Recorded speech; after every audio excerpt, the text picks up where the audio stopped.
In the Xinhui City Security Bureau of Xinghua Prefecture, Donhuang, Yangjinyu stood at the front desk, feigning weakness as he handed over his ID card.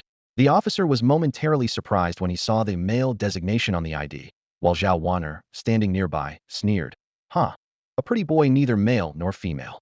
This is the Security Bureau. The officer glared at her. Is it right for a superpowered individual to bully a regular person? He then reviewed the video evidence Yangjinyu provided. In the footage, Xiao Tianche was arrogantly saying, Yangjinyu, you worthless thing, the whole class has to participate in tomorrow's competition.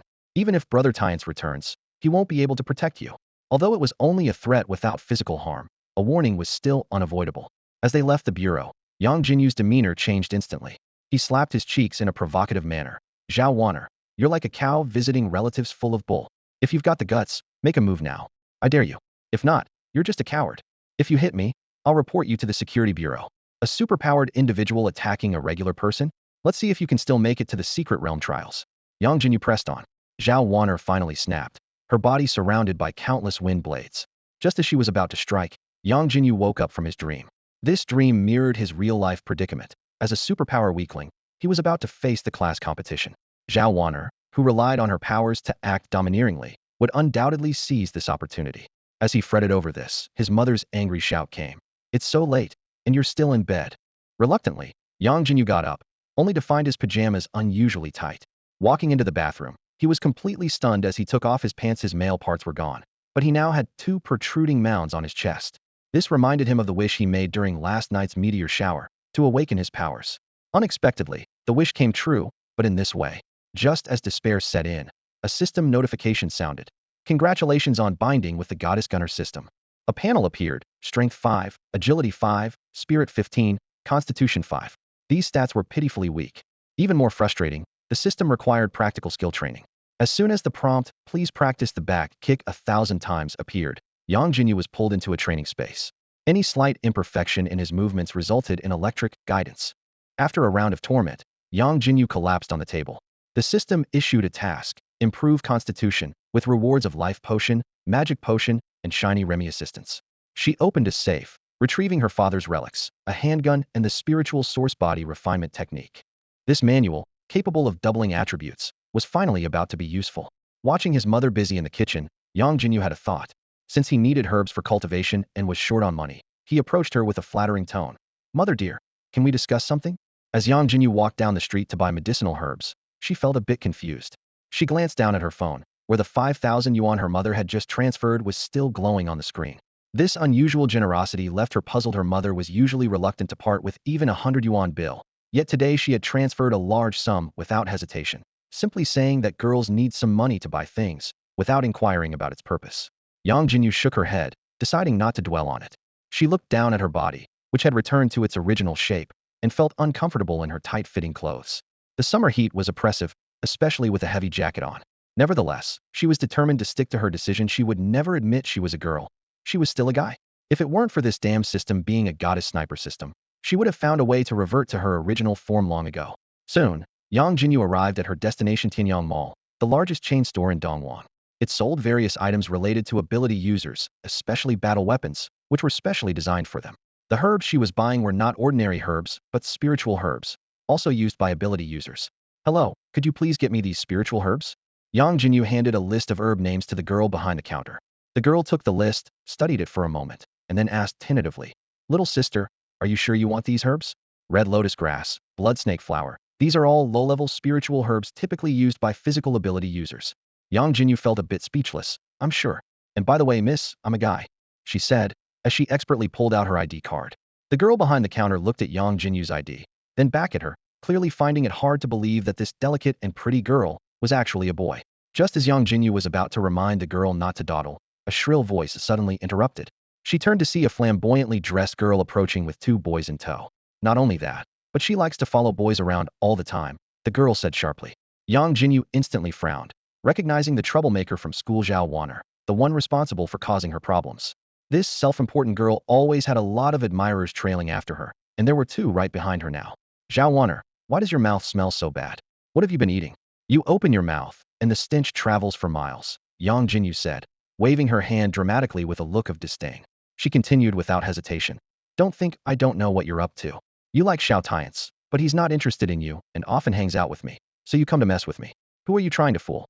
Besides, you're not even as good looking as me, a guy. How do you have the nerve to show off all the time? No wonder Xiao Tianche isn't interested in you. Yangjinyu never held back with people like Xiao Wanner, which was one of the reasons for their animosity. Xiao Wanner was momentarily stunned by the insult. She could never win an argument with Yangjinyu, and she didn't dare to resort to violence due to Xiao Tianche's warnings. She had waited for Xiao Tianche to take a leave of absence for a secret mission, and now she had run into Yangjinyu at the mall. Before Xiao Wanner could react, Yangjinyu dashed to the counter like a gust of wind, quickly grabbed the needed herbs, threw down some money, and ran off. She chuckled to herself. It feels great, but I better get out of here before I get caught in a fight. Stop right there, you witch. Xiao Wanner snapped back to reality, seething with anger. She turned to the two boys behind her and barked. What are you standing there for? Go after her. The two boys, finally snapping out of their daze, quickly reassured her. Don't worry, Wanner, she won't get away. They took off in pursuit. Yangjinyu kept running, taunting over her shoulder. Oh, so it's fine for you to cause trouble, but I can't say anything? And you two sycophants, open your eyes and see clearly Xiao Wanner is just stringing you along. This remark infuriated the two boys. Even though they knew they were being a bit sycophantic, hearing it from a pretty boy stung. They picked up their pace, closing in on Yangjinyu. Suddenly, Yangjinyu came to an abrupt stop. Ahead stood a sign. Under maintenance, please detour. Damn it, it was fine just a moment ago. Yangjinyu swallowed hard, hearing the footsteps closing in behind her. Steeling herself, she thought, I might not escape this beating today, but I'm not going down without a fight. At that critical moment, a clear voice called out from above. What are you doing? Yangjinyu looked up to see a strikingly handsome boy standing on the overpass. His face looked like it had stepped right out of a comic book. Xiao Tianche. Yangjinyu exclaimed in surprise, as if she had seen her savior. Yangjinyu looked up in confusion at the figure that suddenly appeared above him. Wasn't that Xiao Tianche, who was supposed to be training in the secret realm? Xiao Tianche, a genius with awakened glass lightning elemental powers, had always been free-spirited. Even his teachers didn't try to restrain him. Xiao Tianche gracefully flipped off the high platform and landed steadily on the ground. He scanned the surrounding crowd coldly, his voice carrying an undeniable threat. I remember saying, if anyone troubles Yangjinyu again, I'll make sure they regret it. At this moment, Xiao Wanner hurried over, shrinking back as she looked at Xiao Tianche. His aura seemed even more intimidating than usual today, yet it made her heart race. She softly defended herself. Brother Tianche, it really wasn't our fault this time. Not to mention past conflicts. Yangjinyu insulted us first. Upon hearing this, Yangjinyu couldn't help but peek out from behind Xiao Tianche, angrily retorting. Nonsense. You shameless witch, do you have any decency? If you hadn't mocked me first, do you think I'd bother with you? And now you say to forget the past. How can you be so shameless? Xiao Wanner stomped her foot in anger, gritting her teeth as she spoke to Xiao Tianche. Brother Tianche, did you see that? Yangjinyu is insulting me again. I'm still a girl after all. She turned to Yangjinyu, mocking him. And you, Yangjinyu, hiding behind others as a guy. Aren't you ashamed? Are you even a man? Yangjinyu sneered dismissively. Why should I be ashamed? You all, with your powers, bullying someone without any, and you're not embarrassed? So why should I be? Whether I'm a man or not, that's none of your business. Just then, Yangjinyu suddenly heard the system's prompt. Angry at their words?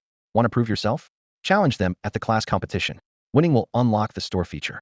Determination flashed in Yangjinyu's eyes as he strode up to Xiao Wanner, looking directly into her eyes. Fine, I'll prove to you whether I'm a man. Do you dare to make a bet with me?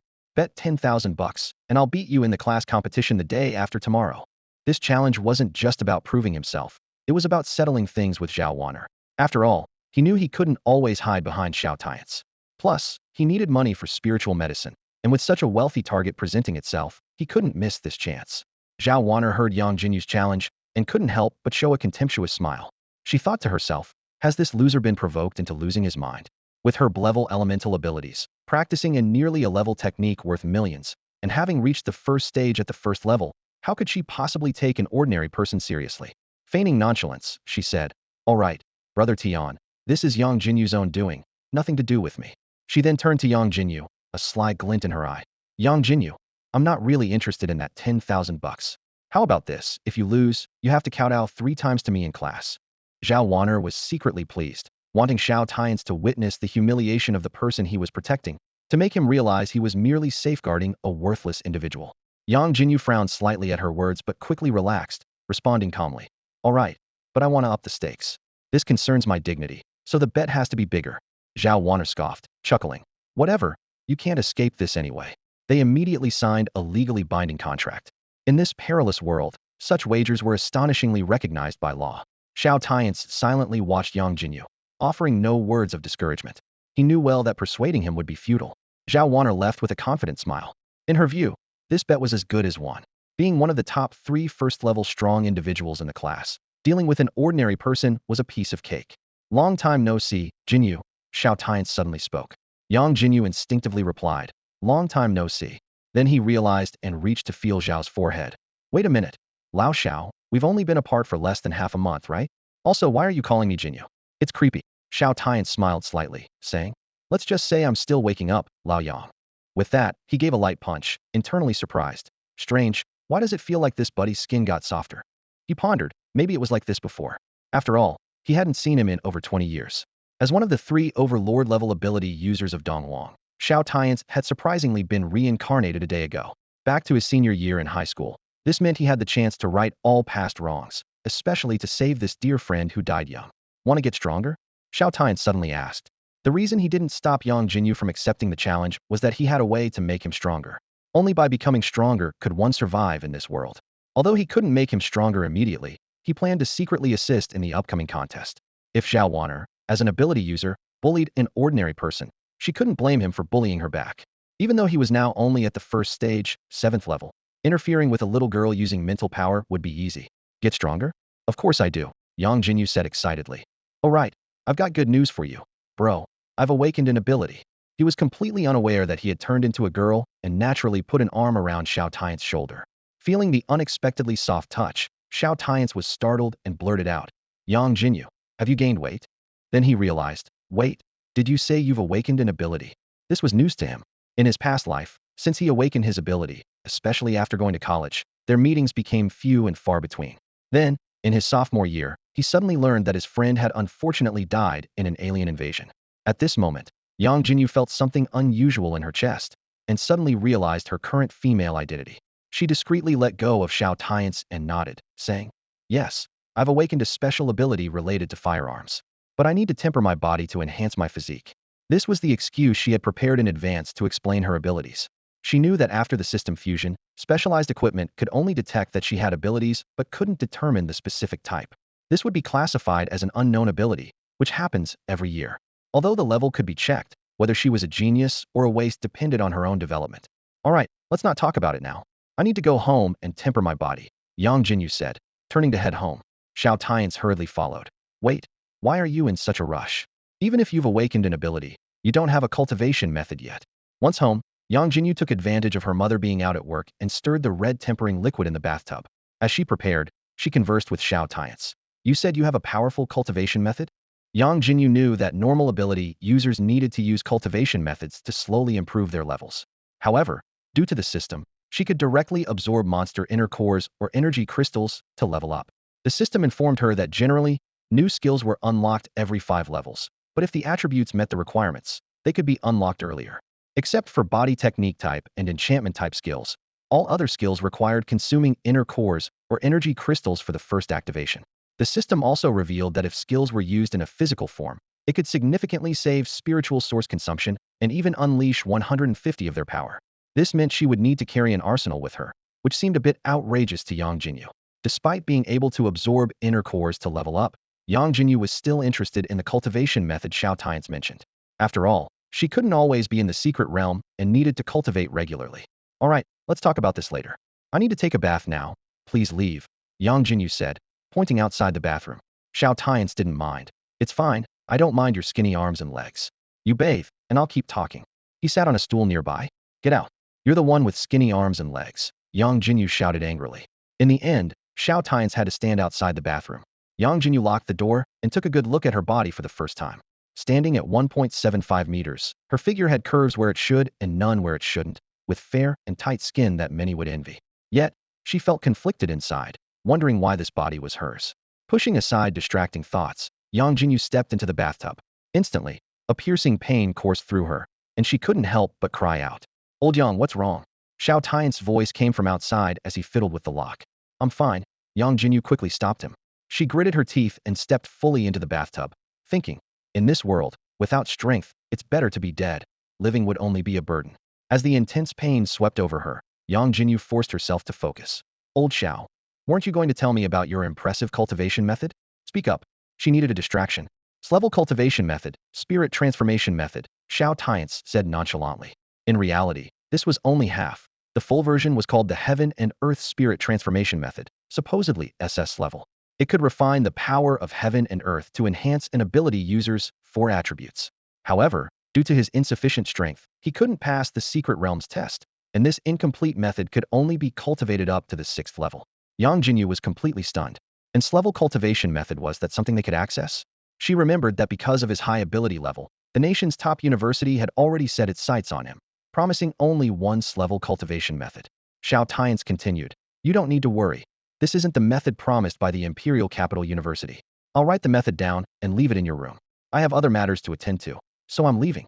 After his rebirth, he hurried back for 2 reasons: to deliver the cultivation method to Old Yang, and to deal with human traders, members of the demon servant cult who had sided with the Abyssal Demon Clan. As a mainstay of the Demon Clan Purge Bureau, he had to deal with them. Besides, they had materials to enhance ability levels.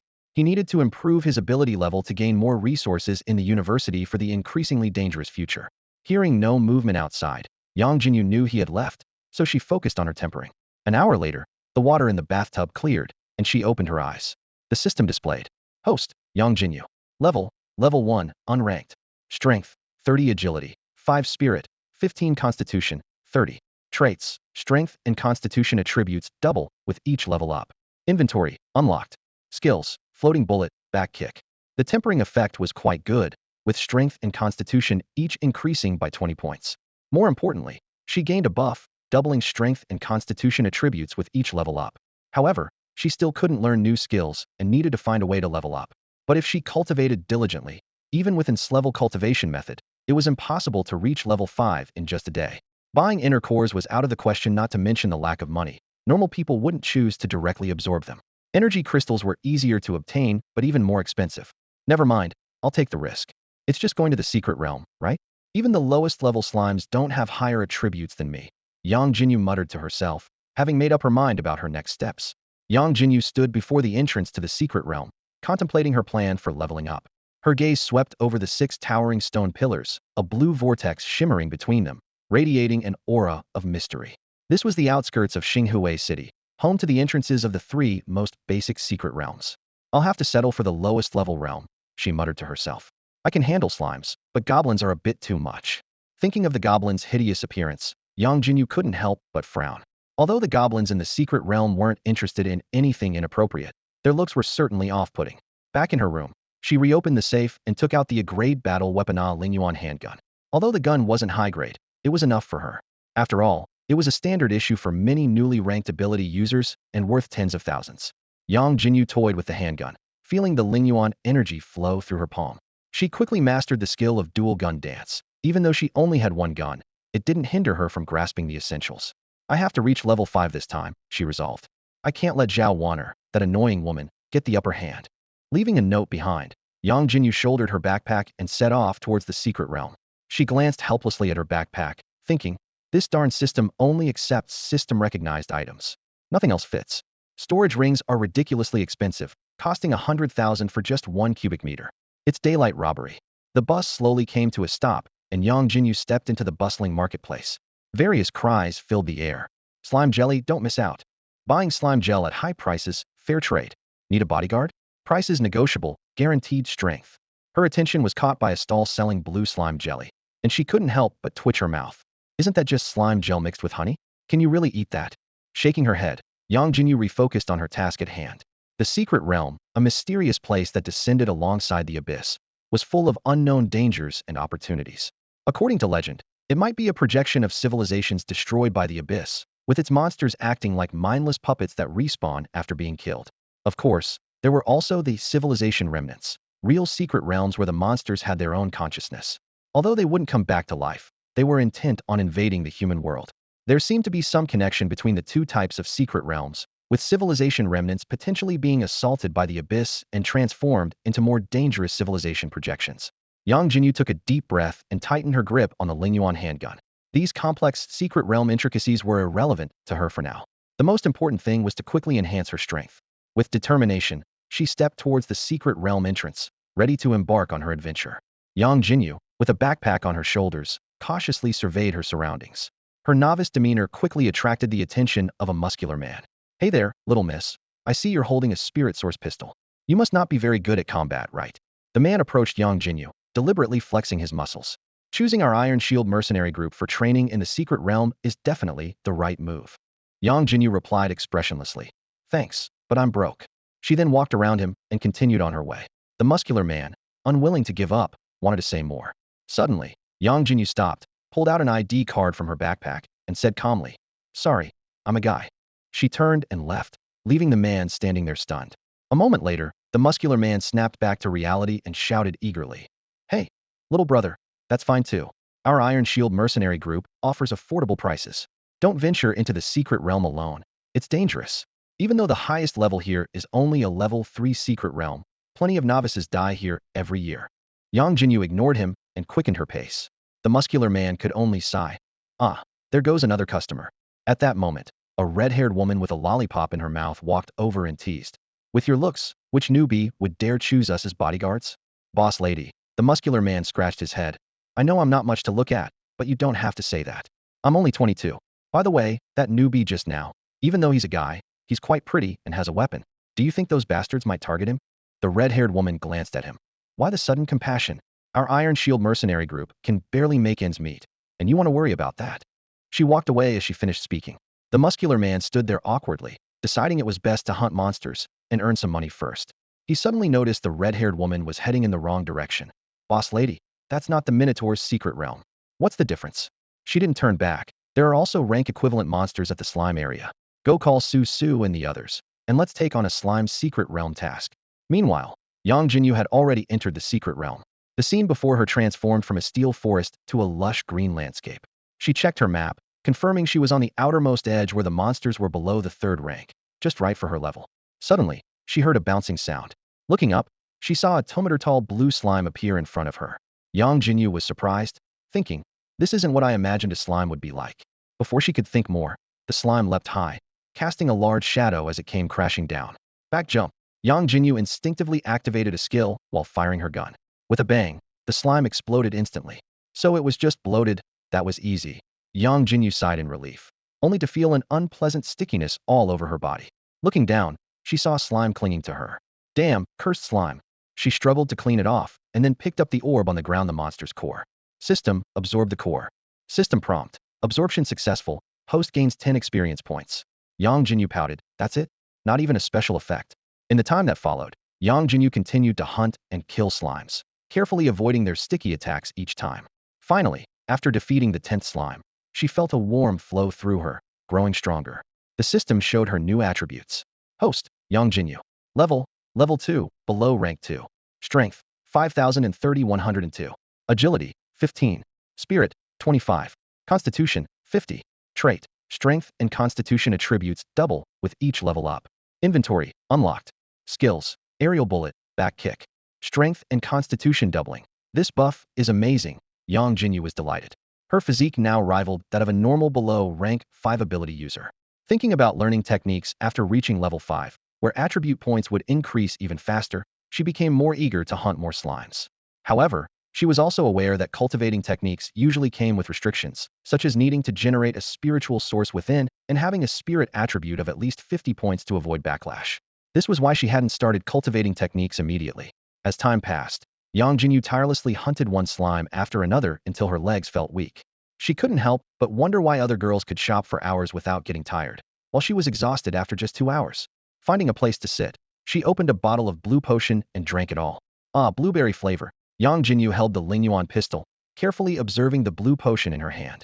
To her surprise, this potion, which restored mana in the game, had the miraculous effect of replenishing spiritual energy, stamina, and mental strength in reality.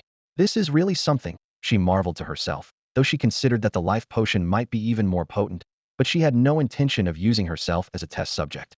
Checking her attribute panel, Yang Jinyu noticed a significant increase in her attribute points, but she was a bit dissatisfied with the leveling speed. It took 2 hours to reach level 4.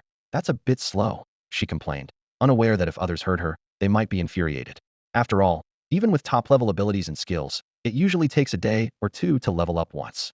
Yet, she had gone from level 1 to level 4 in just 2 hours, which was simply incredible. After a short break, Yangjinyu continued her search for slimes. She instinctively thought she needed to reach level 5 to learn new skills, forgetting that this was no longer the game world. However, while she was focused on hunting slimes, two pairs of eyes were quietly watching her from the nearby bushes. "Hey boss, there's a pretty girl over there. Should we make a move?" suggested one of the men, who was overweight and had a sleazy demeanor. Smack. The skinny man, referred to as the boss, slapped the fat guy hard, reprimanding him. "All you think about are girls. Is there nothing else in your eyes? I've told you, we should focus on money. Once we have money, we can have everything. Didn't you see the mark on the gun she's holding? An A-level combat weapon like that would fetch thousands on the black market. That's enough for us to live it up for a while. And as for the girl herself, with that face, even if she doesn't have much of a figure, if we find someone interested, she could be worth more than a few weapons." The fat guy's face immediately lit up with greed. "Right, you're so wise, boss.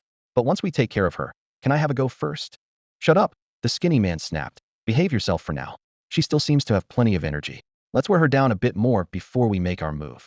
The two began to fantasize about their carefree future, not considering the possibility of failure. In their minds, two ability users of the 9th and 10th levels should easily handle a 4th level ability user. They assumed Yangjinyu only possessed a low-level ability, barely able to use the Lingyuan pistol. Just then, with a bang, a pink level 6 slime was blown apart by Yangjinyu with a single shot. She paused her hunting, sitting on a rock, having finally reached level 5. As she opened her skill panel, she suddenly remembered. Wait, there are skills like rising kick, aerial sweep, and piercing shot. I almost forgot.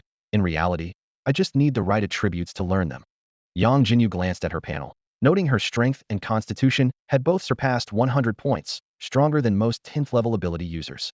A slight smile appeared on her lips, completely unaware of the dangers silently approaching. This is how Yangjinyu can challenge monsters beyond her level. In this perilous world, going solo in the early stages is a daunting task for most ability users, which is why many choose to team up. However, Yangjinyu possesses an unusual advantage. She scanned through her skill list, calculating in her mind. Although some skills might not be necessary, since they didn't require skill points, there was no harm in learning them. After training in the spirit source body technique, she was pleasantly surprised to discover she could grasp various physical skills ahead of time. However, Yangjinyu quickly realized she was missing an important piece of equipment: a handgun. Without it, certain skills couldn't be executed. Her gaze fell on the unavailable label next to the spike shot, and she mentally noted this regret. In addition, the machine gun and small robot still needed activation. Unfortunately, she only had 10 inner cores left, enough to activate just one of them. After weighing her options, Yangjinyu made a decision. She closed her eyes, immersing herself in the virtual training ground, fully committed to learning physical techniques. Yet, as she focused on her training, danger silently approached. Not far away, a chubby thin duo had set their sights on Yangjinyu, who appeared to be resting, mistakenly thinking it was their chance. "Go," the thin man ordered, his body instantly engulfed in flames, charging towards Yangjinyu like a burning arrow. At this critical moment, Yangjinyu's consciousness returned to reality. A clear female voice rang in her ear, "Watch out." At the same time, she sharply sensed the swift wind behind her, realizing an enemy was closing in. Without looking back, Yangjinyu responded swiftly. She supported herself on the ground with her hands, twisting her body agilely, and delivered a fierce upward spin kick. This unexpected attack hit the thin man's vital spot, accompanied by the unmistakable sound of bones cracking. Blindsided by the strike, the thin man saw darkness before his eyes, overwhelmed with confusion.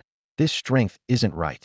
It feels like at least 100 pounds of force, but isn't she just a 5th level ability user who hasn't even reached the initial stage? Before he could figure it out, he spat blood and passed out. Yangjinyu didn't rush to finish him off. She nimbly jumped to the side, but suddenly felt an unbearable burning pain in her feet.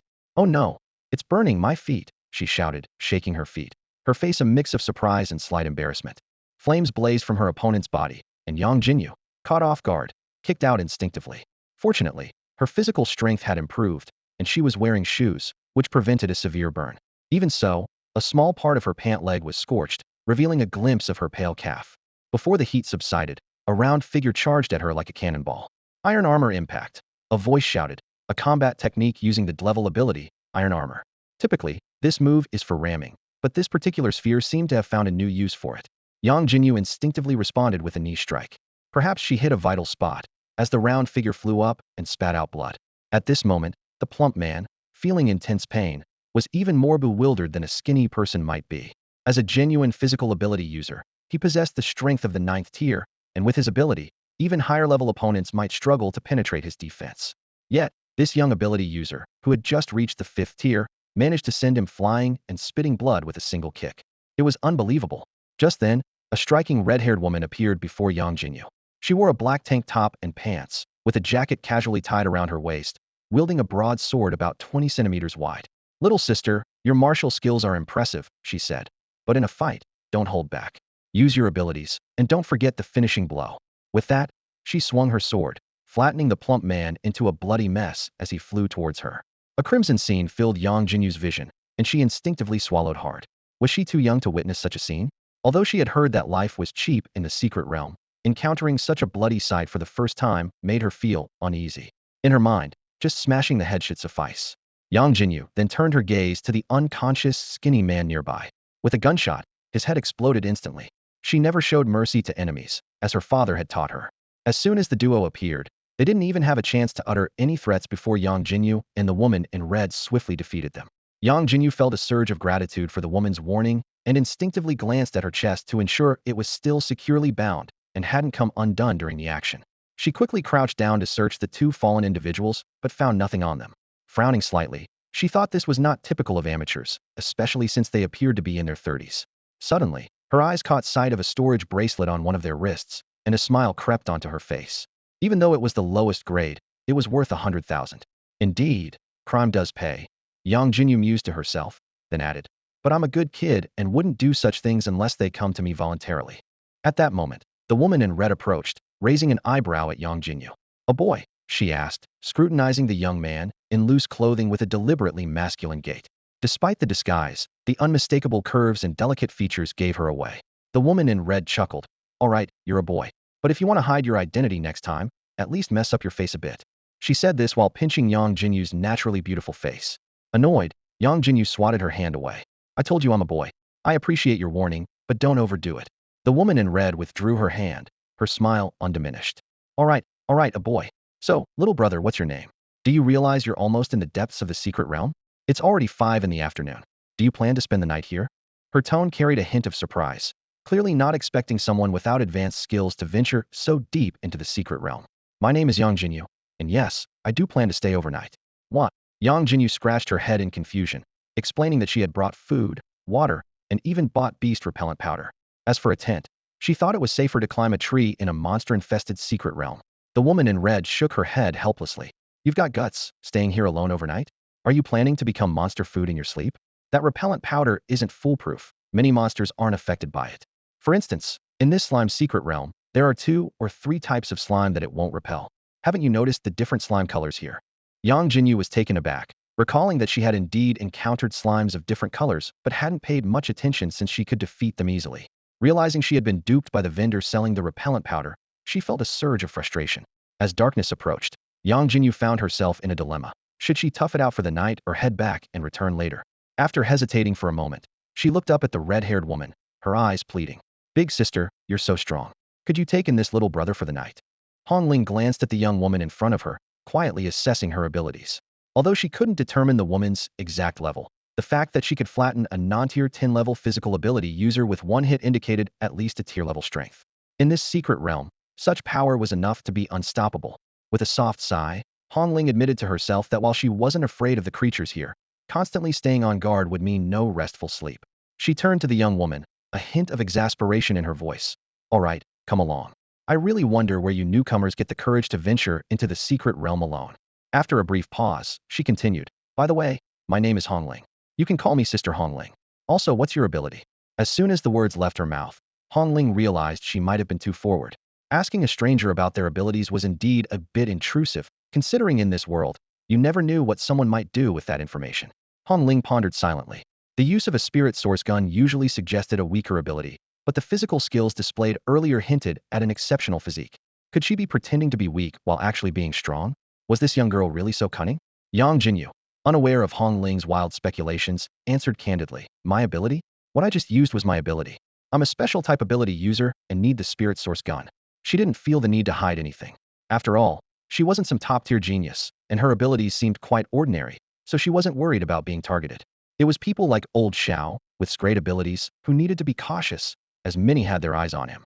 Yangjinyu remained vigilant, deciding to keep her distance from Hongling. She didn't want to become collateral damage if Hongling were ever targeted for assassination. This was not an unfounded fear. She vividly remembered the multiple assassination attempts old Xiao faced from other races shortly after awakening his abilities. Once, she had nearly been caught in the crossfire. Luckily, the city had suppression devices preventing powerful alien races from entering, allowing old Xiao to escape danger each time.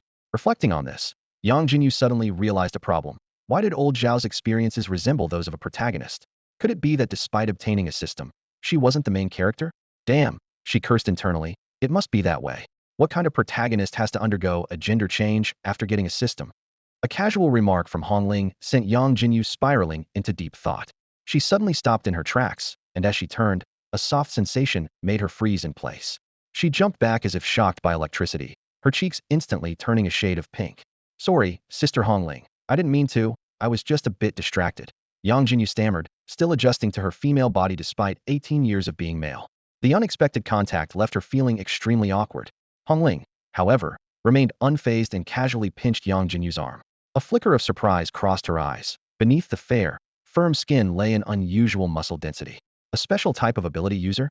Hongling wondered to herself. This physique is far more than just a non-entry level 5.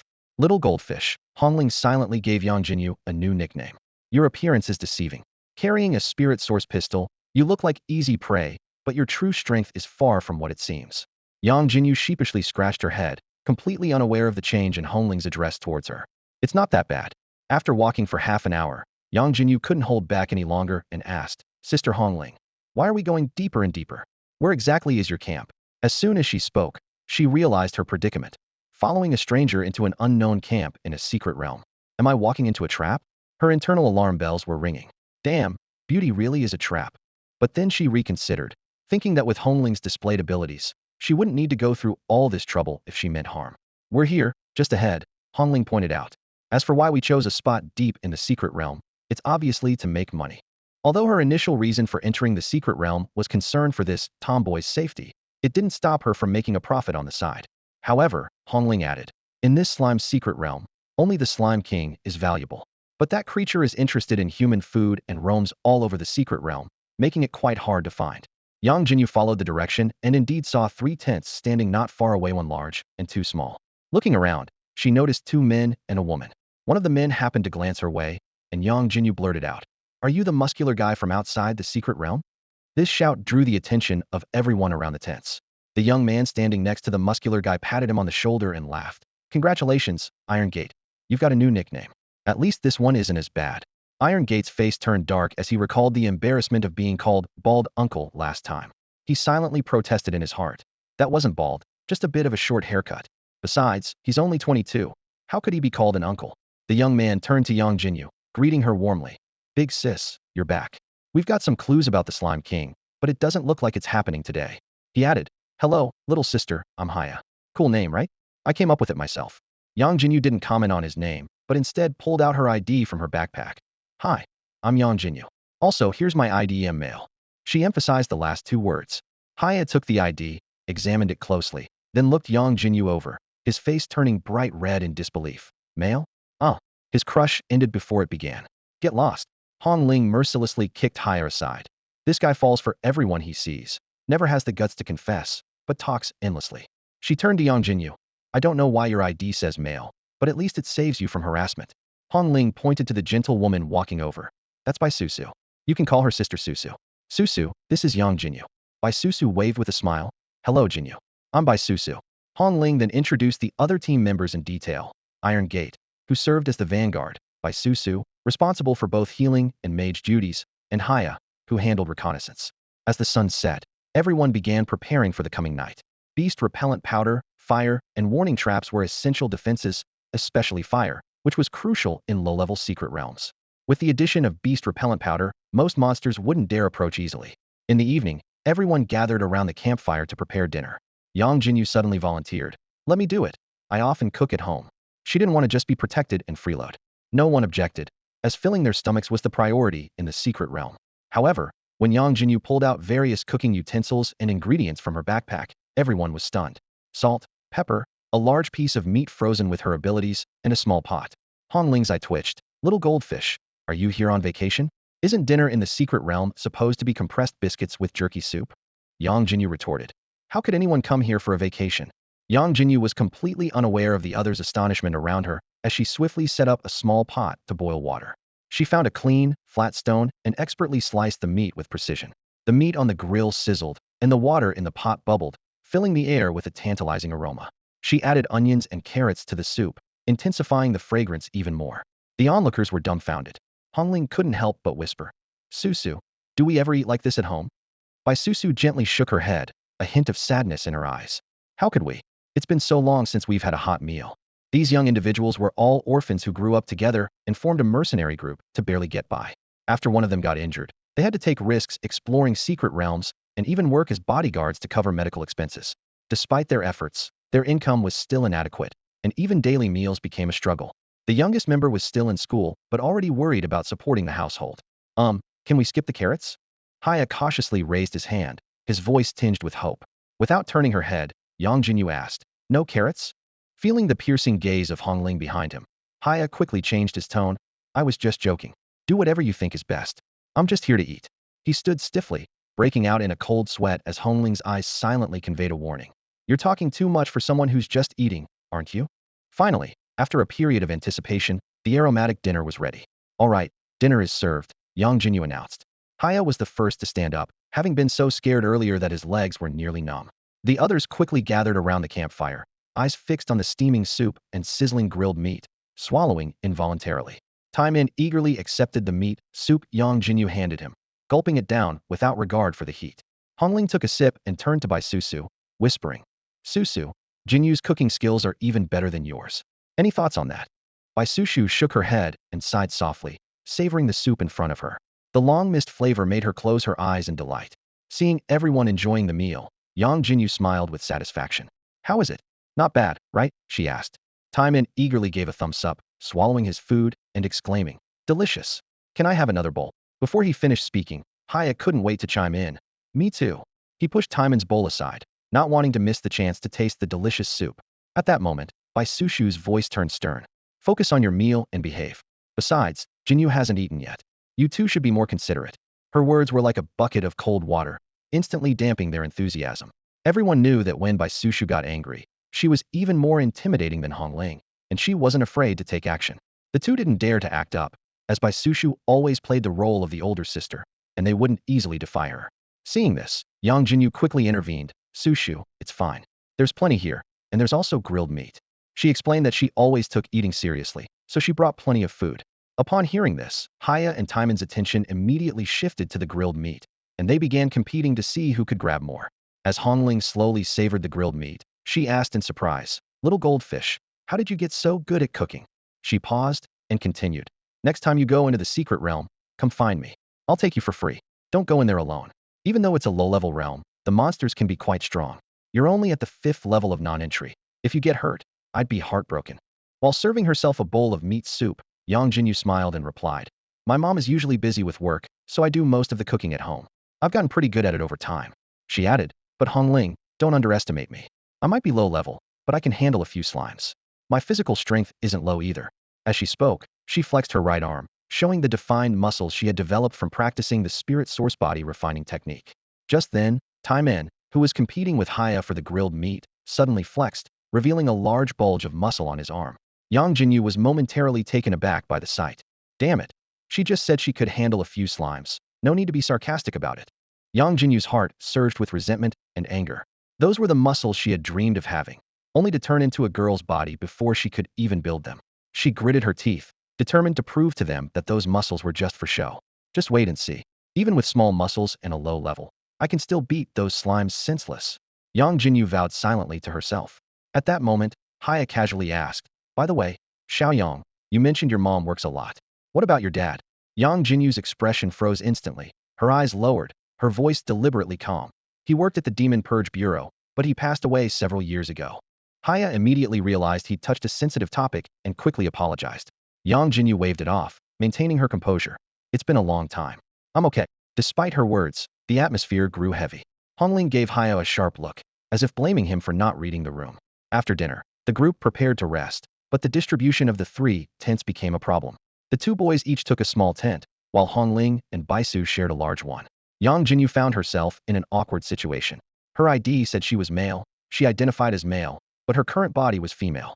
As she hesitated, Hongling spoke up. Xiao Jinyu, you can share the tent with Su Su and me.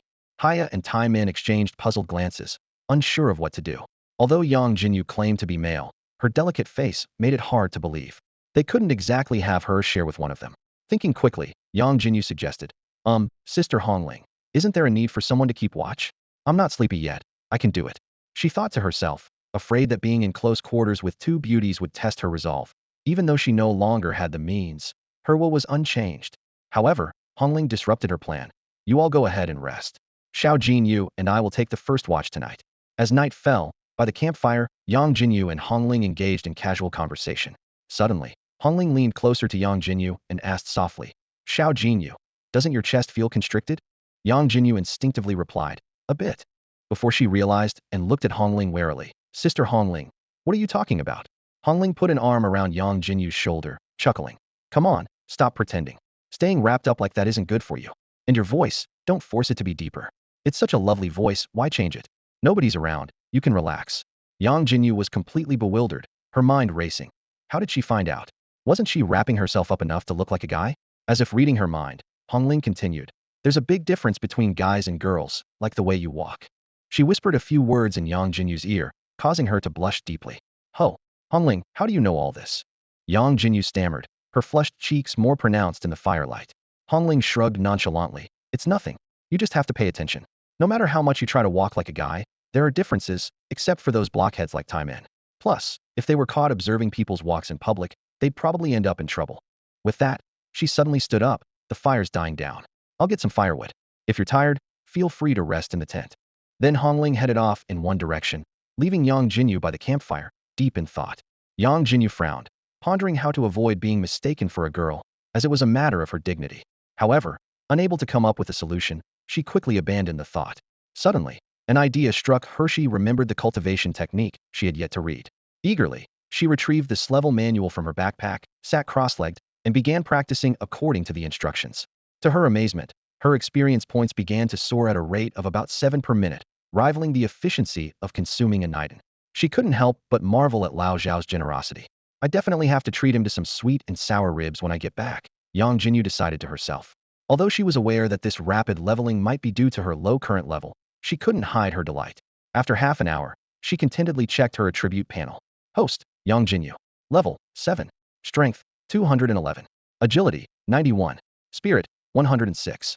Constitution, 211. Traits, 1. Strength and constitution attributes double with each level up. 2. Gain an additional 20 of current attributes with each level up. Inventory, unlocked. Skills, knee strike, air bullet, back kick. Oh my gosh, this technique even boosts attributes. Yangjinyu exclaimed with joy. Lao Xiao, I absolutely adore you. Even though her attributes weren't yet sufficient to learn new skills, her progress from being weak in the morning to now possessing the physique of a first-tier second-level ability user was enough to make anyone envious. However, after her initial excitement, Yangjinyu realized that Hongling had not returned. She frowned slightly and called out, Sister Hongling, as she walked in the direction Hongling had left. Suddenly, a loud noise erupted from not far away, causing Yangjinyu's heart to race. She quickened her pace toward the source of the sound. She was met with the sight of a massive yellow slime battling Hongling. This slime was larger than any she had seen before, and to her surprise, it could also unleash abilities. Sister Hongling, I'm coming to help, Yangjinyu shouted, ready to charge forward. Hongling narrowly dodged an earth spike attack from the Slime King and urgently called out. Little goldfish, stay back. This Slime King has advanced, with attributes of at least 150 points each. You're not advanced yet, you can't handle it. It turned out that Hongling had struggled to find firewood and, on her way back, encountered the Slime King, which seemed to be heading toward their camp. Since it had come to them, Hongling naturally intended to take it down. This particular slime, however, possessed an earth elemental power, and its shield easily deflected Hongling's heavy sword strike. Hongling frowned slightly, ready to attack again, when she saw the little goldfish, Yangjinyu, skipping towards them. Oh no, I can't let her get hurt, Hongling thought to herself. Her heavy sword was suddenly engulfed in flames, the intense heat causing the air to ripple slightly. Yet before she could act, the massive Slime King unexpectedly shifted its focus, abandoning Hongling to lunge at Yangjinyu. Seeing the Slime King charging at her, Yangjinyu showed no sign of panic. Instead, a glint of excitement appeared in her eyes. Coming for me? Perfect timing, I just learned a new skill, she said with a confident smile. A tiered monster should give plenty of experience, right? With a clap of her hands, silver light danced at her fingertips. Silver bullet enchantment. Increases damage, specifically breaks through elemental shields. Double damage to undead, elves, and the like, she murmured, as her spirit source handgun was ready to fire. Bang! Bang! Two sharp gunshots pierced the air, and two glowing silver bullets whizzed out. In an instant, the Slime King's shield shattered like glass. Slimes in reality are considered part of the spirit species. Who would have thought the extra damage from silver bullets would work? Yangjinyu remarked with a hint of surprise. Then, in a flash, she was right in front of the Slime King. A fierce knee strike sent the massive creature's body soaring into the air. Hongling was stunned by the sight. Two shots broke the Slime King's shield, she thought in shock. A Tier 5 elemental user, couldn't break its shield instantly. Yet Little Goldfish, a non-Tier 5 elemental user, managed to do it. What surprised Hongling even more was Yangjinyu's knee strike.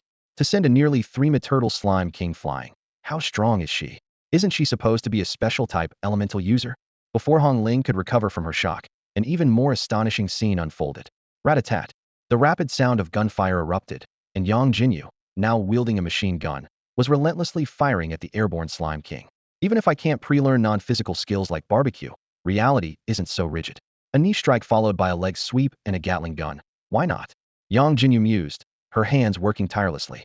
Just a few seconds later, a loud boom echoed as the Slime King's body exploded in midair, showering the ground with green slime. Xiao, did you just defeat the Slime King? Hongling stared at Yangjinyu in disbelief. The scene before Hongling was shocking. A Slime King with elemental abilities, even at the same level, was a formidable opponent that typically required teamwork to defeat. Yet, this young girl she had just met managed to take it down in under 10 seconds with a series of swift moves. Questions flooded Hongling's mind. Wasn't the Slime King only at the 5th tier? And where did that sudden machine gun come from? Yangjinyu's abilities clearly matched hers, despite Hongling being a whole tier higher at the 5th tier of the 1st rank. Suddenly, an even more startling thought struck Hongling. Wait, Xiao, your level? Her voice rose in surprise. Weren't you at the 5th tier just a while ago? How did you reach the 7th in half an hour? Hongling's mind raced, trying to make sense of the situation. She estimated Yangjinyu's abilities to be at least of an grade level, coupled with impressive cultivation techniques. A bold theory began to form in her mind. She wrapped her arm around Yangjinyu's shoulder, her eyes probing. Xiao, be honest with your sister. Did you sneak into a secret realm without your family's knowledge? Are you perhaps a young lady from some wealthy family who ran away? Yangjinyu was visibly taken aback by the suggestion. Her eyes flickered with a hint of guilt. No, Hongling, you're overthinking it. In truth, Yangjinyu had indeed sneaked out. With her ability to transform into a female, her mother would never have allowed her to venture into such a dangerous realm, even knowing she could protect herself. Now, Yangjinyu was beginning to worry about the scolding she might receive upon returning home. Hongling seemed to sense something, but chose not to press further. All right, maybe I am overthinking, she said, handing Yangjinyu the Slime King's core. Here, this is yours since you defeated it. With that, Hongling picked up some wooden logs from the ground and headed back to the camp. Unbeknownst to her, she had already concocted a dramatic story in her Minda-rich heiress fleeing from an arranged marriage, determined to grow stronger. The next morning, the camp was bustling with activity. Taiman emerged from his tent, scratching his head. Boss, why didn't you wake us up for our shift last night? Hongling, practicing her sword technique, replied without looking up. Oh please, with your level of alertness, you wouldn't notice a monster creeping up on you. Pack up, we're getting ready to head back. Taiman looked puzzled. Head back? Boss, didn't we take on the task to deal with that new Slime King? We can't just leave it unfinished, can we? Even with Xiao Yang here, it shouldn't be a problem. I can make sure she doesn't get hurt. As he spoke, he confidently pounded his chest. Hongling stopped, rested her heavy sword on her shoulder, and shook her head as she walked past Taiman. Huh? Protect Xiao? Are you sure it's not her protecting you? I think all those muscles of yours might be for nothing. Xiao can take down the Slime King on her own in less than 10 seconds. Can you? Taiman was stunned. What? Boss, what did you say? Xiao Yang took down the Slime King. His loud voice immediately drew the attention of Haya and Baisushu. Baisushu asked urgently. Taiman, what did you just say? What happened with Jinyu? Taiman, scratching his head in disbelief, looked at Baisushu. Sushu, the boss said my muscles are useless. And she said Xiao Yang took down the Slime King all by himself. In their team, apart from their leader Hongling who was at the 1st tier, 5th level, the rest were only at the 1st tier, 1st level. None of them could handle the Slime King alone. However, Hongling claimed that a young newcomer, barely an adult and not yet at the 1st tier, managed to defeat the Slime King. She added that his muscles were just for show, which was quite a cutting remark. No way, Iron Gate. Are you sure you didn't miss here? Black Fong asked in disbelief. How could a newly tiered slime king be taken down by Yangjinyu, who doesn't even have a 5th level ability? That's gotta be a joke. At that moment, Yangjinyu emerged from the big tent, looking confused. Susu, what are you guys talking about? She asked. Clearly, she wasn't used to staying up late and had fallen asleep in the second half of the night, with Hongling carrying her into the tent. Bai Susu replied gently. Nothing much, Jinyu. If you're still tired, you can sleep a little longer. We have some time before we set off. Although surprised by last night's events, Bai Susu wasn't entirely shocked. She figured that Yangjinyu must have some hidden cards up her sleeve to dare venture into the secret realm alone, though she didn't expect it to be purely through her own abilities.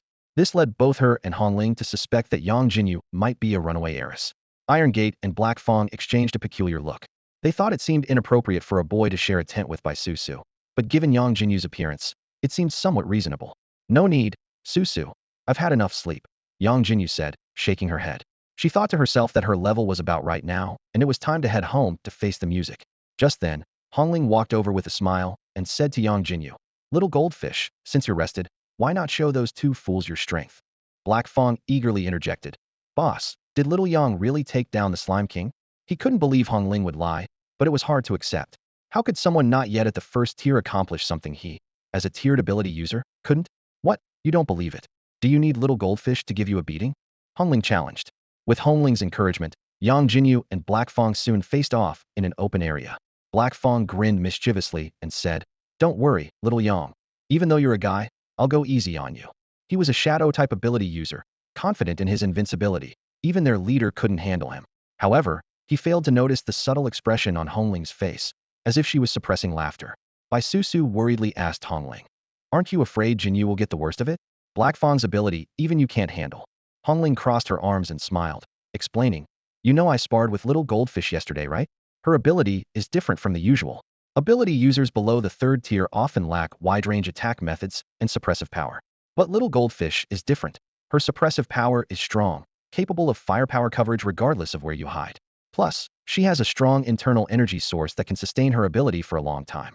So Black Fong is in trouble. Apart from being good at hiding, he's quite average otherwise. As Hongling finished speaking, Black Fong suddenly turned into a shadow and vanished from the spot. Yang, just give up. You're no match for me. Even the boss can't handle me. Blacktooth's voice echoed from the shadows, tinged with a smug tone. Yangjinyu's expression was serious as she held a small device in her hand. It was a tracker she had activated using the core of the Slime King. Though slow-moving, it could accurately locate invisible enemies. She didn't expect it to harm Blacktooth directly, but it was a crucial part of her plan. Suddenly, a small robot appeared on the battlefield, emitting a faint, buzzing sound. Blacktooth, hidden from view, stared at this unfamiliar object in confusion. What is that? He pondered. How does it seem to see me? As Blacktooth remained puzzled, Yangjinyu's gaze locked onto his direction. A menacing machine gun materialized in her hands, formed by her supernatural powers. In the next moment, the air was shattered by the rapid gunfire. Rat-a-tat-tat. Bullets rained down, reducing the surrounding grass and trees to splinters under the onslaught. As long as Yangjinyu's inner energy was sufficient, this fearsome weapon could continue to spew fire relentlessly. The little robot the pursuer had completed its task, accurately pointing out the enemy's location to Yangjinyu. Now, it was time for the main event. Rat-a-tat-tat. Amidst the roar of the machine gun, Blacktooth was utterly dumbfounded. His mind was in turmoil, filled with shock. What kind of supernatural ability does this kid have? He cursed internally while desperately dodging. Although he managed to temporarily evade direct hits with his stealth, Blacktooth was now completely on the defensive. He was too busy running to counterattack. What troubled him even more was the continuous appearance of those strange little robots around him. Though they moved slowly and their explosions hadn't harmed him, they persistently kept track of his position like ghosts. No, this kid's ability is too bizarre. I can't keep dragging this out, Blacktooth thought to himself, suddenly shouting. Stop, stop. Yang, how about we fight fair and square? No powers, just a straightforward fight. Though Haya was aware that his actions were somewhat dishonorable, he was more determined not to lose to an unranked psychic. He sensed that his powers might not outlast his opponents. This young woman's abilities and techniques far exceeded his expectations. Suddenly, Haya abandoned his stealth and revealed himself. The crowd gasped in surprise, and Hongling and Taiman couldn't help but smirk, clearly seeing that Haya was on the back foot and resorting to tricks. Yangjinyu nodded slightly, feeling pleased. She had initially planned to use her machine gun to force her opponent out of hiding, even if it meant exhausting her energy source. But now that he had shown himself, it saved her the trouble. She quickly put away the machine gun and assumed a fighting stance. Seeing this, Haya decided to throw away all pretense. As soon as he appeared, he lunged at Yangjinyu with full force. Even though he believed his attributes could suppress her, he chose to strike first to ensure victory. If he had decided to be shameless, he would see it through to the end. However, the next moment, disbelief was written all over Haya's face. Yangjinyu met his charge with a fierce spinning kick. With a loud bang, her foot landed heavily on him, and he felt as if his entire skeleton was about to shatter. He flew backward like a kite with a broken string, tumbling several times on the ground before coming to a stop. Lying there, Haya's mind went blank. He couldn't comprehend how someone supposedly a specialized psychic could possess such immense strength. Her strength attribute had to be at least over 150, surpassing even his as a ranked psychic. Suddenly, he realized a shocking truth. The aura she was emitting had already reached the 7th realm, having advanced 2 sublevels overnight. This was an unprecedented miracle. For him, a clever elemental psychic, advancing a level in half a month was already considered lucky. What level of psychic was she? How could there be such a vast gap between them? Damn, Xiao Tianche, you're ruthless, Haya weakly muttered before rolling his eyes and passing out. The audience was left utterly stunned, shocked by the dramatic conclusion of the battle. What? Black Fang was knocked out with just one kick. Taimin exclaimed in disbelief, his eyes darting between Yangjinyu's slender figure and the fallen Black Fang. He was stunned. As a first-tier, first-level ability user, his strength was already at 150 points, and with the addition of his defensive ability, it could reach 180 points. Yet, even he couldn't knock out Black Fang with a single kick. What kind of power was this seemingly delicate girl hiding? Hongling glanced smugly at Bai Susu beside her. See? I told you Black Fang was in for it. Let's not heal him this time. Maybe it'll teach him a lesson so he won't be so reckless all the time. Bai Susu nodded slightly, a hint of helplessness in her eyes. Although Black Fang was the second youngest, he was the most mischievous in the group, especially with his troublesome shadow ability. Still, she was secretly relieved that his ability level wasn't high, or who knows what kind of trouble he might cause.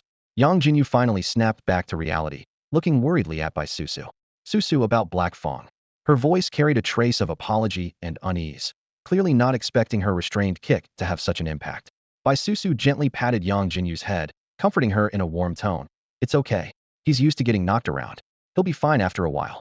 Taimin couldn't resist chiming in. Finally, someone can keep that troublemaker in check. His tone was laced with a bit of schadenfreude. All right, let's start packing, Bai Susu suggested. Once Black Fang wakes up, it'll be time to head back. Yangjinyu nodded, a mix of emotions stirring within her. She realized her abilities had reached a new level, and it was time to face her mother. 2 hours later, outside the secret realm, Yangjinyu waved goodbye to Hongling and the others, feeling apprehensive as she made her way home. However, standing at her doorstep, she hesitated to enter. Although her mother was usually not home at this hour, she sensed a chilling aura emanating from behind the door. Just then, a calm voice came from behind her. Where did you run off to yesterday? Aunt Sue is pretty upset right now. Turning around, Yangjinyu saw her neighbor, Xiao Tianche, about to leave his house. Xiao. Yangjinyu's eyes lit up as if she had found a lifeline. You're just in time, and it's almost lunchtime. Your skills are amazing. Come on, let me treat you to a meal. She thought having the all-around genius Xiao Tianche by her side might help her avoid a scolding. However, before she could act on her plan, the door suddenly swung open. Her mother's voice boomed like thunder. Yangjinyu, you finally decided to come home? She grabbed Yangjinyu's ear and turned to Xiao Tianche, her tone softening instantly. Xiao, do you need something from Jinyu? I have some things to discuss with her right now, but why don't you come back later and join us for lunch? Xiao Tianche nodded politely, watching as Yangjinyu's mother pulled her inside with a look of despair on her face. He intended to head back home, but paused when he heard crying from inside. After a moment's hesitation, he decided to go downstairs and buy some groceries. Meanwhile, inside the house, the scene was unexpectedly different. Instead of the scolding and punishment Yangjinyu anticipated, her mother embraced her tightly. Her voice choked with emotion. You reckless child, how could you dare enter the secret realm right after awakening your ability? What would I do if something happened to you? Your father is gone, and you're all I have left. Her mother's words were filled with worry and love, leaving Yangjinyu both touched and remorseful. Yangjinyu listened to her mother's sobs, and a wave of guilt washed over her. She looked down at her hands, realizing that in her pursuit of strength, she had neglected her mother's feelings. Yet, she quickly steeled her resolve. In this world where the strong prey on the weak, strength was essential. Without it, everything was just empty talk. Mom, don't worry, Yangjinyu said, lifting her head and forcing a smile. I'm fine, see? And look, I'm about to break through to the next level. My abilities are far beyond what they seem. I will become stronger, strong enough to avenge us. Her voice caught at the end, and her eyes grew moist. Yang's mother shook her head, her heart aching. You silly child, still thinking about revenge? I just want you to be safe and sound. She had hoped that after her daughter's seemingly useless abilities awakened, she would gradually let go of her revenge plans. But it seemed these abilities were not simple, reigniting a nearly forgotten fire for vengeance in her daughter. Yangjinyu held back her tears and said firmly, "But, Mom, the world is too dangerous. How can I not become stronger? I don't want to regret being powerless someday." She clenched her fists, determination shining in her eyes. She couldn't bear to lose any more loved ones, nor could she accept being unable to avenge them. She was willing to do whatever it took to grow stronger, even accepting the fact that she had become a girl. Listening to her daughter, Yang's mother's eyes filled with tears, but she held them back. She took a deep breath, trying to calm her emotions, realizing her daughter had grown up with her own thoughts and determination. "All right then," Yang's mother finally said, her voice tinged with resignation. "I won't interfere with these matters anymore. But you must promise me to protect yourself no matter where you are." Yang Jinyu nodded vigorously, her eyes glistening with tears. Her mother gently wiped the tears from the corner of her eyes and said softly, "Now, you've got a face full of tears. Go wash your face. Xiaosu will be here for dinner soon." Yang Jinyu nodded again and turned to wash her face. However, when her mother mentioned Xiaosu, she suddenly remembered his earlier indifference. A bold idea flashed through her mind. She suddenly thought about poisoning the food. This thought came suddenly, causing a cold smile to form at the corner of her mouth. Yang Jinyu felt a sense of relief and decided to spare the other person's life for now. After all, this level technique was truly valuable, like a generous gift. She turned to her mother and said, "Mom, let me cook today. Old Xiao helped me a lot before, and he deserves a proper thank you." Her mother nodded in agreement, but then frowned and said, "What do you mean, old Xiao? You're a girl now, so why are you still speaking so roughly? Look at Xiao Su. He's top of the class in everything. And you? If it weren't for him tutoring you, you'd barely pass." Yang Jinyu inwardly grumbled at her mother's words, thinking, "She still wants to drug me, I see." Meanwhile, Xiao Tianche, who had just left the supermarket, sneezed and rubbed his nose. He muttered to himself, "Am I catching a cold? I shouldn't be, given my current physique. I guess I'm still too weak." Before long, Xiao Tianche arrived at Yang Jinyu's house, carrying a bag of fruit. Yang's mother greeted him warmly. "Xiao So, you're here again? Why did you buy so much fruit? You have to study and earn your tuition. Where do you find the extra money?" She shook her head and sighed, her eyes full of pity. She thought to herself that this child was good in every way, just too polite. Over the years, only Jinyu could get along with him. But now that Jinyu had become a girl, would their relationship become distant? Xiao Tian smiled politely and explained, "Aunt Su, don't worry. Since I awakened my abilities, I have a scholarship from school. Besides, you always invite me for meals, so bringing some fruit is nothing. Jinyu likes it too." He glanced toward the kitchen. "Is Jinyu in the kitchen? I'll go help." With that, he picked up a box of strawberries and headed toward the kitchen. In the kitchen, Yang Jinyu was busy with her hair tied in a high ponytail and wearing an apron. Seeing this, Xiao Tian suddenly had a ridiculous thought. Why did his best friend suddenly have a housewife vibe? He shivered at the absurd idea and shook his head vigorously to dispel it. He inwardly mocked himself. Even if Jinyu looks pretty now, he's still a guy at heart. Maybe being single in his past life has messed with his mind. Yang Jinyu was busy in the kitchen when she suddenly heard footsteps. She looked up and her eyes widened in shock. Xiao Tianche was strolling in casually, and she immediately became vigilant. "Old Xiao, what are you doing in the kitchen? Go, go. There's nothing for you here." Yang Jinyu hurriedly waved him away, the dreadful scene of Xiao Tianche nearly blowing up the kitchen last time flashing through her mind. Xiao Tianche's mouth twitched slightly, clearly guessing his friend's thoughts. He muttered to himself, wondering why he had even entertained the idea of being a homemaker. "Please, even if you begged me to cook, I wouldn't," Xiao Tianche scoffed, pushing a box of strawberries toward Yang Jinyu. "Want some strawberries or not? If not, forget it." Yang Jinyu's eyes lit up as she reached for them. Suddenly, with a slap, her hand was hid away. She glared at Xiao Tianche. "Hey, old Xiao, what are you doing?" Xiao Tianche replied with a deadpan expression, "They haven't been washed yet, you dummy." Yang Jinyu pouted, a bit annoyed but not saying much, and turned back to her cooking, muttering something under her breath that sounded like, "Fry you to death." During dinner, Yang's mother had to leave for work, leaving only Xiao Tianche and Yang Jinyu. They chatted casually, the atmosphere relaxed and pleasant. "By the way, old Xiao," Yang Jinyu suddenly remembered, "are you participating in the class competition tomorrow?" Xiao Tianche shook his head, a hint of arrogance in his voice. "No need. You guys are too weak, and I already have a spot in the secret realm." He paused, a trace of concern in his eyes. "Speaking of which, what level are you now? Are you confident about tomorrow's class competition? You can't miss out on that secret realm spot. It's very important."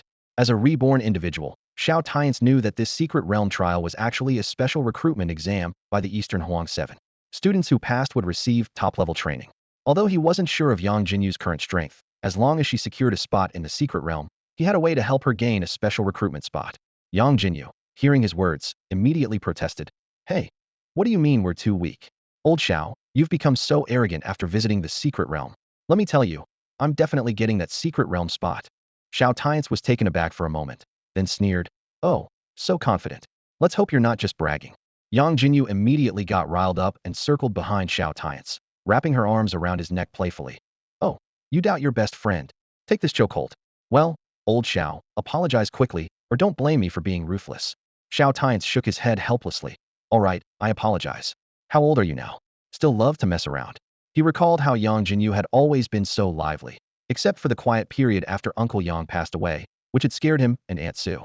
Fortunately, she returned to her usual self, and he preferred her lively nature.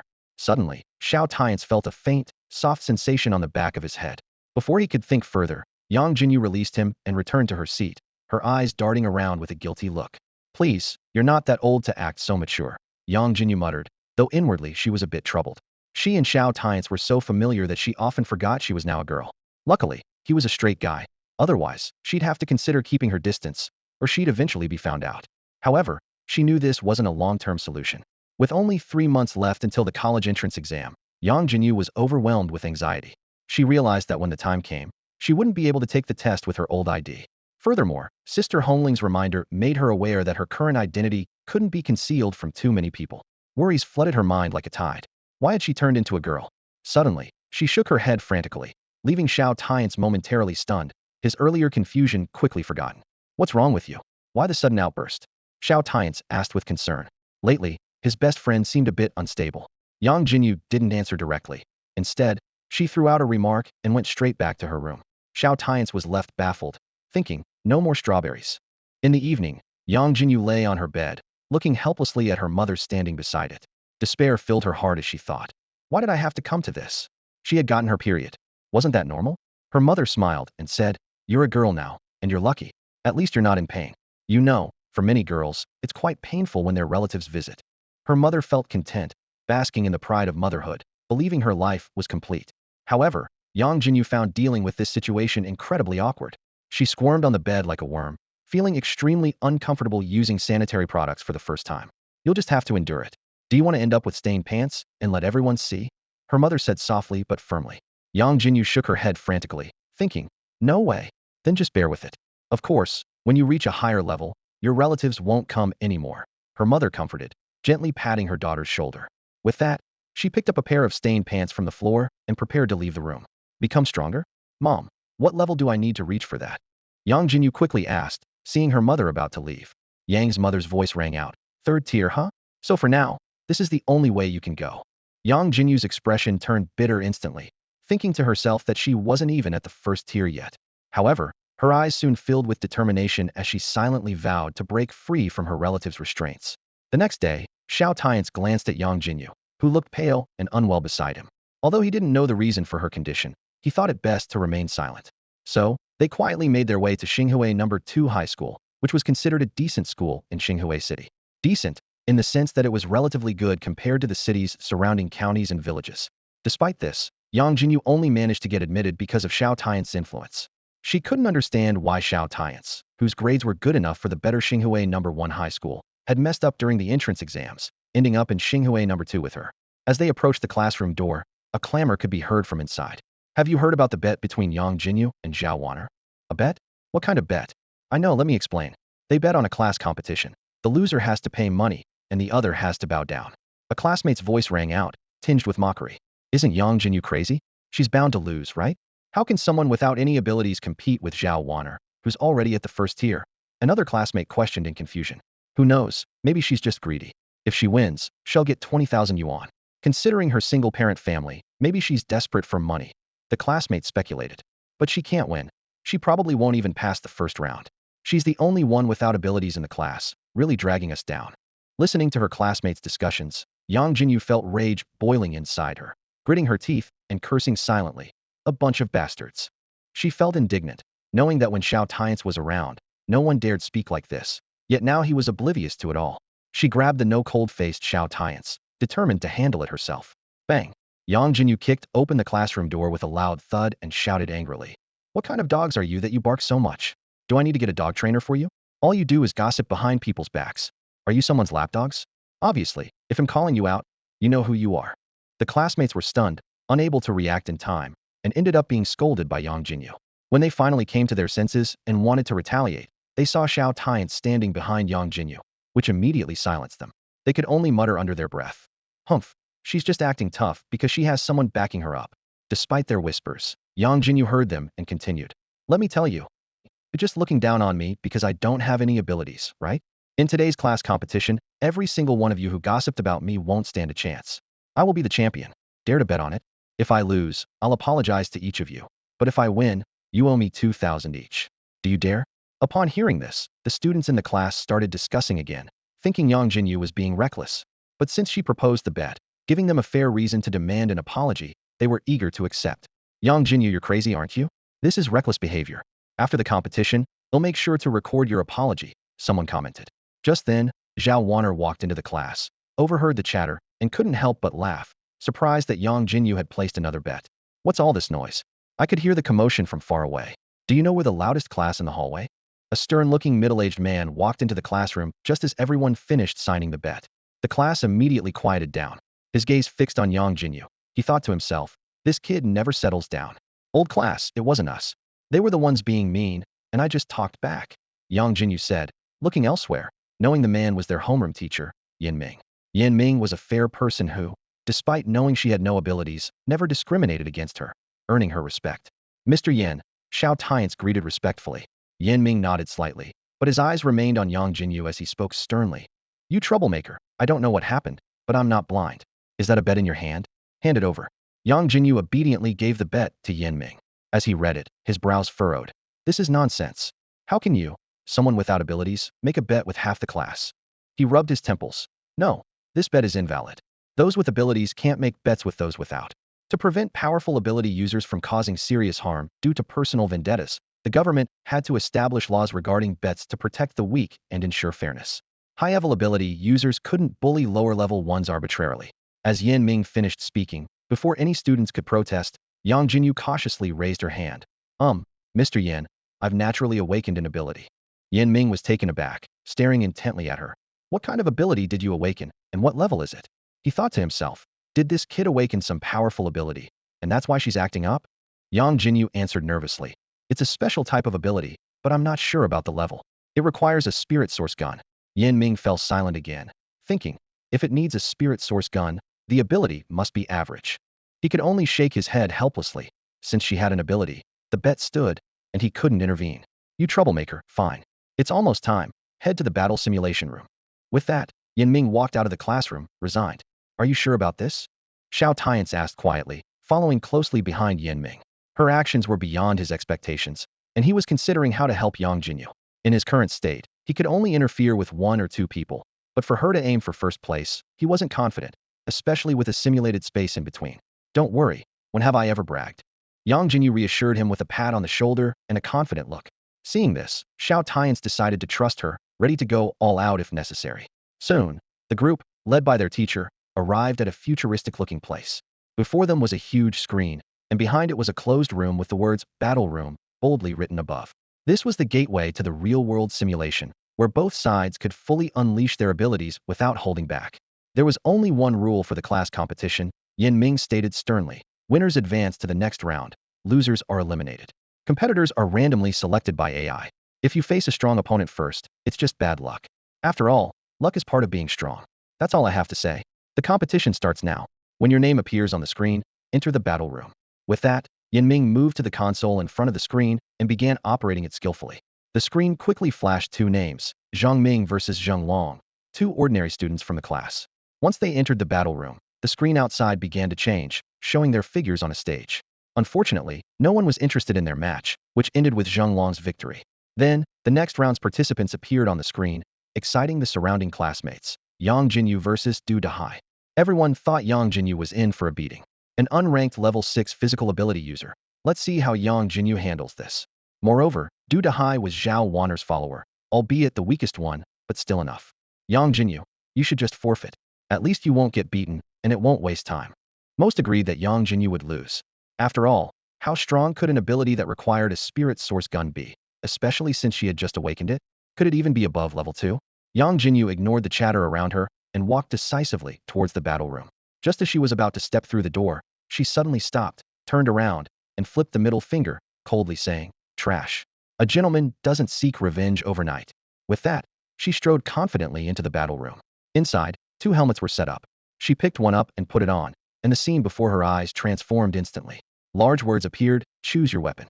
Some ability users rely on weapons to unleash their full potential. You can't send them into battle without weapons, right? She muttered to herself, "Weapons, naturally dual guns with blades." Quickly, she made her selection and found herself on a platform. "So this is the real combat simulation world. It does feel quite real," she remarked, looking around. Before she could finish speaking, Donhuang appeared on the platform with a smug look, taunting, "Pretty boy, if you want to forfeit, go apologize to Warner and maybe you'll avoid a beating. Think carefully. You won't get hurt here, but the pain is very real," he added. "Pathetic sycophant," Yangjinyu sneered, glancing at him dismissively. "You can't even get what you want. Honestly, I admire how thick-skinned you people are." "Fine, you asked for it," Donhuang sneered back. At that moment, the words signaling the start of the match appeared on the platform. Whoosh! A figure darted forward with a sound of slicing air. Under the watchful eyes of the students outside, Yangjinyu launched the first attack, abandoning her only advantage ranged attacks and charged at Donhuang like a shadow. Dual gun extreme blade dance. Donhuang's smirk hadn't faded when a sharp pain shot up from his feet, followed by a powerful sensation of weightlessness that left him staggering, almost unable to stand. A fierce gust of wind swept towards him, and fear surged through him. Donhuang's pupils contracted, but he had no time to react. Yangjinyu, her hands firmly planted on the ground, swung her seemingly petite legs with astonishing speed and power, kicking him into the air. Where did this strength come from? Wasn't she just awakened? This power feels stronger than mine, Donhuang thought in panic. Then, to his horror, he saw Yangjinyu had already leaped into the air, right above him. Her dual guns with blades gleamed coldly as she delivered a fierce knee strike aimed directly at him. In an instant, a crisp, terrifying cracking sound echoed from his waist, the sound of bones breaking. Donhuang was propelled several meters by the force and crashed heavily onto the platform, scattering debris. Ah! The unbearable pain coursed through his body, and he couldn't help but scream. The real combat simulation world mimicked everything, including pain. The entire process took only a few seconds, and the battle was over. Outside, the crowd fell silent, eyes glued to the screen, speechless. Even Yanming and Xiao Tianche were stunned. A non-ranked level 6 physical ability user had been taken down by a newly awakened special ability user using physical combat. Are you sure you're a special ability user and not a physical type? What is that gun of yours for, decoration? Meanwhile, in the arena, as long as one of the simulated bodies hasn't completely died or surrendered, the match isn't over. "Oh, not so arrogant now, are we?" With the idea that you should always finish the job, Yangjinyu delivered another backward kick. Without waiting for Donhuang to concede, she sent him crashing down with a bang. The words, "Yangjinyu wins," appeared once again on the arena. Instantly, the previously silent crowd outside erupted into chaos. What the heck? How did Yangjinyu win? This is a joke, right? A physical type ability user getting beaten by a special type ability user in melee combat. How embarrassing. Damn, isn't this what they call a dark horse? Wasn't the opponent just awakened? Are they trying to scam us? The crowd buzzed with discussion, but half of them weren't happy, especially those who had bet against Yangjinyu. They never expected that someone who just awakened a special type ability could win. Given the current trend, it seemed few among them could defeat her. But at least their bet was on her taking first place, which seemed impossible since Yangjinyu, strong as she might be, couldn't possibly defeat a ranked ability user. Meanwhile, Zhao Warner, standing at the front of the crowd, was even more displeased. Although she didn't care that Yangjinyu won, as it was just a non-ranked ability user, the fact that her person lost was a blow to her pride. Zhao Warner's fists clenched, her expression twisted. "Damn it, this time you got lucky. You better hope you don't run into me. Hey kid, what's up with your friend? Wasn't he just awakened? His physical strength must be over 80 points.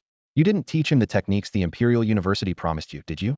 Yanming looked sternly at Xiao Tianche, worried that he might have done something reckless. Such high-level techniques shouldn't be taught casually, and if it got out, both the one who taught and the one who learned would be in trouble. "Don't worry, Mr. Yan, I didn't." Xiao Tianche shook his head. Even he was surprised by Yangjinyu's strength. Although he couldn't accurately gauge her level through the simulation space, he estimated she was around the 8th level of non-ranked. However, as a special type ability user, her strength should be normal. Even with the technique, she shouldn't have easily defeated a 6th level physical ability user. It seemed his friend's ability was quite unusual. "Mr. Yan, with Yangjinyu's current strength, she should be able to rank in the top 10 in our class, right? Shouldn't she get some of the support too?" Xiao Tianche asked tentatively. Yanming smiled. "You care a lot about your friend. Don't worry, she won't miss out on what she deserves. But she only defeated a 6th level non-ranked ability user. We need to see more." Are you suggesting she might have the potential to make the top 3 and compete for the secret realm spot? So you're trying to secure some training resources for her? Xiao Tianche nodded. You're confident, huh? I should take a good look then. If she truly has that potential, I'm willing to provide her with additional resources to make up for her late awakening, Ming said with a smile. If a dark horse like Yangjinyu emerged from the class, he'd be pleased, especially if it was her. But whether she was truly a dark horse would depend on her future performance. As Ming and Xiao Tianche were chatting, Yangjinyu emerged from the battle room. The third match was about to begin. Besides the unexpected participant Yangjinyu, everyone else was well aware of each other's strengths. Consequently, the first round ended quickly, leaving 15 people, with one getting a bye, making luck particularly crucial. Yangjinyu, you'd better hope for a lucky bye. Among these 15 people, 5 are my men. Otherwise, you're in for a beating, Ming threatened. Before the second round began, Xiao Tianche appeared again, her hatred for Yangjinyu reaching its peak. She didn't care about her image in front of Xiao Tianche, as he ignored her anyway.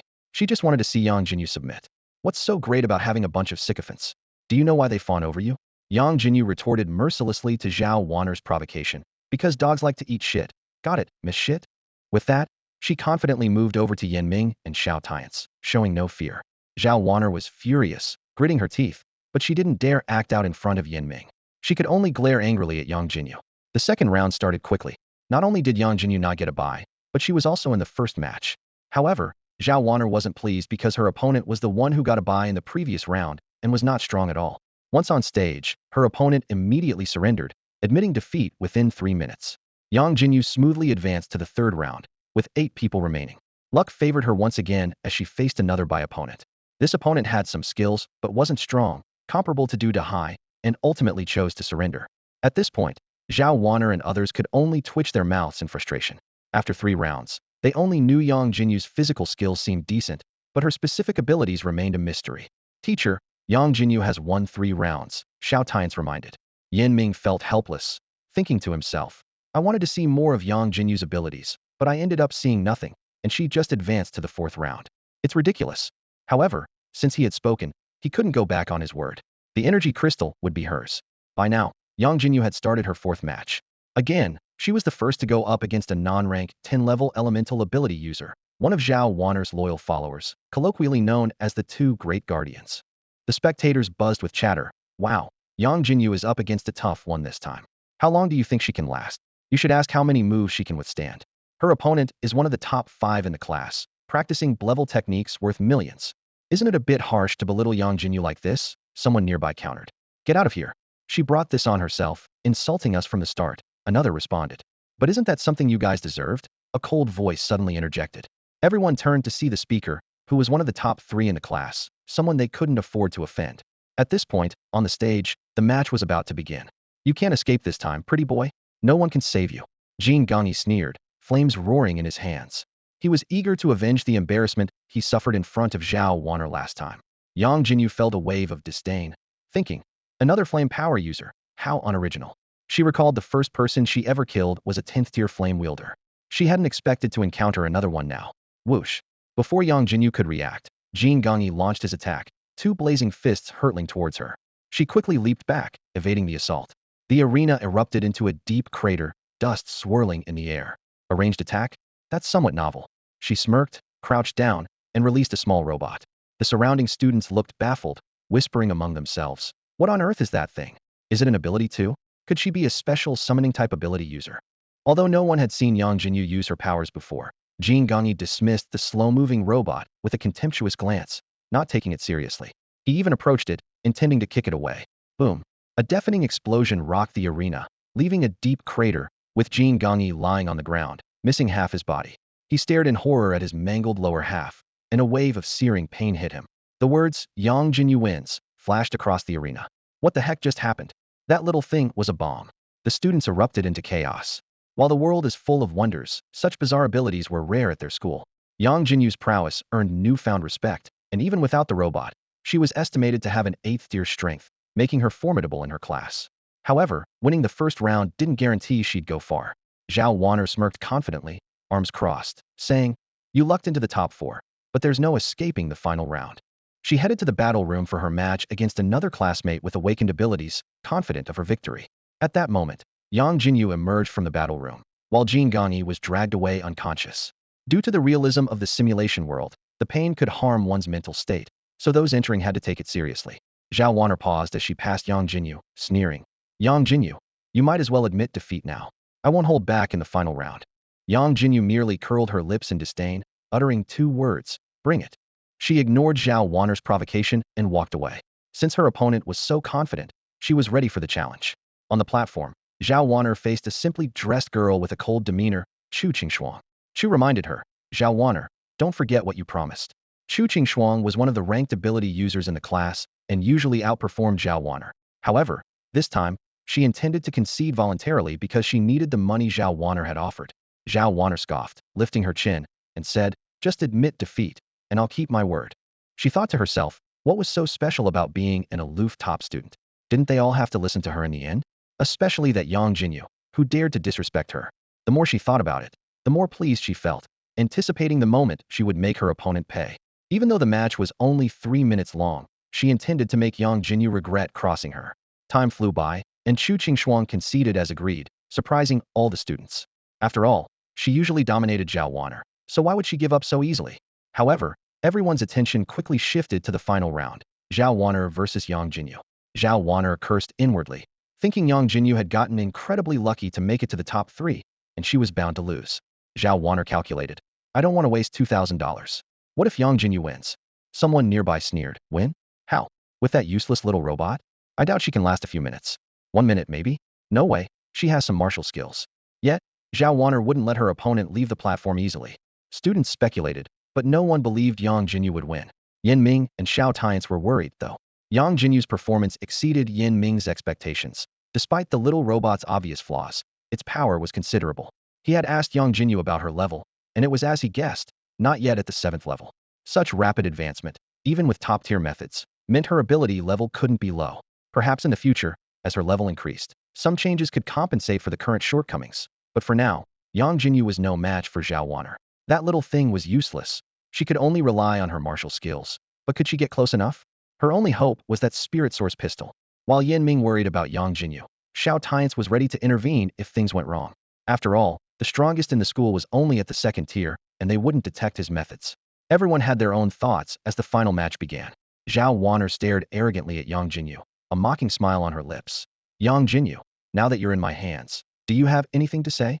On the platform, she was overbearing, not taking Yangjinyu seriously at all. Bang! Yangjinyu didn't respond immediately with words, but with action. Xiao Wan'er was startled. As a wind-type elemental ability user, her reaction speed was far superior to ordinary ability users. Almost instantly, a wind wall appeared out of nowhere, blocking the bullet. Xiao Wan'er ground her teeth in anger. How dare you sneak attack a girl like me? She was furious, not expecting her opponent to dare defy her. Yangjinyu wasn't surprised. Although her level was lower than Xiao Wan'er's, ordinary bullets couldn't easily bring her down. Ignoring Xiao Wan'er, Yangjinyu sprinted directly towards her opponent. Xiao Wan'er was taken aback, astonished by Yangjinyu's speed for the first time. Her agility seemed to surpass 100, comparable to a tier 10 ability user. Wasn't her opponent supposed to have a special ability? How could her speed be so absurd? But there was no time to ponder. Yangjinyu was only a few steps away. Xiao Wan'er quickly retaliated, and with a whoosh, a wind blade sliced through the air, rushing towards Yangjinyu. Yangjinyu's figure blurred as she dodged the wind blade, leaving a deep scratch where she had just stood. She then clapped her hands, enchanting her silver bullets, directing her magical attack at the ability shield. Bang! Bang! Bang! 3 precise shots shattered the wind wall at a single point, leaving Xiao Wan'er stunned, unable to react in time. By then, Yangjinyu had already reached her. With a floating kick, Xiao Wan'er found herself involuntarily suspended in the air, her expression grim. Was this her opponent's true ability? Had she been hiding it all along? Unfortunately, there was no time for answers. Suddenly, a machine gun appeared in Yangjinyu's hands, a change that made Xiao Wan'er's eyes widen in shock. What the heck? Where did she get a machine gun? Rat-a-tat-tat. Accompanied by a barrage of gunfire, Xiao Wan'er felt as if she had been turned into a sieve, her body racked with searing pain. Yet, Yangjinyu seemed to intentionally avoid her vital points. The time hadn't come for her to be taken out of the fight. Each second brought indescribable pain, and for the first time, Xiao Wan'er felt these 3 minutes stretch endlessly. Ai, bang. She finally fell from the air, the sound of bones cracking echoed, and a more intense pain engulfed her body. Xiao Wan'er couldn't help but wail, thinking to herself. Crazy, still thinking of talking tough now. Can't even beg for mercy? Yangjinyu sneered, showing no mercy. She hadn't before, and she certainly wouldn't now. Who isn't a soft jade nowadays? Bang! A gunshot ended it all. On the stage, the words Yangjinyu wins appeared again. Outside, the world fell silent once more, everyone staring wide-eyed at the screen before erupting into chaos. Was that a machine gun? Damn! What's going on? Yangjinyu's ability can turn into a machine gun? Who below Tier 3, except physical ability users and monsters, could withstand that? Ah, my money, my $2,000. How did Yangjinyu win? Her performance completely defied everyone's expectations. Who could have imagined she'd wield a machine gun for a sweep? What kind of bizarre ability is that? You say it's a special type, but why are her strength and agility so high? They felt like a dark horse had truly emerged. At this moment, the door to the combat room slowly opened, and Yang Jinyu walked out alone, leaving Xiao Tianche unconscious like a statue. Yang Jinyu wore a smile, her gaze gently sweeping over her classmates. Yet, on her pretty and slightly heroic face, her classmates sensed a hint of terror, because they knew Yang Jinyu was here to settle scores. As Yang Jinyu walked back to the classroom, she wore a silly grin, her eyes glued to the balance on her phone screen. She was secretly thrilled. 1, 10, 100, 1,000, 10,000, 30,000 yuan, jackpot. Her balance had skyrocketed from a 2-digit number to 5 digits after buying the spiritual medicine, and she was ecstatic, as she'd never seen so much money before. Beside her, Xiao Tianche shook his head helplessly, thinking to himself that his friend was truly obsessed with money. Did you hear what I just told you? Xiao Tianche asked. Yang Jinyu absent-mindedly replied. Yeah, you said the class monitor is looking for me, right? What does he want? She put away her phone and turned her attention to Xiao Tianche, guessing. Is it about the secret realm quota?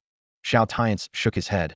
Not just that, it's also about the scholarship for outstanding students, like energy crystals. Before he could finish, Yang Jinyu had already vanished, shouting back over her shoulder. Old Xiao, I'm off.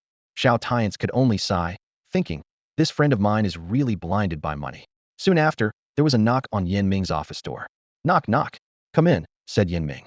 Yang Jinyu pushed the door open, excitedly asking. Class monitor, I heard you were looking for me. What's up? Yan Ming looked at her bright eyes and said helplessly. With that expression, Xiao Tianche must have already told you. Why are you still asking? He opened a locked safe and took out a box containing 10 crystal-clear energy crystals. These are the school's scholarship for outstanding students. 10 first-tier energy crystals that can be absorbed directly. Then, Yan Ming slid his finger over a ring on his hand, and another box appeared, containing just 1 crystal, but with noticeably denser energy. This is my personal contribution to you. A second-tier crystal, he continued. After the class competition, there are only 3 days until you enter the secret realm. This time, it's important, and I hope you can give it your all. He paused before adding. This could determine your future.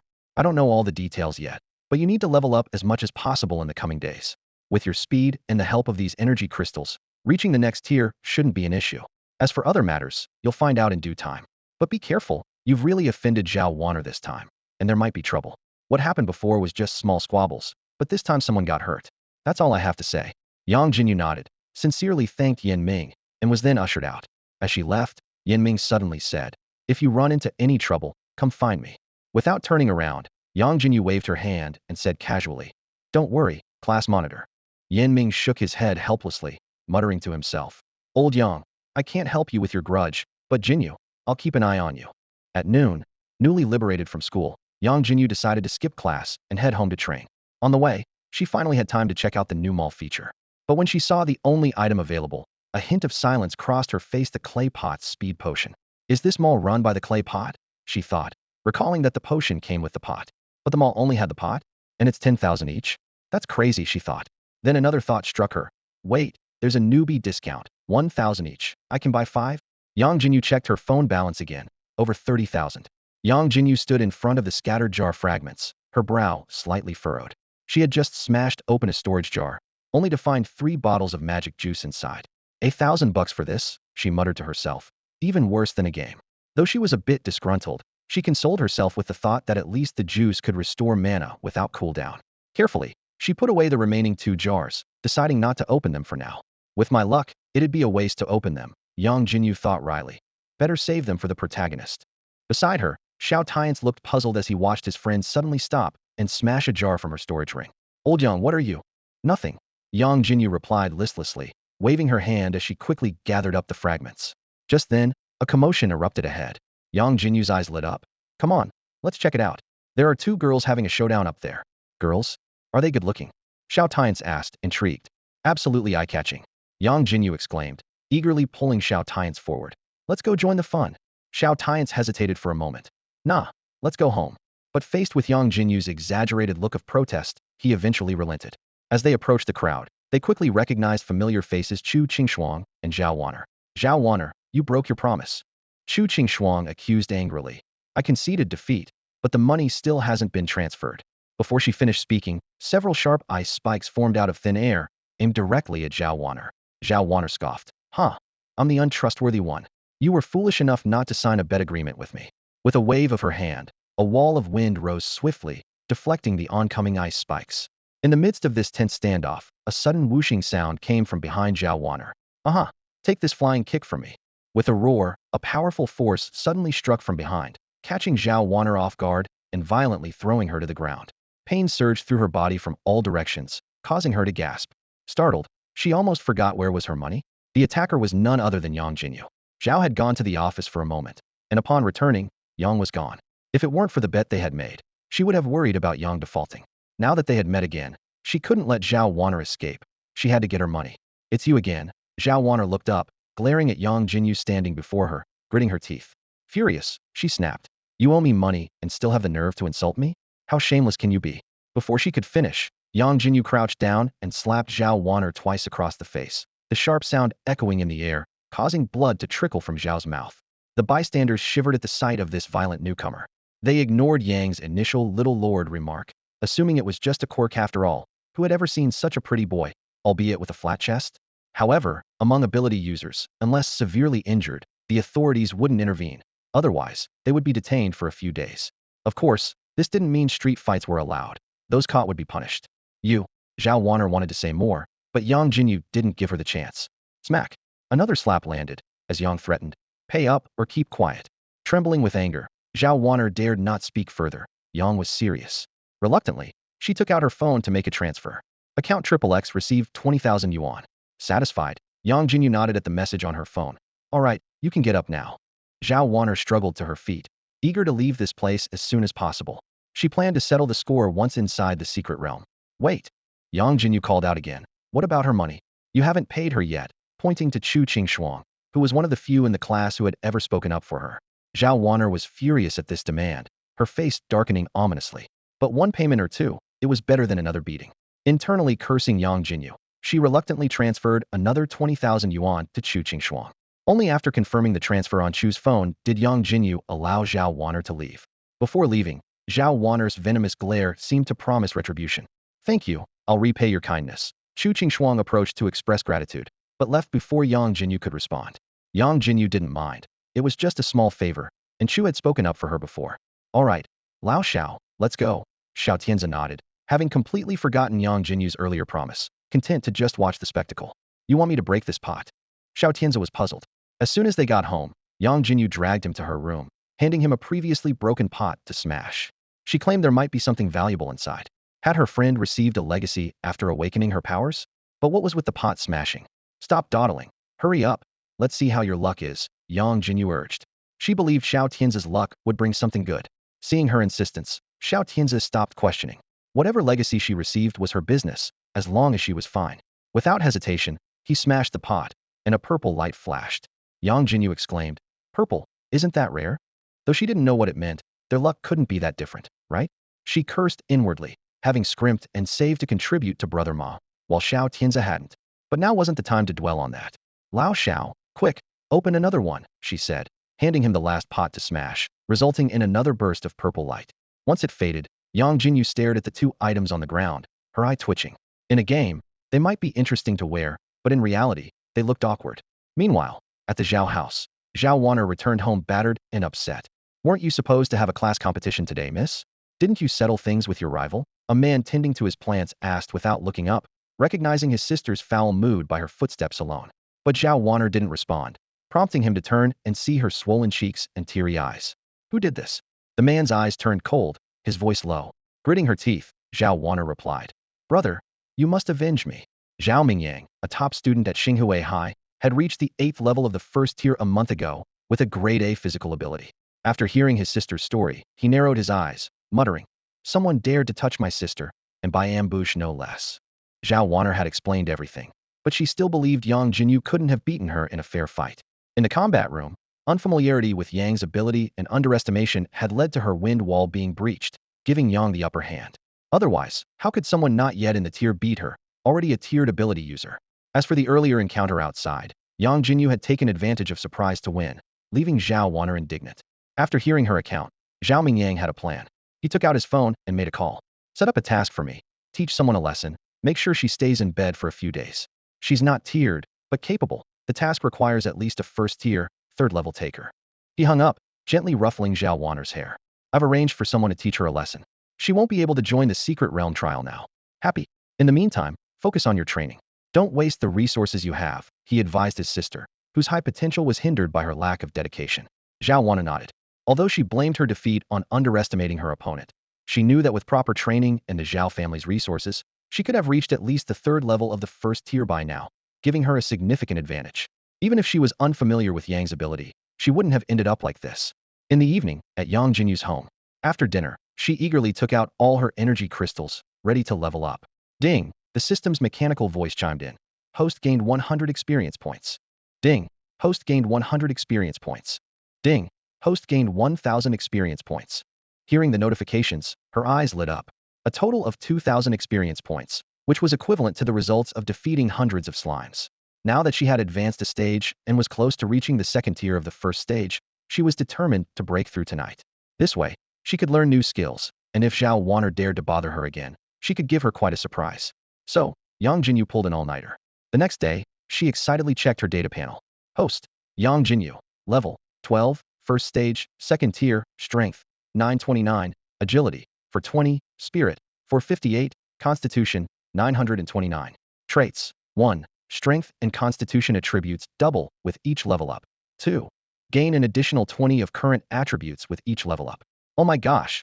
Yangjinyu's eyes widened in an instant. After the breakthrough yesterday, she was too tired to notice her attributes. Seeing them today left her stunned. Over 900 in strength was equivalent to a second-stage physical ability user. Even her lowest stat, agility, was close to the 7th tier of the first stage. Indeed, permanent buff enhancements are powerful. However, this also made her feel a sense of urgency. Now that she was at the first stage, she needed to undergo the second body refinement, especially after completing the second phase of training. It seemed she could gain a special ability. Although the book didn't explain this in detail, her curiosity was piqued. However, the herbs required for the second body refinement were not comparable to the first, estimated to cost at least 10,000 yuan, and she had no money. She had half the amount yesterday, but it was all spent on opening jars.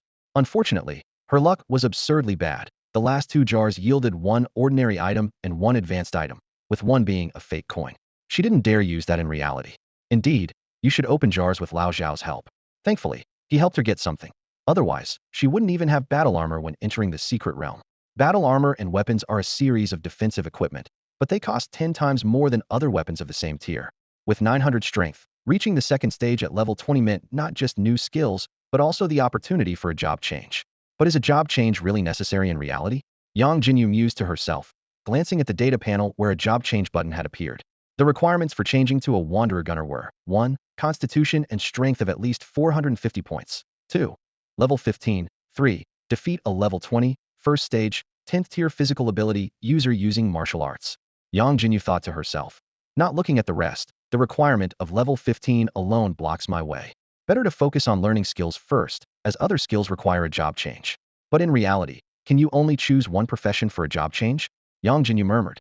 The system didn't respond, but tasks for all 4 professions were issued, suggesting she might acquire skills from all 4 professions. After all, the gunner profession doesn't conflict with the ghost swordsman. However, that's not the main focus. Now that the skills are learned, she needs to prepare her weapons. 1 handgun clearly wasn't enough. Yangjinyu needed another one as a backup, and she also planned to modify the one she already had. After some time, she found herself at the Tianyang shopping mall, her eyes landing on the price tag of a Lingyuan pistol. A glance at her account balance left her momentarily silent. Ignoring the enthusiastic sales pitch from the store clerk behind her, she quietly left the mall. Meanwhile, not far from the shopping mall, a conversation was taking place. Is it her? Yeah, but are you sure it's not a chick? Who cares, as long as we get the money, one of the men said. But boss, she's a pretty girl, another argued. So what? We're professionals, not thugs. We need to have some ethics. Yangjinyu was completely unaware of the 3 men stealthily following her, carrying a photo of her from high school when she had short hair. She remained oblivious to the looming threat until she left the mall and walked into an empty street. Suddenly, 3 men appeared in front of her. This tree is planted by me. This road is paved by me, she heard them shout, causing her to twitch slightly in confusion, wondering what kind of act this was. She turned, ready to head in a different direction. Wait, girl, do you know who you've offended? The leader of the group started to say, but before he could finish, Yangjinyu turned back with a hint of irritation, swiftly moving next to him. He felt a sharp pain in his abdomen and was sent flying. As he was airborne, he saw an elderly woman who looked familiar. It was his great-grandmother. Boss, he faintly heard his two underlings' terrified cries before he lost consciousness. 10 minutes later, the man struggled to open his eyes, the pain in his abdomen leaving him dazed. Where am I? Boss, you're finally awake. You kept calling out for your great-grandmother. We thought you were a goner, one of his subordinates said anxiously. The man suddenly remembered being knocked out by a knee strike. Wasn't the target supposed to be a lower-tier, non-enhanced individual? The strength she displayed was no joke. It nearly killed him. Damn it. I'm going to file a complaint. Which idiot assigned this dumb task? Even a first-tier level 5 got taken out instantly, and the task was supposed to be limited to first-tier level 3. Is this some kind of setup? Then, he laughed bitterly. You knew I was hurt. Why didn't you take me to the hospital? One of the underlings sheepishly replied. Well, boss, we didn't have any money left. It got stolen. The man thought angrily, being hired muscle, getting beaten by the target, and having their money stolen. Who's the real criminal here? You guys don't have money, but I do. Couldn't you have taken me to the hospital first? The underlings were silent for a moment before one cautiously said, Boss, your money is gone too. The man was stunned. What do you mean? I didn't have any cash on me. The subordinate explained. Well, boss, it's because of the fingerprint unlock. The target transferred all the money from your phone, and to prevent you from causing trouble, they even made you sign a gambling contract with your fingerprint. The man thought helplessly, damn, this is the real underworld. Then, he felt a wave of dizziness and passed out again. Boss. Meanwhile, on the other side, Yangjinyu looked at the increased number in her account balance, a satisfied smile spreading across her face. She hadn't expected that just when she needed money, a cash cow would come knocking on her door. 2 days later, at the entrance of Xinhui No. 2 High School, Yanming looked at the hastily arriving Yangjinyu and Xiao Tianche, frowning slightly. Why are you guys so late? Xiao Tianche's mouth twitched slightly, unwilling to say much. Yangjinyu, feeling guilty, shifted her gaze aside and secretly hid the battle armor combiner in her hand. Due to the urgency of time, Yanming didn't ask further and directly led them to a bus. Including Yangjinyu and Xiao Tianche, there were a total of 16 students around. Yanming's expression suddenly turned serious. Now, I need to tell you about the secret realm we're heading to. It's not an ordinary secret realm, but one invaded by the Abyss. In the future, if you enter a top university, encountering the Abyss is unavoidable, so you must first adapt to a secret realm invaded by it. Of course, I'm telling you now, you still have a chance to back out, as there will be life-threatening dangers. Seeing no one spoke up, Yanming continued. All right, since no one is opting out now, don't think about it later. Get on the bus. The portal to the secret realm isn't here. In the meantime, I'll explain this secret realm to you. Once everyone was on the bus, Yanming spoke again. This secret realm originally belonged to the remnants of a civilization, but after being invaded by the Abyss, it transformed into a civilization projection. Your task is to hunt as many creatures inside as possible and earn points. I'm not entirely sure of the reason, but it's said to be related to the 7 Greats of Donhuang. It might be a special recruitment assessment. At this point, a student raised a hand and asked, Teacher, isn't special recruitment usually only for abilities rated A and above? Yanming explained. Normally, yes, it is only for abilities rated A and above. But this year, our Xinhui city has 2 geniuses with S-level abilities, he said, glancing at Xiao Tianche. So, there might be more special recruitment slots this year. Hearing this, Xiao Tianche remained expressionless, but his heart was clear about the special recruitment situation due to his rebirth. Although he had already caught the attention of the Imperial Capital University because of his ability, once there, they would still be rated not only on abilities, but also on strength. This special training was an opportunity to test the strength between him and another S-level ability user. The others were just there for comparison. However, it was also a chance for them, as students who entered the 7 Greats of Donhuang through special recruitment had a significant advantage in initial ratings compared to those who entered through the college entrance examination. Nevertheless, this secret realm journey was dangerous because it involved the Abyss. What are you looking for? This secret realm is dangerous. You should listen to Teacher Yan's introduction carefully. Xiao Tianche directed his gaze at Yangjinyu, who was looking around. Yangjinyu turned back and said, Nothing. Just curious about Zhao Wanner. She better not claim she can't participate in the secret realm because she got beaten up trying to extort me. I don't have money.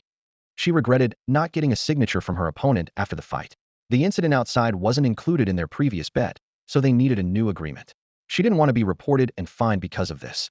Xiao Tianche remained silent upon hearing this, pondering when exactly did Yangjinyu develop such a miserly trait? Could it be because of that spirit source body forging technique? That technique was more powerful than any body refining technique he had encountered in his previous life, and he wondered where Uncle Yang had obtained it. However, the spiritual medicines required later on were indeed expensive. Yangjinyu taught the Lingyuan body casting technique to Xiao Tianche, and this gesture of brotherhood filled her heart with warmth. Xiao Tianche's eyes flashed with gratitude as he silently noted this favor. Yanming noticed their subtle interaction, but merely smiled calmly. After all, the information Xiao Tianche possessed might be more detailed than his own. Clearing his throat, Yanming began to explain the enemies within the secret realm in detail. We will be facing beings known as the Machination Clan. They are skilled in mechanics, and their strength is not to be underestimated. He held up one finger. Eliminating a non-ranked member of the Machination Clan or a mechanical creation earns you 5 points. He then added, after ranking, for each level you ascend, you gain an additional 5 points. If anyone can directly handle a second-tier, first-level Machination Clan member, that's 1,000 points, which is the upper limit in the secret realm. Yanming's gaze swept over the group as his tone turned serious. Now, please hand over your backpacks or storage equipment. You may only keep your battle armor and weapons. Other items will be distributed uniformly at the destination. He paused before adding, you can think of this trial as a more dangerous, smaller-scale college entrance exam. Hearing this requirement, Yangjinyu couldn't help but twitch the corner of her mouth. Her ability to summon heavy weaponry would be more effective if it could incorporate physical components, reducing energy consumption and increasing power. Without storage equipment, her combat capability was undoubtedly weakened. She was secretly thankful she didn't have those heavy firearms now, but couldn't help but wonder how to handle similar situations in the future. Would she need to find someone to create a separate space? It all felt like a dream. A thought flashed through her mind.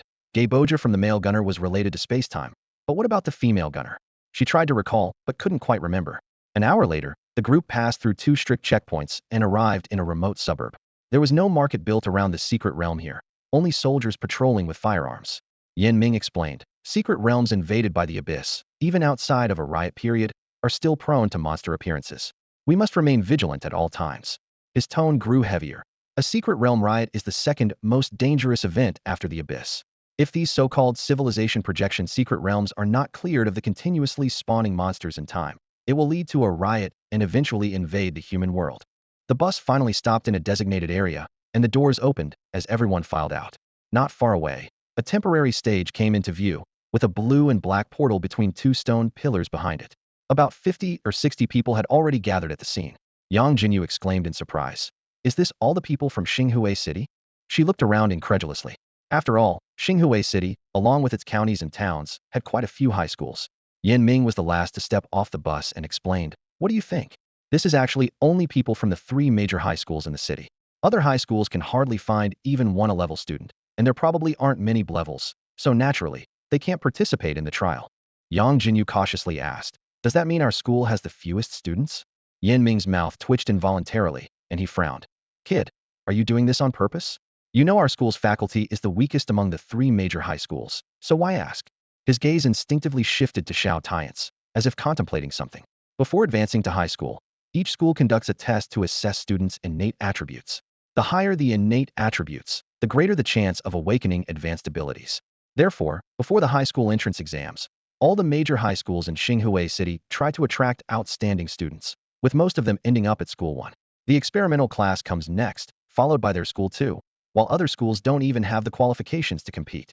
Although Xiao Tianche did poorly in the entrance exams, his attribute points were enough for him to get into School 1, but he chose not to. This decision came at a time when Yangjinyu's father had just passed away, and the emotional burden led him to make that choice. I see. Yangjinyu's eyes wandered after hearing this, and she couldn't help but scratch her face.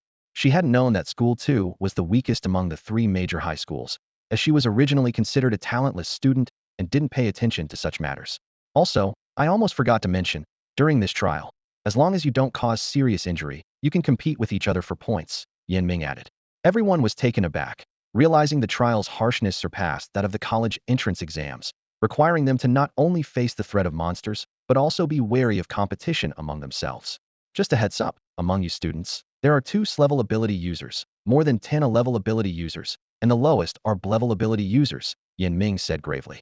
Of course, this doesn't include a certain student's special ability. As he spoke, his gaze once again fell on Yangjinyu, wondering to himself if her special ability had leveled up since the last time she left. realizing he needed to have her ability level assessed. At this moment, Yangjinyu's gaze was fixed in another direction, a hint of displeasure flashing in her eyes. Standing there were students from Xinghui First High, including Zhao Wanner with her brother beside her. Xiao Tianche quietly warned, Zhao Mingyang is probably at the first stage, 9th, or even 10th level now. Be careful when you enter the secret realm. Do you want to team up? Yangjinyu didn't respond. Instead, she raised both middle fingers with a provocative smile on her lips, silently mouthing the word loser. She thought to herself, if you like glaring at me, then come at me directly. Zhao Wanner was displeased to see Yangjinyu appearing here in Scathe, participating in the secret realm trial. She said to her brother, look, that's Yangjinyu, that pretty boy. Where's the person you hired? Zhao Mingyang paused, puzzled. He had never failed when dealing with ordinary people on the dark web before. What went wrong this time? Did they take the deposit and run? He couldn't believe that the person hired would lose to Yangjinyu. The task required at least a first stage, 3rd level ability user, while Yangjinyu was previously at most a non-ranked, 9th level. Even if the opponent was an 11 ability user, they couldn't possibly defeat a first stage, 3rd level ability user. The possibility of its level ability was even more far-fetched. Zhao Mingyang reassured her. All right, don't worry about that person for now. Once we're in the secret realm, I'll personally help you get back at her, okay? Zhao Wanner grumbled. No need. I want to do it myself and make her apologize on her knees. After 3 days of rigorous training, she had advanced to the first stage, 3rd level, and had specifically learned combat techniques. She was confident she wouldn't lose to Yangjinyu this time. Yangjinyu had already turned her attention away from them. She was now intrigued by a white-haired, reedy person. Xiao Tianche explained, that's Mo Ing, also known as Red Eye, and S-level ability user from First High, but a pseudo-S level. His ability is S-level Blood Rage, which can greatly enhance his strength, but the longer it's active, the more he loses his sanity. After hearing this, Yangjinyu suddenly reached out to ruffle Xiao Tianche's hair, saying, there, son, don't cry, Dad's got your back. However, due to the height difference, she had to stretch her arm. Realizing the oddness of her action, she quickly withdrew her hand, feeling flustered. Not far away, some female students from the same school noticed this scene and smiled knowingly. Zhao Wanner ground her teeth in anger, cursing Yangjinyu for flirting with Tianche. At that moment, the last group of students arrived from Experimental High. Among them was a handsome, yet brooding guy who glanced over. Xiao Tianche immediately stepped in front of Yangjinyu and warned in a low voice, be careful of that guy. He's an 11 necromancer who controls the dead. Rumor has it he's even dug up graves. Hearing necromancer, Yangjinyu shivered at the thought of corpses crawling out of graves, covered in rotting flesh and surrounded by flies. She wished she could shoot him on the spot.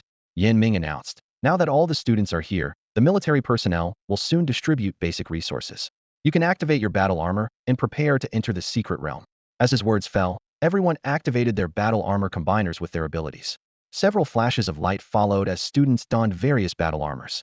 Xiao Tianche wore a dark blue battle armor with a faint blue glow, resembling the brightest star in the night sky.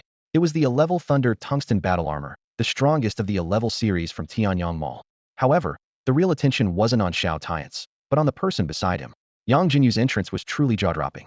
She appeared in a snowman costume with a pixelated headgear, starkly contrasting the imposing or seductive battle armors worn by others. Seeing this, Yanming couldn't help but twitch the corner of his mouth. What on earth are you wearing? Yangjinyu casually waved her hand. It's battle armor, of course. She explained that this outfit was converted from a game costume by Xiao Tianche. It not only had the functionality of battle armor, but could also be continuously forged and enhanced. More importantly, the cost of upgrading was a mere tenth of that of regular battle armor. Facing Yanming's skepticism, Yangjinyu confidently extended her hand. If you don't believe me, give it a squeeze. It's a grade, verified by old Xiao. She also demonstrated the armor's transformation ability, instantly changing the gloves from a mitten style to a regular one. Yanming shook his head in resignation, then proceeded to organize everyone into formation. On the podium, a middle-aged man in military uniform stepped forward. Despite his unremarkable appearance, his powerful presence instantly commanded silence. I am Zhou Ming, the chief commander and person in charge of this trial. He briefly reiterated the trial rules, particularly emphasizing the schedule and the prohibition of malicious harm. Zhou Ming's words were calm, yet his sudden surge of authority made everyone aware that he was at least a third-tier ability user. Subsequently, the soldiers began distributing supplies. Each student received a black backpack containing a smart wristband used for recording scores, viewing maps, and emergency assistance and military-grade compressed food. With half an hour remaining before officially entering the secret realm, students began to chat loosely, some seeking team partners. Xiao Tianche once again suggested teaming up with Yangjinyu, but she confidently declined. Don't worry, I can handle it alone. I might even surpass you. At exactly 10 o'clock, the trial officially commenced. Students, each harboring their own expectations, surged toward the entrance of the secret realm.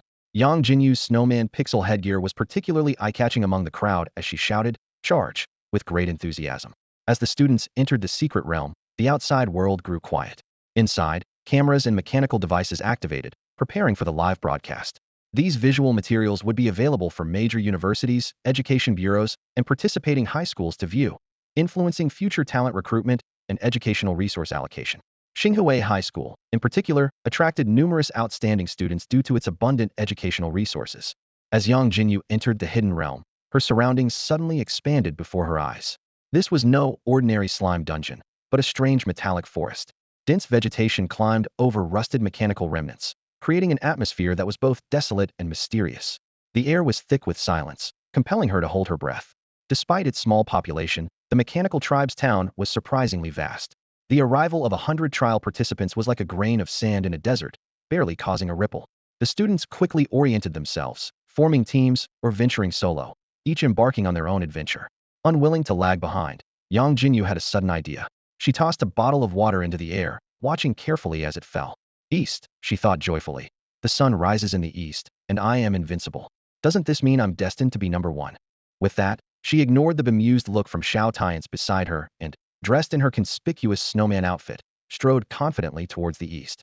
Standing at the outer edge of the realm, Yang Jinyu rested her chin on her hand, studying the map projected by her wristband. The map divided the realm into outer, middle, and core areas. The monsters on the outskirts haven't even reached the first rank. I need to go deeper, she calculated, setting her sights on the core area. Despite the formidable near second-rank enemies lurking there, she was brimming with confidence. I said I'd surpass old Xiao, which means I need to be first, right? Besides, I have the ability to upgrade by absorbing inner cores. Who says I don't stand a chance? It wasn't long before Yang Jinyu encountered her first opponent, a hunched, humanoid creature with decaying flesh hanging from half its face. This ugly thing looks like a zombie, she muttered. I wonder if it has an inner core? It should, according to the books. All creatures in these realms have some sort of energy core. Before she could ponder further, the creature spotted her. Despite its limp, it moved with alarming speed, rivaling that of a first-rank power user. No wonder they say abyss-invaded realms are more dangerous, Yang Jinyu mused cautiously. But, bang! A gunshot rang out, and the creature fell to the ground. Can you outrun a bullet? Yang Jinyu smirked. As her level increased, the speed of her ability-conjured bullets had also quickened, making it easy to handle a non-ranked creature. At that moment, the smart wristband on Yang Jinyu's wrist lit up, displaying a blue virtual screen. A line of prominent black text flashed. Trial participant has defeated a non-ranked mechanical tribe creature, earning 5 points. Participant information successfully bound. Xinghua Secondary School, Senior Year 2, Yangjinyu. The virtual screen continued to flash, transitioning to show 2 clear lists. The first was Yang Jinyu's personal information. Name, Yang Jinyu. Gender, male. Class, Xinghua Secondary School, Senior Year 2. Score, 5 points. The second list displayed the current rankings. First place, Xiao Tianche, 20 points. Second place, Mo Ing, 15 points. Third place, Lin Si, 15 points. 61st place, Yang Jinyu, 5 points. Damn, old Zhao's already in first place. Yang Jinyu's heart tightened. I need to speed up. Even if I can't be first, I can't fall too far behind. Seeing herself in 61st place, she knew the initial ranking didn't determine everything, but it still ignited a rare competitive spirit in her. She clenched her fist, determined to shine in this trial. The word is already out there, Yang Jinyu thought to herself. Even so, she couldn't slack off on the mission to find the inner core. She astutely noticed that these humanoid monsters also contained inner cores, though they resembled energy crystals more than anything else. With this realization, Yang Jinyu pressed on deeper into the secret realm without hesitation. Along the way, she encountered numerous monsters, but most were no match for her and couldn't withstand even a single strike. Each time she defeated a creature, she felt her experience points increase. Absorb non-tier inner core, experience 10. Absorb non-tier inner core, experience 20. Absorb non-tier inner core, experience 50. As she ventured further, Yang Jinyu finally encountered her first tiered monster near the central area of the realm. It seemed like a good omen, as before her stood not only a first-tier, second-level mechanized zombie, but also a first-tier, fourth-level beast-like mechanical creature. Yang Jinyu knew well that among the 100 people who entered the realm, aside from the students ranked A and above, no one, especially those acting solo, would want to face such a combination. It wasn't as simple as 1-1-2. It was at least equal to 3. Suddenly, the mechanical creature charged at her like an arrow released from a bow, with a rifle rising from its back. Whoosh! A laser beam sliced through the air, heading straight for her. Oh, energy weapons. Yangjinyu chuckled softly, deftly leaping backward to easily dodge the attack. Meanwhile, the mechanized zombie also launched an assault, thrusting a laser blade at her. The synergy between the mechanized zombie and its mechanical creation was astonishing, which was why no student wanted to encounter their combination. To add to the surprise, the beast-like mechanical creature's head suddenly opened, releasing a mechanical eagle that soared into the sky, heading straight for Yangjinyu. Faced with this three-pronged attack, Yangjinyu didn't panic. Instead, she flashed a devilish smile. So you like guns? Enjoy ganging up, do you? Come on, let's have some fun. Before her words had even faded, a Gatling gun appeared in her hands, unleashing a barrage of fire. Rat-a-tat-tat. The gun's fiery tongues swiftly shredded the two mechanical creations into pieces. I've never been afraid of a gang fight when it comes to gunplay. Ever heard of fire suppression? Yangjinyu said confidently. The mechanized zombie that had approached her didn't escape either. Heavy weapon strike, she shouted, her dual guns sweeping through the air, and with a swish, the zombie's head was severed instantly. Finished, Yangjinyu stood in the middle of the chaotic battlefield, clad in a snowman outfit with a gun in each hand. She twirled the pistols in a showy manner, ready to leave coolly, only to suddenly realize she didn't have holsters. A moment of awkwardness hit her, but she quickly composed herself, thinking, I'm not embarrassed. It's others who should be. Casually, Yangjinyu rummaged through the scattered mechanical debris and soon found an object resembling a core. She pocketed it and continued on her way, her steps confident and unhurried. Not far away, a team, alerted by the gunshots, hurried over. However, by the time they arrived at the scene, all they found was the aftermath of chaos, with Yangjinyu's figure already vanished down the road. That gunfire must have been Yangjinyu, Xiao Tianche said through gritted teeth, her face filled with anger. Damn it, she got away. She stomped in frustration, the familiar sound of gunfire echoing in her mind, reminding her of a recent encounter. Zhao Mingyang examined the scene carefully, noticing a decapitated machine clan corpse not far away. Upon closer inspection, he realized it had been dealt with only moments ago. As for the scattered mechanical debris, it was a common sight in this secret realm, so he paid it little mind. Stage 1 Level 2? Impossible. Zhao Tianche frowned as she approached the machine clan corpse. After a thorough inspection, her expression relaxed. Brother, I told you, she's just a useless ability user who relies on firearms. These are clearly blade marks. Her tone was filled with disdain. How could a non-ranked, trash ability user take down a Stage 1, Level 2 infected monster? The creatures in this abyss invasion realm far exceed those of the same level, and this one was obviously taken down in a single strike. Suddenly, Xiao Tianche remembered something. Oh right, she exclaimed excitedly. When we left, we saw Xiao Tianche with Yangjinyu. So, this must be Xiao Tianche's doing. They must have teamed up. She turned to Zhao Mingyang, her eyes pleading. Brother, it has to be Xiao Tianche. He's teamed up with that pretty boy. Brother, you have to help me stop them when the time comes. Upon hearing this, Zhao Mingyang's eyes narrowed slightly, then a cold smile appeared on his lips. The name Xiao Tianche stirred a faint ripple in his mind, but confidence quickly replaced it. He thought to himself that this was a perfect opportunity for this so-called class genius to experience what true strength really was. Zhao Mingyang's gaze swept across the distance, and Mo Ying's image flashed in his mind. In his view, the self-proclaimed class individual was nothing more than a hollow reputation. Maybe he could handle brainless monsters, but when faced with a real opponent, he would likely be exposed soon enough. Zhao scoffed, thinking that as long as he could keep Mo Ying occupied, he would easily outlast him. As for Xiao Tianche, Zhao Mingyang had even less regard. What could an orphan possibly accomplish? He was already at the 10th level of the first tier, undoubtedly the highest among the 3 major schools. Moreover, he had mastered combat techniques that most students wouldn't encounter until university. These advantages should allow him to crush any adversary. Zhao Mingyang's thoughts turned to other potential threats. The A-class necromancer from the neighboring experimental school was worth cautioning against, given the formidable Lin family behind them. That ability was like a snowball effect, likely revealing its full potential by the afternoon. If it weren't for the specific requirements for controlling the undead, it might have surpassed a class already. Thinking of Yangjinyu, Zhao Mingyang couldn't help but shake his head. Since this young lady insisted on getting involved personally, so be it. He calmly said, all right, I'll take care of Xiao Tianche. His tone carried no hint of concern for Xiao Tianche. Watching Xiao Tianche walk again towards the direction of the gunshots, Zhao Mingyang opened the ranking list. Seeing Xiao Tianche at the top with 155 points made him frown slightly. Mo Ying followed closely with 125 points, a respectable score, indicating some real ability. However, achieving such results while carrying a burden suggested that Xiao Tianche's strength might not be underestimated. Zhao Mingyang muttered to himself, no matter, let's keep pushing.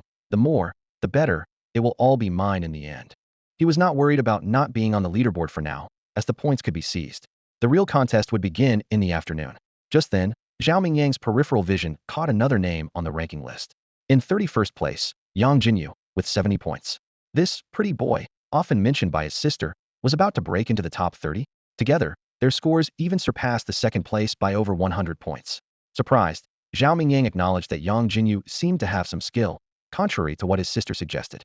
However, Zhao Mingyang quickly dismissed this thought. Someone who had only recently awakened their abilities was not worth his attention. Meanwhile, outside the secret realm, in the spectator stands, school principals, teachers, and education bureau leaders were intently watching the large screen. It displayed real-time updates of the top 10 students' activities, surrounded by numerous smaller screens showing footage captured by stationary cameras. A scoreboard next to them recorded each participant's ranking and score. Shin Chang, the bald-headed principal of Xinhui No. 1 High School, suddenly remarked, 125 points, Principal Chun. Your school's MOing certainly has impressive skills, and you have 6 students in the top 10. Ah, Principal Zhang, you're too kind. Your students are doing well too, with 3 in the top 10, Principal Chun replied modestly. Shin Chang shifted the conversation with a hint of regret in his tone. But it's a pity about Xiao Tianche. No one disagreed with him, as it seemed everyone present was well aware of Xiao Tianche's situation. The principals present were well aware that Xiao Tianche's admission to Xinhui No. 2 High School was a stroke of luck. Their eyes were fixed on the projection screen displaying detailed information about the top 10 students. 6 were from Xinhui No. 1 High School, 3 from the experimental high school, and the top spot was occupied solely by Xiao Tianche from Xinhui No. 2 High School. In the front row of the audience, a middle-aged man with white hair was intently watching the screen. He was Du Wenyuan, the director of the Education Bureau. Looking at Xiao Tianche's photo, Du Wenyuan couldn't help but sigh inwardly. If this brilliant young man had chosen No. 1 High School, benefiting from its top-tier education, he might have broken through to the second tier and reached the top 50 in Xinghua City's historical rankings. Such an achievement would not only be a personal triumph for Xiao Tianche, but also attract more educational resources from the province to Xinhui City. Du Wenyuan's thoughts drifted to the current state of Xinhui City. The city was resource-poor and had not produced its-level talent in years, let alone a well-rounded prodigy like Xiao Tianche. Missing this opportunity, who knows when another Xiao Tianche might appear. However, as an educator, Du Wenyuan understood the importance of respecting students' choices. He tried to adjust his mindset, speaking with a hint of acceptance. This is the student's own choice, and we shouldn't interfere too much. Making it into the top 100 is already quite an achievement. In past years, we mostly didn't make the list at all. Indeed, in previous years, Xinhui City had only managed to get students ranked beyond the top 100. But this time, the situation seemed to have improved. Du Wenyuan continued. This time, we might have 2 students in the top 100, which is a remarkable achievement. No. 1 High School's education quality has always been commendable, and MOing has done well. The few level ability users from the experimental high school are also likely to match past rankings. As he spoke, Du Wenyuan's gaze inadvertently fell on Zhou Ding, the principal of Xinhui No. 2 High School. He added, as for No. 2 High School, Xiao Tianche, you've certainly done your best, but it's a pity none of the other students made it into the top 10. Hearing this, Zhou Ding couldn't help but show a hint of embarrassment. As the principal of No. 2 High School, he knew all too well that this was an unavoidable outcome. Considering the school's limited educational resources, producing a top student like Xiao Tianche was already a pleasant surprise. However, the performance of the other students left much to be desired, which inevitably made Zhou Ding feel some pressure in front of his peers. Most of the attacks were directed at Xiao Tianche, leaving the others unable to assist. Xiao Tianche dodged awkwardly, already bearing multiple injuries, and looked quite miserable. Zhou Ding frowned, his eyes scanning the leaderboard back and forth. His expression grew increasingly serious because not only were there students absent from the top 10, but there were also fewer than 5 among the top 30. Given the limited number of participants in the trial, those ranking high were even rarer. Suddenly, an unfamiliar name caught Zhou Ding's attention. Yangjinyu? Who is this? He mumbled to himself, his brow furrowed. As the person responsible for allocating cultivation resources, he was familiar with nearly all the students from the second middle school in the top 30. Yet, he had no recollection of this Yangjinyu, who ranked 29th. Zhou Ding strained to recall, finding the name unfamiliar yet slightly familiar. He had to admit that the decision to have all students participate in the class competition had indeed uncovered a dark horse. Although ranking 29th wouldn't earn a special admission opportunity to the 7 great Eastern Huang universities, with such results, entering them through the regular college entrance exam would be no problem. It was undeniable that this student was indeed a genius. Sitting at the back, Yan Ming couldn't help but smile when he saw Yang Jinyu's ranking. Kid, your strength really surprised me, he thought to himself. To break into the top 30. Yan Ming recalled that during the class competition, Yang Jinyu had indeed shown impressive strength. But that was within the school, and Yang Jinyu's late awakening of her abilities was her greatest disadvantage. Even though he had given her a second-tier energy crystal, he thought reaching the entry level would already be a good result. With entry-level strength among this group of 100, she should have ranked near the bottom.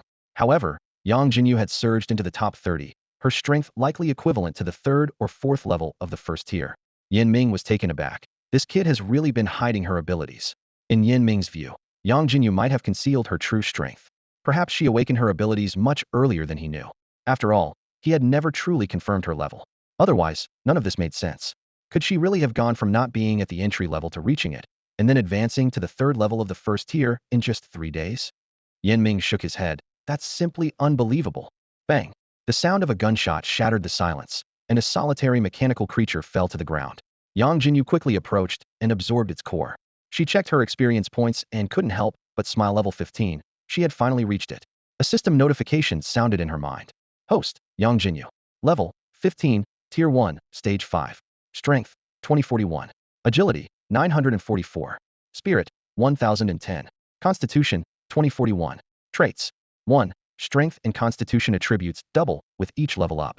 2. Gain an additional 20 of current attributes with each level up. Inventory, unlocked. Skills, floating bullet, back kick. Seeing these extraordinary attributes, Yang Jinyu was momentarily stunned. Her spirit and agility were still normal, comparable to a Tier 2, Stage 4 or 5 ability user. However, her strength and constitution were nearing Tier 3 levels, making her nearly invincible in this realm. Yet she knew that Trait 1 would weaken to 60 after breaking through Tier 3. Otherwise, she would be unstoppable. At level 15, it was time for a class change. Yang Jinyu opened the class change page and carefully reviewed the requirements for each profession. Her level and attributes met the standards. She just needed to fulfill additional conditions. A ranger required defeating a Tier 1, Stage 10 enemy using martial arts. A mechanic needed to create a small robot with a bamboo propeller, like those in the game. She was silently relieved being a poor student. She was clearly not cut out to be a sharpshooter. The requirements for an ammo specialist were somewhat unique. Since her bullets and gunpowder relied on her inner spiritual source, she needed to learn a combat technique that could convert attributes to obtain various ammunition. Finally, the gunner had the lowest requirements. Simply equipping a hand cannon would suffice for the class change. Moreover, she had previously acquired a high-level item, which happened to be a blueprint for a hand cannon. Logically, she should directly change to a gunner. But the problem was that there were 2 methods to synthesize the hand cannon. One was to make it herself, requiring refined iron and energy crystals, and critically, a gun workshop. Where would she find one to steal? However, she recalled that there seemed to be a weapons research institute near the core of the map, which might have the workshop she needed. As for why she didn't purchase a hand cannon outside, that involved the second method, handing the blueprint to someone else to manufacture. But this was more difficult. She could directly synthesize with the blueprint, while others would have to research it slowly. Moreover, hand cannons were a novel item not previously available on the market, and it was uncertain how long it would take to develop. Besides, as a custom weapon, it would be expensive, something she couldn't afford. While Yang Jinyu was contemplating, an irritating voice suddenly echoed. Yang Jinyu, I finally found you. I'll make you pay for the humiliation you gave me. Yang Jinyu looked over and couldn't help but smirk. Wasn't this the wealth-bringing fool from before? Xiao Tianche was even more infuriated by her reaction. You wretch, I'm now Tier 1, Stage 3, and I'll make you regret what you've done. Before she finished speaking, several wind blades coalesced around her. Whoosh! Accompanied by a sharp whistling sound, the wind blades, carrying swirling air currents, rushed towards Yang Jinyu. Meanwhile, not far from Xiao Tianche, Zhao Mingyang was searching for the whereabouts of Xiao Tianche, but found nothing. A sense of foreboding arose, and his gaze involuntarily turned in Yang Jinyu's direction. Zhao Mingyang furrowed his brows, his gaze fixed intently on the superhumans ranked near the top 30.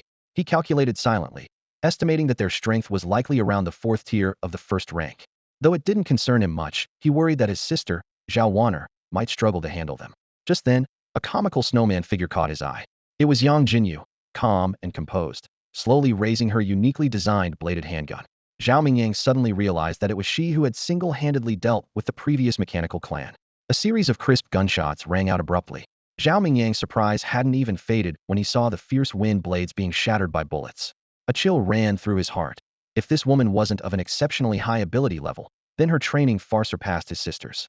Warner, watch out! Zhao Mingyang shouted, just as he saw Yang Jinyu suddenly holding a grenade. Confusion filled his mind, but before he could think further, the grenade streaked towards Xiao Tianche like a meteor. Boom! A loud explosion ensued, followed by billowing smoke and dust. When the smoke cleared, Xiao Wanner stood in a crater, her face filled with terror, clearly having narrowly escaped death. Her wind wall had been useless, and even her prized second-tier shield bore cracks. Xiao Wanner was stunned. Who on earth was this adversary? And where did that grenade come from? Could her ability be an armory of sorts? Yangjinyu ignored Xiao Wanner's terror. In her view, since the other had activated her shield, the trial was effectively over. She walked straight towards Xiao Wanner, touching her wristband. As her eyes fell on the soaring points on the projection screen, she couldn't help but feel a secret joy. With her score breaking 100 and her rank climbing steadily, it was like striking gold. Suddenly, Yangjinyu recalled hearing someone else's voice earlier. She was startled. Xiao Wanner's brother. Swish!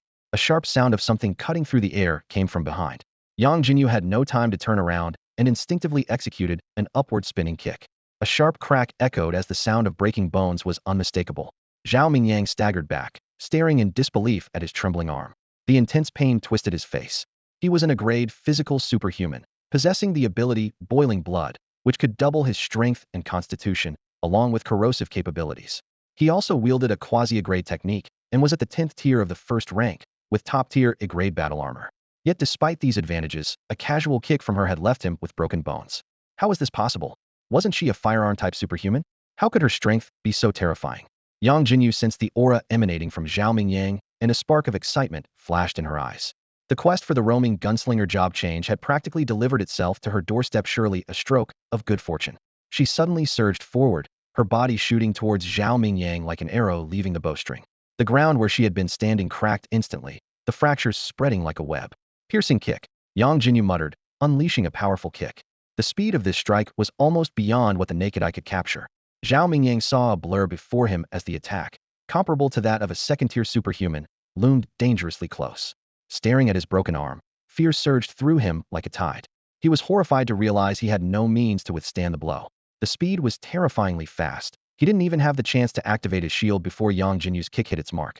Zhao Mingyang instinctively raised his hand to block, but was met with the excruciating pain of his left arm's bone fracturing. A wave of dizziness washed over him, and with a scream, his eyes rolled back as he passed out. Yangjinyu smirked, thinking she had already held back, yet this guy was so easily defeated. Although a spinning kick could indeed cause dizziness, fainting directly was rare. She muttered to herself that it was like he was pretending to be injured. She quickly opened her interface to check, and the appearance of a new skill brought a smile to her face. She had successfully changed her class. Now she could learn skills for a ranger under level 30. The passive skills included Revolver Mastery and Quick Draw, which increased critical rate, penetration, attack speed, and the power of normal attacks. The active skills were Destructive Shot, Long-Range Block, Chain Strike, and Psychic Counter. However, one issue troubled Yangjinyu. She needed to switch weapons again. Chain Strike required the use of chains and gun blades, meaning she needed new equipment. She couldn't help but complain, why can't I draw the weapons from the game? Constantly having to switch is going to bankrupt me. After leaving the training room, Yangjinyu was visibly annoyed. A ranger had to use a revolver, or some skills wouldn't work. Meanwhile, a gunner required a hand cannon, and she couldn't carry a bunch of weapons everywhere. She suddenly had the idea of acquiring a weapon that could transform, but in her current situation, that was just wishful thinking. Despite that, she muttered to herself, Weapon Research Institute, here I come. This place near the core area not only might have workbenches, but also offered the chance to earn points, making it worth exploring. Just then, the system's notification sounded. Congratulations to the host for successfully changing class, taking the first step to becoming strong. Young girl, charge forward bravely. You've earned first place in the Secret Realm trial, rewarded with 10 small earthen pots. Yangjinyu embarked on her journey, engaging in a relentless slaughter along the way. Her destructive shot was incredibly powerful, and hardly any monster survived more than a second under her gun. At noon, the secluded location of the Secret Realm meant that the Education Bureau leaders, along with school principals and teachers, had to dine at a nearby military canteen. Yin Ming, a teacher with a military background, quickly finished his lunch and returned to the audience area. His attention was drawn to the rankings on the board, and he couldn't help but exclaim, over 600 points, Xiao Tianche's talent is truly extraordinary. Just then, a grating voice interrupted his thoughts. Of course, with level ability. Mr. Yin, you're quite lucky, aren't you? You don't even have to train him yourself. With the school backing you, that's an easy $10,000, said a man wearing gold-rimmed glasses with a sarcastic tone. This man was Guahai, the head teacher of the sprint class at Xinhui No. 1 High School. His class gathered most of the city's top students, thanks in part to his special ability to help students improve their levels. The presence of outstanding students directly affected their bonuses, especially with an level student like Xiao Tianche. However, Xiao Tianche had defied expectations by choosing No. 2 High School over No. 1. This year, Due to the secret realm trial, the Education Bureau had set lucrative rewards. Teachers would receive $10,000 if their students ranked in the top 3, $5,000 for the top 10, and $1,000 for the top 30. For a genius like Xiao Tianche, the school would undoubtedly invest all efforts into nurturing him, leaving the teacher with little to worry about. In an average third-tier city where the average salary was just $5,000, such a bonus was enough to make anyone envious. Yanming retorted disdainfully. Well, he insisted on choosing me as his teacher, so what can you do about it? He despised Guohai's reliance on his ability, always charging extra fees. Although he had no authority to interfere with how Guohai used his ability, the fact that Guohai neglected some essential courses and forced students to pay for outside tutoring made Yanming even more averse to him. Guohai shot back. Yanming, go ahead and brag. You're just relying on Xiao Tianche to hold your ground. Half of the top 10 are my students, especially the top 3, with Mo Ying in second place. Once the students push harder this afternoon, the third spot will also belong to my student. Remember Zhao Mingyang? He was once your student. Guohai's gaze swept across the leaderboard, prioritizing Zhao Mingyang even over Mo Ying, because Zhao Mingyang not only had high talent, but also understood social nuances. Don't mind his current rank of over 30, that's because he hasn't. Guohai's words suddenly halted. Made his move yet? He was dumbfounded as Zhao Mingyang's name vanished from the leaderboard. Wasn't he just earning points with his sister? How did both their names disappear? Guohai was completely baffled, unable to comprehend what had happened. Meanwhile, Yanming hadn't noticed Guohai's unusual reaction, but when he heard Zhao Mingyang's name, his brow furrowed slightly. He recalled this student, who had transferred to number 2 high school because of his sister. The arrogance of the individual led to numerous mistakes at school, the most serious being bullying classmates who had not yet awakened their abilities. Yanming didn't hesitate to expel this person, showing no regard for their potential. In his view, if such a person were to become powerful, the likelihood of them becoming a menace would be even greater. Suddenly, Yanming noticed that Guohai had stopped his sarcastic remarks. Turning to look, he saw Guohai standing dumbfounded, his eyes fixed on the leaderboard. Guohai had just witnessed Zhao Mingyang's name vanish, only to be replaced by a student from class 22, Yangjinyu. In previous years, when there were no class ability users in Xinhui City, the slots for secret realm trials were significantly reduced, with almost all participants being students from the first school. This usually meant that the leaderboard only displayed names and scores, without school or class information. But the problem was, Guohai had heard Zhao Mingyang mention Yangjinyu, who was also Yanming's student. Coincidentally, the points Yangjinyu gained were exactly the same as Zhao Mingyang's before he disappeared. Who is Yangjinyu? Guohai asked with a grim expression, internally suspecting that this might be Yanming's hidden dark horse. Faced with Guohai's question, Yanming was bewildered and didn't answer immediately. Instead, he looked at the leaderboard. Wow, this kid's incredible. Over 300 points and ranked 18th. Wasn't he just 29th? Yanming widened his eyes, doubting if he was seeing correctly. How could there be such a significant jump in the top 20 rankings of the entire Xinhui city? Just how much strength was this person hiding?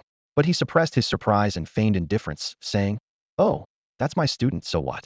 Just made it to the top 20. Why? Is teacher Guo so interested in a student who hasn't even made it to the top 10? Although Yanming didn't know why Guohai looked upset, he knew that the calmer he appeared, the more uncomfortable Guohai would feel. And indeed, Yanming was unaware of what had happened, but Guohai had witnessed Zhao Mingyang's name disappear, followed by Yangjinyu's rise in rank. If the latter wasn't part of a team, this was definitely a dark horse, especially since they had eliminated his favored third-place candidate. That meant the 200,000 yuan prize, which his students combined couldn't match. At this moment, the leaders from the Education Bureau and principals from other schools gradually returned. Chen Chang, the principal of the first school, noticed Guohai's odd expression and asked, "Teacher Guo, what's wrong?"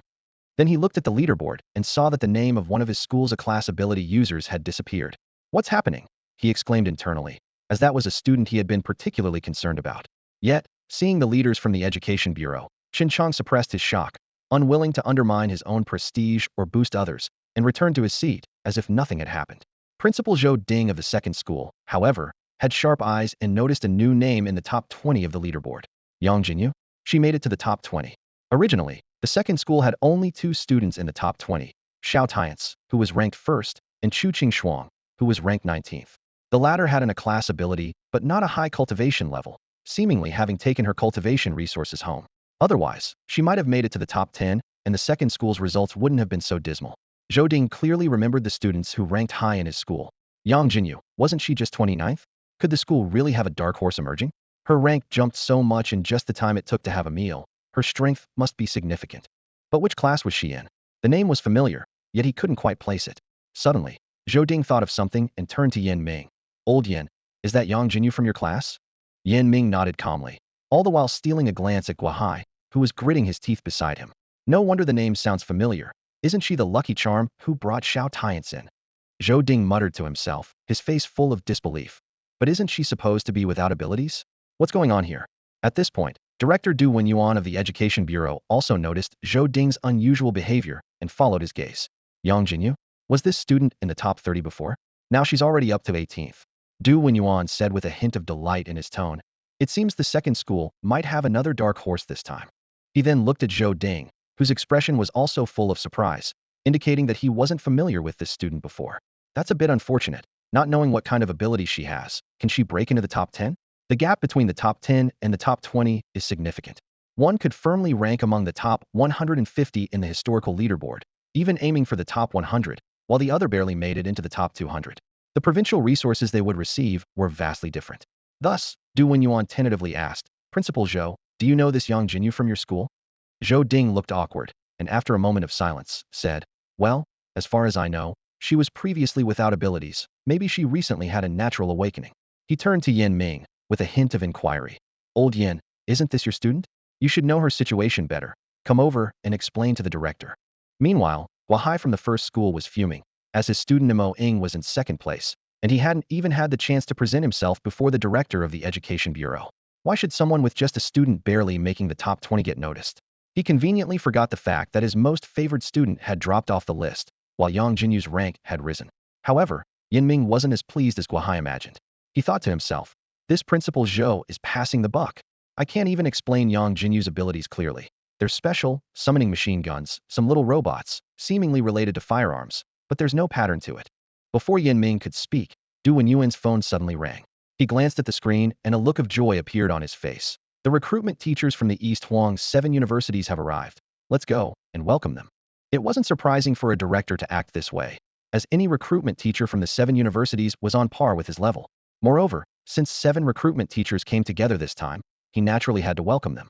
And if it weren't for their city suddenly producing 2 class students this year, they wouldn't have even bothered to come.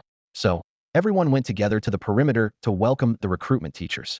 Meanwhile, no one noticed that Yangjinyu's rank had suddenly jumped from 18th to 17th, then 16th, 15th, finally settling firmly at 9th.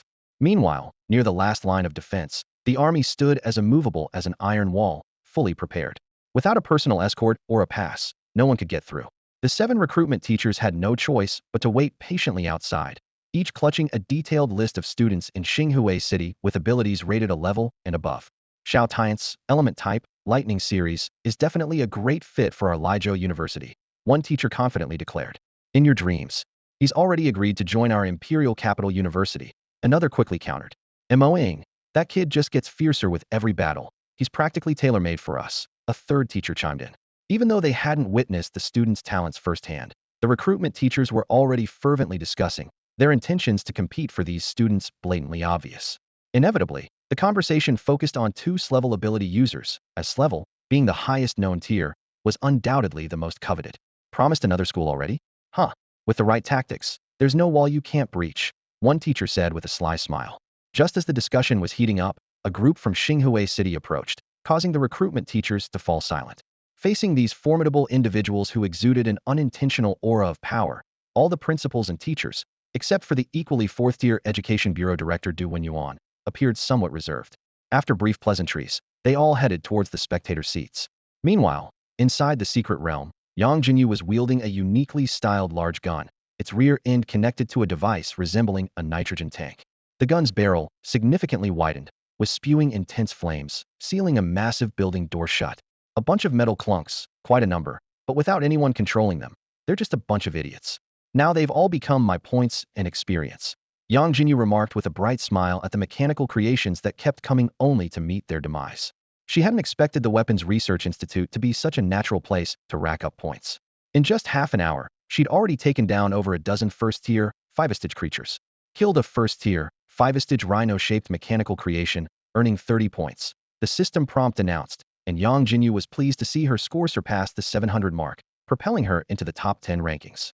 Suddenly, a camera not far away turned towards her. Oh, being in the top 10 comes with perks, like an exclusive view. Yangjinyu playfully waved at the camera, as if greeting the audience. She then began collecting scattered inner cores, which were valuable for gaining experience. Now the experience needed for upgrading is getting higher and higher, and non-tiered creatures don't even give experience anymore. Damn, this system leaves no loophole to exploit. 10-mile sword slope god is completely out of the question, Yangjinyu grumbled. After dealing with the creatures, she started wandering around the research institute, looking for a firearms workbench. After some effort, she finally found her target. I finally found this darn workbench, she exclaimed happily, taking out a blueprint for a blue-quality heavy hand cannon from her inventory, which clearly listed the required materials: 40 kilograms of refined iron and 10 first-tier energy crystals. Refined iron is abundant. It's everywhere in the secret realm. But 10 energy crystals. Yangjinyu lamented. The inner cores of mechanical creations in the secret realm could be used as substitutes, but it took 2 first-tier, 5-stage inner cores to exchange for 1 first-tier energy crystal. This meant that the wave of creatures she just killed not only didn't yield experience, but also required extra resources. Heartache, hug myself, Yangjinyu said to herself with a wry smile. But heartache or not, the hand cannon still needs to be made. She placed the materials and blueprint on the workbench, which instantly transformed into a synthesizing platform. After a flash of light, the heavy hand cannon from the blueprint appeared, albeit looking somewhat rudimentary, just a large, thick barrel. Damn, it's not light, Yangjinyu said, inserting her hand into the rear opening of the cannon barrel, gripping the internal handle and weighing it. If this thing falls, it could probably crack someone's head open. She then checked the new skill she acquired. Since the heavy weaponry of a gunner relies on the internal spiritual source, linked to mental strength, her current mental attributes equated to a second-tier ability user. Thus, aside from heavy weaponry mastery, she could only learn cannon and anti-tank cannon skills. However, this heavy weaponry mastery is quite useful, much more so than revolver mastery. It can reduce the spiritual source consumption when using heavy weaponry, Yangjinyu pondered. With the hand cannon completed, it was time to continue racking up points. She opened the map for a closer look and found she was nearing the core area, but the nearby creatures seemed to have mostly been cleared out. Let's move on. There's another research institute up ahead, probably more points to be scored there, she said, sprinting forward without concern for attracting creatures. Her skills gave her confidence, unlike most students who feared drawing a horde of creatures. Meanwhile, the group led by Education Bureau Director Donhuang had just returned from outside and immediately noticed among the projections representing the top 10 students, one student in a snowman suit and pixelated face mask stood out, even waving at them. Director do you know which school student this is? Quite adorable. One recruitment teacher couldn't help but ask. Yangjinyu? Not on the list, a dark horse, another teacher questioned. Donhuang was also puzzled. With that outfit, who can tell who it is? She's not showing any of her face. He suddenly noticed the name in 9th place on the leaderboard was previously in 18th. What's going on? We were gone for just half an hour, and they made it into the top 10? That's some ridiculous speed. What level ability does this person have? A level? Or perhaps level? He turned to the equally stunned Principal Zhou Ding of 2nd High School beside him, who was smiling foolishly, clearly thrilled that another student from his school had made it into the top 10, even if their appearance was a bit odd. And even though the ranking might not directly relate to them, it was still one of their students. Principal Zhou, I remember this student is from your school, right? Zhou Ding quickly nodded and pulled Yanming over. Yanming understood they were here to inquire about the student's abilities, but he wasn't sure, so he answered honestly. Director, Yangjinyu used to be without any abilities, but recently awakened. I don't know the specifics, just that it's a special type of ability. Donhuang frowned slightly at this. Special abilities are often seen as synonymous with weakness, usually related to support and logistics. While their usefulness cannot be denied, they are typically not associated with strength. The admissions officers lost interest upon hearing this. However, they wondered how this newly awakened special ability user managed to make it into the top 10. At this moment, the projection screen showed Yangjinyu starting to make a hand cannon. This reinforced their belief that she had a special ability, possibly related to forging, which might not be so weak. Perhaps Yangjinyu's ability had unique traits. The principal and teachers decided to continue watching, although their main focus was on the 2 S-level ability users. Even if Yangjinyu had a decent ability, it was unlikely to be S-level. S-level abilities are top tier, and having 2 in Xinhui City was already a stroke of luck, so how could there be a third? However, aside from a teacher from another school who was filled with envy and jealousy, the other teachers were very interested in Yangjinyu. Making it into the top 10 affects not only the distribution of resources among schools, but also the provincial resources allocated to Xinhui City. A high-level ability coupled with strong skills means double the educational resources. Although there were already 2 S-level students, they still hoped for another one, as they were tired of being resource poor. On the screen, the adorable figure of Yangjinyu emerged from the Weapon Research Institute. Soon, she encountered monsters again and put away her hand cannon, despite not having any storage device. Could her ability be related to space? Then, she showcased her elegant combat skill, spinning kicks, knee strikes, and gunfire, all fluid and seamless. She even unleashed her bladed dual pistols tied with chain interception. In no time, the surrounding monsters were swiftly killed. Her physical prowess seemed extraordinary, and her combat technique impressed the excellent teachers in the audience. Despite this, Yangjinyu's Spirit Source pistol was still seen as a symbol of a non-lethal special ability. The admissions officer's interest was piqued slightly, but that was all. They wouldn't focus too much on students below S-level, let alone one whose ability level was yet unclear. Could she be S-level 2? It was already unbelievable for this small city to have two. A third would be absurd. Du Wenyuan and the others watched with growing concern, temporarily overlooking the two S-level students. With such physical strength, combat skills, and experience, Du Wenyuan muttered, if there's no strong ability to match, it would be such a waste. They hoped to see her ability, but feared it might be mediocre. If it was, it would be a huge disappointment. While a low ability level doesn't necessarily mean one can't be strong, it's certainly a shortcut to power. Meanwhile, Yangjinyu was unaware that her decision to conserve spirit sources by using only combat skills, in preparation for the core area, had thrown the principal and teachers into a dilemma. With a flick of her hand, her dual-bladed pistols flashed like meteors, precisely taking down the monsters in front of her. This was her creative idea of combining chains with gun blades. Chain interception, in simple terms, was a combination of chains and gun blades. She tied a chain to the gun, and although it wasn't as handy as in the training room and the power was reduced, it was functional.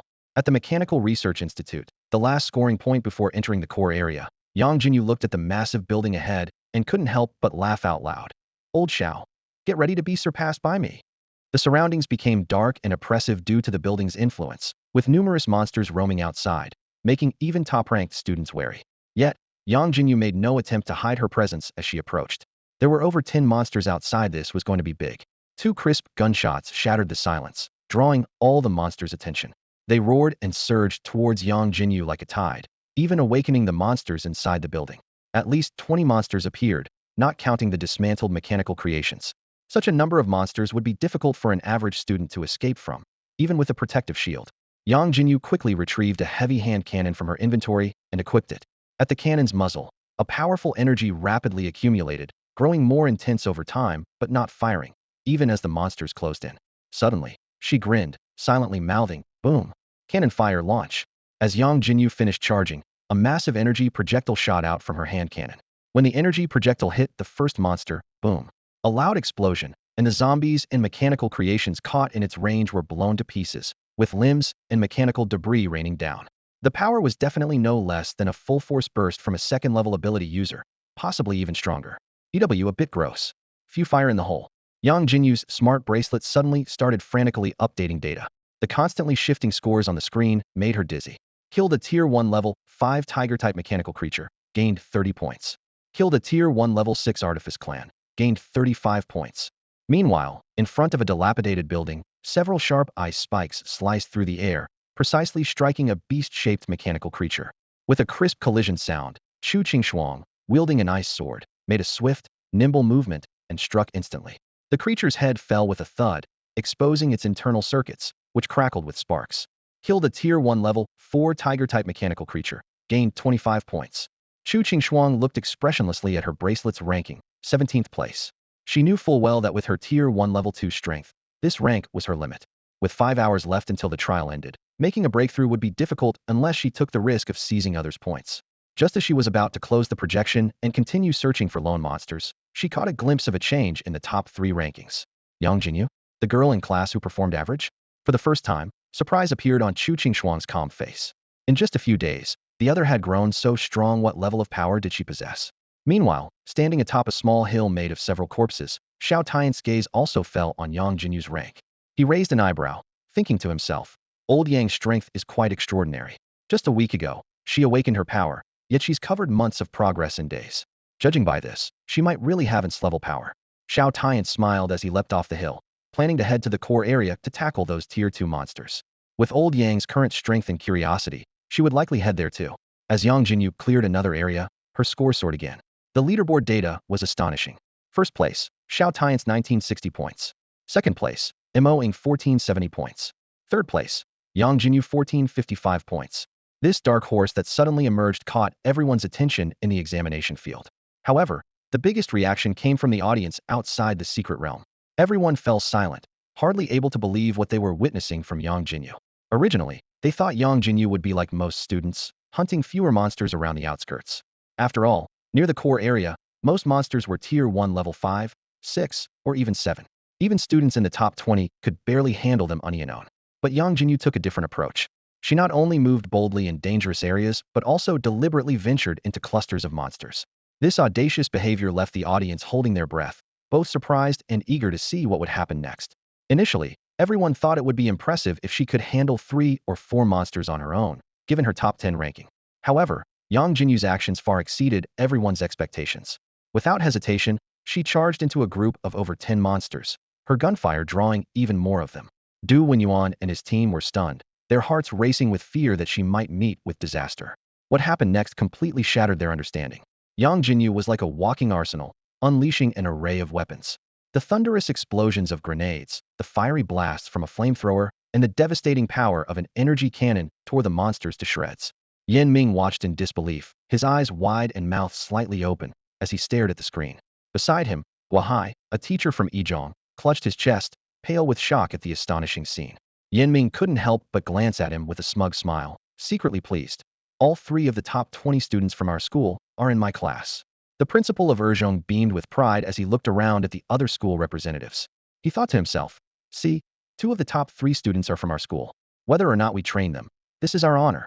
Even through the screen, the power of the energy blast was enough to make one's heart skip a beat. The experts present speculated that its power was likely comparable to that of a high-level first-tier elemental ability user. Du Wenyuan, the director of the Education Bureau, stood up excitedly. Although he couldn't determine Yang Jinyu's ability level, he knew it was definitely not some auxiliary or logistical power. He turned to look at the admissions officers from the 7 major academies of Donhuang, noticing that they were finally showing keen interest. The admissions officers whispered among themselves, the energy cannon is powerful, but is it released through the weapons she creates, or is it her own ability? Grenades, flamethrowers, does her ability simply summon firearms, or does she generate them using her power? If it's just summoning firearms, besides the energy cannon, other weapons become useless once an ability user reaches the 3rd tier. The potential is probably at most level. But if the weapons are generated by her ability, that's different. The weapons would strengthen with her advancement, which is no small feat. Further observation is needed to reach a conclusion. Listening to these discussions, Du Wenyuan's excitement cooled slightly. He realized that the uncertainty of Yang Jinyu's ability level did indeed affect her evaluation. Suddenly, a teacher posed a thought-provoking question. With her strength, if she were to compete against Xiao Tianche, who would come out on top? This question left everyone deep in thought. Although Yang Jinyu's ability level was still unclear, her displayed combat prowess was already on par with Xiao Tianche. Meanwhile, Yang Jinyu, unconcerned about her ability level, was heading towards the core area with the spoils she had obtained from the Mechanical Research Institute. Looking at the items in her hand, she muttered to herself, artificial intelligence? This might be useful. However, just as she was about to enter the core area, an unexpected obstacle appeared. A man clad in black battle armor suddenly blocked her path, arrogantly saying, either hand over your wristband and avoid direct elimination, or prepare to be knocked out by me. Although the trial rules allow for score stealing, very few actually engage in it. The abyssal invasion is fraught with danger, leaving even the top-ranked students with little time for conflict. Yang Jinyu encountered 2 score stealers in a row, which was more a matter of luck or perhaps misfortune. Hey, what's your ranking? Yang Jinyu suddenly asked, her tone calm. The man in black armor mistakenly thought she was testing his strength to decide whether to surrender. He puffed up his chest and replied confidently. 840 points, 8th place. However, he didn't receive the surprise or submission he expected. Instead, a sharp sound pierced the air, and Yang Jinyu appeared before him like a phantom. What the heck? No honor. Attacking by surprise, the man in black armor thought to himself, realizing the situation was dire. The next moment, intense pain shot through his lower body, followed by a powerful sensation of weightlessness. His body was lifted uncontrollably into the air, feeling as though it might break apart. A sliding tackle followed by a spinning kick. Yang Jinyu considered following up with a machine gun punch, but refrained, concerned it might be lethal. These young people's physical resilience was indeed lacking. Well, let's go for a piercing kick instead, she thought to herself. As the man in black armor was about to hit the ground, Yang Jinyu delivered a sharp kick. A more intense pain and dizziness overcame him as he faintly heard Yang Jinyu's calm voice. Forgot to mention, I'm ranked 3rd, with 1455 points. His mind was in chaos. Why didn't she say so earlier? Is there really someone like this in the top 3? Who could tell she was a powerhouse from her appearance? Was she baiting? Wait, isn't she from number 2 high school? How could she be so formidable? Number 2 high school is sneaky, hiding such a dark horse. Not far away, in the shadow of a dilapidated building, a handsome but brooding young man was watching Yangjinyu's group with sharp eyes. Wearing a robe-like battle armor, his eyes gleamed with intelligence. Besides Xiao Tianche, number 2 high school has other hidden powerhouses. A first-tier 7th-level opponent was taken down in seconds. Could she be the third-ranked Yangjinyu? She seems to have significant cooperative potential, Lin murmured to himself. He had already gathered 10 carefully selected zombie undead, dominating the central area. However, his target was the second-tier monsters in the core area, worth 1,000 points each. To minimize his losses, he needed a suitable teammate, or rather, a tank. Initially, he favored the man in black armor of first-tier 7th level, a grade physical type ability used ran ideal choice. But before they could even meet, the guy was eliminated. Now, however, Lin seemed to have found a better candidate. Suddenly, 10 mechanical zombies appeared around Lin, each at least first-tier 6th level, emerging from the shadows in single file. The undead he controlled were always on standby in a separate space, ready for his call. If not for the limit on the number he could control, and the fact that controlled undead couldn't grow, his ability would be more than just a grade. Lin Si stood in the shadows, contemplating how to showcase his abilities. Just then, a slight noise caught Yangjinyu's attention. She turned around cautiously, her gaze fixed on the young man slowly emerging from the shadows. You, Yangjinyu exclaimed, instinctively stepping back. She recognized him as the guy who once dug up other people's graves. With a smile, Lin Si stepped forward and extended his right hand, trying to ease the tension. Hello, nice to meet you, I'm Lin Si. However, Yangjinyu's reaction was unexpected. Her body tensed, and her hands slightly raised, as if ready to attack at any moment. Sensing the danger, Lin Si quickly spoke up. You're a physical ability user, right? How about we team up? His words seemed to have an effect, as Yangjinyu slowly lowered her hands. But she shook her head, a hint of fear flashing in her eyes. No collaboration, absolutely not, she said hurriedly. My ability is just a special type. You'd better find someone else. Before she finished speaking, Yangjinyu had already turned and dashed away. Her speed left Lin Si stunned. What just happened? Lin Si muttered to himself, perplexed. He couldn't understand why she looked at him as if he were some kind of creep.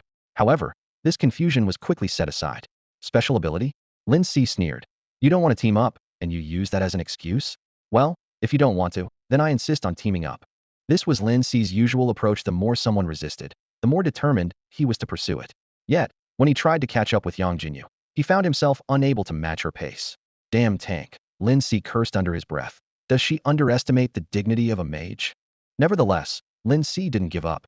He noticed that Yangjinyu seemed to be heading toward the location of a second-tier monster. She dares to go there alone, truly fearless, Lin Si thought, a smile forming at the corner of his mouth. But this just gives me an opportunity. He quickened his pace, following closely. Lin Si vowed to himself that once he saved her, she would no longer have a reason to refuse his offer to collaborate. Yangjinyu had no idea that Lin Si was about to latch onto her. She raced through the secret realm like a whirlwind, her gun firing continuously, leaving destruction in her wake. She mused that if she had a car equipped with a Gatling gun, she'd truly be an outlaw. The ranking on her smart bracelet made Yangjinyu beam with delight. Over 2,600 points, she muttered to herself with satisfaction. Old Xiao, I haven't even encountered a second-tier monster, and I've already surpassed you. You're really slipping. However, her triumph was short-lived as the leaderboard suddenly changed. First place, Xiao Tianche, 2,960 points. Second place, Yangjinyu, 2,660 points. Third place, Mo Ing, 1,770 points. Damn it, Yangjinyu gritted her teeth. Old Xiao, are you doing this on purpose? Just to block my ranking. She quickly realized that Xiao Tianche had started hunting second-tier monsters. These creatures were rare resources. Once killed, they didn't immediately respawn, even though the civilization projection could refresh them. No way, I finally got ahead. I can't let old Xiao push me down again. A determined glint flashed in Yangjinyu's eyes as she ignored the smaller creatures on her path and charged toward the direction of the second-tier monsters. This move, however, put the unknown stalker trailing her in a difficult position. Meanwhile, outside the secret realm, the principal and teachers were beside themselves with excitement. 2,960 points, 2,660 points. Star City is making a comeback this year, one teacher whispered in delight. This is solidly in the top 50 of the historical rankings. Not only that, another teacher added, there are still 3 hours left. They might advance even more. There's a chance they could make the top 10. Despite their excitement, they had to restrain themselves from showing it too openly, considering there were outsiders present. Just then, a teacher remembered an earlier scene and exclaimed excitedly. That girl earlier took down a first-tier level 7 a grade ability user in just 10 seconds, using only physical combat. With such physical prowess, Even if her abilities are lacking, Yanhuang University has to recruit her. However, another teacher quickly doused his enthusiasm. Hold your horses, it's not certain if she's even interested in Yanhuang. Nevertheless, the interest of the recruiters from the 7 major institutions of Donhuang and Yangjinyu was certainly piqued. Her scores were impressive enough to capture their attention. Each of them was quietly considering how to attract this incredibly promising talent to their institution. In the secret trial of the 7 special recruits of Donhuang, held anywhere, students can seize points from each other. However, even with this possibility, very few students manage to exceed 2,500 points. The reason is that most students are often too busy protecting themselves to focus on taking others' points. Those who have the capacity to seize points from average students find it more efficient to kill a wave of monsters instead, as it earns points faster. There are indeed many attempts to seize points from students of similar strength, but the risks are high, with the potential for direct elimination or being injured, therefore benefiting other students. Although Yangjinyu has seized points from other students, this also proves her extraordinary strength. With 3 hours remaining until the trial ends, the scores of Xiao Tianche and Yangjinyu are sure to continue rising. If they can break through the 3,000 or even 3,400 point threshold, it will set a new record in the history of Xinglua Mansion. Wow, I almost died from exhaustion, and you still claim you're not a physical ability user. Lin Si panted heavily, leaning against a ruin while staring intently at Yangjinyu on the 2nd floor, building not far away. He thought to himself, if you're not a physical ability user, how can your stamina be so incredible? Do you think you're a 2nd-tier ability user? Lin Si understood that the upper limit of this secret realm was 2nd tier, 1st level for monsters, while the trial participants, due to being outsiders, were 1st tier, 10th level. Even if Yangjinyu was a 1st tier, 10th level ability user, with cultivation techniques that added extra attributes, if she wasn't a physical ability user, she couldn't possibly have such speed and stamina, especially the latter, which clearly exceeded the 1st tier scope. In comparison, her speed was somewhat more acceptable. At that moment, Lin Si noticed a nearly 3-meter monster with bulging muscles appear not far in front of Yangjinyu. A 2nd-tier, 1st-level mechanized race guardian, a rare monster with abilities among the mechanized race. Lin Si sneered. I want to see what you're going to do. Standing on the building, Yangjinyu curiously eyed the massive mechanized race monster. So, the mechanized race also has hulks, not just stick figures. These muscles look tougher than iron doors, but uglier than them. She felt a bit nauseated looking at the monster's rotting face. Nonetheless, disgust aside, she still needed the points, so she decided not to engage in close combat. Bang! A gunshot pierced the air, and the bullet hit the mechanized race giant, producing a crisp metallic clang. The giant roared furiously, its body emitting a faint glow, like an enraged beast. It slammed the ground, creating a 3-meter-wide pit, its fierce gaze locked onto Yangjinyu on the 2nd-floor building. Lin Si was stunned by this scene. No way, is she crazy, provoking the opponent? He thought she would back off after some observation, but she directly took action. Where did she get the courage to provoke with a broken handgun? Meanwhile, as the mechanized race giant charged at her, Yangjinyu smiled. From her vantage point, she clapped her hands, silver bullet enchantment. Bang, bang, bang. The continuous gunfire was no longer metallic clangs, but the sound of bullets piercing flesh. Boom, boom. 2 deafening explosions followed, and 10 meters away from the building, dust and debris filled the air. Yangjinyu now held a large cannon with a military green tail, blue spiral patterns in the middle and front. She swiftly raised the cannon and fired in one go. Anti-tank cannon, fire. A silver shell, thicker than Yangjinyu's calf, roared out with a blue tail flame, creating a powerful airwave as it shot towards the dust-filled area. Boom. After a brief friction sound, a louder explosion erupted. You think you're tough, huh? Let's see how you fare against an anti-tank cannon, specially made to break your armor. Yangjinyu said smugly. But seeing the powerful airwave from the explosion, she suddenly realized she was too close and quickly fled. As soon as she moved, the 2-story building collapsed under the immense impact, dust flying everywhere. Lin Si swallowed hard.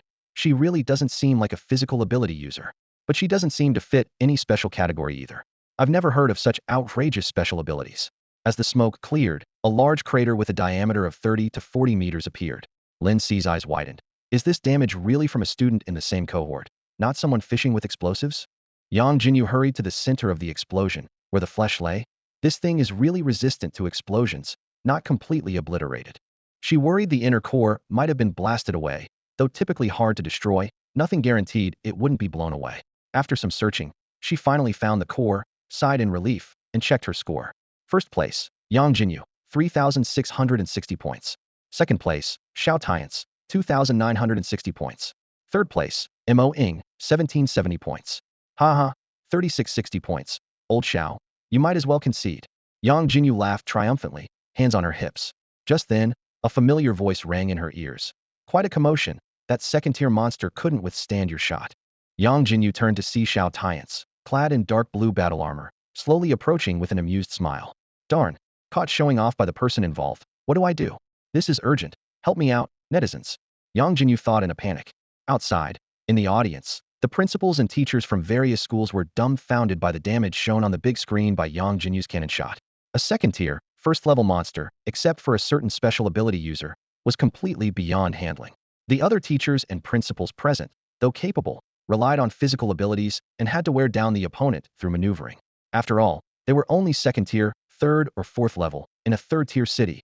How powerful could you expect principals and teachers to be? Even the Education Bureau chief was only fourth-tier. However, the monster that required them significant effort to deal with didn't last 10 seconds against Yangjinyu. She didn't even need to make contact to finish it off. Does this mean she could also take them down? Xiao Tianche, a top-tier genius with its-level ability, had just cleverly maneuvered to defeat a second-tier monster. Everyone understood this, given his formidable strength.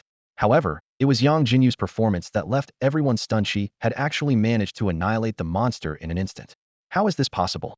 The leaders and teachers of Xinhui City exchanged looks of surprise and confusion. Wasn't her ability just awakened? It's an uncertain level of special ability. How could it possess such terrifying destructive power? 3,660 points. Director Du announced excitedly. Congratulations, your student has broken the record for the entire Xinghua Prefecture. The recruiting teachers from the 7 great schools of Donhuang widened their eyes in disbelief. The power of Yangjinyu's strike was comparable to the full release of a second-tier, third or fourth-level ability user, and it was the kind with an explosive force. They never expected to witness a record-breaking genius student in such a small city. This is unbelievable, exclaimed one teacher. To think that Xinghua Prefecture is one of the top provincial administrative regions in all of Donhuang. Yet Xinhui City is just an ordinary, even somewhat backward, small city. Producing such a genius is simply incredible. Yan Ming stood to the side, his fists clenched, eyes slightly red. He was both thrilled and moved. Kid, if your father were still alive to see how amazing you've become, he'd probably be overjoyed. Meanwhile, in the core area of the secret realm, Xiao Tianche and Yangjinyu were facing the last second-tier monster.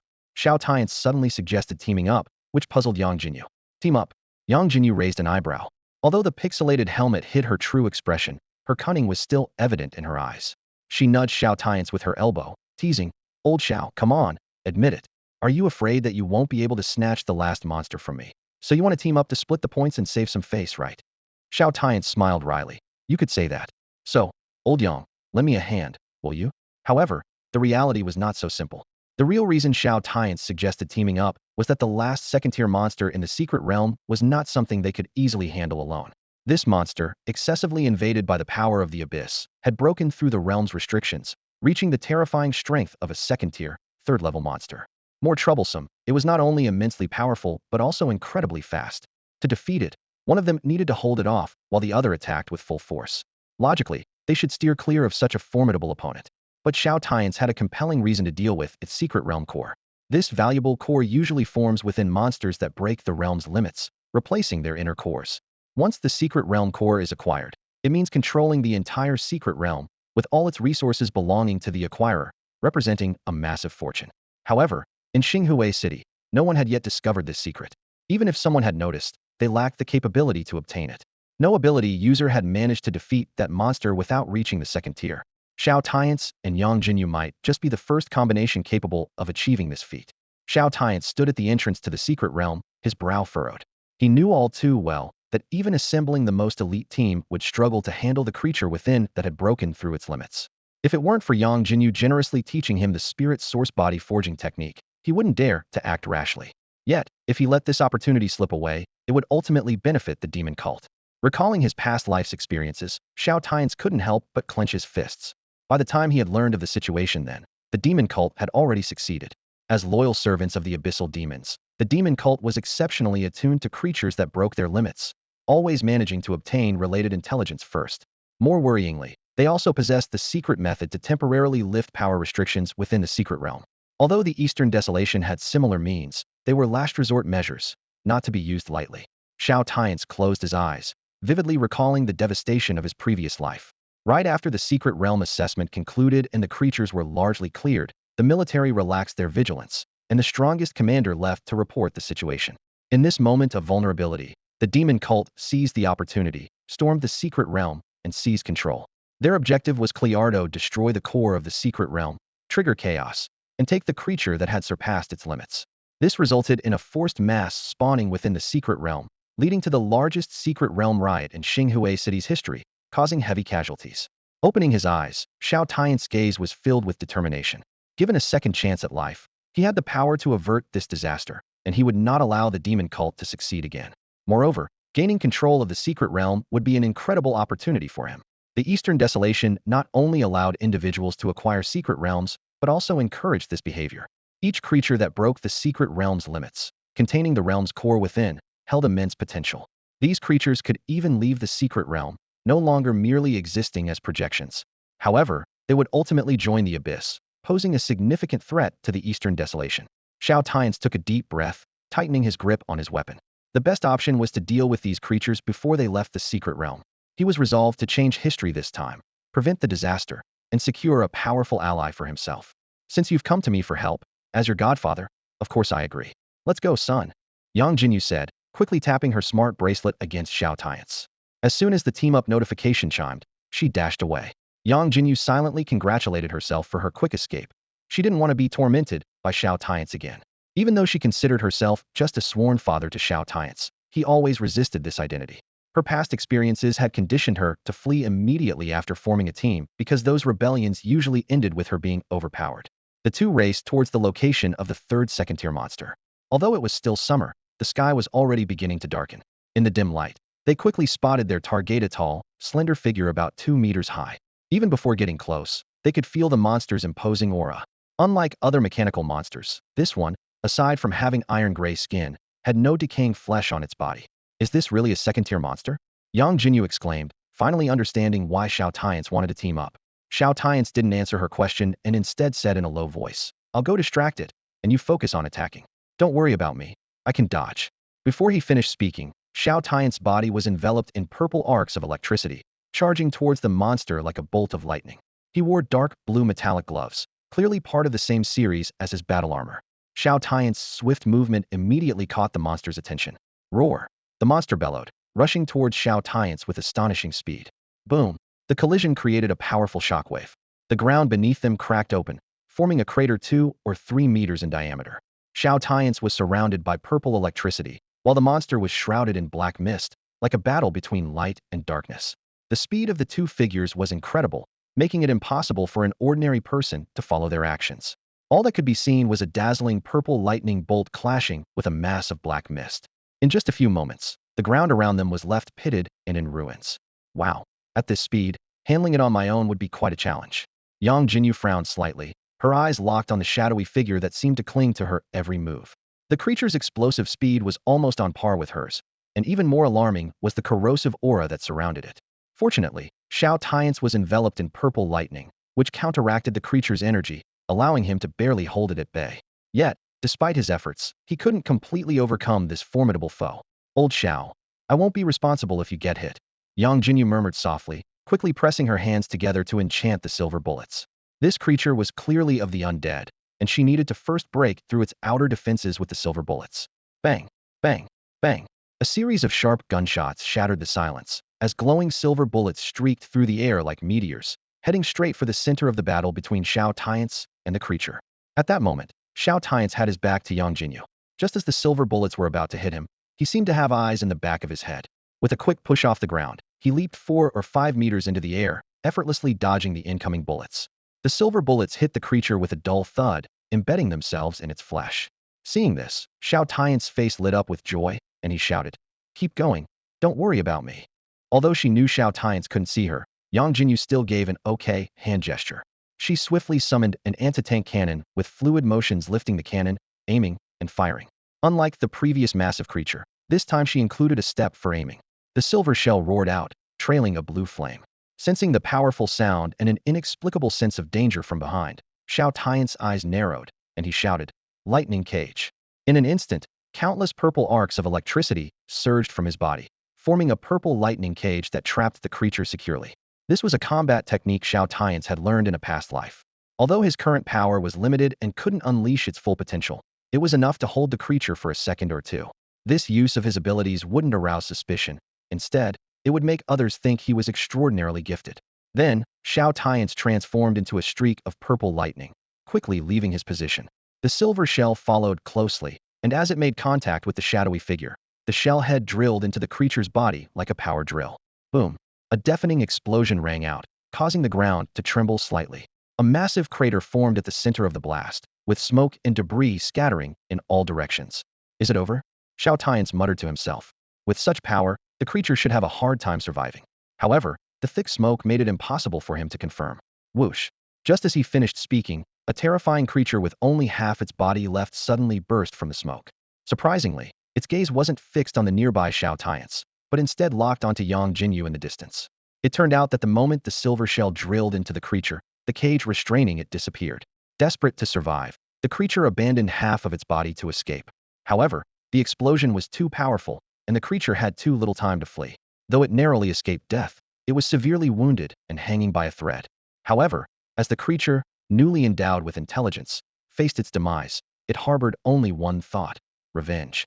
It was acutely aware that without the person wielding heavy artillery, the electric-type abilities alone could never have caused it such grievous harm. Dust filled the air, obscuring vision. The monster charged with astonishing speed, catching Xiao Tianche off guard. In the blink of an eye, the massive beast was upon Yangjinyu. Run! Xiao Tianche shouted in terror, his eyes wide with fear. Could it be that even after being reborn, Yangjinyu was destined to meet a tragic fate? Worse still, this time it might be because of him. Regret washed over him like a tide. He should never have involved Yangjinyu in confronting this creature. It was his desire to eliminate this threat, so he should have faced it alone without implicating her. But Xiao Tianche was not one to merely wallow in regret. In an instant, his body surged with spiritual energy, arcs of electricity crackling around him. He dashed towards Yangjinyu, only to find that his speed was no match for the monster's. With each step he fell further behind, teetering on the brink of despair. At that moment, although Yangjinyu's pixelated face revealed no expression, the glint in her eyes seemed to carry a hint of a smile.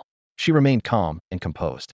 Heavy artillery strike. The sudden impact of the heavy artillery forced the monster to stagger backward. Instead of taking the opportunity to escape, Yangjinyu seized the moment to close in, delivering a precise kick to a vital point, successfully leaving the creature dazed. While the monster was immobilized, Yangjinyu swiftly raised her arm cannon, briefly charged it, and then released an energy blast that whistled through the air. As it made contact with the monster, the energy blast exploded. Anticipating this, Yangjinyu activated her leap function, propelling herself into the air to avoid the shockwave from the explosion. Boom! Another deafening explosion resounded, but Yangjinyu didn't descend immediately. Instead, she cleverly used the recoil from her cannon to extend her time in midair until the smoke cleared. When she finally landed, she immediately noticed a crystal shimmering with blue light on the ground. Is this a core? She wondered, picking it up eagerly. To her surprise, the crystal was so sharp that it sliced through her battle armor, even leaving a cut on her finger. Blood dripped onto the blue crystal, and suddenly an electronic voice sounded in Yangjinyu's ear. Congratulations, host, for binding with the Machination Clan's secondary fortress space. Yangjinyu was stunned, a flicker of confusion crossing her mind. A system? No, this voice seemed a bit different. Before she could think further, a powerful force enveloped her. Xiao Tianche had suddenly rushed in front of her, giving her an unexpected bear hug, squeezing her as if trying to merge her into his very being. Fortunately, Yangjinyu was wearing a thick snow suit at the moment. Otherwise, such an intimate contact would have surely revealed her true identity. She stood frozen, her mind blank, completely unsure how to react. Finally snapping out of it, Yangjinyu began to struggle and awkwardly said, Lao Xiao, I know you're grateful, but we're both guys. This isn't quite right, is it? Eventually, Xiao Tianche released her from the embrace. Yangjinyu took a few steps back and raised the blue crystal in her hand, asking, by the way, do you recognize this thing? As soon as she spoke, she realized she had asked the wrong person. Xiao Tianche, though a top student, was merely a high school senior. How could he possibly know about such an odd object? Unexpectedly, Xiao Tianche explained, that's the core of a secret realm. Once you bind it with your blood, it merges into your body. This means the entire secret realm belongs to you. You can enter it anytime, anywhere, like having an enormous storage space. Plus, because you need to clear out those powerful monsters, the state not only supports this action but also offers additional rewards. Yangjinyu listened, eyes wide, incredulously staring at the crystal in her hand. Just when she was worrying about lacking a large storage device or alternate space, such a surprise landed in her lap. What thrilled her even more was that the state would award bonuses for this. It was an unexpected delight. In her excitement, Yangjinyu abandoned restraint and gave Xiao Tianche an enthusiastic hug, exclaiming, "Lao Xiao, you're truly my lucky star." Caught off guard by this sudden burst of enthusiasm, Xiao Tianche could only smile wryly. He felt secretly relieved that the disaster in Xinhui City was finally resolved. Yang Jinyu seemed delighted, though he himself had nearly been scared out of his wits. Outside the secret realm, the atmosphere in the audience suddenly became tense.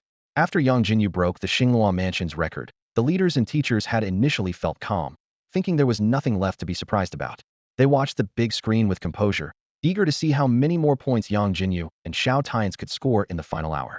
However, the situation took a drastic turn when Xiao Tianche confronted the last second-tier monster. The aura that the monster suddenly exuded, along with the eerie black mist surrounding it, made everyone's faces change dramatically. This was beyond surprise, it was sheer terror. Principal Zhou Ding of number 2 high school suddenly exclaimed, "This power is definitely not that of a tier 2, level 1 monster." His voice was filled with disbelief. "The monster's power surge is almost on par with mine. This is no tier 2, level 1. Education Bureau Director Du Wenyuan was even more flustered. He anxiously analyzed. Xiao Tianche is skilled in drawing out battles and slowly defeating opponents, but he lacks high-impact combat strategies. Yang Jinyu has powerful firearms, but he must hit the target. Yet, this monster is incredibly fast and has broken the secret realm's limits. They simply can't handle it." Du Wenyuan furrowed his brow, and the other principals and teachers from Xinhui City were as anxious as ants on a hot pan. The two future stars of Xinhui City were in great danger, and they were powerless to help. At this moment, a recruitment teacher from Donhuang's top 7 universities spoke up. "Director Du, I have a restriction remover here." His words gave everyone a glimmer of hope, but he quickly poured cold water on it. However, they're in the core area of the secret realm. This remover can only unlock up to tier 3. You need to carefully consider who to rescue.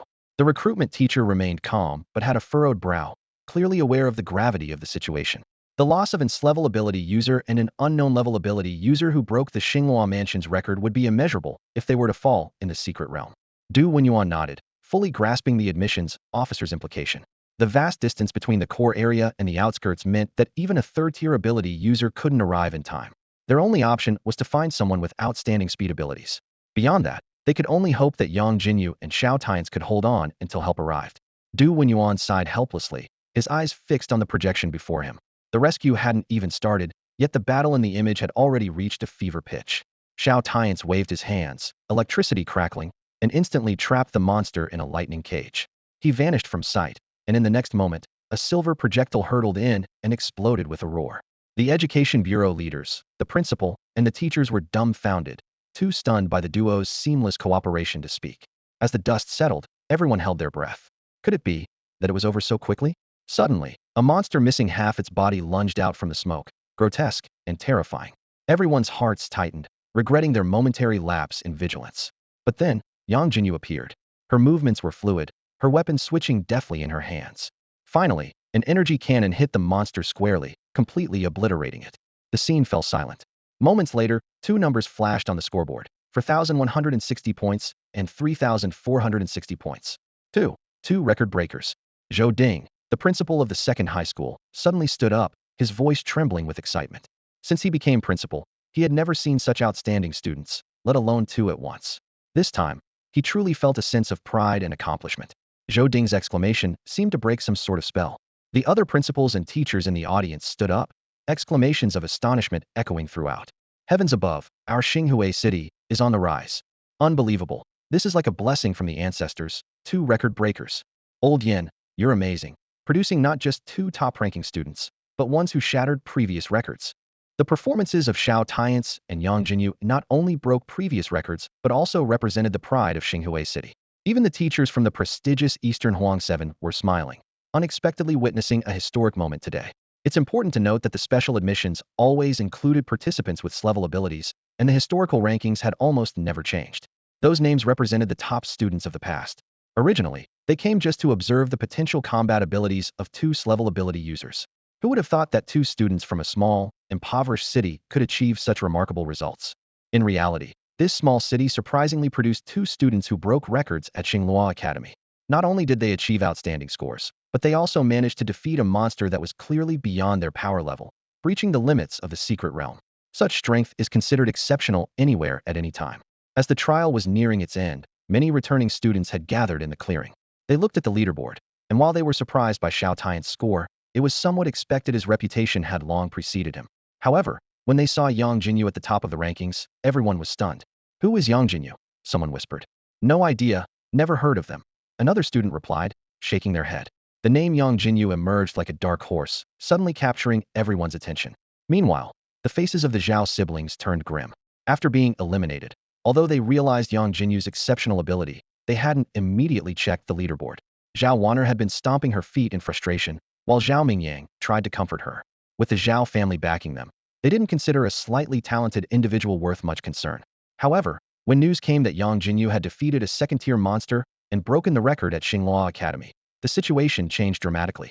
The Zhao siblings then realized that Yangjinyu was not someone they could afford to provoke. Wanner, go apologize later, Zhao Mingyang said calmly. Zhao Wanner gritted her teeth, almost to the point of breaking them, but eventually nodded. Though she was spoiled, she wasn't unreasonable. Time flew by, and an hour passed in the blink of an eye. As night fell, at 10 o'clock, darkness enveloped everything. All students still in the secret realm received a notification on their smart wristbands. The secret realm trial had ended, and monster kills would no longer count towards scores. A shrill red alert sounded 3 times before stopping, and scores were now permanently fixed. Not far away, Xiao Tianche had just taken down a level 6 first-tier monster.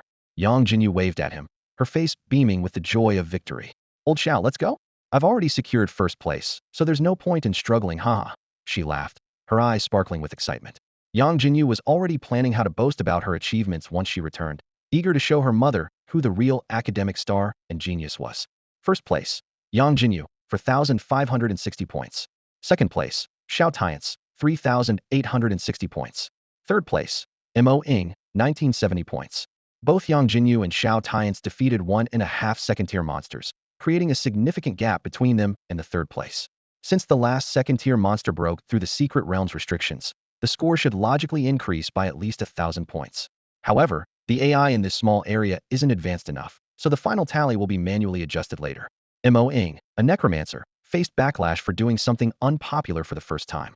Following Yangjinyu's decision wasted a lot of time, ultimately costing him a spot in the top 3. Time slowly passed, and outside the secret realm, most students had gradually returned.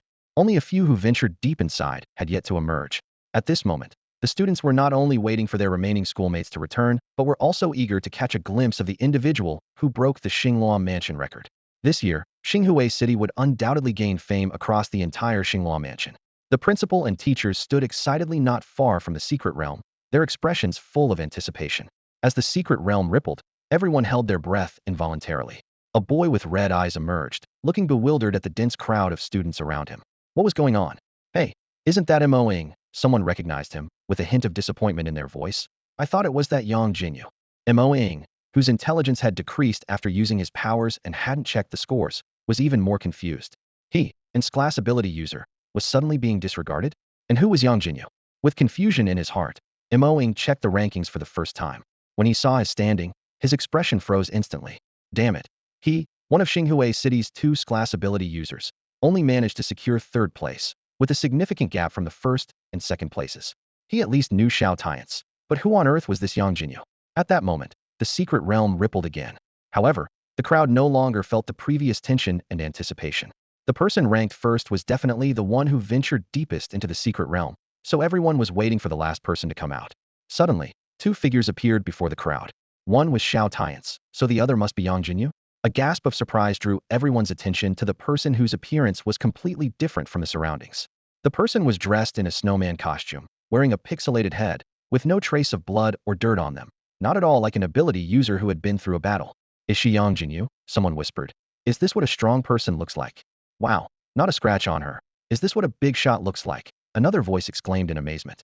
Because of Yangjinyu's leading score, students began to affirm her excellence from every angle. Even her bizarre battle armor was considered a unique style of the strong. This was the so-called, after crossing the pass, there are great scholars to argue for me. Congratulations, Yangjinyu, on breaking our Xinghua Mansion's record, said Education Director Du Wenyuan, leading the applause, and the atmosphere outside the secret realm instantly became lively and bustling. However, Yangjinyu, whose face was unseen, had completely frozen. Although her expression couldn't be seen, Xiao Tianche seemed to see steam coming out of her head. He quickly pulled Yangjinyu away, knowing full well that his best friend, who appeared outgoing and never hesitated to speak her mind, was actually socially anxious. She never attended events and would never go out unless necessary. Whenever something exciting happens, Yangjinyu always pulls him along. After the excitement, the crowds from various schools finally dispersed. On the bus, Chu Qinghan passed by Yangjinyu and suddenly said, "Congratulations." Yangjinyu instinctively nodded in response, then suddenly realized the aloof school beauty, who was always solitary and never interacted with others, actually spoke to her voluntarily. Although she had said a few words on her behalf before, that was all. Was this initiative because of the last incident? Yangjinyu pondered for a moment, then decided it wasn't worth thinking about. Being carefree was her true nature. "Have you decided which school to attend?" asked Xiao Tianche, who was sitting beside her, his gaze falling on Yangjinyu, who was still wearing a pixelated helmet. Due to her appearance and outstanding achievements, even though her ID still identified her as male, Yangjinyu received quite a few confessions. It scared her a bit, especially since even guys were now pursuing her, so she opted to keep wearing the helmet. "No idea," Yangjinyu replied teasingly. "What? Do you want your godfather to join you at the Imperial Capital University? Beg me, and maybe I'll agree." With a thud, Yangjinyu clutched her helmet-covered forehead, surprised. "Wow. Lao Xiao, have you mastered the art of striking through mountains?" The surrounding classmates watched the two playfully, feeling both envious and too intimidated to approach, as if there was an invisible aura around them. "All right, enough fooling around. I'm serious," Xiao Tianche said with a straight face. Hearing the conversation, Yinming also approached. "Kid, you really should consider which school to attend. As the two biggest contributors from Second High, you don't have a special car service because the principals are busy arranging accommodations for the 7 great teachers of Donhuang with the Education Bureau director." After a moment of silence, Yangjinyu quietly said, "I really haven't decided yet. I only know about the Imperial Capital University among the 7 greats of Donhuang." She spoke softer, realizing how ignorant she sounded. Yinming twitched his mouth. "All right, stop being ridiculous. Let me give you a brief overview of the 7 greats of Donhuang." He detailed the names and strengths of the 7 top universities. The non-teaching staff at these universities have 4th-tier strength, and the teaching staff are at least 6th tier. Just so you know, the Education Bureau Director of Xinghui City is only 4th tier. With Yin Ming's introduction, Yang Jinyu gained a preliminary understanding of the 7 greats of Donhuang. However, as someone who loves money, she still hadn't decided where to go, thinking, whoever offers the highest gets me.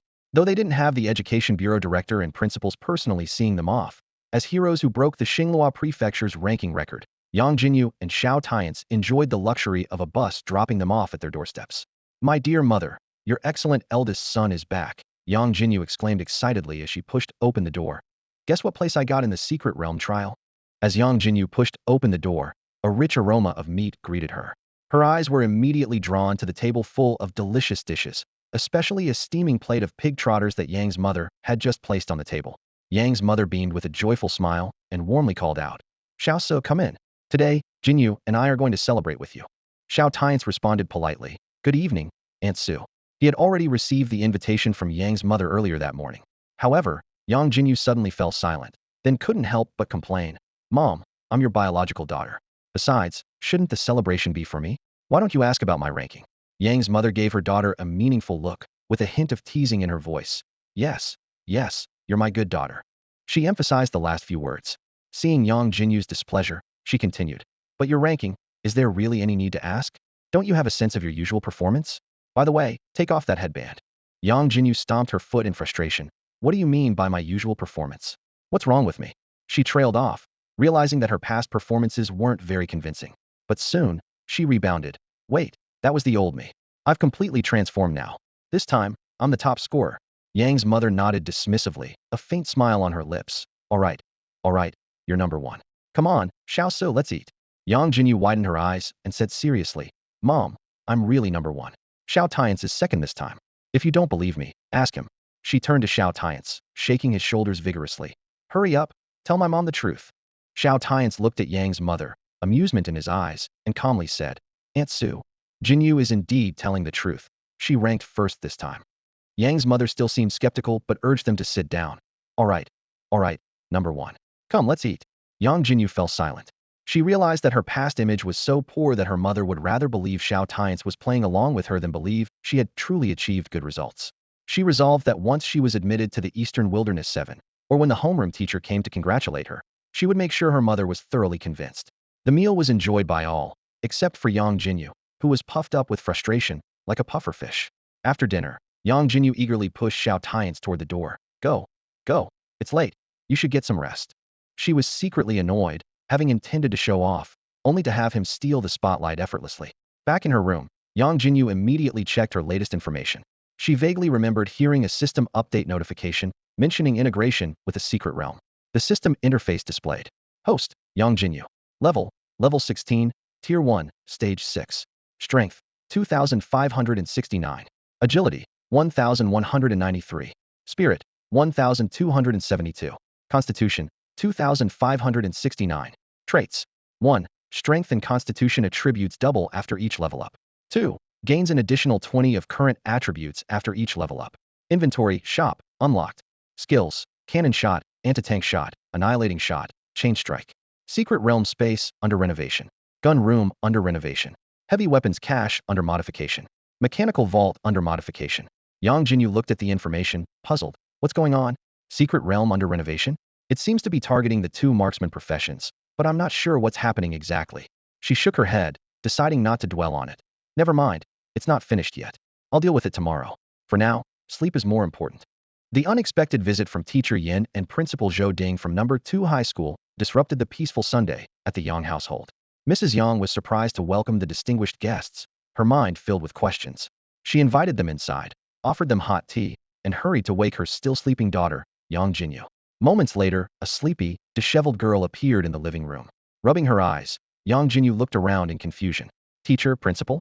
What brings you here so early? She mumbled, clearly not fully awake yet. Mrs. Yang gently tapped her daughter's head, softly reminding her. Be polite. Address them as teachers. Yan Ming quickly waved it off, signaling he didn't mind the informal greeting. Yan Ming, with a hint of excitement, explained the purpose of their visit. Yangjinyu achieved first place in the Secret Realm trials, breaking the record for the entire Xinghua Prefecture. We are here on behalf of the Xinghua City Education Bureau and Xinghua City number 2 High School to officially inform you and present some awards. His words struck Mrs. Yang like a bolt of lightning. She widened her eyes in disbelief, looking at Yan Ming to confirm. Teacher Yan, are you sure you're not mistaken? Yan Ming nodded solemnly, and Principal Zhou also smiled and confirmed.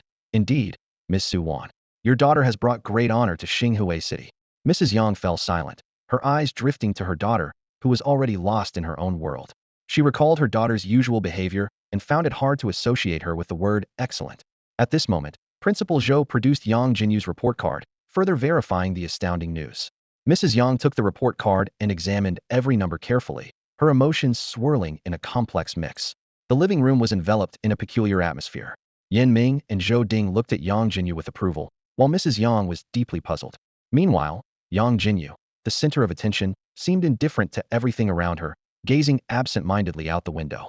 This seemingly ordinary Sunday morning quietly unveiled the mysterious veil of an extraordinary girl. With a smile, he handed a report card to Su Wan. This is Yangjinyu's score, 6,060 points, he said, his voice tinged with pride. Su Wan took the report card, her eyes widening in surprise, her lips slightly parted. Her eyes were the same bright and lively ones that Yangjinyu had inherited. Director Du from the Education Bureau wanted to come personally, but something came up, he explained. But please don't mind. The whole of Xinghua City values Yangjinyu very much. He continued to explain the situation. Director Du Wenyuan indeed planned to come personally, but the AI computing power allocation in Xinghua City is too low. Additionally, since the students solved the issue of breaking the secret realm barrier, it was decided after discussion that both Yangjinyu and Xiao Tianche would be awarded an additional 1,500 points. This is the current score, but it has caused discrepancies between AI statistics and reality. To ensure authenticity, I must report to the Provincial Education Bureau to update the new overall ranking. Su Wan carefully examined the report card, her eyes shimmering with disbelief. She recalled her late husband's mention of the previous highest score over 3,400 points. Now, her daughter's score had nearly doubled that. Over 6,000 points, the first in Xinghua Prefecture. Su Wan murmured, looking at the numbers and stamp on the report card, finally convinced it was real. Her beautiful face blushed, her eyes slightly moist. Brother Hao, Jinyu got first place, she said softly, as if sharing this joy with her husband in heaven. Zhou Ding continued. Due to Yang Jinyu's outstanding performance, she has been granted a special admission to the Eastern Huang 7 universities. She needs to meet with the admissions officer at school this afternoon. He handed over a thick envelope. This is the reward from the Education Bureau and the school, please keep it. They've been very generous this time, with a cash prize of 1 million and a rare level combat technique. Alright, since I've delivered the news, we won't disturb you any further. We still need to visit other students' homes, Zhou Ding said, preparing to take his leave. Knowing that Yangjinyu's special abilities limit the types of combat techniques she can learn, Zhou Ding carefully selected this precious general combat manual for her. He placed the rewards and personal gifts on the table, their value far exceeding the prize money, not to mention the favors owed for acquiring them. After delivering the news, Zhou Ding prepared to leave, as he still had to visit the families of two other students. Other students' homes. Su Wan inquired. You're looking for Xiao Su, right? Just sit down, Jinyu, go call Xiao Su. Lost in thought, Yangjinyu was brought back to reality by her mother and was confusedly pushed out of the living room. She stood at the door and called out, Old Xiao, open the door. Zhou Ding looked bewildered, his eyes filled with questions. He turned to Yin Ming, silently asking, Does Xiao Tianche also live here? Why didn't you tell me before? Yin Ming responded with a knowing look, as if to say, You never asked, and besides, they're such good friends. Isn't it normal for them to live close by? Soon, Yang Jinyu returned to the living room, dragging Xiao Tianche along. Her cheeks were still slightly flushed, and she muttered to herself, Damn, since when did he start sleeping naked? But he does have a nice body.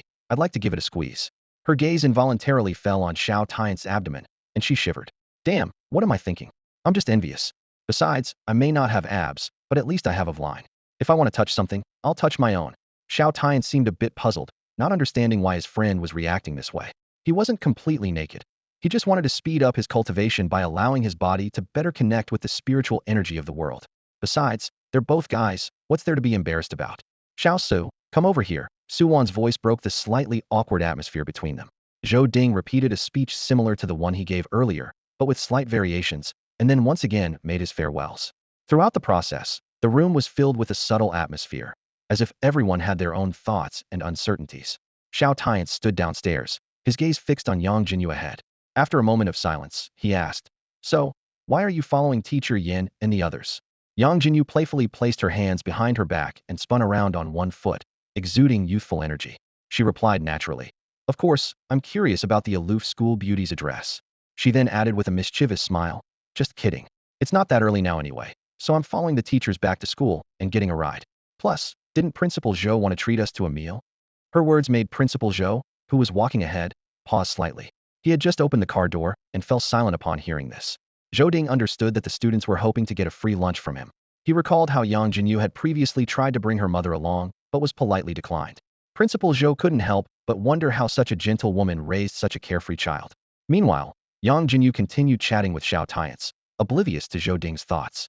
If she knew, she would be puzzled gentle? That wasn't her mother's style at all. The scene shifted to a slightly run-down courtyard on the outskirts of Xinghui City. Su, my body is like this now. You really don't need to use your spiritual energy to heal me every day. A pale young man in a wheelchair sighed. His eyes were filled with guilt as he continued. If it weren't for me holding you back, your strength would be much greater. Sister Hongling and the others wouldn't have to venture into dangerous secret realms so often. The gentle woman, by Su, lightly patted the young man's shoulder, her tone stern yet caring. All right, stop overthinking. What you need now is to rest well. We're family, so don't talk about being a burden. She then left the room, her gaze landing on Hongling in the courtyard, shaking her head bitterly. It's still the same. Without resolving the demonic energy, we can't truly heal him. We can only keep Xiao Tianche's life hanging by a thread with some potions. She asked, By the way, where's Xiao Shuang? She seems to have been gone since breakfast. Hongling shook her head helplessly. I think she went to her part-time job. I've told her she just needs to focus on her studies. Bai Susu nodded. I'll go prepare lunch then. They should be back soon, and Tai Min and the others should also be returning from the secret realm. She explained that they didn't always act as a group, but often took turns to form teams and explore the secret realms. After all, constant fighting with monsters required adequate rest, but they couldn't all rest at once, or they'd be unable to make ends meet. At that moment, a slightly authoritative middle-aged voice interrupted their conversation. Hello, is this Chu Qingshuang's home? Hongling and Bai Susu turned to see two middle-aged men standing at the gate. Yes, it is. And you are. Hongling's eyes flashed with a hint of caution, as the safety of the outskirts was not as reliable as the city, and vigilance was necessary. Before the middle-aged men could respond, two teenagers who were clearly students emerged from behind them. The girl among them exclaimed excitedly, Sister Hongling and Sister Susu. Yang Jinyu and three others stepped into the principal's office, where Chu Qingshuang's rank was set at 15th. Although not as high as Yang Jinyu and Xiao Tianche, it was enough to secure a spot for special recruitment, something Principal Zhou Ding would not overlook. Little goldfish, what brings you here to your sister? Hongling's wariness vanished the moment she saw Yang Jinyu, her face breaking into a smile as she quickly approached and gave her a warm hug. Xiao Tianche stood aside, slightly frowning. He was puzzled, observing the two and thinking to himself, When did my best friend get so close to this girl? Weren't we supposed to stick together? And whoever gets into a relationship first is a traitor. Yangjinyu felt a bit embarrassed by Hong Ling's enthusiasm, but quickly composed herself and explained, Sister Hong Ling, we're here with our homeroom teacher and the principal. Hong Ling was momentarily surprised. She knew her little sister had participated in the secret realm trial, but was unaware of her results. Her sister had returned late the previous night and left early in the morning, leaving no time to ask, nor did she mention anything. But it seemed now that her sister had performed well. Bai Susu quickly invited everyone inside, saying, Please, come in. Our home is simple, please excuse us. As they were about to enter, Chu Qingshuang returned from her part-time job. Seeing Yin Ming and the others, she roughly guessed it was about the special recruitment. However, when her gaze landed on Yangjinyu and Xiao Tianche, she was puzzled. Xiaoshuang, you're back just in time, Hong Ling said. Your teacher and the principal are here to see you. I didn't expect you and little goldfish to be classmates. What a coincidence. Once inside, Zhou Ding repeated what he had already discussed at Yangjinyu's home. Meanwhile, Yangjinyu and the other two seemed distracted. Why are you all here too? Chu Qingshuang asked. Xiao Tianche pointed at Yangjinyu. Scratching her head, Yangjinyu awkwardly said, if I said I wanted to mooch a lunch from the principal, would you believe me? Chu Qingshuang was silent for a moment, thinking, is this really what Yangjinyu is like? She only remembered that Yangjinyu was good at arguing. How do you know Sister Hong Ling and the others? Chu Qingshuang pressed further, while Xiao Tianche also looked on curiously. Yangjinyu briefly recounted their experiences in the slime secret realm, omitting some details. By the way, little goldfish, your rank must be high too, right? Hong Ling suddenly asked. Remembering Yangjinyu's potential displayed in the secret realm and her association with the principal, she was eager to know just how outstanding this little sister was. Yangjinyu was taken aback, not understanding why the conversation suddenly shifted to her. Before she could respond, Principal Zhou Ding eagerly introduced her. Yangjinyu has certainly surprised us all. She emerged as a dark horse, taking first place in the secret realm trial. Hong Ling and Bai Suzy exchanged surprised glances. First in the trial? That's impressive. Chu Qingshuang added, Sister Hong Ling, not only that, but she also broke the record for Xinghua Prefecture, making her the top in the entire region. Zhou Ding nodded, his voice betraying his excitement. Indeed, as Qingshuang said, our Xinghua city hasn't even broken into the top 100 in previous years, but this year we've shattered records. However, Chu Qingshuang and Xiao Tianche are also excellent students. Coincidentally, all three of them are in the same class. It seems top students naturally gravitate towards each other. They're the only ones from our second high school to receive special admissions from the Eastern Huang 7. Hong Ling and Bai Suzy listened, their eyes wide with surprise. They had tried to imagine how outstanding Yangjinyu was, but the reality exceeded their expectations. Although they weren't entirely sure what being first in the secret realm meant, they understood the significance of being first in Xinghua Prefecture. In a province filled with countless senior students, the competition was fierce. To emerge as the first place winner was unimaginable for them. Excitedly, Hong Ling cupped Yangjinyu's face, examining her closely. Little goldfish, you've really surprised your sister. Let me take a good look at you. Chu Qingshuang tried to intervene. Sister Hong Ling, please be mindful of your image. Bai Suzy also gently tugged at Hong Ling's sleeve. After chatting for a while longer, Zhou Ding left the rewards and prepared to leave. Just then, Chu Qingshuang spoke up. Principal, could I forego these rewards? Could you help me contact the Director of Education or the professors from the Eastern Huang 7 to save my brother? Her words brought a sudden silence to the room. Hong Ling and Bai Suzy quickly tried to stop her, worried that saying the wrong thing might affect her future. Zhou Ding raised an eyebrow, a look of understanding in his eyes. No wonder Chu Qinghan often brought cultivation resources home. It was for his family. How is your brother now? Can I take a look first? As for these rewards, you should keep them. But if there's a way to resolve your family's issues, we will do our best, as you are the future of Xinghua City. The group soon arrived at the next room, where a young man was resting. Yan Ming, being the most capable, examined his condition. Despite previous injuries, he maintained the strength of a second-tier level 6. After probing with his spiritual source, he frowned, his tone serious. Demonic energy has invaded his body? It's been affected by an abyssal presence. There is a solution, but it comes at a great cost. The three of them felt a glimmer of hope, but the words, costly solution, were like a cold shower, plunging them into silence. Hong Ling gritted her teeth. How can he be cured? The young man smiled bitterly. Sister Hong Ling, it's really not necessary to treat me. Hong Ling sternly interrupted. Be quiet. It's not your place to speak. Yan Ming pondered for a moment. A special potion is needed, but it's rare and priceless, not available in Xinghua City. Once Chu enters university, there might be a way to obtain it, though time could be an issue. Such a potion is considered a treasure even by 4th and 5th tier ability users. The room fell silent again, the atmosphere heavy. Suddenly, Yangjinyu tentatively raised her hand. Can I ask if the demonic energy invasion is a kind of abnormal status? Yin Ming nodded. Yangjinyu suddenly produced a potion from her hand. Yin Ming's eyebrows lifted, thinking to himself, it seems this kid's ability is related to space. But what is this potion? Yangjinyu spoke with uncertainty. Maybe this potion I have could help, but I'm not sure. And it's free. She had brought out Remy's aid, which in the game could restore mana and health, and most importantly, remove all abnormal statuses.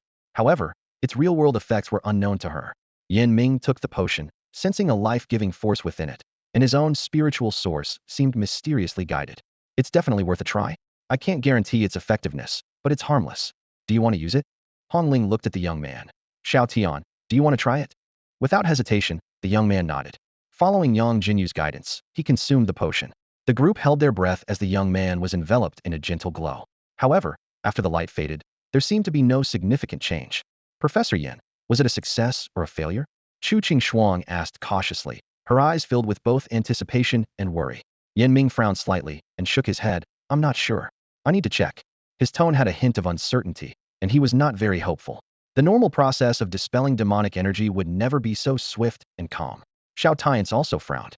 He could sense the energy within the potion, but the reaction was too subdued to be believable. However, just as Yin Ming was diagnosing the young man, he suddenly froze, murmuring to himself, Is it healed? He carefully perceived and was surprised to find that not only was the demonic energy completely gone from the young man's body, but even the consumed life force and spiritual source had been instantly replenished. Yin Ming's eyes sparkled with uncontrollable excitement. What kind of miraculous potion is this? If someone could take such a potion in battle and instantly recover, wouldn't the enemy be dumbfounded? This is a treasure. He couldn't help but think that if he had this potion back then, he wouldn't have suffered such severe injuries. Yangjinyu observed the situation and explained proactively. Well, this is something I recently discovered. My ability seems to go beyond summoning heavy weapons. It's more like a military base with logistical support. However, the items for logistical support are somewhat random. For example, that potion, I somehow feel I can only summon 3 bottles for now. She attributed it all to her ability. As in this world, abilities could be quite extraordinary. Besides, she wasn't exactly lying. The system was bound to her ability, making it part of it. So, do you want to study it, Professor? Yang Jinyu asked tentatively, as another bottle of potion appeared out of thin air in her hand. Yin Ming took the potion, his eyes gleaming with excitement. If something can really be researched from this, you will have made a significant contribution. This potion not only easily dispels demonic energy, but also instantly heals injuries and replenishes spiritual sources. Its potential value is crucial for both me personally and the entire military. Then, under the nervous gazes of Hong Ling and the others, Yin Ming announced, the demonic energy is indeed gone, and his current physical condition is very good. Upon hearing this news, Hong Ling and the others were overjoyed. Hong Ling even directly hugged Yangjinyu. Xiao Jinyu, you've really helped your sister a lot. She kept affectionately rubbing her cheek against Yangjinyu's face. Yangjinyu was momentarily petrified, her face filled with embarrassment. Chu Qingxuang and Xiao Tianche watched the scene with surprise. Meanwhile, Zhou Ding exchanged a glance with Yin Ming, seemingly having important matters to discuss, and the two of them left the room together. Xiao Tianche looked thoughtfully at Yangjinyu, pondering how his friend had suddenly become somewhat mysterious. Could there really be such an incredible ability in this world? It wasn't that he was shocked by its power after all. He had seen SS-level ability users in his past life, but it was too comprehensive. He believed it might be related to those jars, possibly from the same legacy. However, he had no interest in exposing his friend, so he considered it all part of her ability. After all, the world is full of wonders. Moreover, his friend didn't carry any storage equipment, and the only secret realm was related to firearms, with no connection to potions. It wouldn't attract anyone's attention. Most importantly, with Yin Ming's testimony and Yang Jinyu's aunt, who worked for the Demon Purification Bureau, she was well protected. Outside the room, Yin Ming, filled with excitement, said to Zhou Ding, I think I need to leave Xinghui City for a while and visit the Xinglo military district. If something can really be researched from this potion, it would be too important for the military. This is like a stroke of luck for Xinghui City. Zhou Ding nodded, his expression serious. All right, then you should set off as soon as possible. I'll find another teacher to cover your classes for now. But with the college entrance exams approaching, there's not much teaching left anyway. He understood the importance of the matter and naturally wouldn't stop him. The two discussed the matter further and returned to the room. Then, Hong Ling and Bai Sushu insisted on treating everyone to a meal to express their gratitude. Yang Jinyu had no intention of refusing, and although Zhou Ding and Yin Ming wanted to decline, as they weren't the ones who saved anyone, they couldn't resist the enthusiasm. However, knowing their modest backgrounds, they suggested cooking at home. Thus, Yangjinyu's plan to get a free meal was thwarted, and she ended up cooking instead. Chu Qingshuang, sitting not far from Xiao Tianche, asked in confusion, Yangjinyu can cook? She, like Xiao Tianche, was barred from entering the kitchen. Xiao Tianche replied calmly, yes, and her sweet and sour ribs are delicious. Both of them were people who could hardly utter a word, and they waited in awkward silence until it was time to eat. Meanwhile, in the office of the Director of Education in the capital of Xinghua Prefecture, the Director of the Provincial Education Bureau, Yang Mingyuan, whose hair was already streaked with gray, held a report in his hand and asked flatly, how's it going? Have all the secret trial data from various places been compiled? Are there any outstanding students? The data was usually similar each year, so he was just asking casually. The secretary standing beside him looked at the tablet in his hand and said, Director, there's still one city that hasn't finished compiling the data, but the others are done. In terms of outstanding students, there is one in the capital area who scored 3,400 points, almost breaking the record. Director Yang Mingyuan looked up in surprise. Impressive this year. He knew very well that breaking that record wasn't easy. Even getting close was challenging. Although in larger areas, the number of monsters in the secret realm would increase accordingly, the competition was also intense. The current record in Xinghua Prefecture was set over 20 years ago when two people outperformed other students and shared the score from several second-tier monsters. They even had the idea of snatching other students' points. However, because of the second-tier monsters, they incurred public outrage, and the two didn't get along. If it weren't for that, the score might have been 4,000 or even 5,000 instead of 3,000. But why is there still a city without compiled data?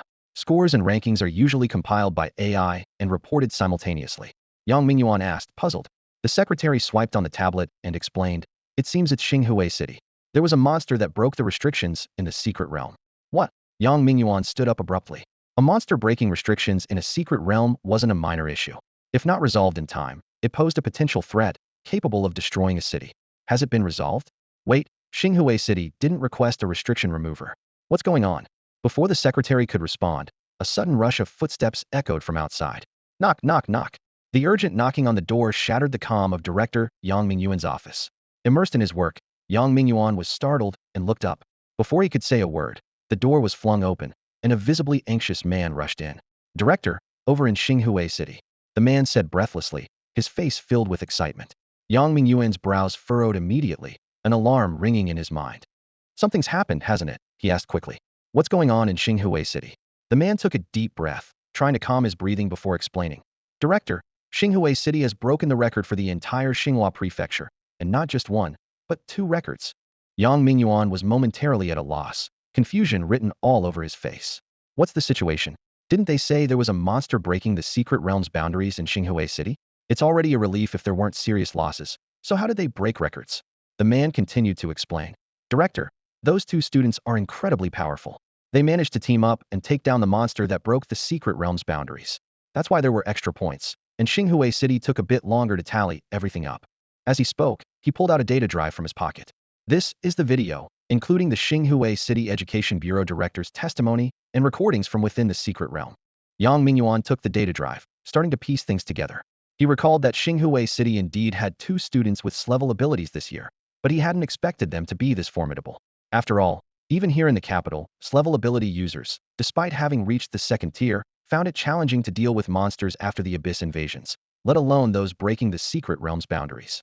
He inserted the data drive into the terminal, eager to open the video. As soon as the footage appeared, Yang Mingyuan was stunned by the first place score over 6,000 points. He instinctively removed his glasses, trembling as he wiped the lenses, completely forgetting that as a high-level ability user, he no longer needed glasses. Putting them back on to confirm, the score was still over 6,000. This wasn't just breaking a record, it was utter domination. Yang Mingyuan continued watching, and the second-place score also surpassed 5,000 points, equally astonishing. When he saw the name of the second-place student, he couldn't help but feel puzzled. Xiao Tianche knew this name.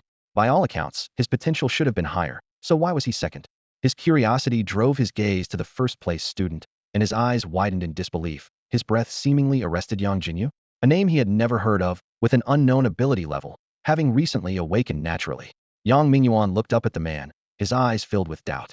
The man nodded firmly, confirming the information was accurate. Yang Mingyuan felt his mouth twitch uncontrollably, his expression incredulous as he continued to watch the video. The subsequent footage showed Yangjinyu and Xiao Tianche working together to defeat the monster that breached the secret realm's boundaries. After watching, Yang Mingyuan found it all unbelievable. How could a small place like Xinghua City produce 2 such extraordinary talents? He couldn't help but think of the first school, which was probably already celebrating. They had just produced a student close to breaking records, only for those records to be shattered completely. The first school, and that student, wouldn't be affected, would they? Yang Mingyuan muttered to himself, shaking his head. Just distribute the new rankings. Although the special recruitment wasn't public and wouldn't make the news, the rankings would circulate internally among schools. Originally intended to motivate students. Whether it would be motivation or pressure in this situation was hard to say. After having lunch, Yangjinyu and his group headed towards the school. Although Chu Qingxuang was excellent, she was slightly overshadowed by Yangjinyu and Xiao Tianche, so her presence wasn't required today. Meanwhile, the atmosphere in the reception room of the second school had dramatically shifted. The 7 recruitment officers no longer maintained their earlier facade of cordiality. Now, their mutual wariness was almost palpable. The representative from Xingla University spoke first, their tone brimming with undeniable confidence. Let me make this clear. Yangjinyu is from Xinghua Prefecture, and Xingla University is determined to have him. This statement immediately sparked dissatisfaction among the other teachers. The teacher from Imperial University scoffed and retorted, "Oh, really? Xinghua Prefecture? Isn't Xiao Tianche also from Xinghua Prefecture? Yet he chose our Imperial University, didn't he?" Not to be outdone, the teacher from Yunming University, despite their lower ranking, chimed in, "It's easy for you to say. Even though Yunming University ranks lower, we have our own strengths." Such tense scenarios are not uncommon during annual special recruitment sessions. After all, the students being recruited are top-tier talents, and no university wants to let them go easily. This year's situation was particularly unique, with 2 students breaking Xinghua Prefecture records, a rarity even compared to provincial top scorers. If not for the time constraints, the directors of the recruitment offices from each university would likely have attended in person. Although the directors couldn't be there, they had granted the recruitment officers present significant authority. However, the atmosphere seemed overly tense, which the teachers recognized. To avoid tarnishing their image in front of the students, the teacher from Imperial University suddenly proposed a suggestion. "Arguing like this is pointless and might affect the students' impressions of us," he said, glancing around the room. "How about this? We each write down our bottom line, and those who feel they have no chance can step back for a while. What do you think?" This proposal immediately drew disapproval from the other teachers. Someone couldn't help but mock. "Listen to that. Worried about how students see us, and suggesting we step back temporarily? Isn't that just being a backup?" The tension in the reception room intensified as everyone pondered how to stand out in this fierce competition and secure these 2 genius students for their respective universities. Everyone was amazed by Yang Jinyu's incredible abilities, yet no one expressed any doubt. They eagerly discussed the feasibility of the proposal, even jokingly betting that if this was just a useless ability, they would eat their words.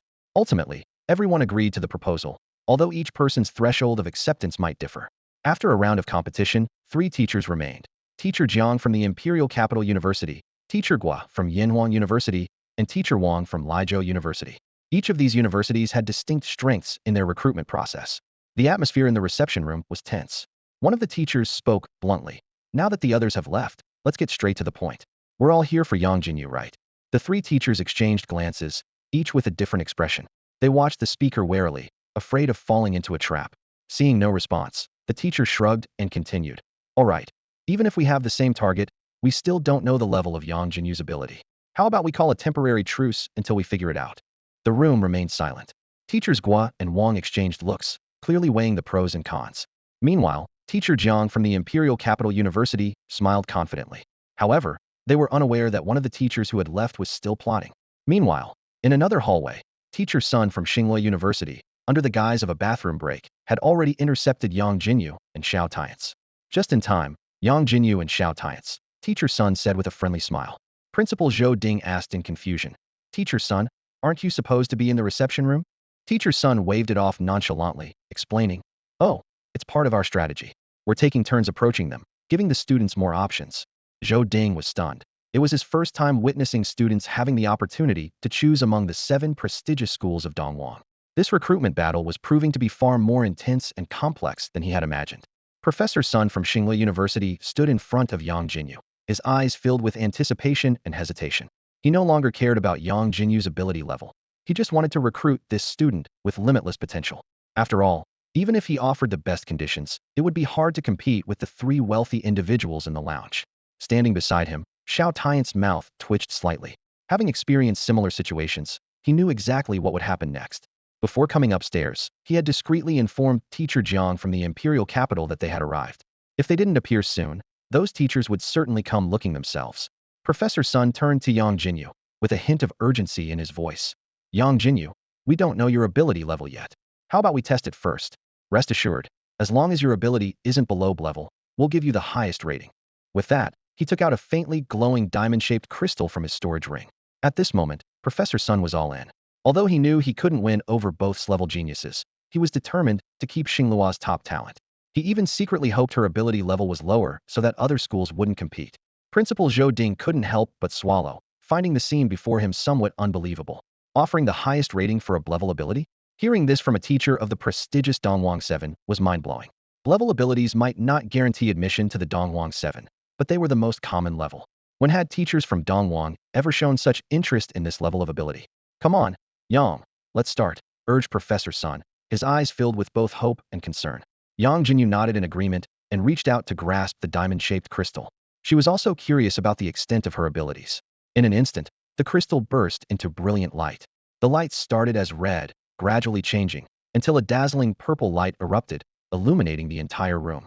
Principal Zhou Ding's eyes widened in disbelief as he exclaimed, "Purple?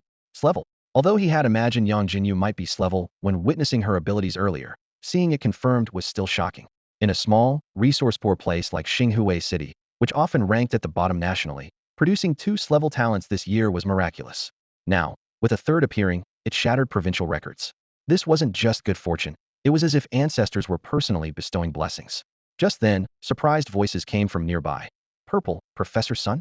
Professor Sun turned to see who had spoken, and his mouth twitched again, realizing he was out of luck. The 3 teachers emerging from the lounge were eyeing him with disapproval, one of them questioning, "Professor Sun, what are you doing?" After a heated discussion, only the original 3 teachers remained in the lounge. The other 4 had to leave, frustrated, without even the chance to be backups. They shot a disapproving glance at Professor Sun, as if blaming him for meddling unnecessarily. Inside the lounge, the remaining 3 recruitment teachers watched Yangjinyu closely, their eyes gleaming with desire. Sitting nearby, Xiao Tianche couldn't help but feel this was his first time experiencing being completely ignored. At this moment, Teacher Wang from Lijiao University, with a noticeable scar over his left eye, was the first to speak, his voice filled with allure. "Yang, if you come to Lijiao University, you'll receive a 2 million annual scholarship with no strings attached." As soon as Mr. Wang finished speaking, the entire enrollment venue fell silent. The conditions he just announced were nothing short of a bombshell. Throughout the 4 years of university, all martial arts techniques and combat methods below S-level are provided for free, and students can choose 4 S-level techniques each year. Even more enticing, upon reaching the 5th rank, there's an opportunity to enter the Thunder Pool for body tempering. This announcement caused the representatives from other schools to change their expressions dramatically, especially Zhou Ding, whose eye twitched involuntarily as he calculated in his mind. 2 million in scholarships each year amounts to 8 million over 4 years. Their city, Xinghua, went to great lengths to reward Yangjinyu with a generic level combat method. Yet, Lijiao University casually promised free access to anything below S-level and the choice of 4 S-level techniques annually. The disparity was staggering. Zhou Ding thought bitterly to himself that even if they sold the entire Xinghua city, they probably couldn't exchange it for a single S-level combat method. This stark contrast made him deeply understand the saying, "Comparison is the thief of joy." Furthermore, the Thunder Pool, unique to Lijiao University as a sacred training ground, was something other schools could only dream of. It significantly enhances the physique of those who undergo tempering there, but the contained power is extremely violent, requiring a physique of at least 20,000 to withstand it. Although it is only effective for those with attribute points below 100,000 and on their first entry, even so, it can increase the overall physique and strength by 20%. For a 5th rank ability user, this 20% translates to at least a 4,000 point attribute boost, an undeniably enticing figure. After Lijiao University presented such attractive conditions, the atmosphere at the venue grew even more tense. Teacher Guo from Yanhuang University took over the conversation. Dressed in a suit, he appeared scholarly and refined, yet exuded an undeniably fierce aura. "As for scholarships, I won't say much, because they are the least valuable," Teacher Guo remarked. At this, a student who had been eagerly anticipating scholarships felt the light in her eyes dim. She had expected the next school to offer even more generous conditions, but was taken aback by such an opening statement. Professor Guo from Yanhuang University continued to elaborate on the attractive benefits they offer, his voice tinged with urgency. "Yang, if you choose our school, besides martial arts training, we can provide you with unlimited level equipment each year, as long as you don't intentionally damage them." He paused, a glint in his eye. "As for level equipment, you'll receive 1 set annually to use as you wish. Most importantly, in your graduation year, We'll gift you a rare set of A-level equipment.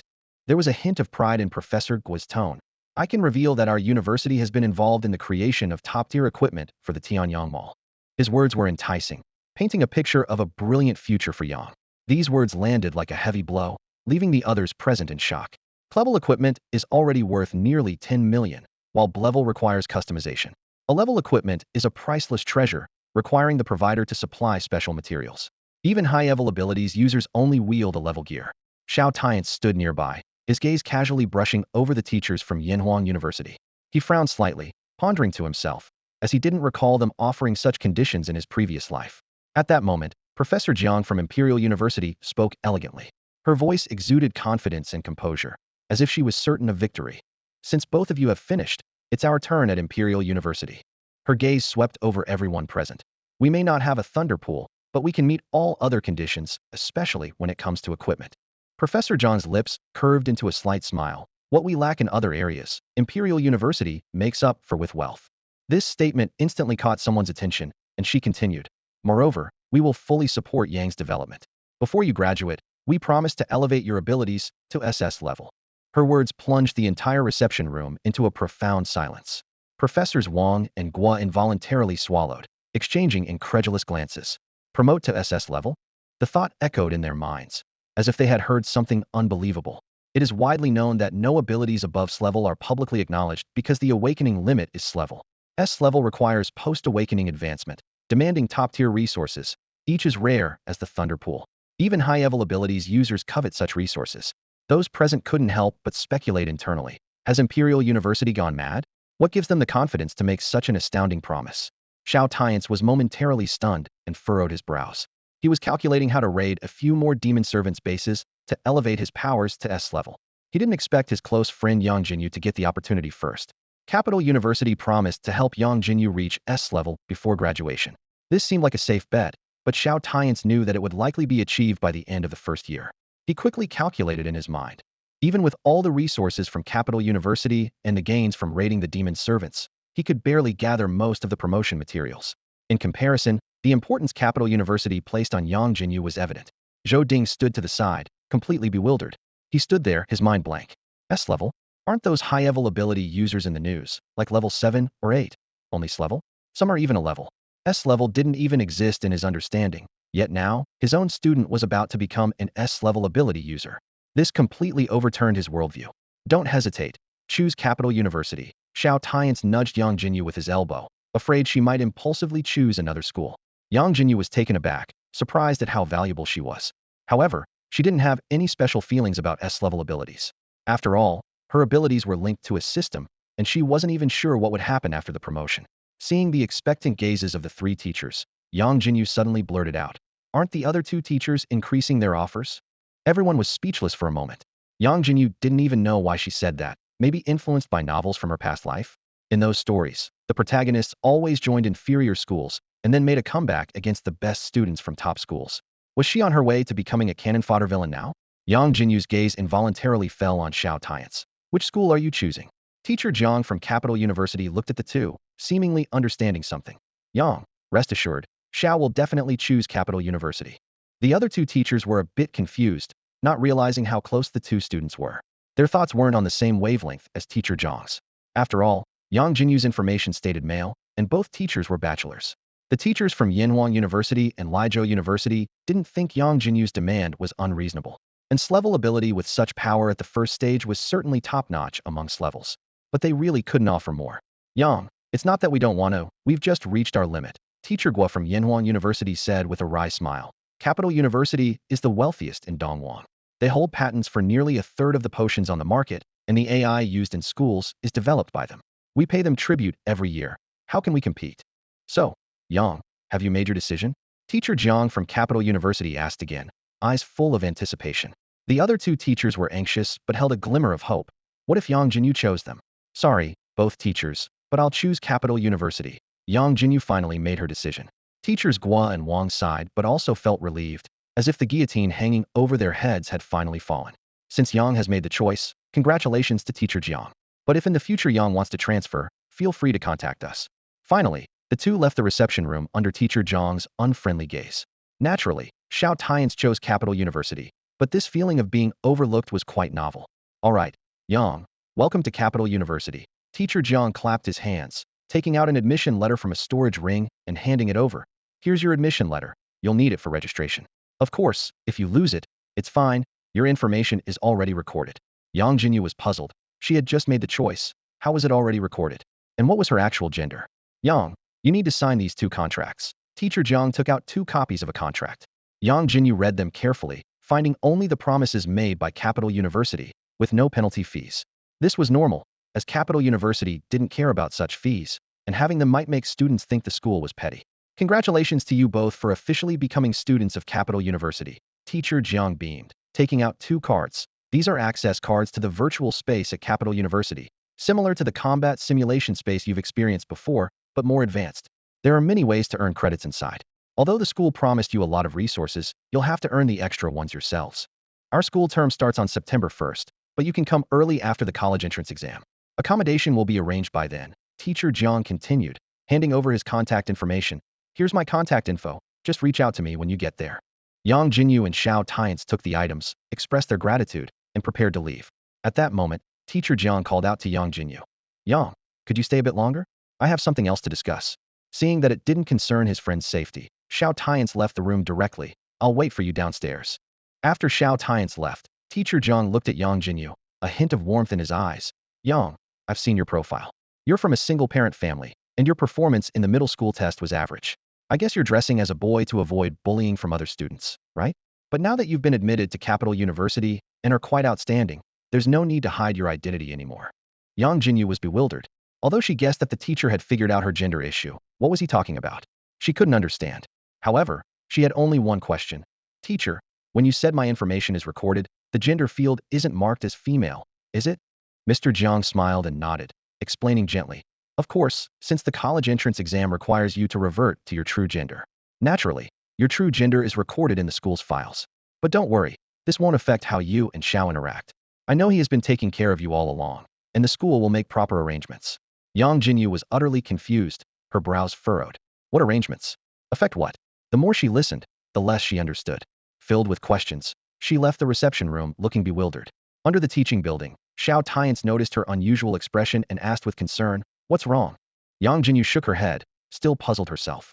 Deciding not to dwell on it since she couldn't figure it out, she adopted a laid-back attitude. The 2 walked home side by side, neither mentioning the matter again. When they got home, Yangjinyu found her mother wasn't there. It was a day off, so she probably went grocery shopping. She headed straight to her room, lay on the bed to relax, and checked the system's status. A notification from the system rang in her mind. Secret Realm fusion complete. The host can enter the secret realm to check. Civilization projections have been cleared, and all data has been integrated. Yangjinyu was taken aback. She understood the clearing of civilization projections weren't those the monsters? But what did all data refer to? With a thought, she suddenly found herself in a mechanical corridor filled with a sci-fi atmosphere. The metallic walls around her gleamed with a cold light, with various complex pipes and circuits interwoven. Yangjinyu was momentarily stunned. Where had she been taken to? Was she still in the country? The previous secret realm wasn't like this at all. System, is this your doing? She couldn't help but ask. The system responded calmly. This secret realm is inherently a fortress of the mechanic clan. The system merely unfolded its true form. Outside the fortress is still a wasteland. Yangjinyu shrugged, deciding not to dwell on the issue. She began to look around, and soon saw a room labeled Heavy Weapons Arsenal. Excitedly, she went in, only to find it was completely empty. Yangjinyu was speechless. So, this base is empty? Just a place for me to store heavy weapons. Yes, host, the system explained. The weapons in this secret realm were all used up in resisting the abyss. However, the facilities are still intact, and some materials remain, which can somewhat meet the host's needs for researching weapons and machinery independently. Except for mechanical research, which requires the mechanical research room, heavy and basic weapons can be researched and synthesized in the firearms room. After hearing this, Yangjinyu just wanted to scream. Expecting her, someone not academically inclined, to research on her own was asking too much. The system seemed to sense her thoughts and reminded her again. The host can go to the command room ahead. The information there can assist the host. Although she didn't understand why the system was urging her to check out the information, Yangjinyu decided to take a look. She wanted to see what information could possibly help her. Soon, she arrived at the command room. Before her was a giant display screen made up of several normal light panels. Below the display was a long metal table with some machines and devices she couldn't understand. Behind the table was a very comfortable-looking soft chair. Wow, a boss chair. Yangjinyu excitedly rushed over, sat down, and began to spin around. Just when she was having fun and contemplating a chair racing competition, she noticed the display screen started to show some information. Yangjinyu stood in the secret realm, surrounded by a dozen hefty volumes. She quickly scanned the titles, spotting textbooks like Basic Mechanics, Introduction to Material Science, and King Gray's Mechanical Engineering. A sense of dread washed over her, and she turned to flee, only to realize it was too late. A voice echoed in her mind. The secret realm has merged with the system. You must study these materials to leave. Her face turned pale. Pointing at one of the books with trembling fingers, she despaired. Is that advanced mathematics? I'm from the Machina clan. This is a nightmare for someone like me. The system replied calmly. Considering your learning capability, you don't need to master everything. Just meet your daily learning targets. The system will assist by converting knowledge into panels. Coupled with your mental attributes, it's like having a cheat code. Jinyu's lips twitched with sarcasm. Oh, thank you so much. The system remained emotionless. You're welcome. Let's start your first day of learning Machina Clan, Advanced Mathematics. The system then listed a series of subjects. Basic Mechanics, Introduction to Material Science, King Gray's Mechanical Engineering. You need to grasp at least 10% of each, with no upper limit. Hearing this, Jinyu collapsed into a chair, rolling her eyes in exasperation, looking utterly defeated. The system coldly warned, if you don't begin studying now, the first penalty electric shock will be administered. Cursing under her breath, Jinyu reluctantly started studying. Time slipped away as she immersed herself in a sea of knowledge. When she finally emerged from the secret realm, her mind was overflowing with formulas and theories. With a bitter smile, she joked to herself. I feel like I've been filled with all that filth. Noticing the system's silence, she quickly added, don't get me wrong, I mean the advanced math. The system responded with indifference. Given your current technical level, immediate application isn't advised. It might hinder the effectiveness of your creations. Jinyu looked bewildered, imagining an old man on the subway frowning at her. She couldn't help but retort, are you mocking me? Be careful, or I'll keep studying. Never mind, say what you will. She sighed, realizing she couldn't yet transition into a mechanical engineer. However, this learning experience gave her new insights into her future path. Yangjinyu stood in the room, holding a defective bamboo dragonfly robot in her hand. She sighed, realizing she had only learned the basics and could barely manage the appearance of the creation, while the crucial AI part was still far beyond her grasp. I guess I'll have to wait until I get to Imperial Capital University to really dive into AI technology, she thought to herself. Just then, the sound of a key turning in the lock came from outside the door. Yangjinyu's eyes lit up, thinking her mother had returned. She was eager to show off her newly received acceptance letter from Imperial Capital University and excitedly rushed to the door. However, when she opened the door, it wasn't her mother she saw, but a striking figure dressed in a white t-shirt and pink straight-leg pants. The person was smiling brightly at her. Oh my gosh, Auntie! Yangjinyu was stunned, quickly retracting her step. With a loud bang, she slammed the door shut and locked it. Oh heavens, why is this she-devil here? Yangjinyu crouched in front of the door, trembling all over. She thought to herself, the person outside is not someone to be trifled with. The she-devil outside was named Yang Siming. Despite her youthful appearance and name, she was actually 29 years old. Yangjinyu muttered internally, stop pretending to be young. Little fish, open the door for your aunt, came Yang Siming's energetic voice from outside. Yangjinyu shook her head vigorously, silently chanting, no way, not opening it. Little fish, are you sure? Yang Siming's voice carried a teasing tone. Seems like it's been so long you've forgotten about my special ability. As soon as she finished speaking, Yangjinyu suddenly noticed a figure waving at her from the mirror directly opposite. She widened her eyes, remembering her aunt's fearsome ability. A level ability, Mirror Realm Traversal. This ability allows her to use any form of mirror or reflective surface as a portal, instantly traversing within a certain range to any scene or space reflected by the mirror. Additionally, she can use various reflective materials to project high-density beams of light energy or create multiple illusions of herself. These illusions can confuse enemies and even self-detonate. The only limitation is a requirement for certain reflective surfaces. Seeing the figure waving in the mirror, Yangjinyu broke out in a cold sweat, realizing there was no escaping this time. Oh my gosh! Yangjinyu stared in horror as Yang Siming stepped out of the mirror, a childhood fear overwhelming her. However, Yang Siming wore a strange smile, holding a set of clothes as she slowly approached Yangjinyu. Little fish, you're truly a girl now, haha. Just as Yang Siming finished speaking, a piercing scream echoed through the room. No. 10 minutes later, Yang Siming, with a knowing smile, watched Yangjinyu, who was still covering her eyes with her hands, and urged, little fish, take your hands away.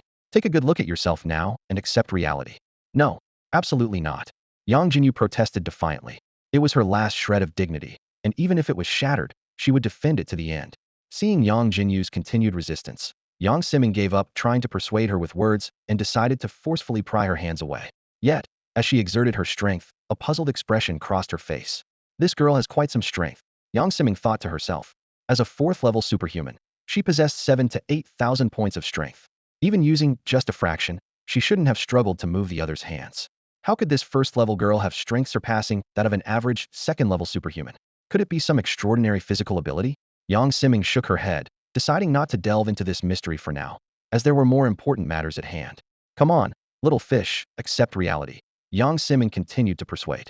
You're a girl now. You can't keep wearing boys' clothes and binding your chest. It's not good for your body, and you can't fake your identity when you go to college. As Yang Siming finished speaking, Yangjinyu's hands were forcibly pried open.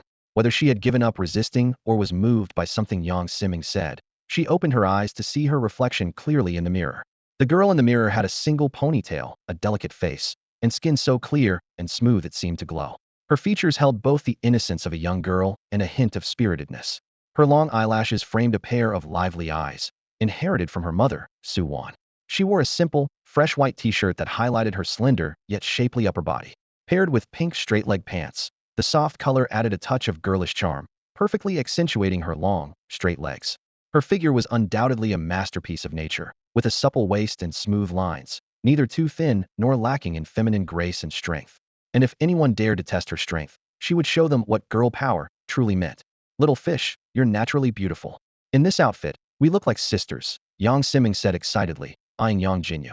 Her gaze then drifted to a black backpack nearby, which contained the clothes she really wanted Yangjinyu to wear. She knew she had to take things slowly. Getting her to accept wearing girls' clothes was the first step, especially since she was on vacation. Yangjinyu's mouth twitched, momentarily at a loss for words. Although she was reluctant to admit it, her current appearance was indeed like the epitome of youthful beauty. The problem was, she had wanted a girlfriend who was like a vision of beauty, not to become one herself. Let's go for a walk and get used to it, Yang Siming said, pulling Yangjinyu's arm. Everyone's eating now, so there won't be many people around. Before Yangjinyu could protest, she was dragged out of the room. However, as soon as they opened the door, her eyes met a familiar pair. Ah! A panicked scream echoed down the hallway. Yangjinyu darted back into the room like a startled rabbit, slamming the door shut. Outside, Xiao Tianche blinked in confusion. Yang Siming smirked, a hint of mischief in her eyes. Xiao Su, she tentatively asked, how did you feel about what just happened? Xiao Tianche paused, then slowly replied, everyone can have their unique preferences. I don't have any opinions on it, and I won't judge her. Inwardly, he thought, I knew my best friend was good-looking, but I didn't expect him to look so stunning in women's clothing. I wonder how big those fake breasts are. Xiao Tianche hadn't even considered the possibility that Yangjinyu might actually be a girl. Firstly, he had hardly interacted with the opposite sex, and who would expect a childhood friend to suddenly turn into a girl, especially since they'd even bathed together.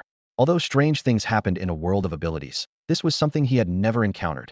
Just as Yang Siming was about to say something, Yang's mother, Su Wan, returned with a basket of groceries. Xiao Su, why are you standing at the door? Come on in, Su Wan warmly invited. Yang Siming looked at Xiao Tianche's bewildered face and shook her head helplessly, thinking, what a blockhead. Once inside, Su Wan glanced around and asked, where's Jinyu? Xiao Tianche opened his mouth but didn't know how to respond. Yang Siming quickly explained, she's in her room, probably won't come out before dinner. Su Wan nodded, not pressing further, and called towards Yangjinyu's room. Jinyu, someone came to see you this afternoon. They said they were your classmate and brought a lot of gifts. When I saw you weren't home, I left. I'll come back tomorrow, so if you're free, stay home.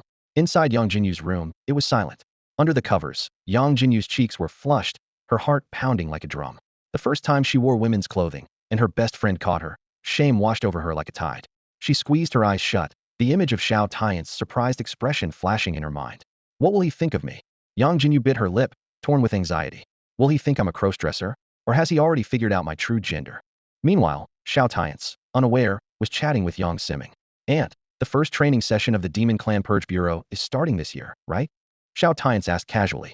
Yang Siming was slightly taken aback. Yes, why? Are you thinking of joining? Or hasn't Xiaoyu given up on the idea yet? Xiao Tianche looked serious. It's me who wants to join. As for Jinyu, she might have given up before, but now, I'm not so sure. Yang Siming nodded, her gaze drifting towards Su Wan busy in the kitchen. Let's discuss it over dinner, she thought to herself, wondering if Sister Wan would agree to let these two just-turned adults join such a dangerous organization.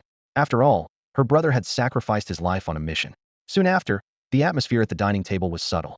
Yangjinyu, back in men's clothes, ate with her head down, her eyes wandering, occasionally stealing glances at Xiao Tianche across the table. Seeing her best friend eating with a blank expression, her anxiety grew. If only there was a memory-erasing potion, she silently wished.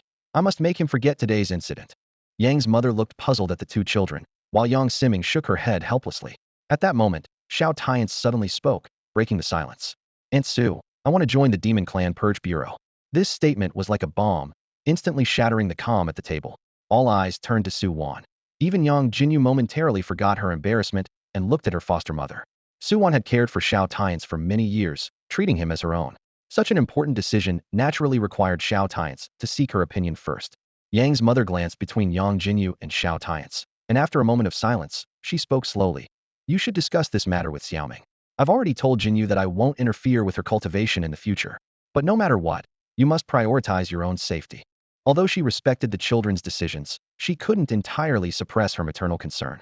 Seeing this, Yang Siming quickly interjected, her gaze fixed on Yang Jinyu and Xiao Tianche. Joining the Demon Purge Bureau is no easy task. After we finish eating, I'll take you both out. The two nodded silently, and Yang Jinyu's mind was no longer preoccupied with her previous dilemmas. The abyssal demons and the demon worship cult. The Demon Purge Bureau was undoubtedly the best way to get involved with them. After the meal, the three of them headed downstairs. A modified military Donhuang warrior was waiting there, and Yang Jinyu was thrilled.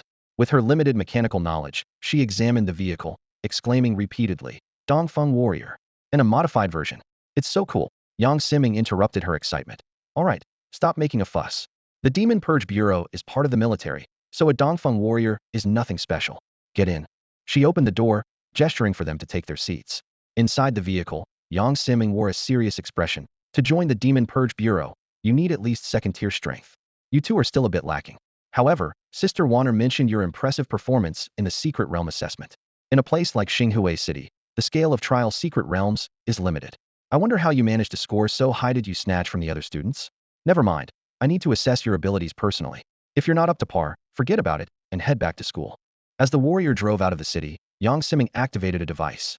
Suddenly, the powerful acceleration pushed them back into their seats, and Yang Jinyu exclaimed as she fastened her seatbelt. Aunt, is this going 300 km/h? Are you trying to race a high-speed train? Be careful, or the security bureau will fine you.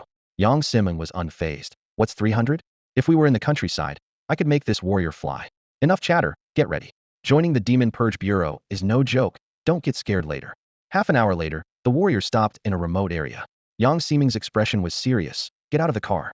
We have to walk the rest of the way, or we'll risk exposure. The three walked for another half hour until they reached a dilapidated ruin, with faint signs of human activity. Yang Siming lowered her voice. This is a small branch base of the demon worship cult.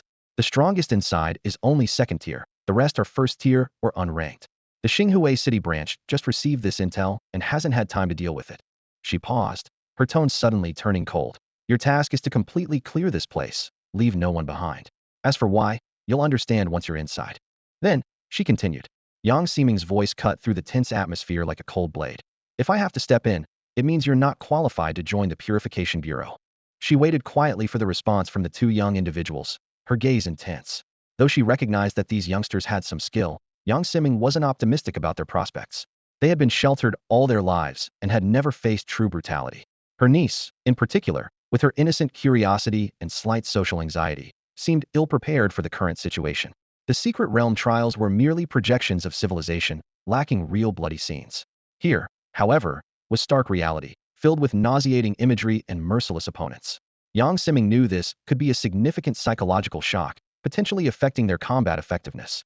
Yet she chose to remain silent, offering no hints. If they failed, it would simply mean they weren't ready for the Purification Bureau. Yang Jinyu and Xiao Tianche exchanged a knowing glance and sprang into action.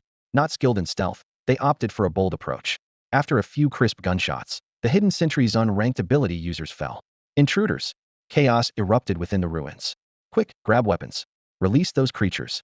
Lightning crackled, gunfire erupted, occasionally punctuated by the roar of cannons. Yang Siming frowned slightly, puzzled.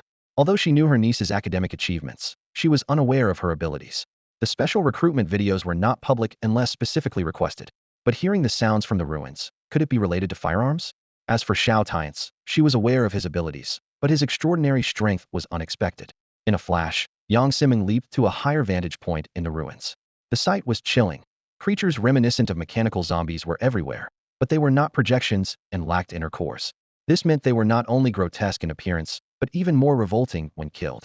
In the ruins, some zombies had burst brains, others had intestines exposed. Red and white matter splattered everywhere, and a few rotting, stinking bodies lay in the corners. This was precisely why Yang Siming deemed them despicable. They experimented on humans with abyssal magic in a futile attempt to enhance themselves, and this was just a small base. Despite the numerous creatures and opportunistic attacks from ability users, Yangjinyu and Xiao Tianche's performance surprised Yang Siming. They seemed unaffected by their surroundings. Xiao Tianche's steadiness was understandable, but Yangjinyu's composure was unexpected. She pondered that perhaps the enemies were too weak. Even if they were disgusted internally, it wasn't enough to hinder their performance. Yang Siming continued to observe the brutal battle, waiting for further developments. Yang Siming stood amidst the ruins, her mind filled with questions. Her niece, Yangjinyu, had suddenly displayed extraordinary powers, leaving her utterly perplexed. The mysterious appearance of a machine gun and the audacity of those two reckless brats who dared to intrude on the territory of the demon worship cult. Did they have a death wish? At that moment, the sound of footsteps interrupted her thoughts. A burly, bald man emerged from a relatively intact room within the rubble, flanked by two underlings. Initially, he thought the Demon Purge Bureau had discovered them, nearly causing him to flee. However, as he listened more closely, he realized something was amiss. Guns. The man frowned in thought. We may carry firearms, but we never use them lightly. What's going on here? Driven by the belief that curiosity killed the cat, the man cautiously observed the situation. When he saw that the intruders were merely two low-level novices, his initial fear quickly turned to anger. Go, but don't kill them, the man ordered his underlings with a dismissive wave. They'll make perfect experimental subjects. In his eyes, two first-level ability users were not worth his personal attention. His two second-level subordinates would suffice. One of the underlings grinned lewdly, his eyes fixed on Yangjinyu. Boss, don't worry. I wouldn't dream of harming such a pretty girl, he said, swaggering towards her. Yangjinyu's lips twitched as she watched the sleazy man approach. She found him more repulsive than the surrounding ruins. Huh, you think you can mess with me? Yangjinyu sneered, her eyes flashing with resolve. I'll give you a taste of bullets. With that, she charged at him without hesitation. The sleazy man was momentarily taken aback, then burst into laughter. In a hurry, aren't we, little girl? His grin grew even more vulgar as he suddenly placed his hands on the ground. Vine entanglement. In an instant, thick vines erupted from the ground, writhing like living creatures towards Yangjinyu. The man inwardly rejoiced, thinking, disgusting the opponent to disrupt their mindset is always the best tactic. How hard can it be to capture a first-level girl? Faced with the sudden appearance of green vines, Yangjinyu was startled and instinctively dodged backward. She cursed inwardly, realizing that this was not a simple monster from the secret realm, but an opponent with superpowers. Fortunately, her mental acuity and agility were high enough to react quickly, or she would have become just another hapless protagonist in a grim story. Without hesitation, Yangjinyu raised her oversized weapon, unleashing a torrent of flames that roared through the air like a dragon. The lecherous man was dumbfounded, never expecting this seemingly delicate girl to suddenly pull out a flamethrower. In his haste, he managed to wrap himself in layers of vines, feeling smug. With his second-tier, first-stage power, and 700 points of mental energy, how could a mere first-tier superpower user break through? Surely a little fire would be no match for his mighty vines? However, the development of events was beyond his expectations. His proud vine cocoon instantly turned into a massive fireball, from which a piercing scream emerged. Consumed by flames with no escape, the lecherous man was left with one thought. The flame could ignite his vines instantly, meaning her mental power was likely higher than his. If she was a first-tier superpower user, then he must have been downright foolish. Yangjinyu tilted her head slightly, puzzled. What was this guy thinking, wrapping himself in flammable vines? Wasn't that just asking for trouble? The bald man was caught off guard by the sudden turn of events. His most reliable subordinate had turned to ashes in the blink of an eye, and he was furious. You little brat, you're asking for it, he roared. It wasn't that he cared much about the subordinate, but now there was no one to clean up the mess in the yard. What infuriated him more was that a mere first-tier superpower user had used some firearms to take down a newly minted second-tier subordinate. He was determined to show this reckless girl what the real power of a second-tier superpower user was. With a thunderous roar, the bald man transformed into a terrifying creature with a tiger's head and a human body. He exuded a violent aura and lunged at Yangjinyu like a bolt of lightning. From a high vantage point amidst the ruins, Yang Siming watched the scene unfold, her brow furrowed. Although she was reluctant for Yangjinyu to join the Demon Purge Bureau, she had to admit that Yangjinyu displayed impressive strength in dealing with the lecherous man. However, the tiger-headed creature before them was a second-tier, fourth-stage adversary, capable of fighting beyond its level due to its superpowers. Such an opponent was beyond Yangjinyu's ability to handle.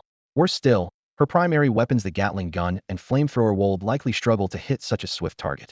Seeing this, Yang Siming prepared to intervene. Given the speed the bald man demonstrated, she feared Yangjinyu wouldn't even have time to react. Yet, surprisingly, Yangjinyu remained still, as if frozen in fear, though her weapon seemed to quietly switch modes. Just as the bald man was about to reach her, a brilliant golden-red light erupted from Yangjinyu. In quick succession, 2 crisp gunshots pierced the heavy atmosphere. Mental counterattack, activate. Yangjinyu shouted.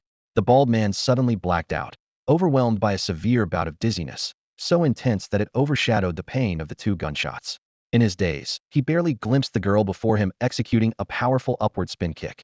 The force of the kick was beyond his imagination, making him inwardly exclaim, was this really a first-tier superpower user? He'd believe it if someone said she was third-tier. A sharp crack echoed from her chest, sending a wave of searing pain coursing through her body like electricity. Despite the metallic taste of blood in her mouth, Yangjinyu did not hesitate. She lunged forward, her dual pistols whirling like lightning. Her sonic intercept attack launched the bald man into the air with a series of rapid hits. Since the end of the secret realm, Yangjinyu had reached level 16, with her strength and endurance surpassing 2,500 points, comparable to a level 30 third-tier ability user. Her mental power and secret realm points exceeded 1,100, equivalent to a second-tier 5th-level ability user, mastering all skills at this stage except for those requiring a job change.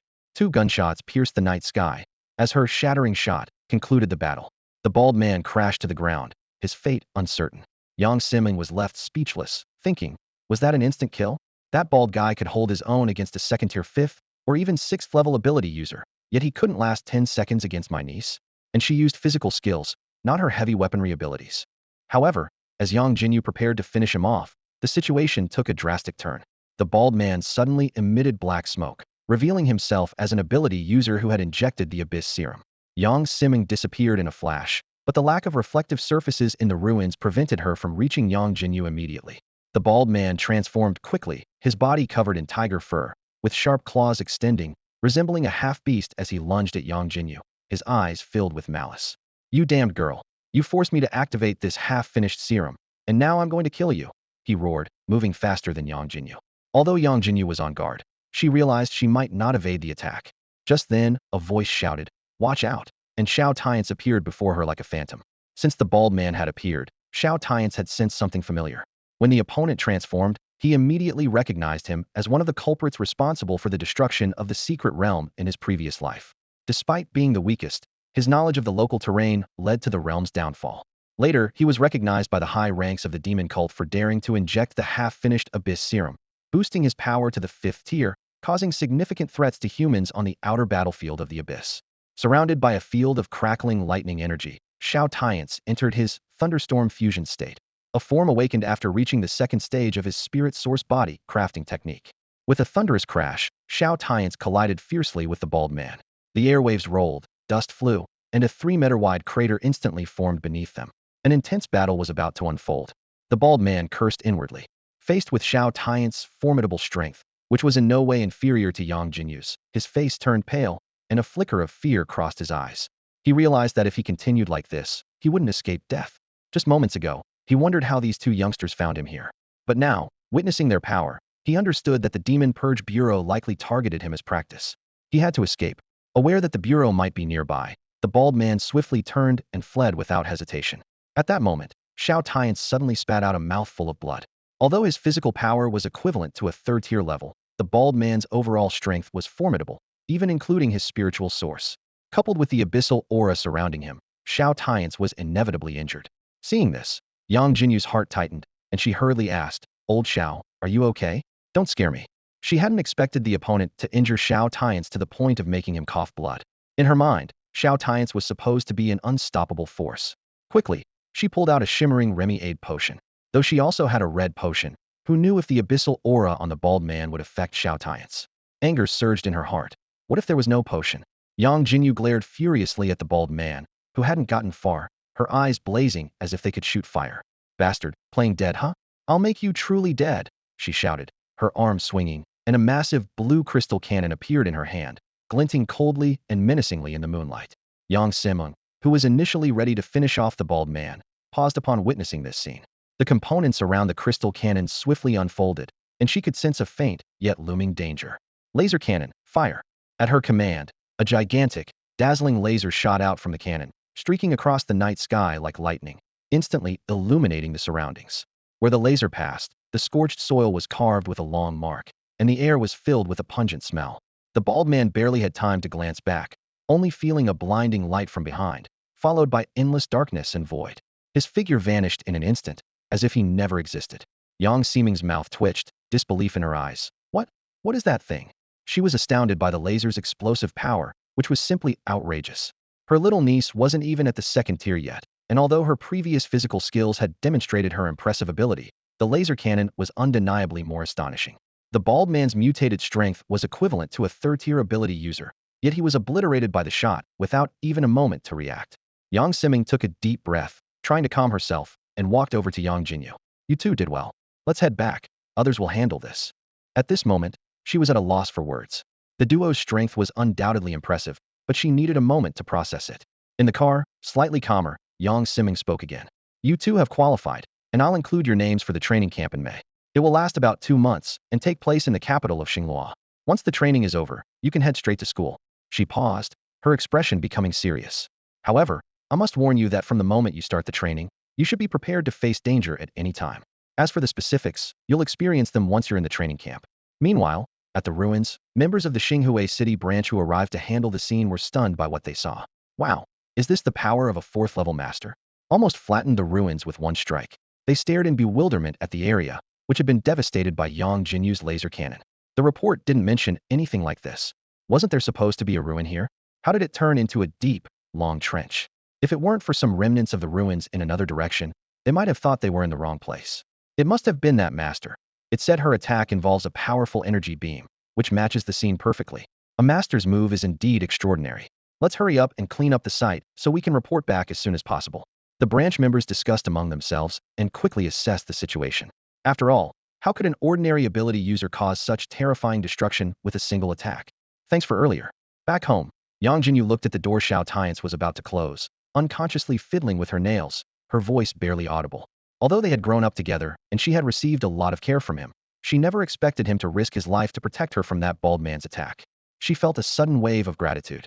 However, this was the first time she had expressed her thanks so directly, and she felt a bit embarrassed. In response to Yangjinyu's gratitude, Xiao Tianche was silent for a moment. It's nothing, but could you act normally? It feels a bit awkward. Yangjinyu's eyes widened with surprise, filled with gratitude, but the other person unexpectedly called her abnormal. She huffed in anger, her cheeks trembling slightly, and then slammed the door shut. Yang Ximing, seeing this, shook her head helplessly, sighed, and pushed the door open to enter. Once they left, Xiao Tianche let out a sigh of relief. Yang Jinyu's sudden softness reminded him of how she looked in women's clothing before dinner, making his heart race wildly. It was crazy. Damn it. I sincerely thank you. And you said I was awkward, you damn fool. At that moment, Yang Jinyu was furious, pounding her pillow repeatedly, finally deciding to continue enduring the torment of knowledge. The next day, the weekend was over, and Mother Yang had to go to work, leaving breakfast to be sorted out by Yang Jinyu and Yang Ximing themselves. Having always been under Yang Ximing's thumb, Yang Jinyu naturally became the one to go buy breakfast. As she went downstairs, she encountered 2 unexpected visitors. What are you doing under my building? Yang Jinyu asked warily, casting a hostile glance at the Zhao siblings. She didn't believe they were just passing by. Coldly, she warned, let me tell you, don't even think about extorting money from me. You got beaten in the secret realm, and that's your own fault. As she spoke, she suddenly recalled the scene of beating Zhao Wan'er on the street last time, and her voice involuntarily lowered. Quite a few people saw it, and she forgot to make them sign a waiver. Are they trying to cause trouble over that? Whatever, it doesn't matter. She didn't hit hard, and it was a fight between ability users of the same level. Although it wasn't in a designated arena, at most, she'd just get fined. She wasn't short of money right now. But when will the school scholarship come through? And where did her mother put the reward from the Education Bureau? Should she ask old Xiao for a loan first? Yang Jinyu, right? Zhao Mingyang stood at the door, maintaining a forced smile, though a hint of arrogance was evident in his eyes. We meet again, but don't get the wrong idea. I'm not here to cause trouble this time. He deliberately slowed his speech. My younger sister offended you before, and we're here specifically to apologize. We came by yesterday, but you weren't home. Zhao Mingyang calculated in his mind. The young man in front of him, who appeared clean and delicate, was not simple already accepted by the Imperial Capital University and its level ability user. More importantly, His investigation revealed that Yang's family background was far from simple. Although his father had passed away, his aunt was a third-tier expert in the Demon Purge Bureau. For these reasons, he personally brought his sister to apologize twice, hoping to resolve any conflict. Apologize? Yangjinyu raised an eyebrow, glancing at Xiao Wanner, who stood by with her lips pursed, as if hearing something unbelievable. Wanner, what did you promise me before? Zhao Mingyang looked sternly at his sister. Xiao Wanner bit her lip, reluctantly squeezing out the words, I'm sorry, I shouldn't have caused you trouble. It was even more humiliating for her than the public beating she received last time, but she knew she couldn't afford to offend him anymore. Although the Zhao family held some status in Xinhui City, with their strongest nearly reaching the 4th tier, they were still far behind compared to Yangjinyu, backed by the Demon Purge Bureau. Is this supposed to be an apology? Yangjinyu sneered, recalling how she previously tried to make him kneel.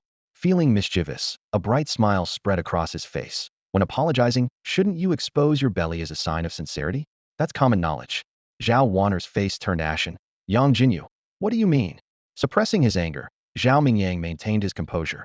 My sister's apology was indeed not sincere enough. But is it appropriate for you to speak to a girl like that? So what if she's a girl? Aren't we all? Yangjinyu retorted, turning away with a pout. Zhao Mingyang took a deep breath. How about this? I'll have my sister apologize sincerely again and offer you some compensation for the previous incident. Can we call it even? At the mention of compensation, Yangjinyu's eyes lit up. The apology itself was insignificant, but the compensation now, that was something else entirely. She may look wealthy now, but hasn't actually received a penny yet. She quickly said, compensation, how much? Just make sure she doesn't bother me again. Once you pay up, it's all settled between me and Zhao Wanner. Zhao Mingyang was silent for a moment. Was that it? Just pay and be done? What was the point of enduring all that before? But if it could be resolved quickly, all the better. So, Miss Yang, how about 100,000? Upon hearing this, Yang Jinyu's eyes widened in shock, thinking, wow, so generous? Seeing her silence, Zhao Mingyang assumed the amount wasn't enough, so he thought for a moment and said, how about 500,000? I hope you can give the Zhao family some face. 500,000? No problem. Transfer the money. Once it's done, all grudges are settled. Yang Jinyu took out her phone, her face full of excitement, realizing she unexpectedly gained an extra 400,000. Subsequently, Zhao Mingyang transferred 500,000 to her and had Zhao Wanner apologize sincerely once more before they left. Meanwhile, Yang Jinyu was grinning at the transaction record on her phone, completely ignoring the Zhao siblings' apology. She muttered to herself, 1, 10, 100,000, big brother, dad. A whole 500,000. She struck it rich. With the money, she could finally buy the second stage body refining elixir. Humming a tune, she walked briskly towards the Tianyang Mall, feeling particularly joyful. Meanwhile, at home, someone was still waiting for breakfast, checking the time with a puzzled expression, wondering why it hadn't arrived after half an hour. On the other side, after apologizing, Zhao Wanner was fuming, clenching her fists tightly.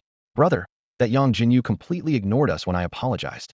Zhao Mingyang gently patted Zhao Wanner's head and comforted her in a soothing tone. All right, no matter what, at least the conflict between you two is resolved. Try to keep your distance from her in the future. He paused, his expression turning serious. We both need to step up our efforts now, especially since we failed the secret trial. The mention of the secret trial, which was cut short by Yang Jinyu's interference, immediately darkened Zhao Wanner's expression. She suppressed her anger and thought to herself, it would be best if she never falls, otherwise I will definitely settle this score. Meanwhile, at the Yang family home. Where's breakfast? Yang Siming frowned as she looked at Yang Jinyu returning empty-handed. You were out for 2 hours, where's the breakfast? Standing at the door, Yang Jinyu scratched her head awkwardly, her eyes darting as she tried to bluff her way through. It's almost 11 now, so I figured it was time for lunch and didn't buy breakfast. You little brat. Yang Siming was shaking with anger. You only know it's time for lunch. So, what have you been doing for these 2 hours? 10 minutes later, a subdued Yang Jinyu emerged from the kitchen in a maid outfit, her face full of humiliation as she served a bowl of enhanced oil-splashed noodles. Yang Siming took the bowl, tasting it elegantly while asking thoughtfully. So, you've been practicing that spirit source body forging technique? Yang Jinyu nodded. A hint of confusion in her eyes. She had added extra salt and chili to the noodles, yet the other person seemed unfazed. No wonder your strength is so outrageous, Yang Siming remarked with a hint of mockery. Then her tone turned regretful. That body forging technique is incomplete. The 3rd level boost is reduced to 60, the 6th to 30, and beyond that, it loses all enhancement. She paused briefly before continuing, but that's not the main issue. Even so, it's still a top-tier body forging technique. The problem is it lacks the final layer. It's actually 6 layers. Didn't you wonder why each 2-stage form is missing a layer when you were practicing? Yangjinyu was instantly too embarrassed to speak. When she first got the chance to become stronger, she didn't even care about the drastic change of becoming a girl. So how could she have noticed these details? Yang Simin continued. If you can't complete the training, and by the time you reach the 6th stage you're missing the final level, then congratulations, this body forging technique will be wasted. The first 5 levels are all about stabilizing the enhancement effects, but only the 6th level can fully stabilize the physique. So, girl, struggle on. This body forging technique is something your dad got from the middle of the abyss, so give it your all. After saying this, Yang Siming put down the empty noodle bowl she had been eating from, patted Yangjinyu on the shoulder, and gave her a playful smile. Oh, by the way, you can add more chili next time. I'm a 4th level ability user, so I can handle it. Also, train hard during this period. I've already registered your names, but I put you down as 2nd level. With your talent, breaking through to the 2nd level in the next 20 days shouldn't be a problem. So keep at it. Oh, and don't expect me to provide resources. Your aunt here spends everything on food. But if you're willing to wear a dress and go out with me, I might find a way to sponsor you a bit. Yang Jinyu frowned. That body forging technique was her ticket to fighting above her level. If it became useless, her physical skills would be half crippled. Without the right physical strength, even if she learned the technique, she couldn't use it and might even hurt herself. But she quickly relaxed her brow, thinking, why worry so much? I'm far from reaching the 6th level anyway. However, she wouldn't give in to Yang Siming just for some resources. It's just training resources. She still had 200,000 Donhuang currency, enough to buy 2 2nd-level energy crystals. Damn, the value of that herb was said to be 100,000, but given its rarity in Xinghui City, the price far exceeded that bunch of profiteers. Ugh, leveling up is getting harder. Before, leveling up once an hour was slow, but after entering the ranks, it's barely once a day. Even if she could directly absorb beast cores and energy crystals, it wouldn't help she had none. Just one word broke. Oh right, there were still 10 unopened cans, and she remembered there were items in the game that directly boosted levels. What if she got lucky? Yang Jinyu grinned, but she didn't plan to use them herself. She could rapidly level up by absorbing beast cores, but if she sold those items to higher level ability users, like her aunt, she'd definitely make enough to buy plenty of energy crystals. In the room, after 5 crisp sounds in succession, Yang Jinyu knew the newbie discount was over, and 5 kins meant 500,000. Watching several beams of white light appear, Yang Jinyu's mouth twitched slightly. Sky Tree Fruit X3, Magic Juice X2, Lao Xiao, open the door. She had planned to avoid him for a day because of last night's incident, but now Yang Jinyu had no choice but to give in. Luck was not on her side. Should I smash it now? Hearing Xiao Tianche's question, Yang Jinyu took a deep breath, as if making some decision. Go ahead. Her voice carried a hint of nervousness, as if she was more anxious than doing it herself. Bang! After a crisp sound, a burst of pink light emerged from the shattered can pieces. Wow, a pink artifact. Unbelievable. Lao Xiao, are you related to Brother Ma? Yang Jinyu exclaimed, her eyes sparkling with surprise and disbelief. Requirements for wearer. Strength, Constitution reaching level 30. The effect of wearing this artifact increases strength by 100, adds a 10 bonus to the critical damage of the death revolver, and has a 5 chance of inflicting dark attribute damage. This powerful revolver not only enhances critical damage, but also stacks with the death revolver's bonus. Yang Jinyu exclaimed excitedly, Lao Xiao, you're amazing. She picked up the blueprint from the ground and jumped up in excitement. Although the 100 points of strength might not seem much, the death revolver is a core skill for wanderers. Moreover, she could use this weapon perfectly. As her thoughts raced, Yang Jinyu became more and more excited, and she unexpectedly leapt towards Xiao Tianche, her body trembling slightly with excitement. Xiao Tianche froze for a moment, not expecting Yang Jinyu to react this way. However, Yang Jinyu, immersed in joy, didn't notice his surprise and excitedly said, Lao Xiao, keep going, don't stop. Xiao Tianche nodded, and then smashed 3 jars. The first 2 jars contained nothing special, just white fake coins. Yang Jinyu remarked that as long as she hadn't lost her mind, she wouldn't use these herself. When the 3rd jar shattered, a purple light flashed, and the item that dropped made the corner of Yang Jinyu's mouth twitch. It was the maiden's footsteps, which could restore a considerable amount of health and spiritual energy, but had a chance to cause dizziness. She thought helplessly, damn, isn't this just the stinky feet of a maiden? Despite her inner speechlessness, she picked it up, thinking that if she didn't use it herself, it might be useful for someone else. With 1 jar left, Yang Jinyu rubbed her hands together, her eyes gleaming with anticipation, hoping for an upgrade spindle to appear. If that happened, she could definitely extort more money from her aunt, as a 4th-tier upgrade was quite challenging. Bang! As the last jar shattered, a burst of pink light flashed, leaving Yang Jinyu stunned. Her best friend's luck was simply extraordinary. If he continued smashing jars in the game, it could spell disaster for Brother Ma. However, how could their luck be so drastically different? The Heart of Insight could increase attack speed by 3, which was quite a valuable asset. and she had managed to get 2 of them at once. Hastily, Yangjinyu picked up the 2 faintly glowing rings from the ground and casually tossed one to Xiao Tianche, saying, "Here, this is yours. You got it, so I'll give you one."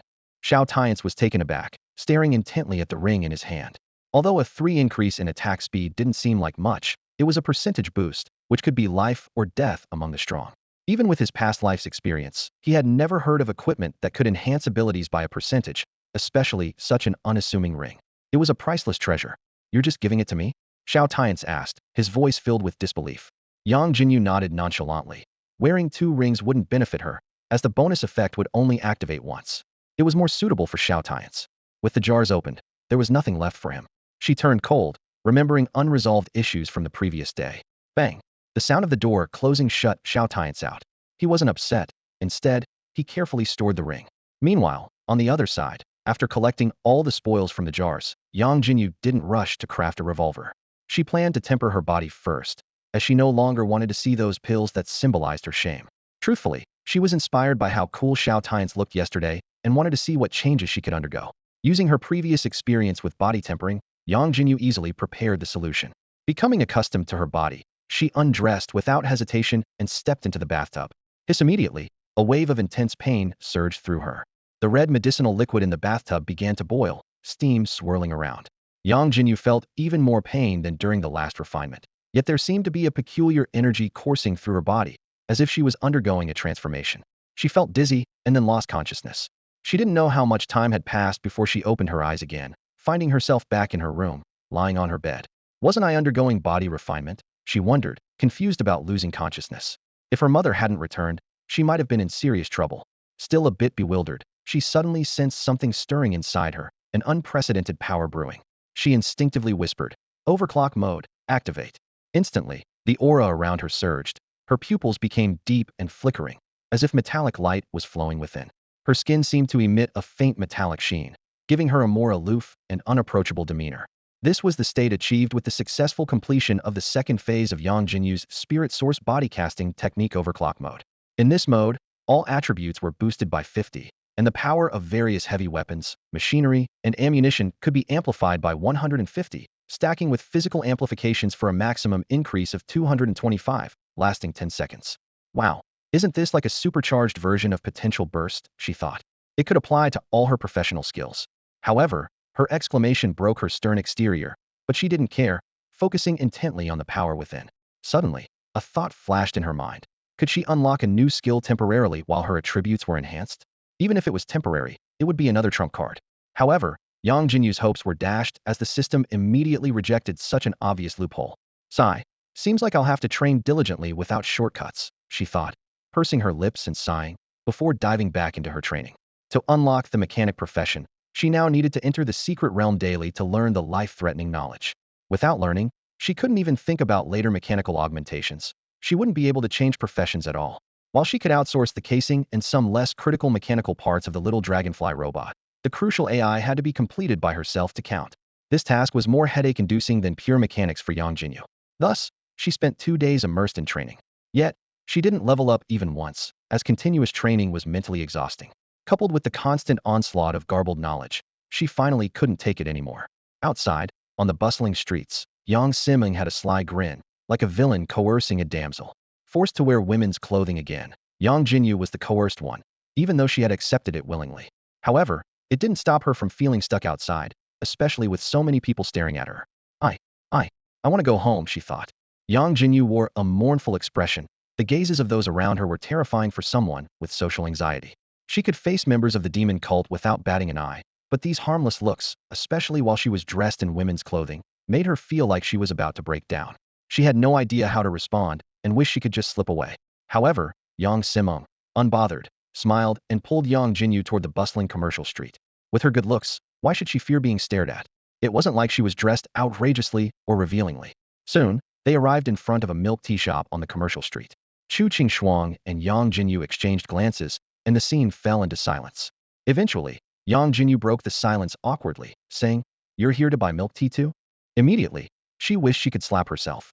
Chu Qingshuang looked down at her work uniform and replied, "Yes, I sell milk tea." This was the place she had worked before. Although her brother had recovered and With the rewards from the Education Bureau and school adding up to 500,000 yuan, she didn't need to work for a while. She still had to wait for the shop to find a new employee before leaving. Unexpectedly, they seemed to have stumbled upon a secret that shouldn't be mentioned. Chu Qingxuang suddenly said, "I won't tell anyone that you're a girl." She had been wondering why Sister Hongling was so friendly with Yangjinyu, completely disregarding gender differences. It turned out the other party was a girl too. Thinking about it, it made sense. After all, what boy looks so pretty with a short ponytail? Wasn't it uncomfortable to keep it hidden all this time? Chu Qingxuang looked down at her work uniform, then at Yang Jinyu's, choosing not to speak further. She handed the prepared milk tea to Yang Jinyu and said plainly, "Here's your milk tea." Yang Jinyu took the milk tea, hastily paid, and fled like a startled bird. Chu Qingxuang's hand was still outstretched in midair. She had wanted to properly thank the other person, especially regarding the previous incident, but they were gone in a flash, leaving her to shake her head helplessly. Meanwhile, Yang Jinyu, looking displeased, handed the milk tea to Yang Siming. If it weren't for her insistence on having milk tea, her identity wouldn't have been exposed. She knew she couldn't keep it hidden in college, but she wished she had some time to prepare. Why the long face? You're going to be found out sooner or later. Yang Siming watched the scene unfold with a dismissive smile. All right, it's about time to eat. Let's go. She had intended for him to accept the reality of dressing as a woman, and now it seemed easier to achieve. Time flew by, and before long, the day had passed. Yang Jinyu stared down at the second-tier energy crystal in her hand, her knuckles white with anger. The crystal was barely enough to raise her level by 1. The thought of her dignity being so cheaply sold made her want to strangle Yang Siming. As night fell, the outskirts of Xinhui City were silent. On a plot of land that Yang Jinyu had once turned into ruins with a single blast, now thoroughly cleared, a lone figure stood quietly. Dressed in a black trench coat, his face was obscured by the shadow of his hood, and confusion shone in his eyes. Why did they respond so quickly this time? The trenchcoat man furrowed his brow. We just received news of the creature, and it was already dealt with.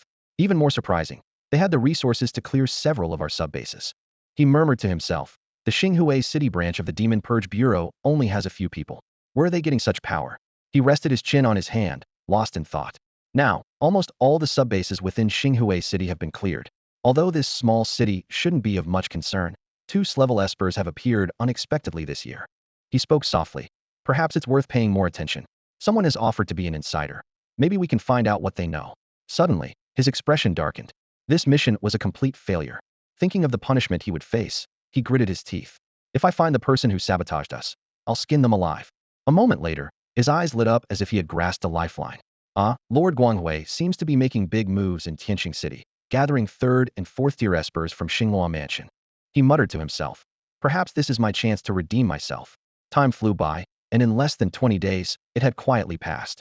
On the day before setting off for the capital city of Tianxingdu in Xinghua Prefecture, Yang Jinyu was intently fine-tuning the mechanical arm in her hands, her brow slightly furrowed. Since her first outing in disguise led to her identity being exposed, Yang Jinyu swore never to seek Yang Siming's help again. Nevertheless, before Yang Siming's vacation ended, she managed to convince Yang Jinyu to wear a maid outfit from the black backpack, which was the most acceptable option for her. The rest of the clothes were left unused. However, on the day before leaving, Yang Jinyu once again succumbed and was forced to wear women's clothing. Yang Siming dragged her back to the commercial street that had been the scene of her humiliation. I'm telling you, the location of that training camp is really out of the way, Yang Siming said firmly while selecting items. If you don't want to experience sleeping on wooden boards, you'd better behave now. She picked up a set of pink summer bedding, her eyes shining. This suits you so well. Let's get 2 sets. That dull black one at home needs replacing.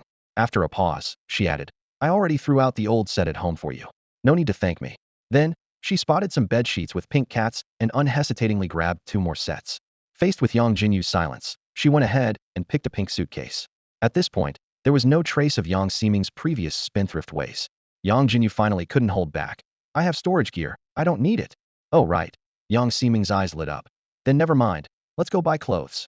In the women's clothing store, surrounded by an array of clothes, especially the lacy underwear, Yang Jinyu was at her wit's end. For her, the most basic sports bra was already the limit. Yang Siming, don't push it. By the end of the day, Yang Jinyu was physically and mentally exhausted, unable to comprehend the joy of shopping for girls. This experience only strengthened her resolve to become stronger. She wanted to resist. She wanted to rebel. After Yang Siming left, Yang Jinyu finally gained her freedom and received a $1 million reward from the Education Bureau and the school. No wonder she couldn't find it earlier. Yang Siming had hidden it under the pretext of worrying about reckless spending. Fortunately, Yang Siming had her limits and wouldn't extort money from her younger sibling. Although the money was spent within a day, Her level successfully broke through to the second tier, and her understanding of complex knowledge improved significantly. The mechanical arm she was working on was a result of this, capable of increasing the strength of a single arm by about 300 points. This was no small feat, considering that for a second-tier superhuman, each advancement only added 100 points of strength. Yangjinyu sighed. Despite the focus on battle armor and weapons due to superhuman abilities, her little gadget was still too ordinary, available even at Tianyang Mall. She had hoped to make a fortune with it, but after a visit to the mall, she discovered similar products, albeit expensive, even more so than battle armor. Even so, her uncertified product attracted no interest, and the low price was of no help, wasting 2 days at the market stall. In this passage, the protagonist Xiao Tianche demonstrates a deep understanding and analysis of Yangjinyu's mechanical arm design. He believes this mechanical arm has a better fit with the human body compared to the product from Tianyang Shopping Center and is more affordable, implying the other party's lack of foresight. However, Xiao Tianche also realizes that Yangjinyu's design style bears similarities to the technology of the Jiqiao clan, whose technology had shown formidable strength in his past life experiences. Yangjinyu considered the subtle differences between humans and the Jiqiao clan in her design. Although her product might have limited effectiveness on the Abyss battlefield, its potential for mass production in the face of alien invasions cannot be overlooked. She doubts her own design, thinking that with funding for further research, more issues might be discovered. Then, the scene shifts to the training office of the Demon Clan Purification Bureau in Tianjin City. A middle-aged man enters, dressed in a military uniform with a noticeable scar on his face. He requests to see the training list and expresses dissatisfaction with Yang Ximing's temporary arrangement, demonstrating strict control over the training process and vigilance against potential threats. Overall, this passage, through the depiction of character inner thoughts and plot development, showcases the complex relationship between technology and power, as well as different attitudes of the characters when facing challenges. There was a strict background check, and only candidates like Yang Jinyu, who came from a respectable family and had relatives who were loyal and brave, could join, provided they had a guarantee from local clearance bureau personnel. Glass, and 2 of them. The scarred man touched the scar on his face, frowning slightly. Isn't this just asking for trouble? Are there not enough people worried about the demon worshippers causing chaos? Despite his complaints, his deep-set eyes glimmered with undisguised anticipation. The training location was set in the suburbs, free from the city's suppression devices, which meant the presence of class superhumans indeed posed numerous safety risks. However, during this special period, witnessing the emergence of more talents was still exciting for him. The war in the Abyss was becoming increasingly intense, with many high-level superhumans being sent to the front lines, leaving the rear defenses stretched thin. Not only Donhuang, but the entire Blue Planet was longing for more talented superhumans. As the scarred man was engrossed in reviewing the files, his expression suddenly froze. Wait! His finger paused on a document. A newly adult college freshman, just entering the second tier. He abruptly closed the file. Skipping college to come here? Are they tired of living? He quickly compared other trainees' profiles. Most participants in this training were at least at the second tier, 5 cycles in, with the strongest nearing the third tier, and many were experienced second-year students. While it's not uncommon for students to join the Demon Clearance Bureau, as they make up a significant portion, universities being hubs for talented superhumans, those who choose to join usually have systematically learned various combat techniques and possess considerable strength. I've never seen a reckless kid dare to be so rash. The scarred man shook his head. Just graduated high school, hasn't even had basic training, and already eager to join the Clearance Bureau. And now, there are 2 of them. He stood up, his eyes becoming sharp, but since they're here, they'd better be prepared. This place is not like outside. Even glasses shouldn't expect special treatment. He muttered to himself. Let's see if they're just 2 clueless kids, or if they actually have some skills. The next morning, at the entrance of Xinhui City's high-speed rail station. Have you packed everything? It's your first time traveling far, so make sure you've checked it all. Yang's mother, Su Wan, stood on the station square, her eyes filled with worry and reluctance, repeatedly advising the 2 children who were about to head off to the Demon Purge Agency's training camp. We've got everything. Yangjinyu instinctively touched the Rubik's Cube pendant around her neck. Although Xiao Tianche had mentioned that personal ownership of secret realms was officially supported, she remained cautious, disguising the core of the secret realm she had merged with as a simple storage accessory. Though this seemed fancy, it was worth little compared to a true secret realm. Aunt Su, don't worry, Xiao Tianche assured her with a serious nod. Be careful on the road, and if you encounter any problems you can't solve, make sure to call me, Su Wan advised again, then suddenly shifted the topic. Oh, right. Jinyu, your aunt reminded me to tell you not to forget the things she bought for you. Got them. Yangjinyu forced a smile, but inwardly grumbled. There's no way I'm taking those pink clothes. She had already bought new ones, and her aunt still wanted to control her even after she left just a dream. Su Wan hugged them tightly, her eyes brimming with tears. She knew all too well how dangerous the training at the Demon Purge Agency could be, with people losing their lives each year due to the disruptions of the demon worship cult. After the two repeatedly promised to take care of themselves, they finally walked into the station under Su Wan's reluctant gaze. Xinghua City, being a relatively underdeveloped city in Xinghua Prefecture, was about 500 to 600 kilometers from the capital, Tianjin. Even by high-speed rail, it took 2 hours. Come on, old Xiao, go for it. What's the matter with you? On the train, bored, Yangjinyu opened a game she hadn't played in a long time, Hero League. She had hoped that Xiao Tianche, a former champion player, could lead her to a master level, but to her surprise, he seemed like a novice, unable even to select a character properly. With the sound of defeat ringing out, they lost the game without suspense. Don't worry, we won't lose again, Xiao Tianche said, flexing his fingers. Losing this round was only because he hadn't played the game in decades and needed to get familiar again. At that moment, a young man who had just boarded sat across from Xiao Tianche and sneered. Want me, a gold-ranked jungler, to guide you? Yangjinyu immediately perked up. The scenario felt oddly familiar, like a cliché where a villain challenges and the protagonist triumphs. However, the situation took an unexpected turn. After Xiao Tianche defeated the young man in an unknown match, the latter, instead of provoking further, clasped Xiao Tianche's hand tearfully and begged for guidance. Brother, forgive my ignorance. Please help me reach diamond rank. It turned out that the self-proclaimed gold player had actually paid for someone to boost his rank. As a second-level ability user, he had never reached diamond rank, and today he thought he found someone less skilled, only to be crushed. Xiao Tianche quickly pulled his hand away. Stop. Two grown men holding hands like this? As for teaching you to play, with your talent, not even the best player could help. After a pause, he added, but I can help you fix the flaws in your abilities. The young man, named Xiao Tianche, was stunned. You know me? I don't. Xiao Tianche shook his head, but I can see the water elements around you dissipating with no source, clearly indicating a flaw in your abilities. I see you're quite wealthy. How about a trade? In fact, Xiao Tianche had known Xiao Tianche in his previous life, aware that he was the son of the largest shareholder of Tianyang Shopping Mall, and a simple-minded person. If it were someone else, he might worry about being schemed against, but Xiao Tianche, being rich and naive, was actually the perfect partner. Sure enough, Xiao Tianche immediately grabbed his hand again. Brother, if you can help me fix my ability flaw, you'll be like a real brother to me. Xiao Tianche's mouth twitched, quickly waving his hand. Let's skip the brother thing. Just help me gather some spiritual herbs. Consider the method to fix your abilities as an advance payment. Xiao Tianche remembered it very clearly. After his father's sudden passing, the other party and his elder brother had quite a fierce fight, as if wishing for the other's downfall. Subsequently, Xiao Tianche taught Xiao Tianche a technique. Xiao's ability was originally in a level water control, simple in name but formidable, capable of manipulating any form of water and even influencing others' blood with enough strength. However, for some reason, when he awakened his ability, he lacked the crucial water core, making his ability like water without a source. Before maturing, it was heavily influenced by the environment. The technique Xiao Tianche taught him had no other use but to condense an elemental core. When will I have such luck? Wondered Yangjinyu, standing nearby with wide, curious eyes, watching the entire process. The protagonist, indeed, is the protagonist. Just by taking a high-speed train, he managed to get a foolish rich second generation as a follower. She was envious. Yangjinyu also recognized the other person's nature. After all, who in their right mind would believe a stranger so easily? 2 hours later, outside the Tianjin station. Big brother, here's my phone number. I'll inform you when there's news on what you want. Let's part ways here. Also, big brother, goodbye. Xiao Tianche waved goodbye, while cautiously avoiding Yangjinyu's glare for his mistaken address, preparing to leave. But after walking some distance, he puzzledly turned back to look at the two behind him. Big brother, why are you also heading this way? Though not the brightest, he could tell they were likely just out of high school, probably preparing for college entrance exams. After all, high school students have a distinctly different aura compared to university graduates like him. Why are you walking this way? That's why we are, Xiao Tianche replied calmly. Xiao Tianche, confused, asked, aren't you high school students?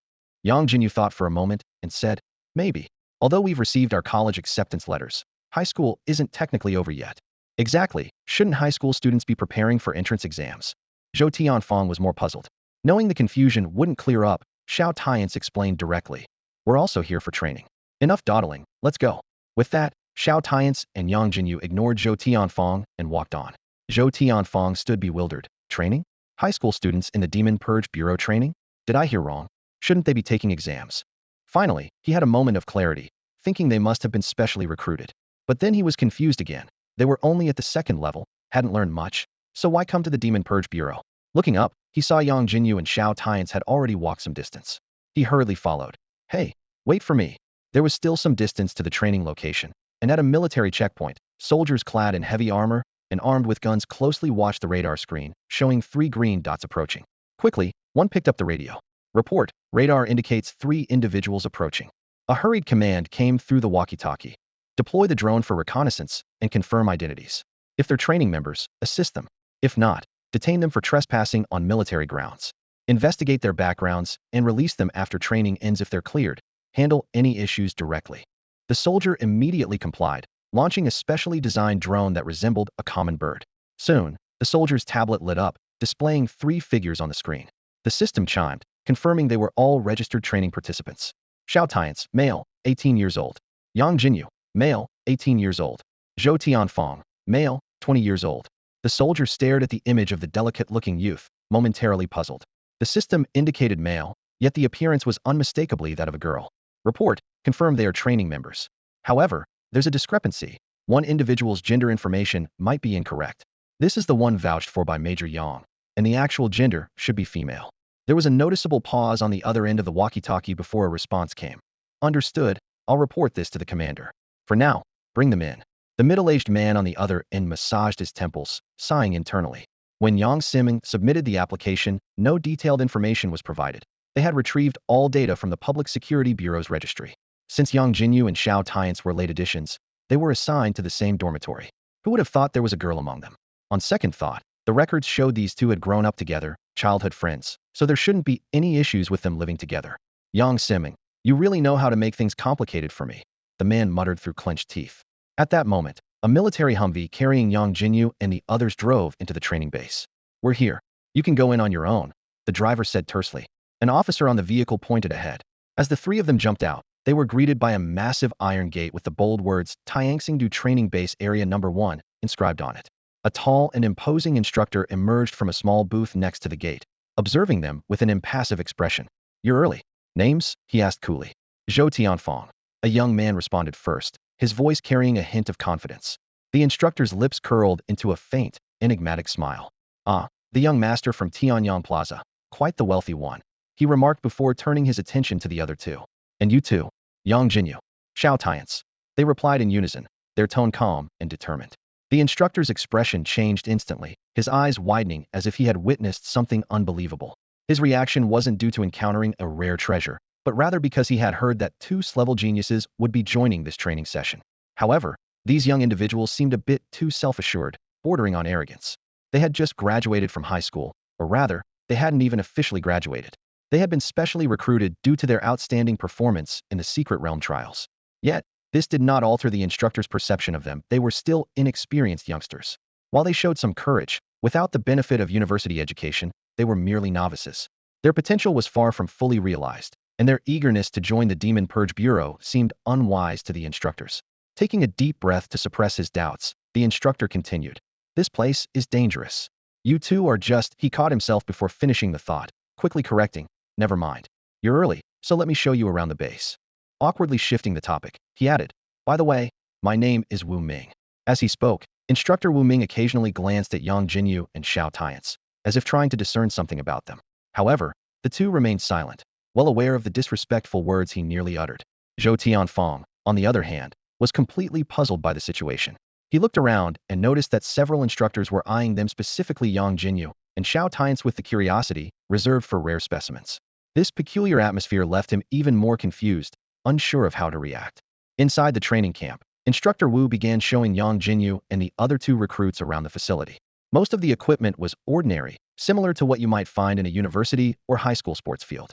However, Instructor Wu gave them a slight smile that sent a chill down the spines of Yangjinyu and Xiao Tianche, while Xiao Tianche remained unfazed. As they passed by the cafeteria, an empty vehicle drove by, exuding an unsettling aura that made Yangjinyu and the others stop in their tracks. Xiao Tianche, who knew what the training entailed, couldn't help but twitch the corners of his mouth, recognizing this as an early challenge that often led to eliminations. Compared to this, the training equipment seemed trivial. Instructor Wu, can I ask about that ominous aura coming from the vehicle? Xiao Tianfeng asked, unable to contain his curiosity. He wondered if they would have to face abyssal creatures right after arriving. Instructor Wu gave a mysterious smile and said, you'll find out in 2 days. The training here is something you need to experience for yourself, so don't ask me.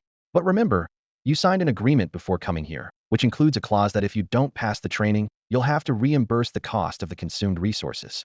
Yangjinyu was baffled, thinking, was that really part of the deal? She only knew that the training was life-threatening, not that it could also drain her wallet. After that, Instructor Wu continued the tour, with nothing much to elaborate on. However, at a shooting range, Xiao Tianche was drawn in again. He wondered why participants, who were all highly potential ability users, needed to train with firearms. Everyone in the camp was equipped with live ammunition weapons instead of spirit energy guns. Throughout the tour, Xiao Tianche refrained from asking more about the firearms, but he couldn't help questioning another matter. Instructor Wu, why are all the other instructors watching us? Instructor Wu's lips curled into a strange smile as he replied. They're naturally curious about Tu's class talents. Especially you two, who haven't even graduated high school and have just reached the second tier, daring to join the Purification Bureau's training. I'm curious what you were thinking. But let me remind you, out here, being class gets you no special treatment. His tone turned serious. If you fail here, it's just bad luck. But it's too late to back out now. Xiao Tianche felt confused, thinking, so they really are high school students, just as I guessed outside. It's like facing the Purification Bureau unprepared. He recalled the experience of having a machine gun pointed at his head outside, which indeed seemed reckless. However, having just reached the second tier, no matter how brave, it wouldn't help much here. Still, it was his first time meeting class talents, usually only seen on TV or among the elite. Even with his wealth, he didn't know their parents, but now he knew two of them, albeit a bit recklessly. Brothers, isn't your decision a bit hasty? Xiao Tianche asked tentatively. The risks of entering the second tier are unpredictable. Couldn't he be the first to be eliminated? If not for the person he cares about, he wouldn't be here enduring this hardship. However, his father strongly supported his decision to come and even warned him not to return home unless he got into the Demon Purging Bureau. This isn't hasty. Joining the Demon Purging Bureau now means you can enter the abyss by this time next year, Yangjinyu said earnestly. She didn't know why Xiao Tianche was in such a hurry to join the bureau, but she wanted to enter the abyss as soon as possible to investigate the demon servant cult. After 1 year, members of the bureau could train on the outskirts of the abyss, which was much sooner than waiting until the 3rd year of school.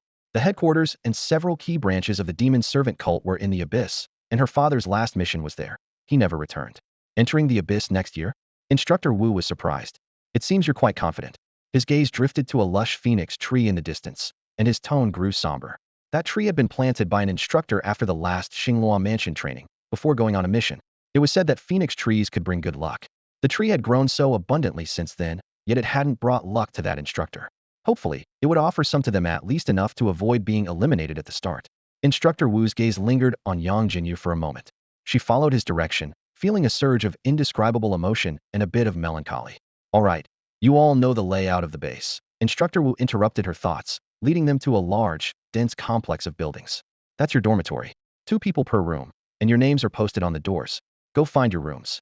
He then turned to Yangjinyu and Xiao Tianche. As for you two, you don't need to look. Since you registered late, you're assigned to the last room. Also, there's a list of guidelines in the dorm. Read it carefully, or you'll regret it. Soon after, Yangjinyu stood in front of a single-story building on the outskirts of the complex, glancing between her dorm and Xiao Tianche. She felt her lips twitch, unsure whether to laugh or cry. It seemed her aunt hadn't accurately listed her gender, leaving her some time to come to terms with it. But the problem was, suddenly rooming with her best friend might make it harder to keep her secret. And something felt off. Wasn't this type of training supposed to happen in luxurious villas, with students competing to claim them? Why were they all staying in single-story houses instead? The first thing Yangjinyu did upon entering the room was to carefully examine its layout. The room was quite basic, with only 2 wooden bed frames. The only consolation was the presence of a simple private bathroom, perhaps because the designer was from the south and not accustomed to communal baths. This feature conveniently solved Yangjinyu's biggest concern. After inspecting the room, she chose the rickety wooden bed further inside and said seriously, Lao Xiao, I think we need to have a talk. Personal space is sacred and inviolable. Shouldn't we define our areas? Xiao Tianche, however, showed no interest in engaging with her, responding indifferently. Do as you see fit, but first, read this booklet of guidelines. It's mandatory. With that, he tossed over a small blue booklet. Yangjinyu instinctively caught it and began to leaf through it. As for her earlier suggestion, she realized that dividing this shabby room was a joke. Worst case, she'd just sleep in her clothes. The booklet mentioned guidance on handling demonic energy and how to use spiritual sources to protect oneself while clearing demonic energy from abyssal creatures, which puzzled her. Lao Xiao, what's this all about? She asked. Xiao Tianche gave a mysterious smile. You'll find out the day after tomorrow. The next day arrived, and most of the training camp members had arrived at the base, making the dormitory area lively. In the cafeteria, Xiao Tianche was eating and remarked, "The cafeteria food isn't bad. I thought it would be terrible." Xiao Tianche glanced at him, his mouth twitching slightly, thinking, "I hope you won't regret saying that today." Xiao Tianche was enjoying his meal when he was suddenly drawn to a woman with an authoritative aura. He hurriedly said to Xiao Tianche and Yangjinyu, "Hey, big brother, you guys take your time eating. I have something to do." With that, he almost ran to buy a new meal and eagerly approached the woman. Yangjinyu understood why this rich kid came here, but the woman seemed uninterested in Xiao Tianche, responding coldly, "Xiao Tianche, I told you I don't have the heart for anything else. Is it necessary for a rich kid like you to come here and suffer?" After a few exchanges, the woman's expression turned unhappy, and Xiao Tianche eventually returned to the table looking dejected. Xiao Tianche shook his head. "All right, stop moping. Today is the last day you can rest peacefully. You should focus on the training instead." He remembered Xiao Tianfe mentioning his fear of training in a previous life, and couldn't help but wonder if it was because of that girl that he persevered. "Oh, and if there's any commotion tonight, make sure to check it out." In the evening, Yangjinyu curiously asked Xiao Tianche, "Not sleeping naked tonight?" Xiao Tianche's mouth twitched, thinking, "How does she still remember me in just my underwear?" He replied helplessly, "I told you, that was for cultivation, and I wasn't naked. Besides, yesterday, I wore shorts, so can't we just drop it?" Yangjinyu smiled mischievously. "So why are you keeping your clothes on today? Are you suddenly shy in front of your godfather?" She wouldn't blush from seeing his body again. Last time was just an accident. It's just abs. She's seen them before, and honestly, they're nothing special. Yangjinyu scoffed, a hint of disdain in her eyes. Xiao Tianche glanced at her, raising an eyebrow. "Old Yang, are you getting too comfortable lately? Need a little reminder." He noticed that ever since returning from the secret realm, her attitude had become more defiant, as if awakening her abilities had given her the urge to rebel. "PFF, do you think I'm scared of you? What can you do to me?" Yangjinyu retorted, tilting her chin up with a hint of pride. She knew she was no longer the same person she used to be, and it was hard to say who would come out on top now. Xiao Tianche slowly approached her, and Yangjinyu instinctively assumed a defensive stance, though her body trembled slightly, a reflex from being overpowered by him in the past. She silently reminded herself to overcome this instinctual reaction. However, Xiao Tianche merely turned away and casually lay down on his bed. "Relax, I'm not in the mood to deal with you today. Get some rest. There's a secret perk at the training camp's opening ceremony."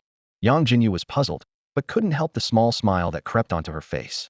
Apart from the flick on the forehead she received after the secret realm expedition, he had been turning a blind eye to her provocations lately. Strength really does determine status, haha, she thought, happily heading to the bathroom. Late at night, a piercing alarm suddenly shattered the silence. Yangjinyu jolted awake. "What's going on?" Xiao Tianche, already at the window, calmly pointed outside. "See for yourself." Accompanied by a series of crashing sounds, a cacophony of noises came from outside the window. Yangjinyu rushed to the window, her jaw dropping at the sight before her monstrous creatures of all shapes and sizes filled the camp. Slimes, heavily armored goblins, minotaurs. She was momentarily stunned. Has the camp been overrun? Meanwhile, on the rooftop of a nearby building, a group of instructors in military uniforms were speaking in hushed tones. "These rookies are such a headache. We warned them about potential dangers before they even entered the camp, but they didn't take it seriously. How many do you think will be eliminated this time?"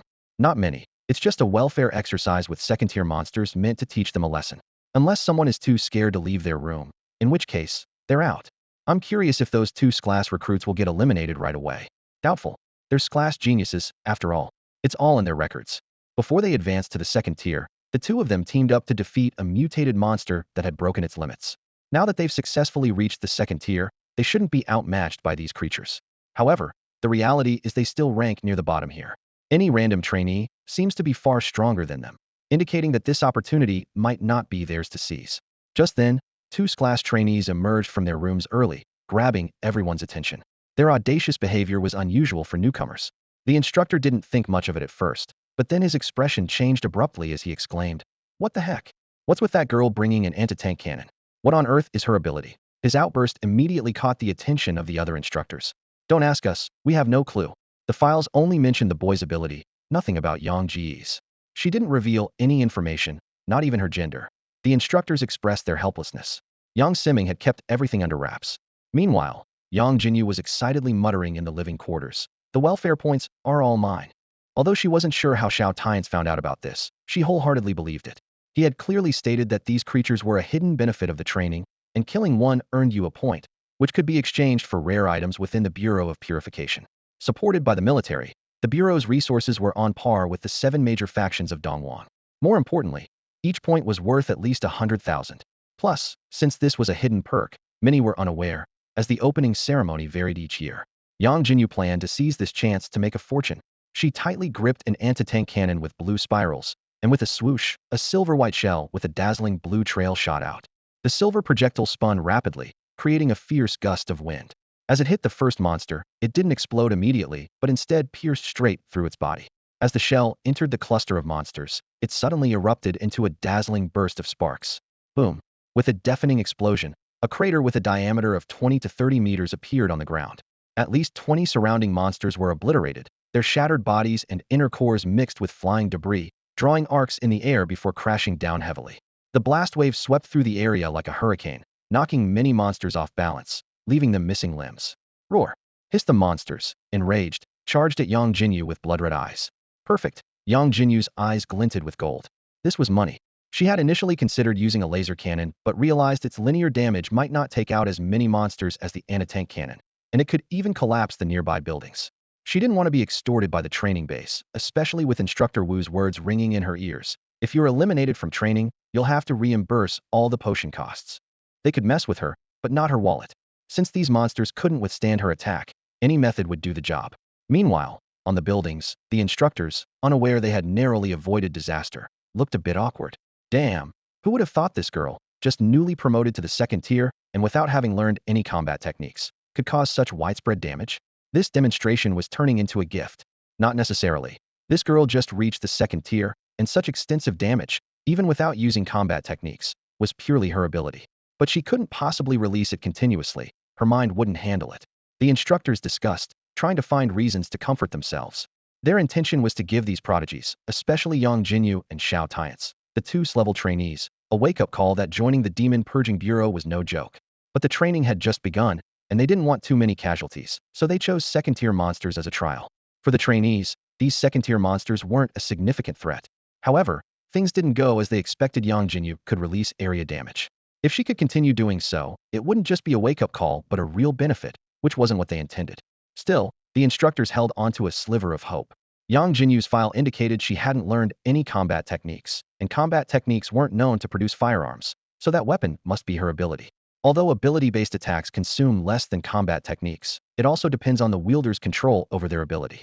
A second-tier ability user, without combat technique training or systematic training, might manage a single area attack, but couldn't continuously launch large-scale ability attacks. This was the only reason the instructors could console themselves with. At that moment, under their watchful eyes, Yangjinyu indeed put away the anti-tank cannon. Yangjinyu faced limitations when using heavy firepower weapons, particularly with powerful weapons like anti-tank guns, which require the ability to gather energy to form shells. At her current level, she couldn't create them instantaneously and needed some buffer time. Only with a future upgrade in her abilities or the availability of physical ammunition could she truly achieve firepower suppression. However, Yangjinyu remained unfazed. The anti-tank gun in her hands vanished in an instant. Just as the instructors showed a hint of relief, another energy-concentrated barrel appeared in her palm. Boom! With a deafening explosion, the condensed energy shell shot out, obliterating the monster at the front, sending shards of its core flying. She then pulled out 2 grenades. Failure! With this command, rich in local flavor, dual explosions erupted on the battlefield, creating a thunderous roar. In just 10 seconds, the area in front of the dormitory was in ruins, with nearly 50 monsters slain, accounting for a quarter of the total. The instructors watched with twitching mouths. She was practically a walking arsenal. What was supposed to be a demonstration to intimidate the trainees ended up showcasing Yangjinyu instead. The astute Xiao Tianche had already distanced himself, knowing full well that there was no chance of earning points amidst such firepower. The other training members were left speechless. Was she here for training or to start a rebellion? Soon, Yangjinyu's score reached over 90, equivalent to more than 9 million. She finally ceased firing, not out of a sense of fairness to give others a chance, but because there were few monsters left, and many trainees had emerged, making her wary of accidentally causing losses. Even though heavy weapons were temporarily out of play, she still had her martial skills to rely on. Other trainees expressed their gratitude, which greatly pleased Yangjinyu. At that moment, a woman caught her attention, who happened to be the object of Xiao Tianfeng's affection. More precisely, it was the woman's equipment that intrigued her: a mechanical arm and a mechanical folding knife. This knife not only folded but also had a special gear structure that inflicted additional damage when cutting. While mechanical arms were still in use, mechanical folding knives were rare due to their conflict with combat weapon functions and inability to fully utilize the energy sources within those with abilities. Yangjinyu approached Xiao Tianche, not far away, and curiously asked, "Hey, Xiao, I have a question for you. What's the name of that crush of yours?" Xiao Tianche immediately became alert, sensing something ominous. "Big brother, why are you asking?" Although Xiao Tianche wasn't sure about Yang Jinyu's true gender, it didn't stop him from feeling that Yang might be eyeing his secret crush. Yang Jinyu's mouth twitched as she gritted her teeth and said, "Are you overthinking? I'm just purely curious and wanted to ask why she doesn't use combat weapons." She thought to herself, not only did she not have any ulterior motives, but even if she did, she wouldn't have the capability. "Oh, I see." Zhou Tianfeng relaxed and returned to normal. Her name is Lu Mingyao, and her ability is a Blevel mechanical warrior. She seems to resonate with mechanical weapons and combines them with combat techniques to exhibit extraordinary power. Brother, don't underestimate Mingyao. Although her ability isn't outstanding here, her strength is definitely top-notch, having reached the second tier's 10th level. Moreover, she's passed the Brave General's trial. As long as she doesn't fall, she will surely become a 7th-tier powerhouse in the future. Yang Jinyu nodded, having never heard of the Brave General's trial, but looked at Lu Mingyao with a heart full of curiosity. Meanwhile, the instructors on the rooftop were frowning, feeling troubled. What do we do? Is the opening ceremony just going to end like this? No, we must teach them a lesson, especially those 2 levels. Suppress their abilities and start the test early. I refuse to believe it. Even if their abilities are extraordinary, they're only 2nd tier. Can their attributes really defy the heavens? Right? Don't forget to adjust the data on the instruments. Reduce it to 60% to prevent any more mishaps. One instructor reminded. 60%? Isn't that too fake? There are students from the Eastern 7 here who only have 60% control over their own power. Are you sure they won't suspect anything? Another instructor frowned. Then 70%, no higher, decided the instructors as they finalized the testing plan. As for the trainees, none of them took the alarm seriously and were sleeping soundly. In the dormitory area, the trainees looked at the stern-faced instructors with confusion. Someone couldn't help but ask, "Instructor, is something happening at the camp?" With this question, the instructor's expressions darkened further, and Instructor Wu angrily replied, "An incident? If something happened, you'd all be dead. Now the training officially begins. Speak only when reporting, stand in line properly, and you have 1 minute." The trainees immediately felt a heavy pressure and began to line up. Yang Jinyu, having just collected the inner core, thought to herself that although she had a lot of good things, it was also a hassle. Money didn't matter, no matter how much, it was just a string of numbers on her phone. Finally, looking at the sparse and barely formed line, Instructor Wu shouted angrily, "A bunch of useless people, can't even stand in line, yet dare to call yourselves geniuses, all nonsense. Almost had your base raided by a bunch of 2nd-tier monsters. Your abilities are nothing." Facing the crowd's gaze and the deep pit not far away, Instructor Wu felt inexplicably guilty, sneaking a glance at the delighted Yang Jinyu. Feeling guilty, he got even angrier. The trainees listened, feeling disgruntled. Although they admitted their lack of discipline, being told they were almost raided by 2nd-tier monsters was not something they accepted. Who wasn't a genius? Training hadn't even started. Who knew there would be a monster siege scenario? Besides, hadn't it already been cleaned up? Instructor Wu's reputation is legendary within the Demon Purge Bureau, making the training atmosphere tense. The trainees understood that it was best to behave to avoid being singled out. Meanwhile, Instructor Wu was grumbling incessantly, looking displeased. "Damn it. Each class gets better. Not a single one dared to challenge me. I was planning to implement a collective punishment," he muttered. Originally, he intended to tire the trainees before the test, but given the current situation, he could only wait with a stern face as other instructors moved the testing equipment, like punching machines, to the training ground. The trainees felt somewhat relieved upon seeing the equipment, thinking, "It's just a strength test. We've seen this before." However, noticing their attitudes, Instructor Wu smirked coldly and waved his hand, casting an invisible force field over base 1. "I said earlier that without abilities, you're useless," he announced loudly. "You didn't say anything, but I could see from your expressions that you're defiant. Well, let's see if you're really useless." The trainees exchanged glances, thinking he could just criticize them directly without making excuses. Soon, they realized their abilities seemed to vanish without a trace, filling them with a sense of unease. Without their abilities, they felt vulnerable. Ignoring their anxious looks, Instructor Wu continued, "You all recognize this equipment beside me. It's for testing strength. My point is, without abilities, you're useless, unable to even exert your own strength." Unable to hold back, one trainee stood up and loudly reported, "Sir, we're inherently capable individuals. Why can't we use our abilities? Without them, how can we demonstrate our strength when our physical prowess is evident?" Instructor Wu raised an eyebrow, a satisfied smile spreading across his face, as someone finally rose to his challenge. He let out a cold snort and continued, "Abilities are not invincible. In many secret realms, and even in some parts of the abyss, Abilities are completely unusable. You can only rely on your physical strength. One of the trainees asked unwillingly. Instructor, you still haven't answered me. Why do you say that without abilities, we can't unleash our true power? Instructor Wu's lips curled into a barely perceptible smile as he replied calmly. It's because you rely too much on your abilities and neglect your physical strength. How can you unleash your true power like that? Enough questions. I know you're a physical type ability user, but you only rely on your abilities to exert strength far beyond your actual capabilities. So, starting now, for the next month, don't expect to use your abilities. He pointed to the equipment in front of them and said coldly, this is the tool that will show you how useless you are and how much strength you can actually exert. Instructor Wu's gaze swept over the group like a knife. He needed to select a trainee with both strong abilities and high power levels to serve as a deterrent to the others. Although Lu Mingyao, who ranked first in strength, had impressive abilities, her power level was only grade, which was insufficient to suppress the other trainees, especially the two grade ones, who would certainly not be convinced. Wu's eyes landed on Yangjinyu and Xiao Tianche. These two were not easy to deal with, especially the former. Yangjinyu was Yang Ji's daughter, and he had to be particularly strict with her. Wu understood that being strict might at most push her out of the Demon Purge Bureau. If he wasn't, entering the Abyss next year would be a deadly challenge. Having talent doesn't equal having strength, and he didn't want Yang Jinyu to develop any arrogance. Although the instructors had initially witnessed Yang Jinyu's abilities, her current performance was only average, with slightly stronger endurance. Was it due to practicing some special technique? But this didn't affect Instructor Wu's judgment. He believed that Yang Jinyu joining the Demon Purge Bureau so early was hasty. After all, compared to other trainees, she had 1 year less of training. Wouldn't it be better to participate in next year's assessment? Zhang Kuang stepped forward. Instructor Wu turned his gaze back to the trainee who had interrupted him several times, suddenly producing a file. Zhang Kuang, at the second tier, 9th level, ranks among the top 5 in strength across the entire base. At base number 1, he's ranked 2nd. He possesses an A-level ability, Wu Ti Tianzhu, which is nearly S-level, and he's quite famous in the university. Most of you should have at least heard of him. Instructor Wu's sharp gaze swept over the group as he continued. He can absorb the spiritual energy of the world to enhance his strength temporarily, and has exceptional recovery abilities.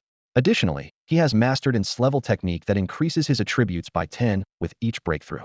Combined with his A-level body casting skill, his full power can reach 6,000 kilograms, making his raw strength comparable to an ordinary 3rd tier, 9th level ability user.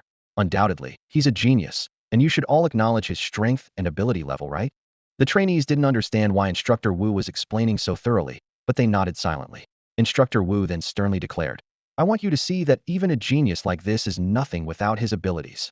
Zhang Kuang's mouth twitched, realizing he was being used as an example by Instructor Wu. However, he didn't believe that without his abilities, he couldn't even control his own strength. Among his peers at Yanhuang University, he might not rank in the top 10, but in hand-to-hand combat, he was confident he could claim 2nd place. Under the watchful eyes of everyone, Zhang Kuang approached the apparatus, focused his gaze, and with a burst of energy, delivered a powerful punch. The machine immediately reported, punch force, 4,200 kilograms. Zhang Kuang was stunned, his mouth agape, looking bewildered. The trainee's eyes widened, not because Zhang Kuang's strength was too high, but because it was too low. A force of 4,200 kilograms seemed impressive, but in reality, it could only destroy a room, roughly equivalent to a normal 3rd tier, 5th level ability user. Zhang Kuang's actual strength should have been 6,000 kilograms, so the discrepancy was inexplicable. Could it be that without their abilities, they really were powerless? Most of the trainees' expressions turned serious. If even such a renowned genius couldn't unleash his full strength, then they were likely even worse off. Instructor Wu observed the trainees' reactions with satisfaction before turning his attention to Yang Jinyu and Xiao Tianche. Xiao Tianche remained expressionless, while Yang Jinyu wore a silly grin, lost in the joy of her recent haul of 9,090,000 inner cores. Although she was now at the 2nd tier, the inner cores of the same tier were becoming less effective for her. Previously, it took 10 same tier cores to advance a level. Now, it required over 30. Still, that was enough for her to ascend 2 levels. Coupled with the 9 million, how could she not be pleased? This girl, she really doesn't take me seriously. She's forcing my hand. Instructor Wu muttered to himself before suddenly raising his voice. Do you see this? This is your situation. Overall, Zhang Kuang is the best among you. Yet this is all he can achieve. So let me tell you, don't think you're so great just because you have talent. Here, you're all rookies. With that, Instructor Wu's gaze shifted to Yang Jinyu. Yang Jinyu, step forward. Let's see how much control you, the top rank from the Xinghua Academy trials, have over your power. He paused and continued. Yang Jinyu, 2nd tier, 1st level, rank unknown ability, suspected to be of a special type. Assuming you've trained with strength techniques and a rank body forging methods, your strength is estimated to be over 1900, approximately 1,900 kilograms. The students were taken aback by this statement. That can't be right. She hasn't even entered university yet, so shouldn't she be untrained in body forging techniques? Moreover, strength techniques aren't something you can just acquire outside of university. Why are all the estimates so high? Instructor Wu didn't care about the students' thoughts. He had already shamelessly altered the data and wasn't concerned about this. Given her talent, she would study all that in university anyway, and it wasn't his business if she hadn't yet. Besides, who knows what her father might have left her? Are you second tier, first level? Instructor Wu asked specifically, just in case Yangjinyu had advanced before arriving. Reporting to the instructor, I am now second tier, second level, Yangjinyu replied. Instructor Wu's mouth twitched. As expected, then, it shouldn't be 1,900, but closer to 2,200. Let's just go with 2,200. The students, they could see it now. This was definitely targeted. All right, go ahead, Instructor Wu said with a playful smile, his gaze fixed intently on Yangjinyu. He couldn't believe it. With so many buffs stacked, could her power really defy the odds? Instructor, do I have to use my fists? Can I use a different attack method, like my legs? Yangjinyu suddenly asked. After all, a sharpshooter excels in leg techniques. Instructor Wu was momentarily confused, but nodded anyway. For an ability user, the difference between using fists or legs wasn't significant. Yangjinyu took a deep breath, then raised her long, powerful leg. It drew a graceful arc through the air, instantly releasing a burst of intense energy. Instructor Wu was a bit stunned. Was the force of her earlier punches really this strong? At that moment, the machine announced a result. Punch force, 6,325 kilograms. This sudden figure left everyone present in shock, their eyes wide open in disbelief. How much? 6,325? This machine only reports in kilograms, right? Yeah, over 6,000 kilograms. Come on, are you kidding me? Even Zhang Kuang, who's considered a top genius in his second year at Yanhuang University, only has a force of over 4,000 kilograms. Instructor, is this machine broken? Yeah. How can a second tier, 9th level force be weaker than a second tier, second level one? The students murmured amongst themselves, but their voices all conveyed the same sentiment. They didn't believe it. Although Zhang Kuang didn't have its level ability, he was among the top of a level, and combined with his practice of various top-tier techniques and bodybuilding arts, having strength beyond his peers was normal. Even if he didn't fully exert himself, he was still beyond the reach of ordinary people. But now, a high school student who just reached the second tier had a force greater than Zhang Kuang, and it was even higher than expected. Surely this must be a joke. At this moment, the instructors were equally bewildered, unable to make sense of the situation. Instructor Wu looked questioningly at the instructor behind him. Did you forget to adjust something? The other instructor looked shocked and whispered, what nonsense are you talking about? You saw Zhang Kuang's strength just now. Hearing this, Instructor Wu was completely dumbfounded. How could someone who just reached the second tier have such an outrageous strength? He had done everything to boost the results, yet it still ended up like this. Instructor, can I go back now? Yangjinyu's tentative voice broke the silence. Instructor Wu paused before replying. Wait a moment. Then, he turned to look at Xiao Tianche, who was still standing in the crowd without much reaction. Xiao Tianche, right? Come over and give it a try. Upon hearing this, Xiao Tianche approached the machine, took a deep breath, and then delivered a punch. Punch force, 7,758 kilograms. The machine announced another astonishing figure. Instructor Wu, both of you, go stand over there together. Instructor Wu looked at Yangjinyu and Xiao Tianche, feeling a headache coming on. They truly were childhood friends, growing up together, with strength that was unbelievably extraordinary. He turned to the trainees and tried to sound calm. Well, it's possible that the equipment is malfunctioning, so we need to replace it. Although there was a hint of guilt in Instructor Wu's eyes, he knew the likelihood of the equipment failing was very low. However, the strength these two kids displayed was beyond belief. The trainees might not understand, but Instructor Wu knew that if the equipment wasn't faulty, then their current performance was only about 70% of their actual power, which could rival a 4th-tier level. It was simply outrageous. He couldn't believe it. The trainees, upon hearing Instructor Wu's explanation, showed expressions of realization, thinking to themselves that such punch strength couldn't be real. They glanced over at Yangjinyu and Xiao Tianche, who stood to the side as if being punished, and felt relieved, thinking these two might be easier to handle. While waiting for the new equipment, Yangjinyu looked at Xiao Tianche with twitching eyes, full of unwillingness. Seriously, how is your strength still higher than mine? Her voice was filled with disbelief, as if questioning the unfairness of fate. She had finally thought she had the ability to surpass Xiao Tianche, but in this test, his strength was still greater. Her upgrade speed was already fast enough. How was she still not surpassing him? Xiao Tianche leaned in slightly, chuckling softly. Now you've seen my strength. So, I advise you not to get too cocky just because you ranked first in the secret realm and start challenging me frequently. Otherwise, I don't mind putting you in your place. His tone was teasing yet threatening. Although Yangjinyu's rapid improvement was surprising, he used to be a ninth-tier powerhouse, possessing numerous targeted auxiliary cultivation techniques. She still had a long way to go to surpass him. Geez, if you're going to talk, why get so close? At that moment, Yangjinyu shivered as Xiao Tianche's warm breath brushed her cheek. Xiao Tianche glanced at her, teasing. I've noticed you've been a bit moody lately. What's going on? It was the same time last month. Do guys have periods too? Yangjinyu was taken aback but ignored his teasing, her eyes widening in realization. Damn, she hadn't even noticed, but it seemed like her period was indeed due around this time. Meanwhile, Instructor Wu, observing their interaction, felt his mouth twitch. For heaven's sake, I told you two to stand there, and you're chatting away? Isn't this too much? At least wait until you're back in formation to chat. After a while, the new equipment arrived. Instructor Wu glared at the two who gave him a headache and said sternly, Yangjinyu, try again, this time with your fist.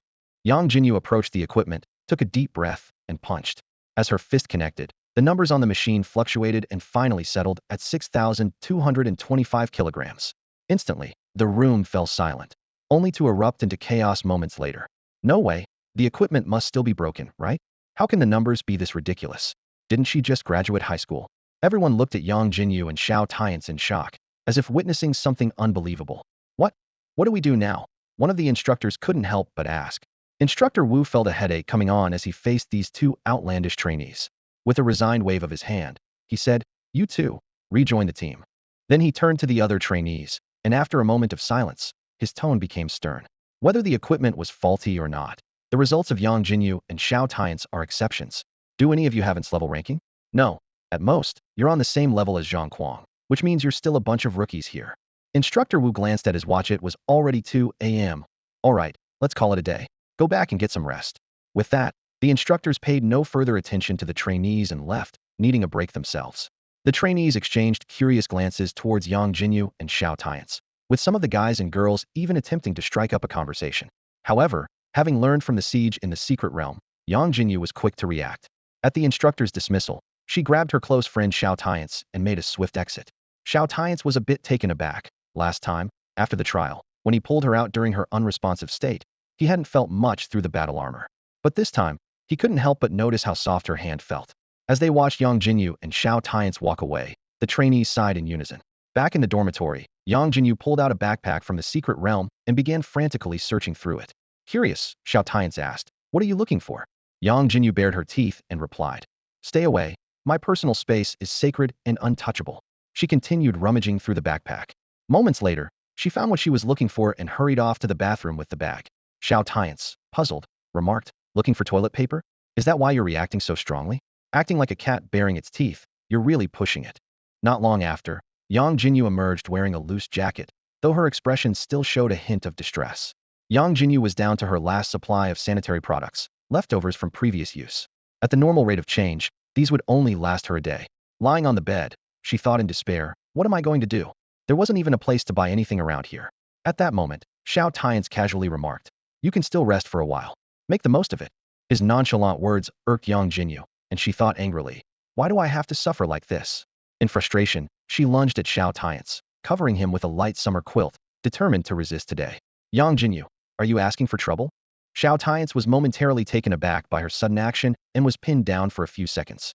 Quickly recovering, he flipped the quilt back over Yangjinyu, saying coldly, With your meager skills, you want to rebel?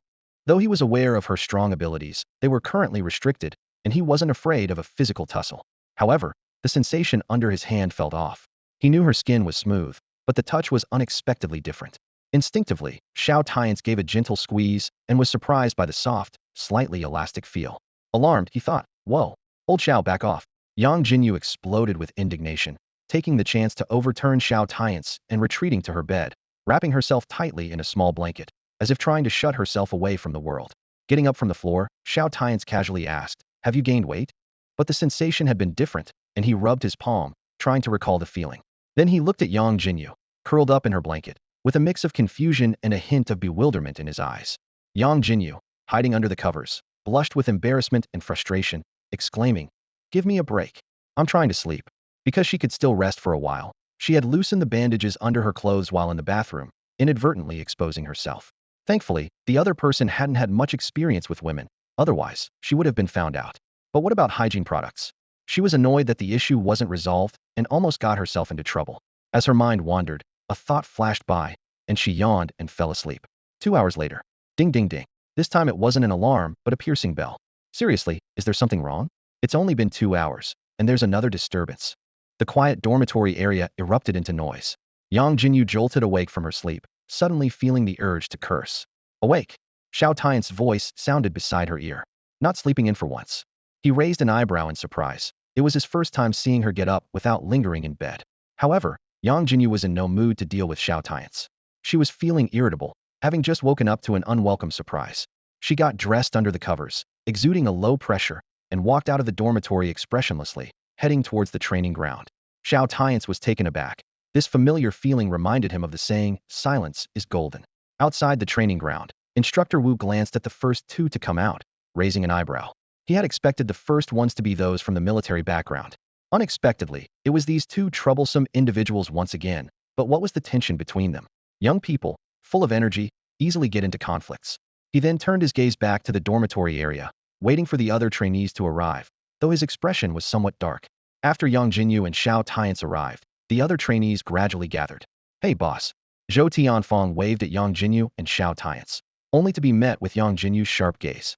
It reminded him of the scene at the station with a machine gun pointed at his head, making him shiver and his voice change pitch.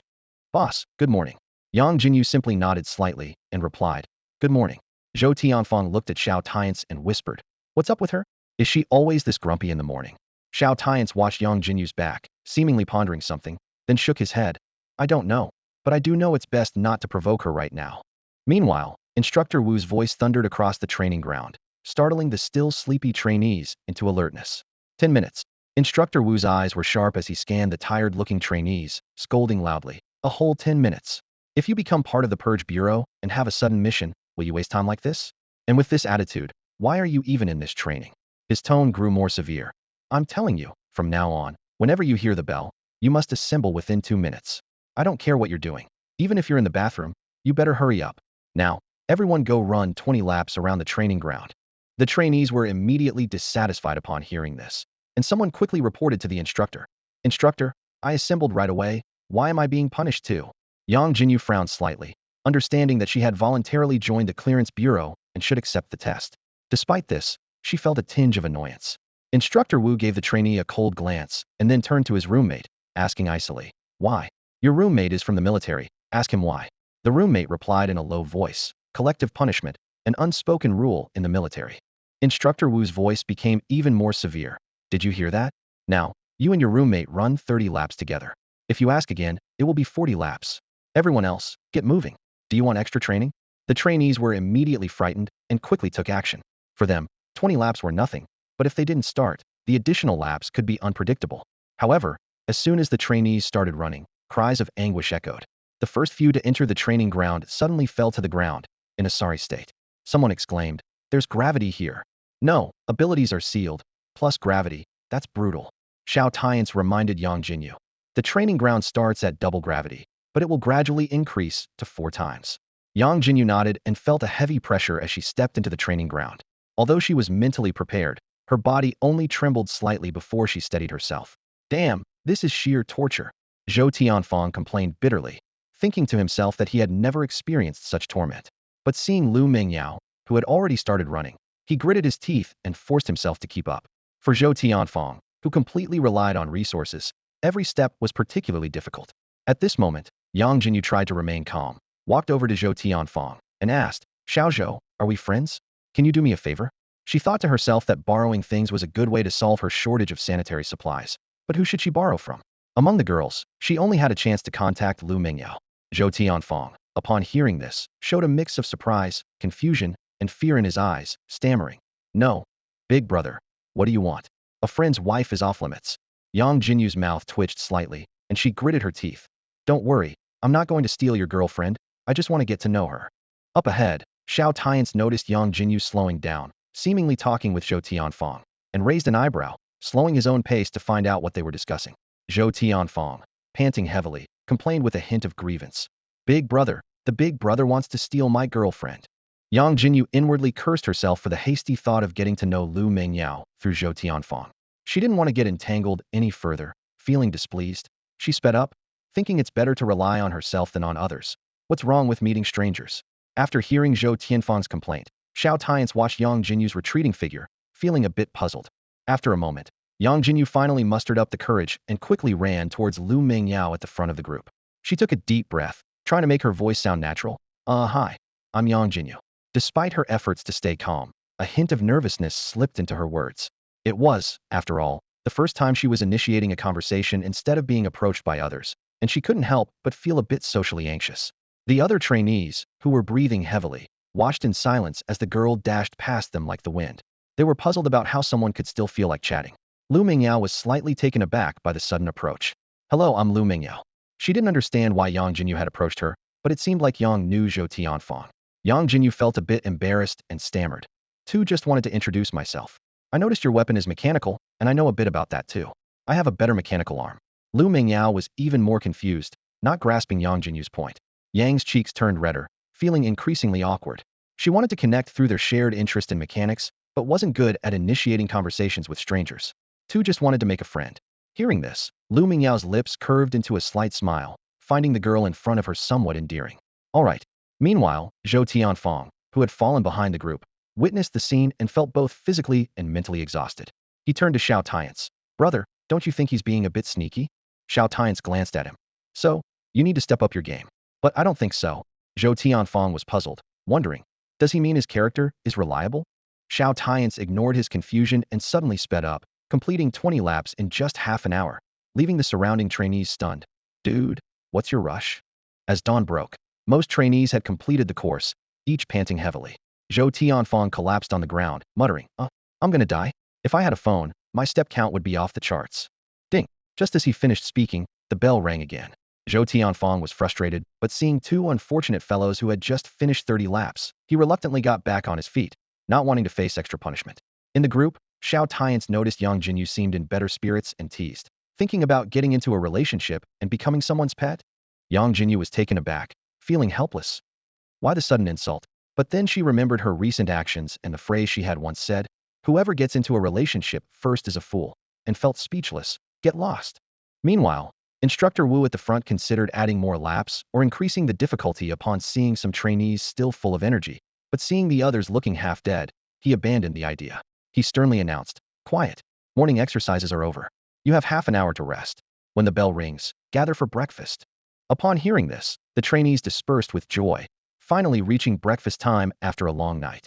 Xiao Tianfeng was so overwhelmed that he was practically in tears, thinking only food could heal his wounded spirit. As soon as the instructors mentioned crush, a knowing smile appeared on the faces of several instructors standing in the back row. They whispered among themselves, how many of these newcomers will end up unlucky enough to be infected with demon energy? No need to guess, just have the antidotes ready and record them one by one when the time comes. Meanwhile, as soon as Yang Jinyu returned to the dormitory, she rushed into the bathroom first, shouting, I need to use the bathroom. Her voice came through the door.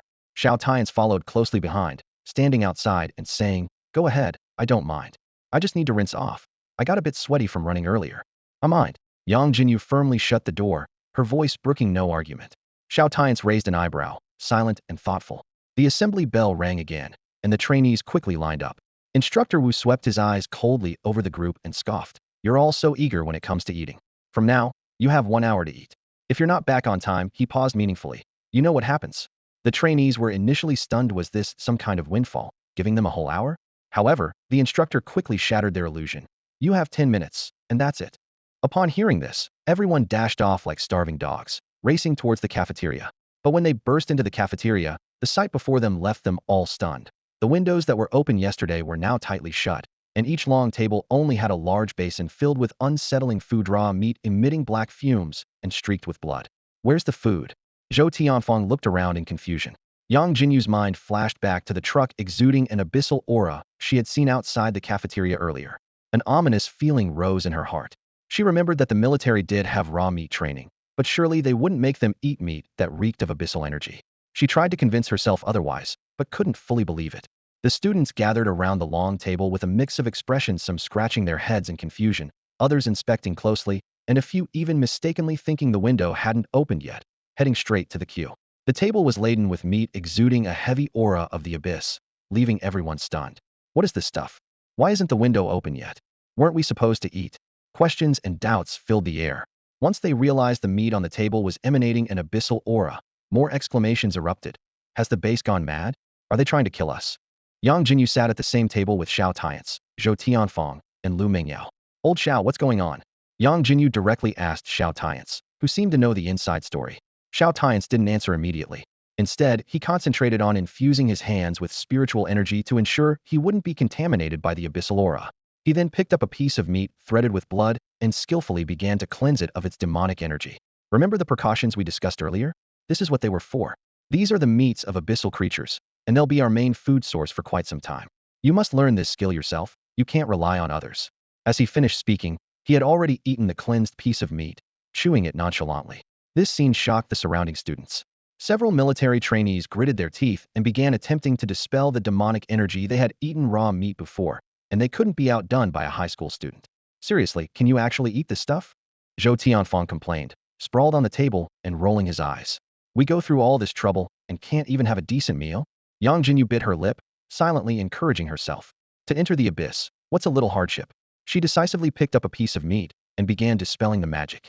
However, as soon as she took the first bite, the intense metallic taste filled her mouth, far exceeding her expectations, almost making her gag. She realized, somewhat frustrated, that her reaction might have been too exaggerated. Across from her, Lu Mingyao, seeing that even the justophage Yangjinyu could endure it, showed a hint of surprise in his eyes, and then began his own attempt. Finally, only Xiao Tianche remained hesitant, but eventually, he too braced himself and picked up a piece of meat determined to go through with it. The cafeteria was silent, with only the occasional sound of chewing breaking the stillness. Most trainees sat staring blankly at the abyssal creature meat on their plates. An hour of dining time felt insufficient for the mental preparation needed. As the instructors entered the cafeteria, Instructor Wu immediately noticed that Yangjinyu's table had already started eating. A flicker of surprise crossed his face. This was the first time he'd seen a trainee take to it so readily. Was this the genius-level adaptability? Looking around, a few trainees with military backgrounds had also begun eating, while others hesitated. What are you staring at? Instructor Wu barked sharply. This is your breakfast. I warned you to read the instructions, and now I want to see who gets infected by the demonic energy. His tone was laced with irony. Don't worry, we have potions. You won't die, but it'll be uncomfortable. Zhang Kuang raised his hand to ask. Instructor, even if the demonic energy is removed, is this abyssal creature meat really edible? Humph. Instructor Wu scoffed. Who cares if it's edible? If you can't handle it, then leave. Do you think entering the abyss is a joke? This stuff might be your lifeline down there. He glanced at Yangjinyu and Xiao Tianche. Look at them, 2 high schoolers can eat it, and you who've been through the secret realms are hesitating? His words sparked a competitive spirit among the trainees, who began to dig in. However, those who hadn't read the manual looked grim as they forced themselves to try it, only to be immediately infected by the demonic energy and faint on the spot. The instructors swiftly administered potions to the unconscious ones and noted, Zhang Long, 1 bottle of demonic energy elimination potion, deduct 5 4th-level energy crystals. Performance minus 10 points, for chances left. The process was smooth and routine, showing their familiarity with it. The hour flew by, and the trainees had to force themselves to finish eating. Though the meat wasn't life-saving now, not eating it would make the following training unbearable. As the bell rang, everyone stood up, ready for the upcoming gravity run. This meal alone eliminated 8 trainees. Xiao Tianche continued munching on leftover meat as he ran, his face contorted. Facing the looks from Yangjinyu, Xiao Tianche, and the goddess, he grimaced, I'm hungry. Though he managed to eat some, each bite felt like torture, and he wasn't full. Not long into the run, he retched and vomited, feeling even hungrier. At the shooting range, a new instructor named Sun was giving a lesson. In the abyss, there may be times when we can't use our abilities for certain reasons, he said sternly, scanning the group. Then, aside from relying on physical strength, the most important thing is weapons. Instructor Sun looked at Zhang Kuang, expecting him to respond as usual. But this time, Zhang Kuang avoided eye contact. Being overshadowed by 2 class students was bad enough. He didn't want more embarrassment. Under the instructor's increasingly intense gaze, he relented. Instructor, without abilities, aren't combat weapons just sturdier than regular ones? Essentially useless?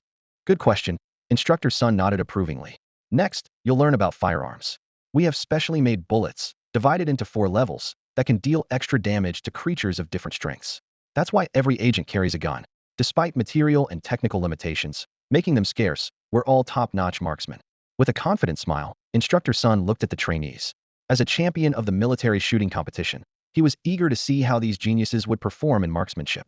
He knew Yangjinyu's abilities were related to firearms, and she had used a spirit source pistol, but firepower suppression didn't equate to precision shooting. Even if she excelled at stationary targets, moving targets awaited. I'll demonstrate first. Instructor Sun drew his pistol and fired several shots. The large screen immediately displayed 5 shots, 50 points, perfect score. Turning around, he wore a slightly smug expression. Your first goal is to achieve perfect scores on stationary targets within a month. No excuses. Your physical abilities as gifted individuals make this achievable. He gestured to a nearby instructor bringing a box filled with various handguns. Zhang, you're up first. As a physical type ability user, your reaction speed should be decent. 60 points on your first try should be no problem. Zhang cursed inwardly. Hitting 60 points on 10 shots from 300 meters was no joke. Even handguns from 1,000 years ago struggled at such distances. But considering the advantages of his abilities, he felt a bit more confident. Soon, he finished his 10 shots, scoring 67 points. Instructor Sun nodded in approval as the other trainees took their turns, most scoring around 60 points. Although Xiao Tianche hadn't handled a gun in a while, he quickly regained his touch. However, his rapid trigger pulls resulted in a consecutive burst, earning him 93 points, which surprised Instructor Sun. Finally, it was Yangjinyu's turn. Seeing her wielding dual pistols, Instructor Sun frowned. Why are you using 2 pistols? He was concerned she might try something flashy. Yangjinyu scratched her head. By chance. Indeed, she was quite adept, having already started practicing with dual pistols. She decided to put one down. However, Instructor Sun quickly stopped her. This is a good opportunity to see your shooting skills. I remember your file mentioned you have used spirit source pistols. There was a hint of barely noticeable excitement in his voice. He was eager for her to challenge herself. 2 guns it is, but you're planning to dual wield, right? You only have 10 bullets, so let's begin. Yangjinyu nodded, and, without even aiming, gracefully maneuvered the pistols in her hands as if she were dancing. Bang, bang. 10 shots fired, and Instructor Sun was stunned. 10 shots, 10 targets, each hitting the bullseye. He was truly witnessing remarkable marksmanship. Was this trick shooting? No, not bad at all. If you can do this with stationary targets, moving targets shouldn't be much of a problem. Let's proceed to the next test. Instructor Sun feigned indifference, gesturing for the next phase. Instantly, the stationary targets were replaced by mechanical dummies. This was the second test, moving targets. You need to hit 6 out of 10 shots within a month. With that, Instructor Sun stopped explaining, leaving the specifics of the movement to the trainees to figure out. Among the trainees, some began to furrow their brows, and Xiao Tianche didn't act immediately. But Yangjinyu walked straight to the shooting area.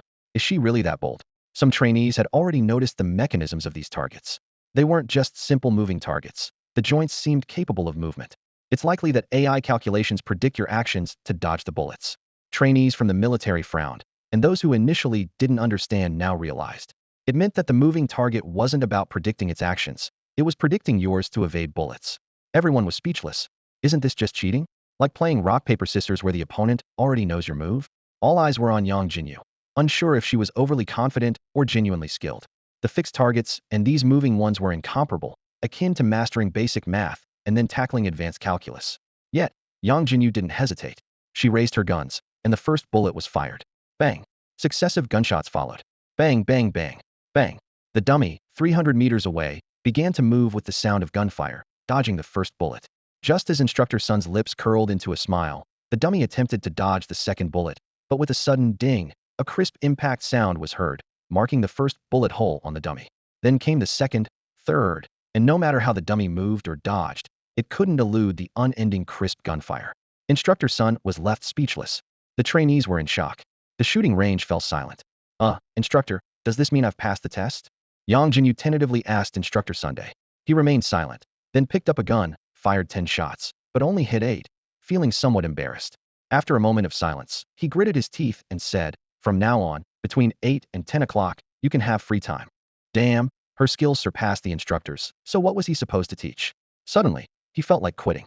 Why did he take this instructor job for mere points? This had never happened in previous years. Why would a prodigy in supernatural abilities play with guns? Under the envious gazes of the trainees, Yangjinyu walked towards the dormitory. Meanwhile, Zhang in the crowd felt relieved, thankful that it wasn't him being overshadowed this time. What are you looking at? If you had such skills, you could go back too. Instructor Sun said irritably. The trainees pursed their lips, not daring to make a sound. Then, Xiao Tianche stepped up, fired 10 shots, and hit 8. Instructor Sun waved his hand, too exhausted to speak further. In the dormitory, with no one around, Yangjinyu, who hadn't rested well overnight and had eaten abyssal creature meat, loosened the bandages around her chest as she lay on the bed, just wanting to rest. However, she didn't notice a shadow outside quietly observing her. Did it just get bigger? An hour later, as the bell rang again, Yangjinyu rejoined the team. This time, there was a new instructor, his sharp gaze sweeping over everyone. Previously, Instructor Sun taught you about ranged weapons. Now, I'm here to teach you close combat. As for how you'll pass the test, you'll find out the day after tomorrow. I know many of you are physical ability users with strong close combat skills, but that's mostly thanks to your abilities, not purely skillful. As he spoke, the instructor glanced at Zhang Kuang. And Zhang Kuang, you were wrong before. Even without spirit source enhancement, combat weapons shouldn't be underestimated, especially those made with advanced metals. Even without spirit source support, they're not something an ordinary ability user can handle easily. After that, the instructor called Zhang Kuang up, tossed him a blade, and said, "Show us your close combat skills." Zhang Kuang was quickly subdued, and the instructor began explaining the basic use of various weapons to the trainees. Then, he had them pair up for training. He chose to ignore Yangjinyu and Xiao Tianche, having been thoroughly impressed by the previous tests. Besides, neither of them showed any arrogance, diligently completing the tests. Of course, the main reason was their evident strength.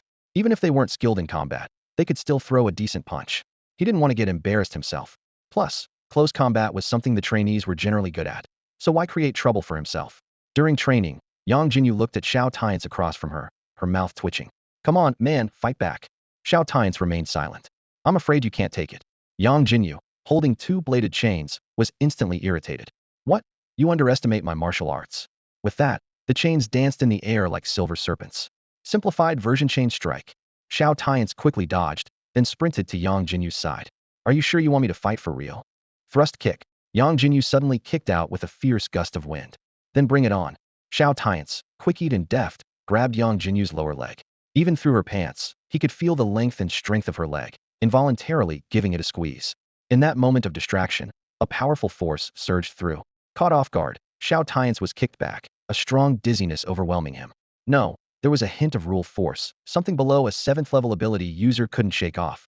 Yangjinyu seized the opportunity, advancing swiftly, her chains winding like a snake, binding Xiao Tianche tightly. "Haha, Lao Xiao, you're not so tough now, are you?" She laughed triumphantly with her hands on her hips. Xiao Tianche thought to himself that Yangjinyu's abilities, which were related to some rules, were indeed troublesome. But how could these chains hold him? With no other choice, he decided to admit defeat. After a morning of training, the cafeteria lunch was the same boring monster meat. Though unappetizing, it was either eat it or go hungry. After lunch, the trainees had an hour and a half to rest. Most finished quickly and went back to rest, but Yangjinyu seemed unusually slow, as if intentionally dragging her feet. Outside the cafeteria, Xiao Tianche noticed Yangjinyu didn't head directly back to the dormitory, but walked in another direction. Nearby, Xiao Tianche exclaimed in despair. "That's the direction of Meng Yao's dorm." Xiao Tianche nudged him, signaling to follow quietly. They saw Yangjinyu take a mechanical arm out of thin air and wait quietly in a corner. Soon after, she handed it to Lu Mingyao, who arrived later, and Lu Mingyao's face lit up with joy. Both Xiao Tianche and Xiao Tianche were stunned. Xiao Tianche marveled. Is she already giving gifts? He didn't care about his lack of abilities, but was puzzled by Yangjinyu's actions. At this point, Yangjinyu awkwardly said to Lu Mingyao, "Mingyao, my period came, and I didn't bring enough supplies. Could you lend me some?" Lu Mingyao was momentarily surprised, then burst out laughing. She thought to herself, was this girl really forcing herself to make friends just to borrow sanitary supplies? After all, her performance in the morning didn't suggest she would actively meet strangers.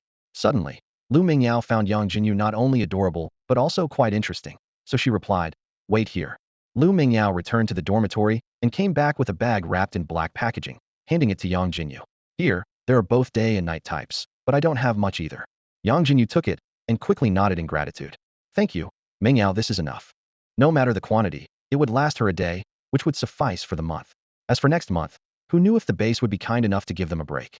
Not far away, Xiao Tianche watched the scene and lamented, "Ah, they're exchanging gifts already? Is it progressing this fast?" Xiao Tianche calmly said, "Calm down, she definitely won't compete with you, I promise. All right, let's head back." Just then, Xiao Tianche sensed a spatial fluctuation. On a building not far from Yangjinyu, a middle-aged man with scars on his face suddenly appeared. He stood on the rooftop, his gaze on Yangjinyu and Lu Mingyao, pondering, did this girl forget to bring essentials? He rubbed his temples, reluctantly taking out a communication device, speaking with some hesitation. "Wu Ming, prepare some essentials for the girls when distributing refining potions tonight." "What? You don't know what that is?" Ask another female instructor. Also, prepare 2 compressed biscuits for each person, no favoritism. And stay alert. Who knows what the demon cult might be up to, as they never repeat their tactics. Grades? Not necessary. They'll find out when they face the death road. Back in the dormitory, Xiao Tianche watched Yangjinyu return happily and couldn't help but ask, "Have you been feeling unwell lately?" Yangjinyu came out of the bathroom, froze for a moment, and evasively explained, "I drank too much water." Xiao Tianche said nothing, knowing she rarely remembered to drink water except during meals, so how could she possibly drink too much? Soon, the rest ended, and afternoon training began, much more intense than the morning. The trainees were nearly crawling by the end. After dinner, they returned to the dormitory to find a mysterious package on the table. After a day of torment, they speculated that it might be a new method of torture, until someone, unable to resist curiosity, opened it and found compressed biscuits, causing an uproar. "Wow, look what I found. Compressed biscuits. Compressed biscuits. We have to ration these. Who knows if we'll get them every day." Some also found refining potions, and everyone was amazed. Xiao Tianche opened his package to find 4 compressed biscuits, 2 bottles of potion, and a black bag. The potion was for refining the body, as the monster meat, even if purged of magic, wasn't completely harmless and needed to clear remaining harmful substances. However, his attention was drawn to the black bag, and he vaguely recalled the scene from noon. Just then, the bathroom door creaked open, and Yang Jinyu's voice came. "Xiao, what's in the package? Looks like there's quite a bit." Xiao Tianche flinched, instinctively turning to see what she was holding, clearly labeled night type, making the situation awkward. I don't know why the package has this," Xiao Tianche said evasively. Yang Jinyu also appeared embarrassed. "Yeah, maybe the instructors made a mistake. But, should we keep it, like we used to use them as shoe insoles during high school training?" Both fell silent. The training didn't require a uniform, and even wearing those worn-out training shoes wouldn't cause discomfort given their physical fitness. As Xiao Tianche hesitated whether to ask something, Yang Jinyu suddenly made a move. "I'll return it to the instructors." She quickly snatched the items, including the black bag, from Xiao Tianche and ran off. As she stepped out, she tucked it away in her secret space, thinking, "She's definitely keeping this. Even if Jesus came, it wouldn't matter." A while later, Yang Jinyu returned, feigning innocence. "Oh, the instructors made a mistake. I handed it to Instructor Wu, and when other trainees saw him with it, his face turned dark." Xiao Tianche remained silent, conflicted, deciding to wait a bit longer. "This is for refining the body. The monster meat, even without magic, is harmful." Yang Jinyu nodded, took the potion, and went into the bathroom. When she came out, she saw Xiao Tianche sitting properly, and a bad feeling welled up inside her. Xiao Tianche spoke with certainty. "You're a girl now, right?" As he said this, he instinctively glanced at a particular area. Recalling that last time the other person wore women's clothing, it seemed quite noticeable. He wondered if wrapping up so tightly could be bad for her health. Yang Jinyu, feeling guilty, stammered in rebuttal. "What are you talking about? Are you hallucinating from being single for too long?" Xiao Tianche shook his head and said firmly, "There's no need to pretend. I sensed something was off when we sparred yesterday." Upon hearing this, Yang Jinyu recalled the moment, and her face turned bright red. Xiao Tianche continued, "And during the firearms training this morning, I ended the test early. You should know what I mean." Yang Jinyu exclaimed, "Darn, so I was found out this morning." She quickly tossed aside the small blanket, hid under it, and hastily said, "I don't understand what you're saying." She was surprised that in just a month, her best friend had discovered something was amiss, and she wasn't ready for it. As Yang Jinyu squirmed under the blanket, Xiao Tianche's voice came again. "Don't worry, I'll talk to the instructor about changing rooms." He heard the sound of her getting up. Yang Jinyu was taken aback, then inexplicably felt angry. She suddenly threw off the blanket and demanded, "What do you mean? I haven't said anything. Are you rejecting me?" Xiao Tianche didn't understand why Yang Jinyu was upset, but suddenly remembered the special time of the month for girls, and was startled. Could she be in that state? His best friend was now completely a girl. He quickly explained, "That's not what I meant. It's just that living with a guy as a girl might not be good for you." Yang Jinyu raised an eyebrow and retorted, "Huh? Are you out of your mind? Why worry about what others think? I haven't said anything. Why are you so hung up?" Or maybe, with a mischievous smile, she thought of Xiao Tianche's dazed look yesterday and suddenly leaned closer to him. "Are you afraid you can't resist making a move on your good buddy?" Xiao Tianche looked at her stunning face and those moist lips as she suddenly got closer, feeling a moment of hesitation, and instinctively closed his eyes. The strange feeling he had once before at home resurfaced. But Yang Jinyu suddenly lay back on the bed, covering her stomach and laughing. "Huh? Old Xiao. You fool. What were you thinking with your eyes closed?" But suddenly, her expression changed, and she wrapped the small blanket even tighter. "No way. I'm telling you. We're best friends, and like family. You can't have inappropriate thoughts." She was afraid he might lose control after holding back for nearly 19 years. Xiao Tianche, feeling provoked by Yang Jinyu's teasing, suddenly felt an urge to act. Why did it seem like she had found a new way to provoke him? What, are you mad? Is it that serious? Have you really been single for too long? Yangjinyu peeked out from the blanket, looking at Xiao Tianche, who had closed his eyes again in silence, thinking he wasn't usually this easy to tease. Xiao Tianche muttered, "Single my foot. I'm going to train." With that, he took off his shirt and started training. At that moment, he finally understood why Yangjinyu used to blush when watching him train. But now, so soon, was she already immune? As for why she became a girl, he decided not to dwell on it, as long as she was the same person. Yangjinyu pursed her lips, looked away, and picked up the mechanical arm again to focus on her research. By noon, Lu Mingyao could clearly feel that the mechanical arm Yangjinyu was working on was a better fit for her. However, this mechanical arm was more suitable for first-tier use, and she was about to break through to the third tier, which left her a bit disappointed. Nevertheless, Yangjinyu understood the importance of repaying kindness with gratitude, especially since this was not a trivial favor. It concerned her reputation, and she didn't want to get injured during training. Therefore, she was determined to develop a mechanical arm suitable for Lu Mingyao, which might even sell for a good price in the future. Meanwhile, Xiao Tianche suddenly opened his eyes, realizing he had never really paid attention to his best friend's appearance. He always thought she was pretty, but upon closer inspection, he found her breathtakingly beautiful. Such looks might cause unnecessary trouble, he thought to himself, then closed his eyes and continued his training. On the third day at the base, the trainees did not get up early to run on the training ground. Instead, they wore backpacks filled with compressed biscuits and water, following their instructors with a vigilant demeanor toward the back of the base. There lay a secluded mountain. The trainees wondered if they were about to be thrown into the mountains for wilderness survival training. On the flat ground outside the mountain, a covered object lay quietly.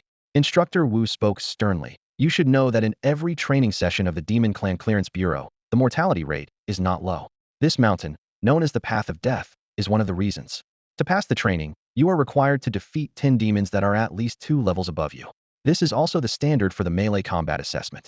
His gaze swept over the unconcerned trainees as his tone grew more severe. "Let me tell you, don't think of yourselves as geniuses who can easily handle them with just physical strength. The demons here are captured from the outskirts of the abyss, and even though they are currently suppressed, they are not comparable to ordinary superhumans or monsters. Without using superpowers, a few abyss demons of the same level could easily kill you." Seeing the skepticism on the trainees' faces, Instructor Wu decided to give them a demonstration. He pointed to a trainee in the group. "Lu Mingyao, step forward." Zhang Kuang breathed a sigh of relief, thankful not to have been called. Instructor Wu turned to the trainees, his tone questioning yet almost certain. "She's the strongest among you, right? You wouldn't deny that." Zhang Kuang quickly shook his head. Although Lu Mingyao's power level was lower than his, her strength was definitely superior. At least he couldn't pass the trial of the valiant general now. With no objections from the trainees, Instructor Wu waved his hand, and the large object behind him, about 3 to 4 meters long, was uncovered. It turned out to be a cage made of grade metal. Although it was the lowest quality of grade metal, it was enough to withstand attacks from third-tier monsters, and second-tier demons would have a hard time breaking it. In the cage lay an ugly lizard exuding an aura of the abyss. Its disproportionately large head bore deep-set eye sockets that glowed with an eerie red light. Its short, sturdy limbs supported a body covered in uneven, shell-like armor, marked with sinister patterns as if scorched by flames. Most striking was the metal ring around its neck, emitting a faint glow. "This is a lava demon lizard, a common creature in the abyss," Instructor Wu said with a hint of amusement in his voice. "By the way, what you just ate was this." He glanced around at the trainees before him and continued. "Ordinary monsters, or those transformed by magic, Lu Mingyao can handle easily even without her powers. But this time is different. This is a creature of her own level. Now, let's see if she can defeat it in one strike." With that, Instructor Wu waved his hand, and the trainees felt the energy within them return. "Prepare your weapons and armor," he instructed sternly. "Even without energy enhancement, it's better than going in barehanded, to avoid being defeated immediately." Lu Mingyao quickly sensed the surge of energy within her and retrieved her mechanical arm and folding knife. Then, Instructor Wu once again sealed the abilities of all the trainees, and the ring on the lizard's neck shattered. A deafening roar erupted, shattering the grade battle armor, which was supposed to withstand attacks from ordinary third-tier monsters. Storm slash. Lu Mingyao's mechanical folding knife resonated with her, glowing faintly even without releasing any powers, its internal gears spinning furiously. She delivered a powerful slash, causing a shockwave that cracked the ground beneath the lizard, but the forceful strike only left a shallow mark on its body. Lu Mingyao was taken aback. This was a grade universal combat technique, and even without energy enhancement, her passive resonance with the mechanical weapon should have been enough to instantly kill any monster below the 5th level of the 3rd tier. So what was going on? In her moment of distraction, The lizard opened its massive jaws and spewed a searing flame. Lu Mingyao hastily raised her mechanical arm to block, but the grade metal arm shattered instantly, leaving her slightly injured. The lizard seized the opportunity to charge at her, but Lu Mingyao, ignoring her injuries, immediately counterattacked with hurricane spin. A swift spinning slash unleashed a violent gust, and following the previous wound, she managed to slay the lizard. How dare you get distracted while facing a monster? Instructor Wu scolded, tossing her a vial of potion with a stern look. He gestured to the instructor behind him to record. A great injury potion, deduct 1 second-tier energy crystal. Performance, -5 points. Lu Mingyao returned to the group with her head down, silently applying the potion. Beside her, Xiao Tianche was anxious but understood that she neither needed nor wanted comfort at this moment. All he could do was stand quietly behind her, hoping that one day they could fight side by side. Instructor Wu crossed his arms, his gaze cutting through the group like a knife. Now you've seen. Even the strongest among you can be injured if they're not careful when facing creatures of the same level. And often, these monsters appear in groups. Very few complete the training mission on their first try each year. In history, fewer than 100 individuals have ever managed to kill a third-rank, fifth-layer beast on their first attempt and clear all 3 stages. Instructor Wu's voice echoed through the air, his eyes scanning the students with a piercing gaze. Among those, apart from those who have fallen, the lowest current rank is a 7th-level Esper. So, I want you all to have a clear understanding of your abilities. Don't throw your lives away needlessly. The students' expressions grew serious. They understood well that even someone like Lu Mingyao, whose Esper rating wasn't high due to the current technological limitations since most research on Esper weapons focused on combat arms had undeniable actual strength. Her cultivation techniques were no less impressive than those of Zhang Kuang, and her cultivation level was even superior. If such a formidable individual was cautious, any misstep could indeed lead to their demise here. This was far more challenging than any wilderness survival training. However, Instructor Wu suddenly shifted his tone, breaking the somber atmosphere. I have some good news for you. The beasts here are worth points. 1 point for a second rank, first layer beast, with each additional layer adding another point, up to 15 points for a third rank, fifth layer beast. Once you enter the Purification Bureau, these points can be exchanged for various items. The students' eyes lit up instantly as Instructor Wu continued. Among the items available for exchange are top-tier cultivation techniques. In the Purification Bureau, there are no rating restrictions. As long as you have enough points, you can exchange for anything, including some exclusive techniques from high-level experts. Additionally, he added, these beasts, although not from secret realms, have something akin to inner cores inside them, which are crucial materials for crafting special bullets. This can also be exchanged for points, but if you get infected with demonic energy, you'll need at least 5 fourth-rank energy crystals for treatment, so weigh your options carefully. The students' earlier solemnity vanished, replaced by excitement, as they momentarily overlooked Instructor Wu's final warning. The absence of rating restrictions and the ability to exchange points for anything meant they had a chance to acquire S-level techniques, or even higher. In this group of geniuses, few had access to S-level techniques, let alone anything more advanced. I remind you once more, Instructor Wu concluded, the mortality rate on the path of death is not low, mainly because some people fail to recognize their own limits. It's not yet time for you to risk everything, so don't go all out recklessly. With that, everyone set off towards the back mountain, each with their own thoughts. Seizing a moment when no one was watching, Yangjinyu discreetly retrieved a modified mechanical arm from a secret realm, pretending to take it from her backpack. She stopped Lu Mingyao, who was about to head into the back mountain with her mechanical folding knife. Dream sister, your mechanical arm is broken. Use mine for now. It might not enhance as much as your original one, but I've improved it over the past 2 days, and it can roughly reach level. Lu Mingyao quickly shook her head. No way. That's too valuable. She knew well that a D-level mechanical arm was worth around 1 million, and she had only acquired hers by signing a contract with the Tianyang group, promising to enter the abyss after graduation to collect special medals for them. Yangjinyu's eyes twinkled. Dream sister, I never said I'd give it to you for free. Lu Mingyao stood still, a hint of embarrassment flashing across her face. At this moment, her pockets were empty. Because of my abilities, I've always been researching mechanical weapons, Yangjinyu said, looking Lu Mingyao in the eyes with sincerity. I can test long-range weapons myself, but I've always lacked a suitable tester for melee weapons. Mingyao, why don't you be my weapon user? Consider it part of your compensation. Lu Mingyao was taken aback, feeling a warmth in her heart. She knew this was Yangjinyu giving her a dignified reason to accept help. Taking a deep breath, she accepted the weapon. Thank you. She secretly decided to find a way to repay this favor in the future.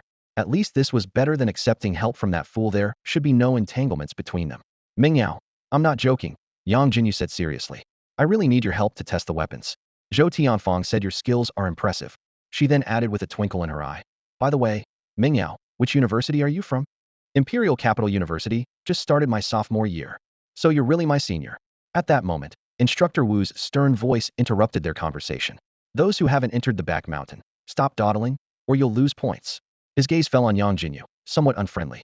This girl had been hiding a secret realm, and if it weren't for the commander reminding him, he would have been left in the dark. Although Yang Siming hadn't said anything and their gathered information was incomplete, fortunately, she hadn't caused any trouble with the secret realm.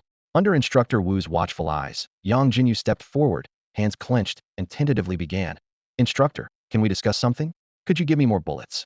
Ever since they finished their first shooting practice, they'd been carrying the selected handgun, loaded with 10 bullets. What do you need bullets for? They're just regular bullets, useless against monsters. Instructor Wu frowned. Yang Jinyu waved her weapon. Look, Instructor, this is my weapon, combining firearms and chains. Without bullets, I can't fully utilize my physical skills. She added a reason even she found unconvincing. And didn't you say these bullets are useless against monsters? So giving me more shouldn't be an issue, right? Instructor Wu pondered. Was this girl planning to use the bullets on people? But with battle armor, regular bullets wouldn't cause harm. After hesitating, he agreed and gave Yang Jinyu 90 bullets. Yang Jinyu joyfully headed towards the back mountain, her steps light, thinking she was just trying her luck, and was surprised it worked. But as she stepped into the back mountain, it felt like she passed through an invisible barrier, and the scenery changed abruptly. A pungent sulfuric volcano smell hit her, and not far away was a flowing red lava, emitting unbearable heat for an average person. Yang Jinyu froze. Did I step into a volcano crater? No wonder the mortality rate is so high. The terrain alone is daunting. Young girl, a new challenge has arrived once again. As a youth of the new era, you should shine with new brilliance. Let the instructors know that the waves of the Yangtze River push forward, leaving the old waves to die on the shore. The system's notification detailed the rewards for the 3 levels. Clearing the first level grants 5 lower-grade life potions. The second and third levels reward 5 miniature clay pots each, with the third level also offering a bonus revival coin. Yang Jinyu was taken aback at the mention of the revival coin. This item, capable of bringing the dead back to life, plunged her into deep thought. However, her musings were abruptly interrupted by a crisp, crack sound. Suddenly, several creatures, formed from a fusion of rock and flame, appeared before her, exuding an oppressive heat. Damn it, she muttered under her breath. Unable to access her spiritual source in this situation, her combat abilities were significantly weakened, and even her prized roaming martial arts couldn't be fully utilized. As a gunfighter, without the support of bullets, she could only rely on her chain blade to handle the predicament. This situation prompted her to quickly devise a strategy. First, she needed to master some basic combat techniques, then swiftly develop physical heavy weaponry, and establish a production line for bullets and shells. Even without her powers, she had to ensure her combat effectiveness wouldn't drastically decline. With her plan in mind, Yang Jinyu nodded slightly and quickly donned her battle armor. A comically designed snowman pixelated head appeared above her, and she began performing her intricate chain martial arts. Meanwhile, outside the mountain, several instructors gathered for a discussion. Let's give them a surprise, one instructor chuckled. 3 levels, 3 terrains, the abyss is no easy place. How many do you think will complete the training in one go? Hard to say. Another instructor responded. But that girl and her childhood friend will definitely manage. Their abilities are 2 levels higher, more than capable of handling second-tier creatures of the 6th or 7th level. Honestly, their raw power is already on par with typical 4th-tier ability users. It's almost like they're cheating.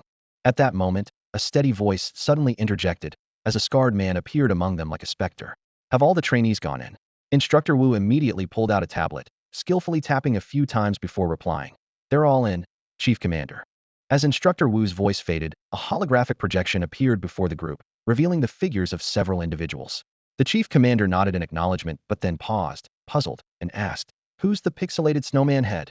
Instructor Wu was equally baffled, thinking to himself, "Snowman?" He followed the commander's gaze.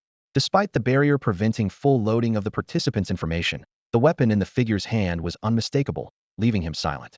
That's Yang Ji's daughter, Yang Jinyu. Instructor Wu remarked, startled. He continued, she and her childhood friend are incredibly powerful. I suspect Yang left them something before he went after the giant serpent. The scarred man raised an eyebrow and asked, is there any chance they could clear all 3 stages on their first attempt? Wu Ming hesitated, then shook his head. That's unlikely. Back then, both Yang Gu and Yu, Commander, had reached the 3rd tier, with power levels near 10,000, and you wielded scrayed universal combat techniques. That's how you managed to clear all 3 stages on the first try. But these 2 haven't even attended college yet. Where would they get universal combat techniques suited for physical application? Plus, the creatures inside don't appear alone. Clearing it on the first attempt is too difficult. They'd probably need to enhance their abilities by 2 or 3 more levels. The scarred man watched Yangjinyu in the projection silently. Her chain blade moved like a serpent, swiftly dispatching 3 second-tier, second-level lava fire demons with grace and speed.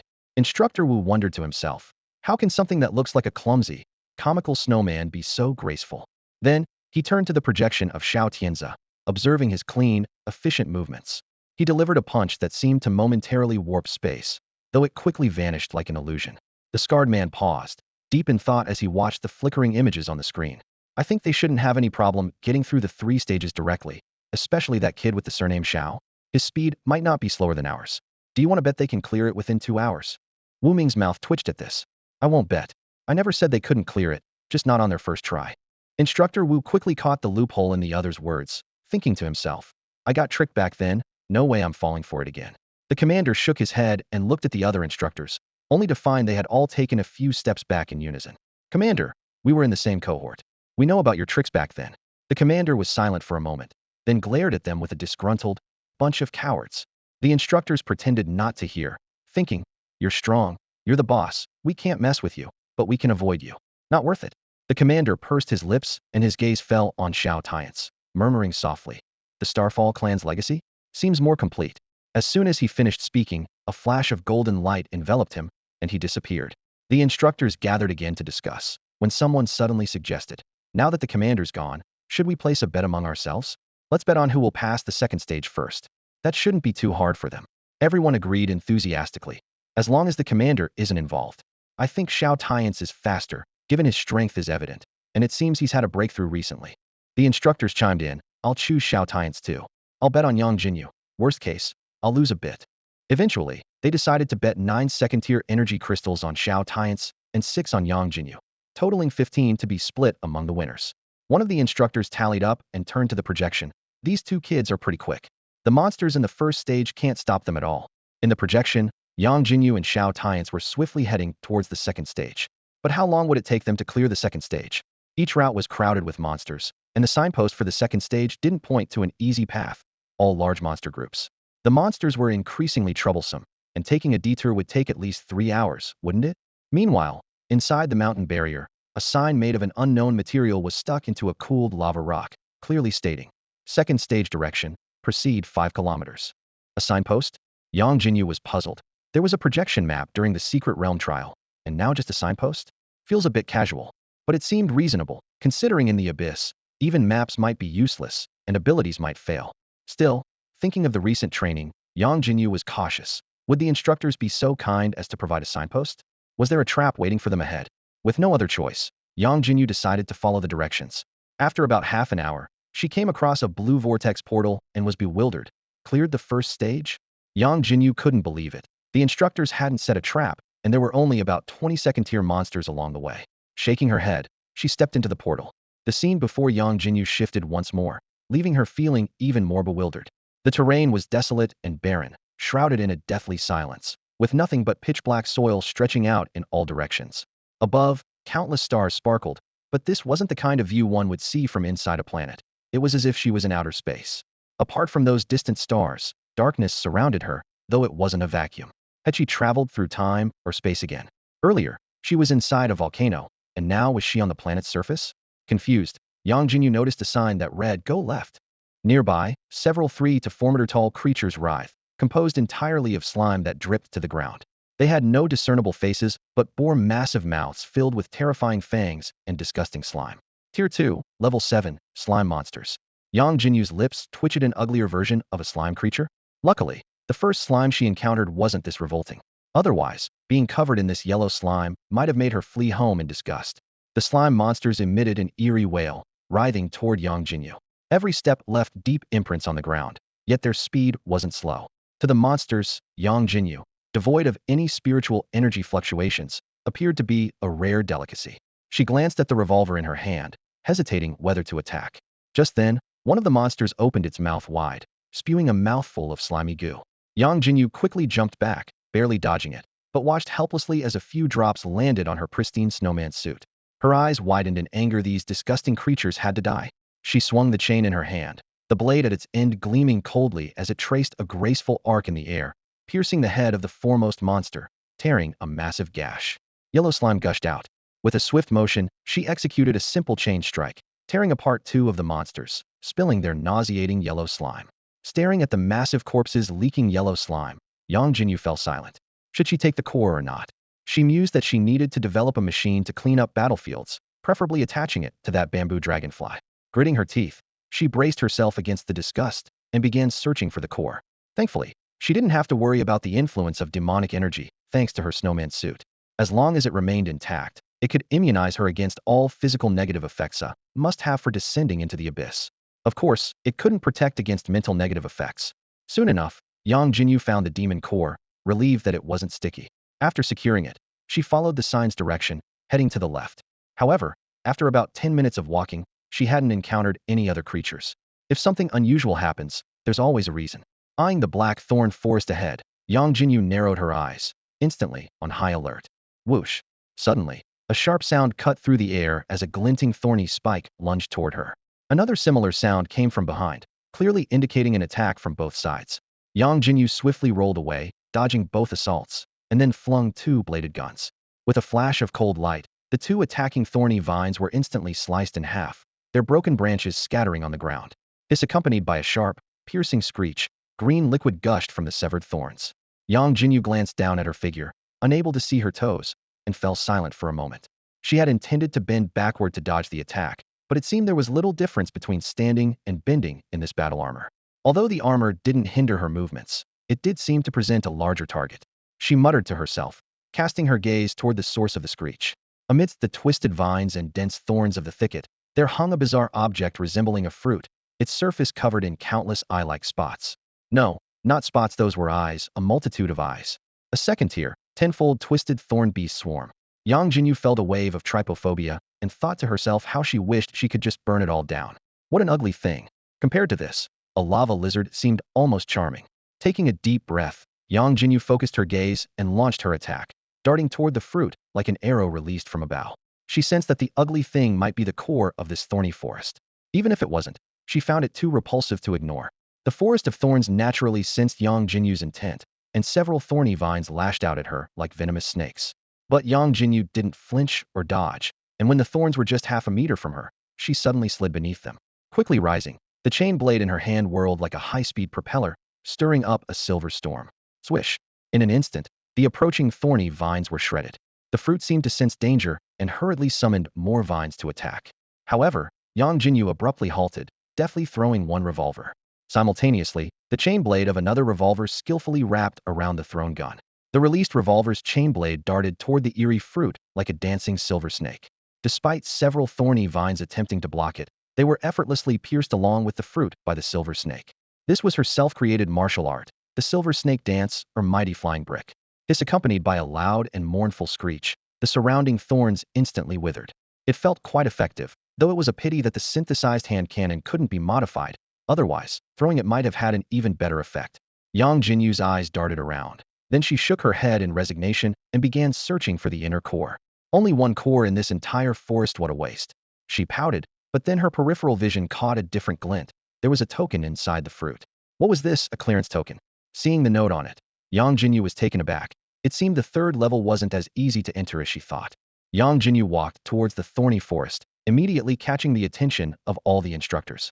Her figure was magnified in the projection, and the instructors were curious to see if she would sense the danger and retreat immediately or struggle to escape after being attacked. Normally, trainees wouldn't choose to confront it head-on, as the training requirements didn't encourage taking risks. The thorny forest was one of the most challenging parts of the second stage, spanning over 100 meters, and filled with creatures that instilled fear. Wise individuals wouldn't rush in recklessly. However, what Yang Jinyu did next left the instructors stunned. Her formidable skills were unbelievable, making them swallow hard and think to themselves, has her power increased again? They never expected the second tier, 10-layer twisted thorn beast, which had existed for over a decade, to be defeated so effortlessly. It had caused countless same-level abilities users to avoid it, and had even killed many of the same tier. If it hadn't been suppressed, it might have already reached the third tier. Yang Jinyu's strength was beyond imagination, and the instructors couldn't focus on her retreat strategy. Not only did she not back down, but she also easily pierced through her opponent, leaving them shocked at how fragile the vines were. At this point, Yang Jinyu was the farthest into the stage. while top-level trainees like Lu Mingyao and Zhang Kuang had just stepped into the second stage. The instructors' reactions were divided. Some applauded happily, while others remained silent. "Can we place new bets?" Someone joked, clearly doubting their luck. Another remarked, "What luck? I've just made a quick 10,000. However, everyone understood that Yangjinyu's performance was definitely the result of leveling up, and it was truly a missed opportunity that she hadn't realized it herself. At this pace, she won't even need 3 hours. Within an hour, she'll be on to the third level. What about Xiao Tianche? Didn't he also enter the second level? Suddenly, an instructor asked. Although Xiao Tianche and Yangjinyu didn't enter through the same portal, there was only a few minutes difference in their entry times. Both of them were extremely quick at dealing with the creatures. Upon hearing this, Instructor Wu immediately enlarged the projection of Xiao Tianche. He was already near the devouring worm, progressing faster than Yangjinyu. As long as he grabs the token quickly, he might overtake her. The originally settled bet was thrown into uncertainty again due to the unpredictability of the portals. The instructors' expressions varied. Even though $10,000 wasn't much to them, the outcome still caught their attention. Just over 10 minutes later, they watched as Xiao Tianche punched through the entire devouring worm territory and successfully obtained the clearance token. He and Yang Jinyu completed the second level almost simultaneously, in under an hour. The bet was at a standstill. The performance of these two young individuals was truly astonishing, and while it would be normal if they had third-tier strength, they were only at about the second tier, level 5. Next up is the third level. These two shouldn't be in much danger, right? Probably not, since in the third level, there are only 3 waves of third-tier, level 5 monster hordes. As long as they avoid direct confrontation, the other creatures shouldn't pose much of a threat. Yeah, they have no reason to provoke them. It wouldn't be worth the risk just for the 100 points for clearing all 3 levels on the first try, would it? Old Wu, you didn't disclose this, did you? One instructor asked. Of course not. This is a hidden challenge. Why would I tell them? It might just lead to more people getting themselves into trouble, Old Wu replied. The instructors continued their discussion, their eyes following Yang Jinyu and Xiao Tianche as they each ventured deeper in different directions. For some reason, an uneasy feeling crept into their hearts, as if something bad was about to happen. Old Wu urgently inquired about the location of the creatures and quickly switched the projection screen. The display clearly showed 3 red dots representing groups of monsters, scattered in different areas of the third stage. These groups of demon lions and wolves were constantly on the move, catching the instructors off guard. Xiao Tianche's route seemed clear, and he was expected to encounter one of the monster groups in about half an hour. More concerning, however, was that Yang Jinyu was less than 2 kilometers away from another group. They should be fine. If they can't fight them, they can at least outrun them, one instructor tried to reassure. However, they soon noticed Yang Jinyu had stopped at a high point in a canyon. The canyon was filled with a nauseating stench of blood and decay. Jagged rocks and steep cliffs surrounded the area, with a bizarre, foul-smelling, multicolored river flowing in the distance. Below, about 20 robust, dark red lions with scarred and festering bodies gathered, their tails resembling massive clubs dripping with pus and rotting flesh. Yang Jinyu remarked with disdain, "Not a single good-looking creature here." She then poured out bullets she had obtained from Instructor Wu and began experimenting with enchanting them using external energy. A flash of silver light indicated her success. The instructors watched in astonishment, amazed at Yang Jinyu's command over her powers. As they marveled, someone suddenly exclaimed, "Oh no, she's gone mad. She's heading straight for those flesh-eating blood lions." In the footage, Yang Jinyu slid down from her vantage point, heading directly towards the lion pack. Instructor Wu's expression changed dramatically as he produced a teleport button. However, Instructor Sun, who taught firearms, snatched the button and pressed it without hesitation, stepping through the portal into the canyon himself. Upon arrival, Instructor Sun witnessed a dramatic transformation in Yang Jinyu. Despite the comical snowman outfit, a chilling aura emanated from her. "Overdrive mode, activate," she declared, her eyes gleaming with a metallic sheen. Her overall attributes increased by 50 for 10 seconds, and the bullet power surged to 150. The bloodlions, noticing this delivered snack, charged at her. Yang Jinyu didn't flinch. She executed a clean slide tackle, sending 2 bloodlions flying, followed by a sharp upward kick that made them explode, splattering pus and blood. She swiftly dodged the spray, her gunblade whirling to dispatch 2 more lions. Then, with a sudden turn, she fired a precise shot that obliterated the last lion. Finally aware of the threat, the Lion King roared, leading its pack in a coordinated attack. Yet, Yang Jinyu smiled, unleashing her gun dance skill. Her dual revolvers unleashed a dense barrage of silver bullets, while the chaintail blade danced, ripping through the surrounding blood lions. With a final crisp gunshot, a silver bullet struck the flesh-eating blood lion king. As the king fell, Yang Jinyu's overdrive mode concluded perfectly. The entire battle was seamless, showcasing her incredible skill and precise control. Instructor Sun stood in the distance, eyes wide with disbelief as he gazed at the scene before him. The ground was littered with bodies, a shocking sight. He rubbed his eyes vigorously, trying to confirm that this wasn't an illusion. A cry of astonishment escaped his lips. What the? The sudden noise made Yangjinyu, who was in the midst of collecting inner cores, shudder. She spun around to find Instructor Sun, who had appeared out of nowhere, looking utterly bewildered. A thought flashed through her mind. Could it be that the instructors disapprove of her using those special bullets to clear the stage and have come to cause trouble? But how could they have arrived so quickly? Meanwhile, the other instructors observing through the projection fell into a brief silence before bursting into an uproar. No way, are you kidding me? 10 seconds. She wiped out the bloodline pack in 10 seconds. Old Wu, are those bullets of yours regular ones? They can't be demon-destroying bullets, can they? Nonsense. Not to mention demon-destroying bullets don't look like that. You saw what that girl did to the bullets. The instructors were glued to the projected scene, struggling to accept what they were witnessing. They had been worried about Yangjinyu being in danger, even considering breaking the rules to rescue her. Little did they know, she would annihilate the bloodline pack in the blink of an eye. This kind of thing hasn't happened in the Exorcism Bureau for hundreds of years. The fastest record for clearing the third stage took over 10 minutes. That person is now the strongest in the Demon Exorcism Bureau. Someone suddenly wondered, wait, if that girl is this incredible, could that Xiao guy be just as formidable? All eyes immediately turned to the minimized projection of Xiao Tianche. He was already launching an assault on the horde of demons, fists flying. In less than 5 minutes, the ground was littered with dismembered limbs. Did this kid hold back in the second stage? Damn it, 2 cheats right here. Instructor Wu felt a wave of dizziness and quickly grabbed a communicator. Hello, Commander. I think I might be having a mental breakdown, seeing things that aren't real. The commander on the other end couldn't help but chuckle. See, I told you so. But still, only an hour and a half in, and that Xiao kid is even stronger than I imagined. Instructor Wu swallowed hard, his voice tinged with disbelief. Xiao Tianche indeed cleared the stage, and the third one took less than 5 minutes. But the key is...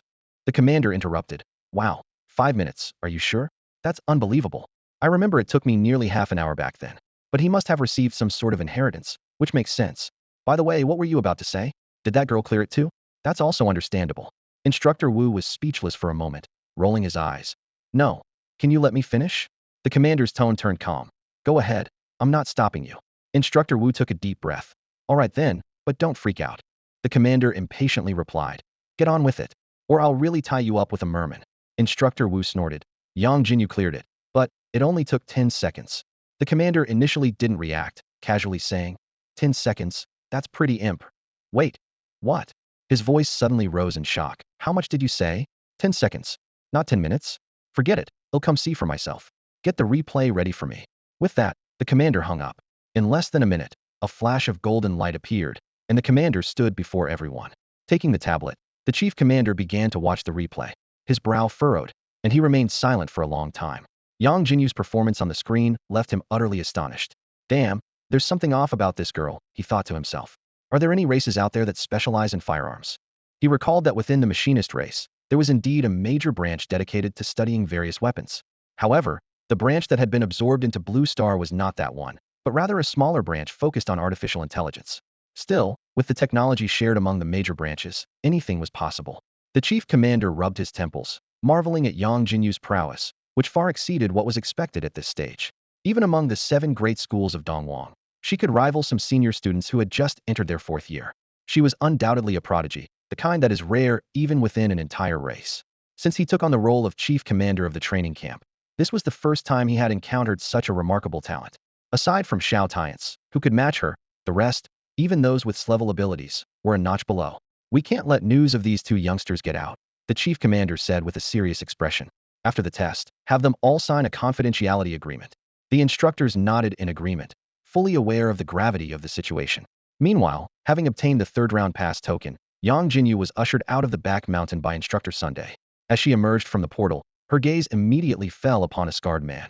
Although he remained motionless and exhibited no spiritual energy fluctuations, just standing there, he exuded an oppressive aura. However, Yangjinyu didn't react strongly. She simply felt that the man looked somewhat familiar, as fragments of memories flashed through her mind. Instructor Wu introduced him. He is our training camp's chief commander. You can address him directly. Yangjinyu tentatively asked, Chief Commander, did you visit Xinghue City 3 or 4 years ago? She remembered now. It was this man who had come to Xinghue City to speak with her father. The next day, her father left home, and the news came that he had gone missing in the abyss, his fate unknown. Although she was aware of her father's special status, Yangjinyu didn't believe the man before her was responsible for her father's disappearance. Still, she anxiously sought answers, hoping for some clue. Yangjinyu's eyes were filled with urgency and anticipation as she looked directly at the commander and asked straightforwardly, "Do you know what happened to my father? What mission was he on when he went missing?" The commander was momentarily taken aback, furrowing his brow unconsciously. He hadn't expected this young girl to remember events from so long ago. He took a deep breath and said slowly, "I was indeed there. At the time, it was the beginning of training, and your father was the deputy commander. Right after the training ended, he was assigned to an important mission." His voice grew somber, and his eyes held an undeniable heaviness. "Later, we received news of his disappearance." Just as Yang Jinyu was about to ask more, the commander shook his head firmly. "Young lady, even if I told you the details of the mission, what good would it do? Your father was a 6th level ability user, just a step away from becoming high level. With your current abilities, knowing more would only bring unnecessary worry." A fierce determination flashed in his eyes as he gritted his teeth. His vengeance will be taken by the Bureau, sooner or later. Hearing this, Yang Jinyu fell silent. A 6th level ability user could easily suppress lower level users with sheer presence, and her current capabilities were indeed far behind. But she was unwilling to give up on finding out about her father. At that moment, a voice filled with both murderous intent and unwavering confidence suddenly broke the silence. Xiao Tianche stepped beside Yang Jinyu without hesitation. Despite feeling awkward due to recent gender-related misunderstandings, he spoke resolutely. "Commander, just because we can't deal with them now doesn't mean we won't be able to in the future. I believe that with our skills, we can take them down within a year." Xiao Tianze looked at Yang Jinyu with steadfast eyes. Memories flooded his mind. After losing his parents, he was bullied, and it was the young Yang Jinyu who stood up for him, driving away those tormentors. From that moment, he silently vowed that no matter what happened, he would never abandon Yang Jinyu. The commander's sharp gaze pierced through Xiao Tianche, his voice laced with questioning authority. "Kid, are you really that confident? Do you even know the opponent's current strength? A 7th-tier warrior, on the same level as me. With such a disparity in power, can you still maintain your confidence?" Before he finished speaking, the commander's aura burst forth, pressing down on Xiao Tianche like a mountain. The air seemed to solidify, and Xiao Tianche staggered under the sudden pressure, almost losing his balance. Yang Jinyu, standing nearby, sensed the abnormality even though she didn't fully understand it, and her expression grew anxious. She was about to step forward, but Xiao Tianche stopped her with a glance.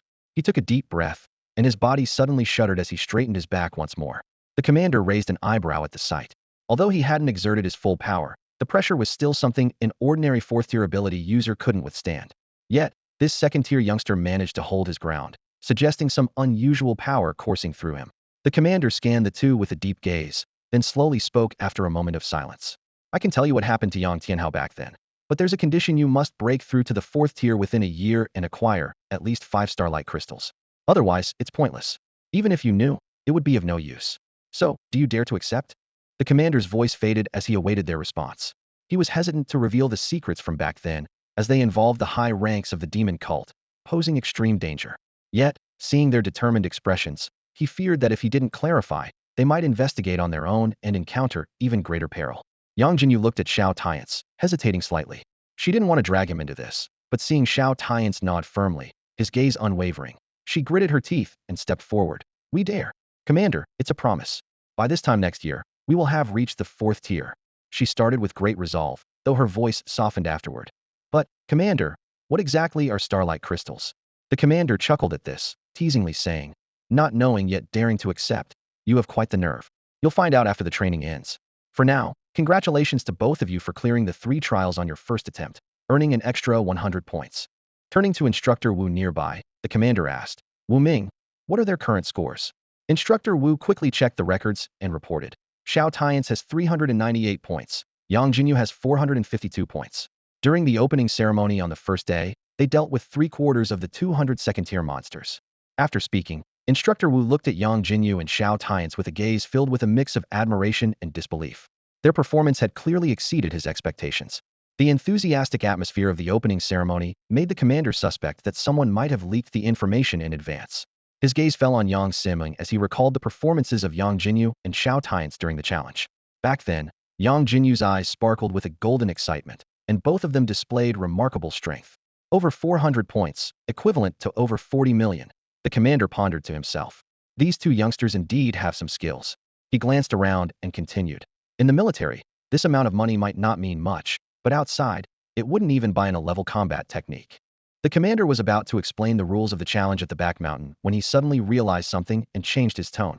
If you want to acquire higher level combat techniques, you need to keep pushing yourselves. The back mountain is not just. His voice trailed off as he fell into thought. For the other trainees, the back mountain could indeed be challenged multiple times. But for these two prodigies, one or two more attempts might clear the magical creatures inside. Considering other base trainees were still waiting for their chance, the commander decided to shift the topic. By the way, he said with a serious tone, don't underestimate those magical creatures just because you've cleared the challenge this time. Here, their strength and abilities are suppressed. He glanced at each trainee.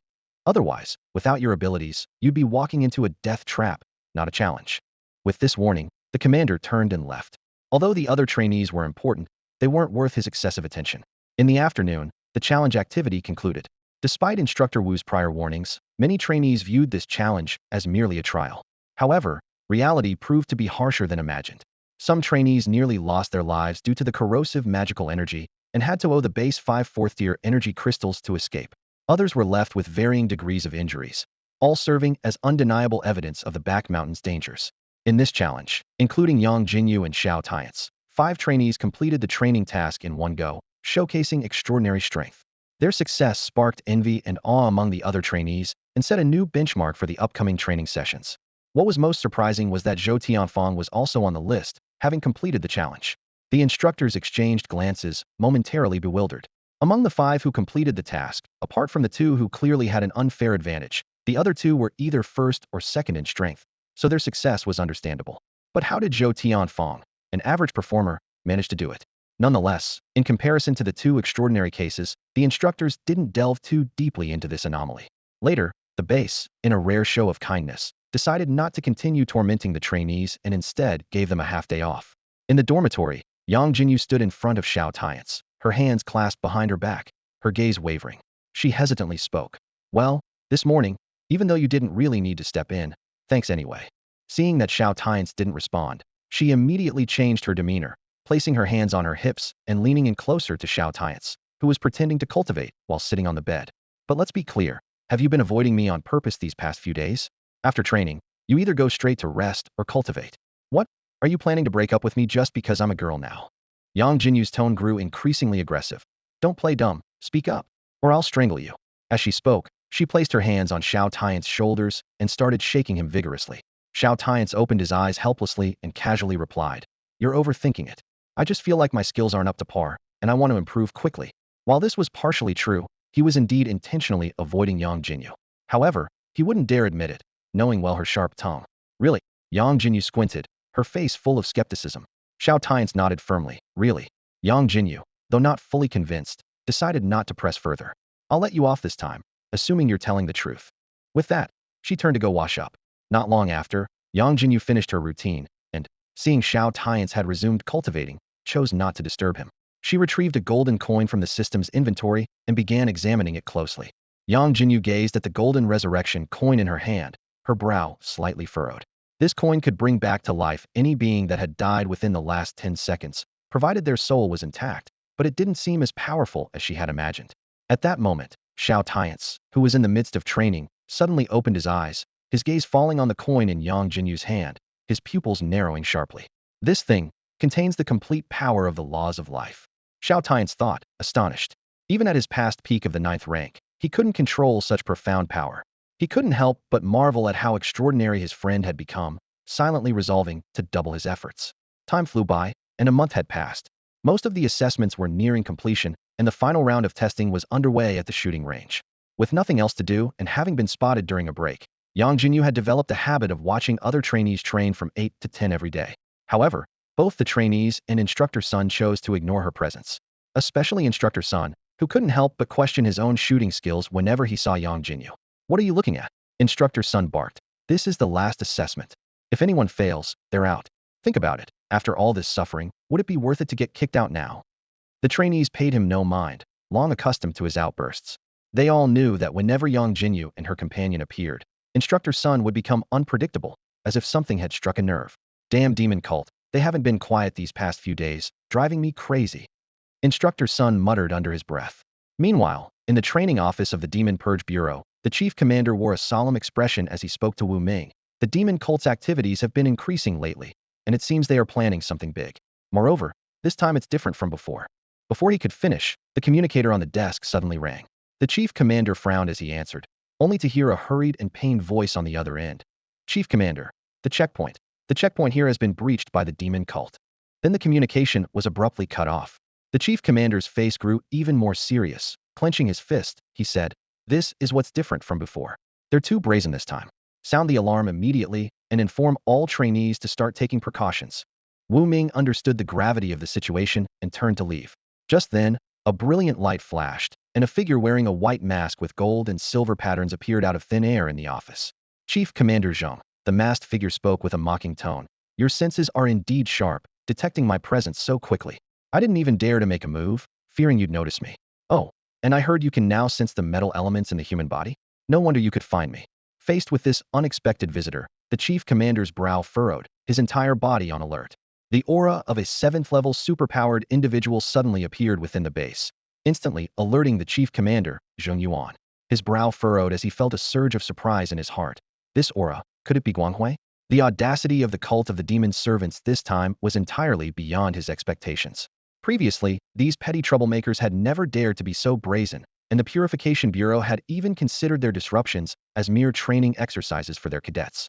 But now, they had actually dispatched a 7th-level superpowered individual, and it was this reckless lunatic. Zheng Yuan's gaze was sharp as a knife, fixed on the masked man before him. He questioned coldly, "None of your fellow code-named members from the cult of the demon servants have dared to openly challenge the Demon Purification Bureau like this. Aren't you afraid of dying here by being the one to step forward?" The masked man known as Guanghui shook his head slightly, a contemptuous smile playing on his lips. "Commander Zheng, what are you implying? Are you suggesting you want to engage with me here?" His voice carried a hint of provocation as he spread his arms and continued, "If only my underlings were to act, your cadets might still have a slim chance of survival. But if you personally get involved..." Guanghui's words were laced with threat, as he lightly placed his fingertips on the lips of his mask, adopting a contemplative stance.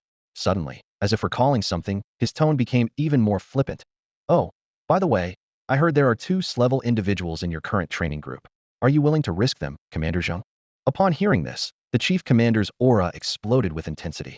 Although his tone remained calm, every word carried a potent sense of threat. "And after that, do you think that without holding back, and with other strong individuals arriving, you still have a way out? Even if your superpower survival ability is strong, do you really think you'll be rescued again if an 8th-level powerhouse is drawn in?" Guanghui feigned a moment of thought, then laughed and said, "So what? An 8th-level powerhouse? How impressive. Let's see if they can kill me first." His voice suddenly turned cold. "Besides, you know what kind of person I am. I especially enjoy targeting so-called geniuses." The air was thick with tension, as the confrontation between the 2 powerful figures plunged the entire base into a precarious state, on the brink of conflict.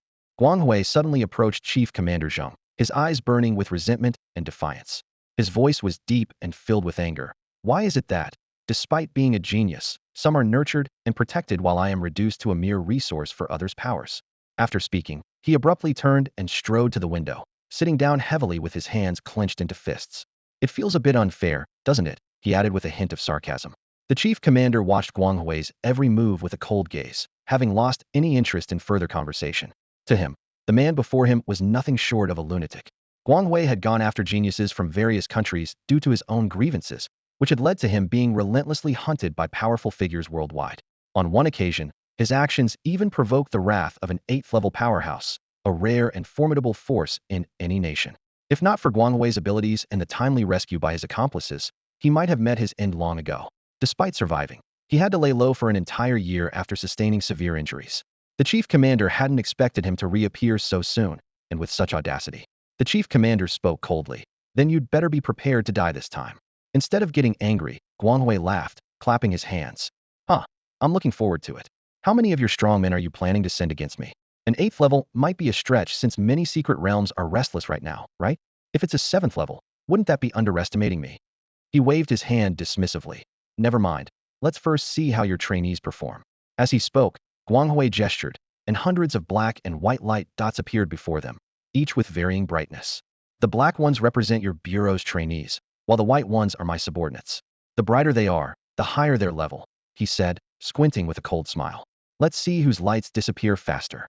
The chief commander ignored the provocation and suddenly asked, "What exactly is your demon cult planning?"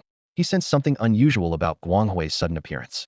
Though Guanghui had a penchant for targeting geniuses due to personal reasons, this brazen challenge seemed excessive.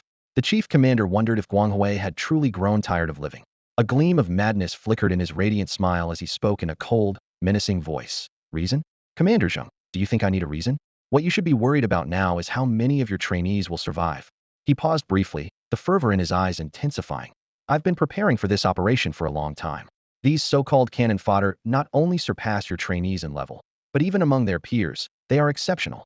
Before the words had fully settled, a piercing alarm abruptly shattered the tranquility, echoing throughout the entire base.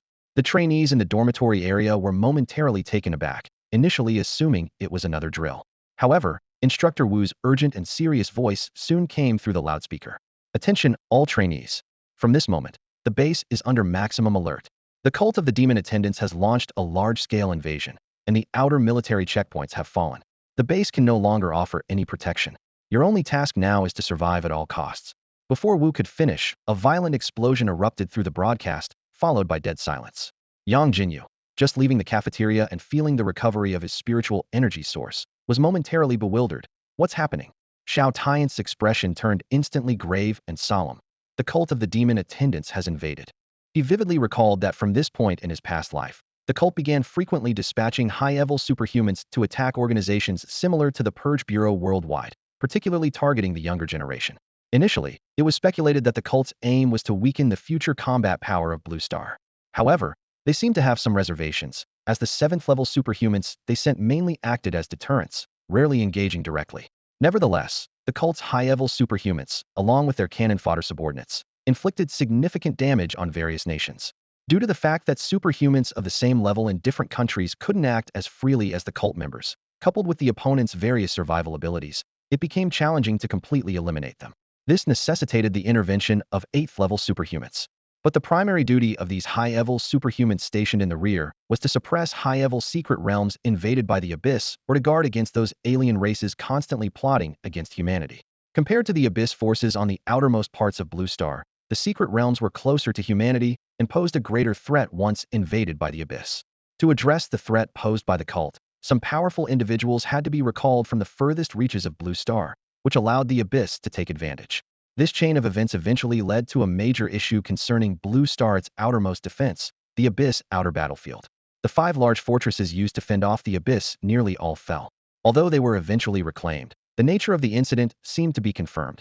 The cult used internal human turmoil on Blue Star as a distraction, with their true aim being the capture of these fortresses. However, since most of Blue Star's high-level combat power was tied up on the real battlefield, they remained in a passive state. Until he fell on the actual battlefield, the cult's minor activities continued unabated, and their true intentions remained a mystery. Nations on Blue Star could only be described as being led by the nose.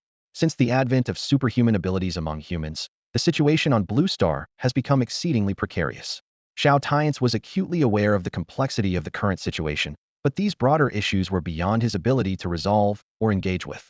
At this moment, survival was the most pressing task. He would not naively rely on the mercy of his enemies, especially under the present circumstances. Within the Eastern Empire, Guanghui, that madman, was wreaking havoc, causing significant damage to various nations. This lunatic not only targeted geniuses, but also possessed unique abilities that provided formidable offensive, healing, and survival capabilities, making it difficult even for those of the same level to completely defeat him. It was precisely to deal with him that an 8th-level ability user had to personally intervene. Just as Xiao Tianche finished speaking, a group of oddly dressed individuals suddenly appeared in the distance. They approached slowly, each wearing a faceless mask, emanating a strong aura of spiritual energy. The leaders of the group were particularly imposing, clearly far surpassing ordinary ability users in strength. A mysterious white shield enveloped them, further highlighting their extraordinary nature. Haha, so this is the genius of the Demon Purge Bureau? Let's see what you've got.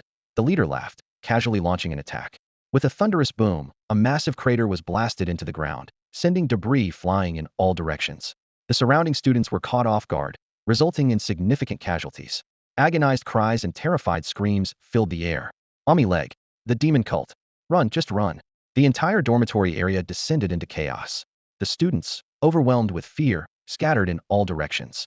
They finally understood why Instructor Wu had instructed them over the broadcast not to fight the enemy, but to survive. The enemies before them were not only of a much higher level, but also possessed terrifying strength. Even a random attack could easily claim the lives of most students. Amidst the chaos, a man in a trench coat, his face hidden beneath a hood, stood motionless in the open area. He was the only one not taking action, idly observing his surroundings. Sigh. I want to join in too, he muttered to himself. But I'm here to atone for my crimes, so I can only hold the line.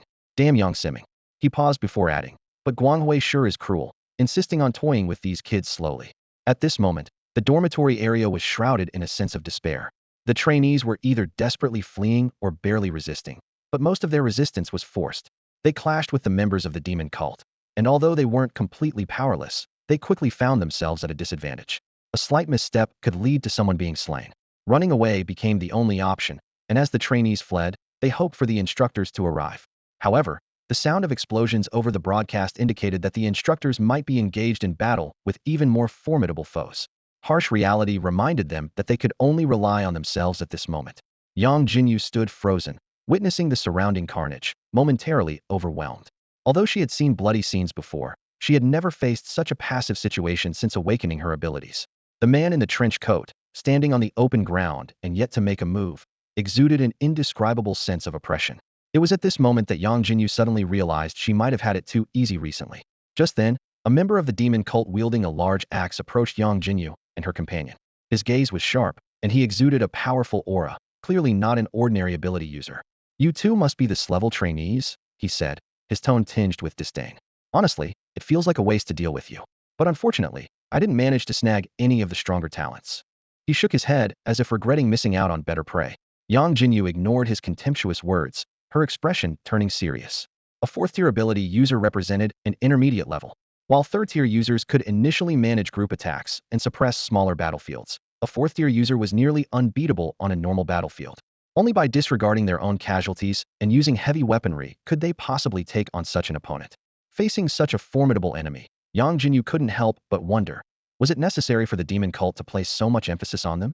Their protective shield is hard to break, and attacking directly would attract unwanted attention. The best chance is to confront them when they're alone.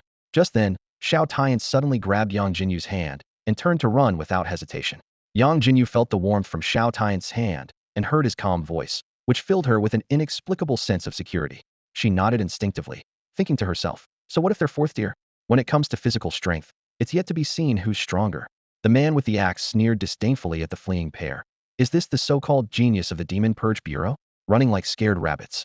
His eyes flashed with cruelty. But running is a dead end too. I might as well enjoy tormenting you, and perhaps draw the attention of Lord Guanghui. With that, the axeman accelerated suddenly. A dazzling axe light slashed out, intentionally controlled to graze past Yangjinyu and Xiao Tianche, leaving a long crack on the ground, and sending debris flying dangerously close to Yangjinyu's clothes. Bastard! Yangjinyu gritted her teeth, itching to retaliate immediately. But she quickly calmed down, realizing the opponent's strength and mysterious shield were formidable, and rash action would only cause more trouble. However, this didn't mean she was helpless. With a swift motion, Yangjinyu flipped her right hand, revealing a grenade in her palm. She hurled it backward without hesitation, followed by a deafening explosion. Boom! Amidst the smoke, the axeman's angry roar echoed. You little punk, daring to bomb me. I'll kill you. Yangjinyu glanced back to see the axeman emerging unscathed from the dust cloud. Although she was prepared, witnessing such formidable defense firsthand made her heart skip a beat. Finally, they reached a sparsely populated area. Yangjinyu and Xiao Tianche stopped in unison, turning to face the relentless axeman. The axeman paused, surprised. What? Not running anymore. Xiao Tianche didn't respond, but shouted, Thunderstorm fusion mode.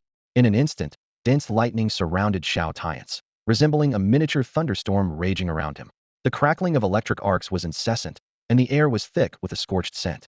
The next second, Xiao Tianche charged at the axeman like a human lightning bolt, his fist crackling with countless arcs, containing a destructive force that caused visible ripples in the surrounding space. Cataclysmic strike. With a deep, powerful shout, Xiao Tianche's fist smashed into the axeman's shield. Boom! A massive shockwave erupted, stirring up a violent gust and scattering dust everywhere. Despite the shield's protection, the axeman felt a powerful force penetrating through, striking his insides. Caught off guard, he spat out a mouthful of blood mixed with bits of internal tissue. The axeman stared at Xiao Tianche in disbelief. Though only a fourth-tier second level, his physique was equivalent to a fourth-tier, seventh-level ability user. Coupled with Lord Guanghui's shield, how could a second-tier ability user wound him? But before he could comprehend, Xiao Tianche moved again, launching another attack. A silver projectile trailing blue flames spun rapidly towards him. The collision with the shield sparked visibly, shocking the axeman once more. He felt an overwhelming impact and intense heat, as if he would be torn apart and incinerated. Boom! A deafening explosion tore through the air. The ground collapsed instantly, forming a massive crater over 30 meters in diameter. The shield shattered like glass, and the man with the large axe was left with severe burns, missing an arm, and kneeling in agony, letting out a piercing wail. How? How is this possible? How could I? He muttered in disbelief, terror filling his eyes. Just moments ago, he had been chasing two second-tier ability users, who were now able to severely injure him in the blink of an eye. However, Yangjinyu felt no joy from this unexpected victory. Her expression was grave, her brows furrowed. Although her spiritual source, powered by her mental attribute, was comparable to a typical fourth-tier ability user, the anti-tank cannon she had summoned barely managed to break the opponent's shield. She keenly noticed that the shield shattering was not due to the strength of her attack, but rather the instability of the opponent's spiritual source. Time was of the essence, and Yangjinyu couldn't afford to dwell on it. Worried that the opponent might reactivate the shield at any moment, she swiftly moved and delivered a powerful kick to the axe-wielding man's head. Since her abilities were ineffective, she resorted to physical combat. Simultaneously, Xiao Tianche appeared like a phantom behind the opponent and delivered a punch. In an instant, the man's body was torn apart by an invisible force, dispersing into a mist of blood that hung in the air. Yangjinyu turned her gaze to Xiao Tianche, a glimmer of hope rising in her heart. He seemed to understand the mysterious shield and might know how to dismantle it. However, she also thought of Meng Yao and the other situation, which made her anxious. Xiao Tianche, with a serious expression, explained slowly. This shield is a technique from the demon cult, used by a high-level ability user. It generates a light attribute shield in accordance with the spiritual source of the person it's applied to. He paused, frowning, and continued. The shield on that axe-wielding guy was at least as strong as a full-force defense from a typical 4th-tier, 6th-level ability user specializing in defense. Although our power isn't weak, pure strength struggles to penetrate that shield and harm the opponent. There was a touch of helplessness in Xiao Tianche's voice. And that trench coat guy leading the demon cult, his level is likely above 4th-tier 5 level. The shield's strength is definitely comparable to a 5th-tier ability user who specializes in defense. We might not be able to handle it. You should find a safe place to hide for now. I'm going to look for Zhou Tianfang and Lu Mengyao. As for the others, we probably can't manage to help them. However, upon hearing this, Yang Jinyu's eyes suddenly lit up. She urgently confirmed. You said the shield is light attribute, right? Although Xiao Tianche didn't understand her intention, he nodded. Yang Jinyu's eyes brightened with excitement as she said, then we might not be unable to deal with them. Let's go find a weaker demon cult member to experiment on. With that, she grabbed Xiao Tianche's hand, quickly choosing a direction, and they sprinted toward where enemies might be hiding. Their figures soon disappeared into the smoky battlefield, leaving behind a scene of destruction, hinting at even fiercer battles yet to come. In a corner of the base, a life-and-death struggle was unfolding. A member of the demon-worshipping cult, with bulging muscles and horns atop his head, looked down mockingly at Zhou Tianfang, whose left arm was broken and who was writhing in pain. Quite the runner, aren't you, kid? Your ability is pretty disgusting, the horn man sneered. Good thing we paid you some attention. My power is almost at the 4th tier. If it were someone else, they might have fallen for your trick. Your ability can even affect my blood flow, but unfortunately, you're too weak. Before he could finish his sentence, a rapid burst of gunfire suddenly erupted near the horned man's ears, accompanied by a faint yet distinct corrosive sound. Before he could react, strange black spots appeared on his shield. It actually works, a clear female voice rang out. Following the voice, the horned man saw a man and a woman approaching steadily. The girl, armed with a revolver, kept shooting at him. Despite the shield's protection from the Glorious One and his robust physique, he dismissed this seemingly laughable attack, intending to deal with this audacious duo first. Meanwhile, Zhou Tianfang, cornered and in pain, showed a glimmer of excitement. The signal he left while fleeing had worked. Although the base was under attack, the rescue sounded strangely familiar. As Zhou Tianfang quietly celebrated, the horned man noticed something unusual. Some of the bullets fired at him emitted an eerie black aura, actually corroding the Glorious One's shield. The horned man was dumbfounded, watching as the remaining dark bullets pierced through the shield, heading straight for him. In the next moment, his vision went black, and with a dull thud, he crashed heavily to the ground, disbelief still etched on his face. See?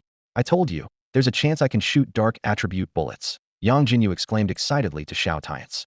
As long as I fire enough bullets, that guy's shield can't hold up. Dark attribute bullets counter the light attribute.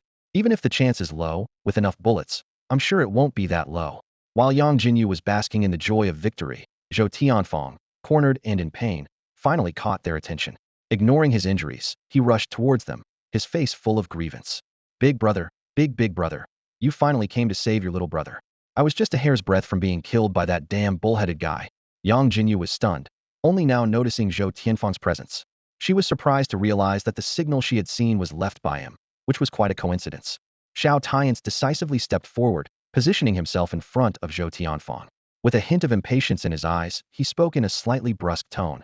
All right, your injury isn't severe. Stop fussing. He thought to himself that in a past life, Zhou must have had some means of survival, so they just needed to wait for the instructor's support to arrive. Then, Xiao Tianche turned to Yangjinyu and lowered his voice to remind her. It's important to maintain appropriate boundaries with the opposite sex. After all, you can never truly know someone's intentions. This made Xiao Tianche realize that he needed to pay attention to his best friend's future relationships. He was well aware that once they entered university, Yangjinyu's female identity would no longer be a secret and would inevitably attract attention. Given Yangjinyu's lack of social skills, Xiao Tianche worried she might be deceived without realizing it. Yangjinyu was puzzled by this.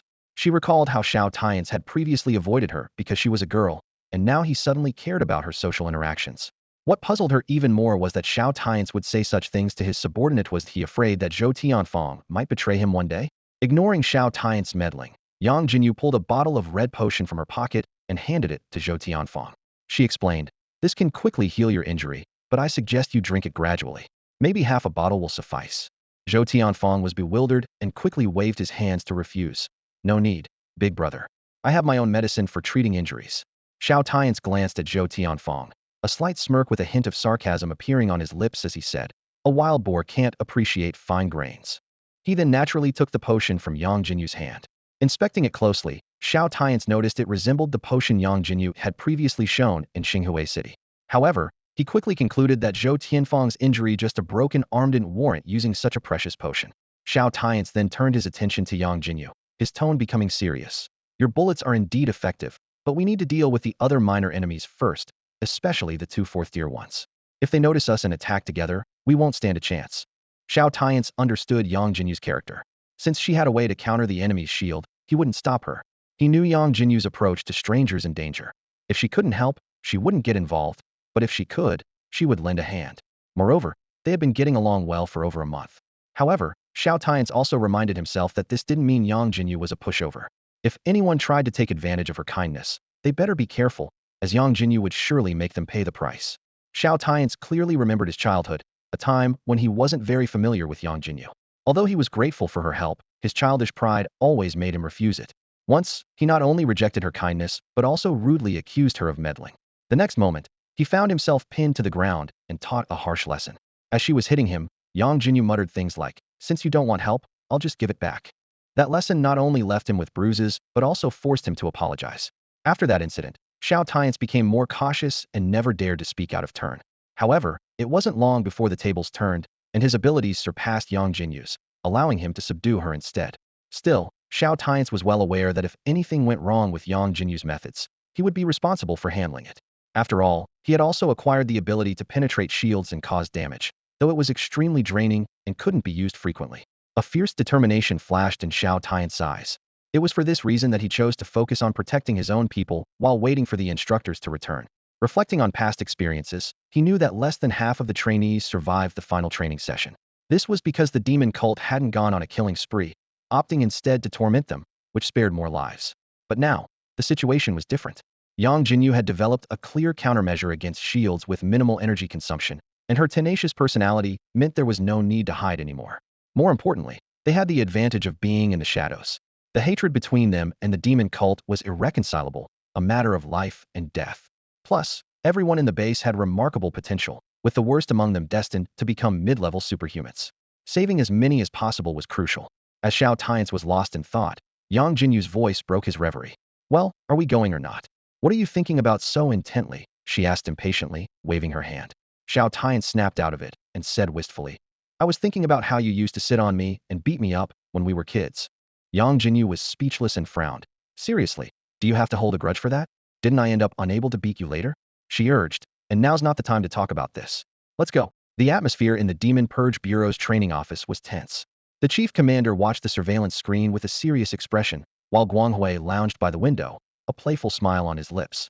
TSK, Commander Zheng. Guang Hui said with a clear tone of provocation. It seems your trainees aren't as talented as you thought. In just 10 minutes, several black dots have already disappeared. He pointed to the surveillance screen, where two distinct black dots stood out. These are your two class trainees.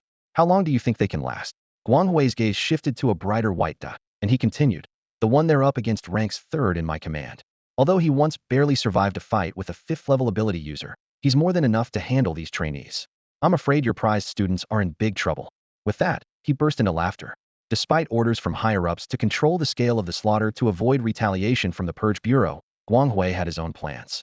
He decided to target the most gifted trainees directly, which would satisfy his thrill without provoking a full-scale conflict.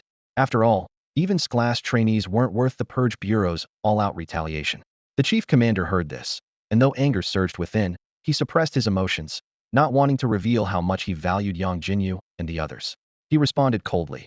You can provoke all you want now, but when the results come out, regardless of which side is wiped out, you should consider whether you can leave here alive. Guang Hui was about to retort when suddenly, the brighter white dot vanished. It was the very subordinate he had mentioned, ranked third in strength. A hint of delight flickered in the chief commander's eyes, and a cold smile formed on his lips. Huh. It seems your subordinates are indeed cannon fodder. What happened? Guang Hui's expression darkened, and he hurriedly defended. Commander Zheng, don't celebrate too soon. Just because my dot disappeared doesn't necessarily mean a death, whereas your black dots definitely represent the lives of your trainees. After all, I didn't shield your trainees. The chief commander snorted. Then let's wait and see. Although he wasn't sure if the opponent's subordinate was truly dead, the moment he saw the white disappear, a glimmer of hope arose within him. Perhaps someone had noticed the anomaly at the training base? While the possibility was slim, it wasn't impossible. The cult of demon servants chose to act here precisely because the training base was far from the city and lacked suppression devices. In previous years, the cult's actions were relatively low-key, and with a 7th-level ability user in charge, casualties were within acceptable limits.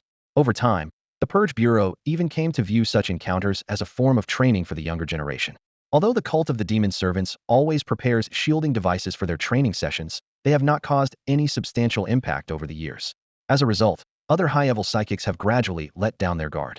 After all, they each have their own busy affairs to attend to and cannot focus their attention here for long periods. Thus, year after year, it seemed as if the cult of the demon servants was playing a game of crying wolf, leading to the training base's anomalies going unnoticed in the short term.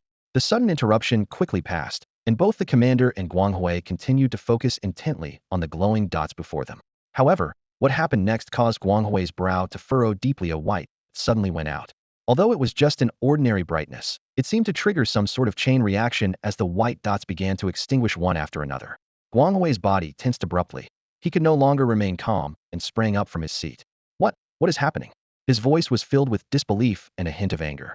He shot a sharp glance at the commander, his tone laced with evident displeasure. Commander Zheng, it seems there's a mid-level psychic hidden in your base. Guang Hui knew well that a single light going out could be explained by a shield breaking, but multiple lights going out consecutively was far more complex than just shields breaking. However, he did not believe that those trainees had the capability to counterattack his subordinates. Even without considering the shields he had placed, the strength of those cannon fodder alone was not something the trainees could contend with. Quickly calculating the disparity in power between the two sides in his mind, Guang Hui noted that the strongest among the trainees were barely comparable to an average 4th-level psychic, while the rest were only around 3rd level. In contrast, he had at least a dozen subordinates close to 4th-level strength, with the strongest comparable to 5th level. How could those trainees possibly counterattack? Guang Hui's gaze became sharper, a mixture of anger and confusion swirling within him. He thought through gritted teeth. It should be known that this time he had mobilized half of the hidden mid-level psychics from the Xinghua mansion. How could such a lineup possibly be defeated by a group of trainees? They were called cannon fodder, not because of their lack of ability, but because they were destined to face inevitable death. The commander frowned slightly, pondering an unsettling possibility. Could there be a 5th-tier powerhouse hidden within this base? However, he quickly recalled the person who had volunteered to redeem themselves by taking on the mission. This unexpected advantage was just what they needed. The longer they could delay the opponent, the more those geniuses would suffer. Of course, even if the tactic failed, it wouldn't matter much. At that moment, Guang Hui waved his hand, and a dazzling beam of light shot out of the room like a sharp sword. The commander reacted swiftly, clenching his fist, and instantly shattered the light with a burst of golden sharp energy. He glanced coldly at the opponent, but a mocking smile played on his lips. Huh, your demon cult dares to confront us directly this time. Aren't you aware of our strength? The commander continued, his tone tinged with a hint of pride. I can't notify the outside world, And you think I'll let you have a chance to inform your subordinates? Guanghui looked at the commander intently, remaining silent. Although the number of fallen geniuses might not meet his expectations, the initial objective was at least achieved. His most crucial task was to make other forces aware that Guanghui had returned, drawing attention from all sides. Eliminating those geniuses was merely a means to attract attention, though it did carry some of his personal motives. However, he had been warned by his superiors, who were concerned about excessive bloodshed. Otherwise, he would have liked to take action personally. These contradictory instructions left Guanghui feeling frustrated. The higher-ups wanted him to be the vanguard, creating enough commotion, yet they worried about him going too far. This situation was more troublesome than when he wasn't a high-level superpower. Back then, as long as he wasn't afraid of death, he could act recklessly. Suddenly, an unpleasant thought crossed Guanghui's mind: the two level individuals had been rescued. At this realization, a ruthless glint flashed in his eyes. Whoever disrupted his plans had better hope he never found out who they were, or he would make them regret ruining his enjoyment. In front of the dormitory area, a man in a trench coat listlessly scanned his surroundings. Suddenly, he noticed something unusual. The whales around him seemed to have diminished significantly. He perked up his ears, listened carefully, and confirmed this anomaly. Have they all been wiped out? That can't be right. Lord Guanghui clearly instructed not to rush things, he muttered to himself, then touched the ground with both hands and closed his eyes to sense. In an instant, his expression changed drastically. Several presences had vanished into thin air, including a fourth-tier ability user. What worried him more was his complete inability to detect the presence of whoever was responsible. Over at the Purge Bureau, the strongest was still that newly promoted third-tier student, accompanied by 3 other second-tier ability users who were oblivious to their limits. Suddenly, the man in the trench coat furrowed his brow and sensed again carefully. No, these are the auras of those 2 levels. The one who died is that fool Shenlong, he thought to himself. Could there be a hidden powerhouse? His frown deepened as he pondered for a moment and made a decision. No, if such a person exists, they must be brought out. Since he saved those 2 levels, if I attack them, he will surely reveal himself. Moreover, if he doesn't dare to show up openly, it means his strength isn't that formidable. Fortunately, Fu Qing is also in that direction. I don't believe the 2 of us together can't take him down. With this thought, the man in the trench coat relaxed slightly, his brow unfurrowing. In a flash, he sped off toward his target. This mission had nothing to do with him initially, and he had fought hard for the chance to redeem himself. If he failed again, punishment upon returning would be inevitable. Meanwhile, a loud explosion erupted from behind the dormitory area. Boom! A violent shockwave suddenly struck. Lu Mingyao used her left arm to fend it off, the blue energy shield rippling continuously. She gritted her teeth, stepping back several paces to barely neutralize the impact. Though uninjured, she was in a precarious situation. Thanks to my junior's mechanical arm. Otherwise I'd have no power to resist, Lu Mingyao thought, her heart still racing as she looked at the blue crystal on the mechanical arm, her gratitude evident. If not for Yangjinyu's continuous upgrades to this mechanical arm over the past month, she might have long succumbed to the attacks from the Cult of Demons members. Although the opponent wasn't going all out, the constant release of shockwaves was enough to severely injure her. Even though she was currently unharmed, her situation remained extremely passive. The disparity in strength highlighted her lack of proficiency in long-range attacks. At this rate, she would soon be seriously injured, losing all capability to resist. You pesky girl, that mechanical arm of yours is quite impressive. A girl with twin ponytails and a coquettish voice approached slowly from not far away. A hint of surprise appeared beneath her faceless mask. To think it could withstand so many of my shockwaves without breaking down. That energy shield doesn't seem to be the main focus of Blue Planet's weapons research, does it? Before the girl with the twin ponytails could finish speaking, she had already gathered a massive energy wave in her hands. Tired of playing cat and mouse, she was ready to put an end to this farce. The blue crystal embedded in the mechanical arm, capable of generating an energy shield, piqued her interest. She pondered how she could use it to enhance her own abilities. Just as she was daydreaming about boosting her powers and becoming a higher-ranking follower, a sudden burst of gunfire snapped her back to reality. Alarmed, she glanced down to find black corrosive spots marring her shield. Her expression changed dramatically, fear flickering in her eyes. Following the direction of the gunshots, she spotted 3 second-tier ability users approaching. She sneered, dismissively thinking, so, just a few fools looking for trouble. If you're so eager to die, I'll gladly oblige. With that, she aimed her charged energy wave at the trio in the distance. Lu Mingyao, also drawn by the gunfire, turned her head and felt a sinking sensation. She immediately recognized the newcomers as Yangjinyu and his companions, and quickly called out a warning. Be careful. Although Lu Mingyao knew that Yangjinyu and his team had completed their training task all at once during the challenge in the back mountain, she couldn't help but worry in the face of such a formidable foe. The girl with twin ponytails, wearing a faceless mask, suddenly turned her attack towards Xiao Tianche and his group. Her power as a fourth-tier esper far surpassed theirs, and Xiao Tianfeng's face instantly showed fear as he swallowed hard. He glanced anxiously at Yangjinyu and Xiao Tianche beside him, his voice trembling. Aren't we going to dodge? Xiao Tianche merely shot him a cold glance without a word. Yangjinyu, on the other hand, remained calm, bringing her hands together quickly as her fingertips glowed faintly, enchanting her floating bullets with magic. She steadily raised her gun, aiming once more at the girl with twin ponytails. Bang! Bang bang! The sharp sound of gunfire cut through the air. As the bullets raced towards her, the girl with twin ponytails smirked with disdain. To her, how could such an old-fashioned revolver possibly harm her? However, as she sensed the unusual waves emitted by the bullets, she was taken aback. These bullets seemed different. Could they be the legendary demon-slaying bullets? The girl quickly regained her composure. Even if they were demon-slaying bullets, a trainee not yet officially part of the Purification Bureau could only get the lowest grade. She thought to herself, they can't hurt me. Seeing this, Yangjinyu's lips curled into a bright smile.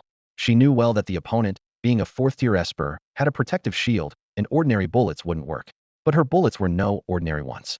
Although she didn't expect to injure the opponent directly, they could disrupt her attack.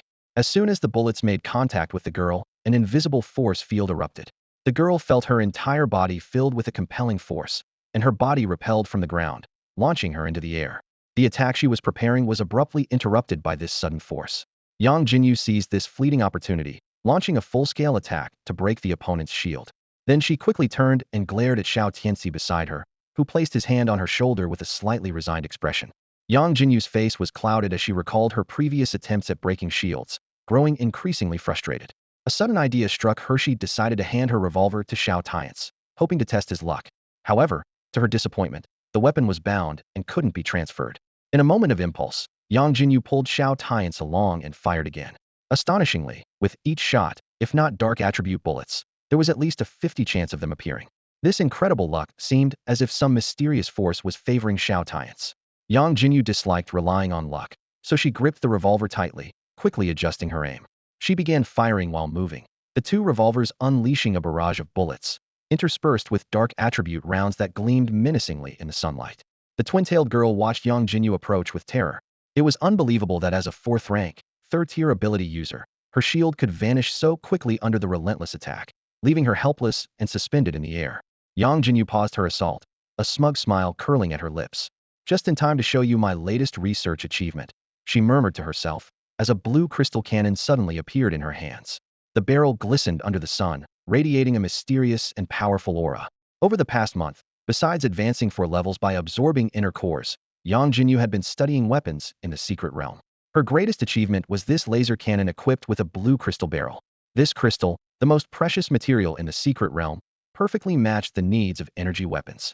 Unfortunately, due to the low level of the realm, the material was scarce, leaving only scraps after the laser cannon was completed. Yangjinyu began charging, doubling the power of the laser cannon. Combined with a skill that enhances its power by 150, the total output could reach 300. As the twin-tailed girl was about to land, having broken free from the floating state, Yangjinyu shouted, "Charged laser cannon, fire!" Whoosh! A massive blue laser, enveloped in scorching red light, shot forward. "Fuqing!" a voice called out, followed by a thick earth wall rising from the ground. However, the wall was pierced almost instantly by the laser, the surrounding area melting into lava from the intense heat. The trench coat-clad man who had just arrived was dumbfounded, staring in disbelief. Although his earth wall was hastily constructed, it was more than capable of withstanding attacks from ordinary fourth-tier ability users. How could it be shattered so easily by a second-tier user? And why had Fuqing's shield vanished? Yet, he had no time to ponder these questions. He watched helplessly as the twin-tailed girl was hit by the laser, disappearing without a trace, not even leaving a scream behind. The man muttered to himself, suddenly recognizing the long trench left by the laser. It reminded him of a trench he had seen in Starry City, reportedly created by Yang Siming from the Purge Bureau. He had looked into her abilities, which included firing energy beams. But this trench seemed even more massive. Was it a coincidence? Or was it due to familial ties and similar abilities? He recalled that the old man who volunteered to be a double agent mentioned Yang Siming had a nephew, who seemed to be this young man. No, wasn't it a niece? The trench coat man shook off these irrelevant details in frustration. Whoever was causing trouble, this brat had to die. His eyes gleamed with a fierce light. He couldn't deal with Yang Siming, but surely he could handle a junior? Even though he was only a 4th-tier, 6th-rank user, his strength rivaled that of a 5th-tier. Besides, the kid had killed someone in front of him, and that was a slap in the face. More importantly, he had heard rumors that the kid might be a favorite of some steward. Whether true or not, if someone irrational blamed him, it would only add fuel to the fire. While the trenchcoat man was momentarily distracted, Yangjinyu launched a swift attack. She needed to break his shield. She couldn't rely on Xiao Tianche's luck forever. Bang, bang, bang. A rapid series of gunshots rang out, and bullets with strange energy flew toward the trenchcoat man. Yangjinyu planned to employ her previous tactic, using floating to disrupt his abilities and then seizing the opportunity to break his shield. The trenchcoat man snapped back to reality at the sound of gunfire, but he wasn't too concerned about the bullets, despite sensing their unusual nature. With the protection of Lord Guanghui's shield, he believed he was invincible. However, he soon found himself inexplicably lifted into the air, his face filled with shock. What was happening? He had only seen the twin-tailed girl fall when he arrived and hadn't realized she had been forcibly suspended earlier. Now he felt a powerful, almost irresistible force, akin to the laws that only higher-level ability users could access. Panic surged through him. How could this be the power of a second-tier user? Was there a hidden master at play? He gritted his teeth and shouted, "Show yourself if you dare. Face me, Hedon." Even if the opponent's strength was beyond his imagination, he would rather die in a direct confrontation than be toyed with. Yangjinyu was puzzled, not understanding what he was talking about, but her attack continued. Bullets rained down like a storm, mixed with several dark rounds.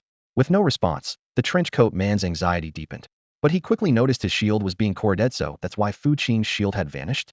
His expression turned serious, and he stopped worrying about hidden threats. If this continued, he might indeed be killed by a second-tier user, and that was a humiliation he couldn't bear. The man in the trench coat slammed his hands down, instantly gathering the earth element. In a split second, a solid earthen wall rose up from nowhere, standing firm in front of him. Bullets struck the sturdy barrier, causing only dull thuds and scattering debris, unable to breach this natural defense. Yangjinyu's face grew serious. She realized this opponent was far more formidable than the twin-tailed girl she faced earlier. His abilities were not only varied but also executed with ease. Even her prized floating bullets lost their usual effectiveness here.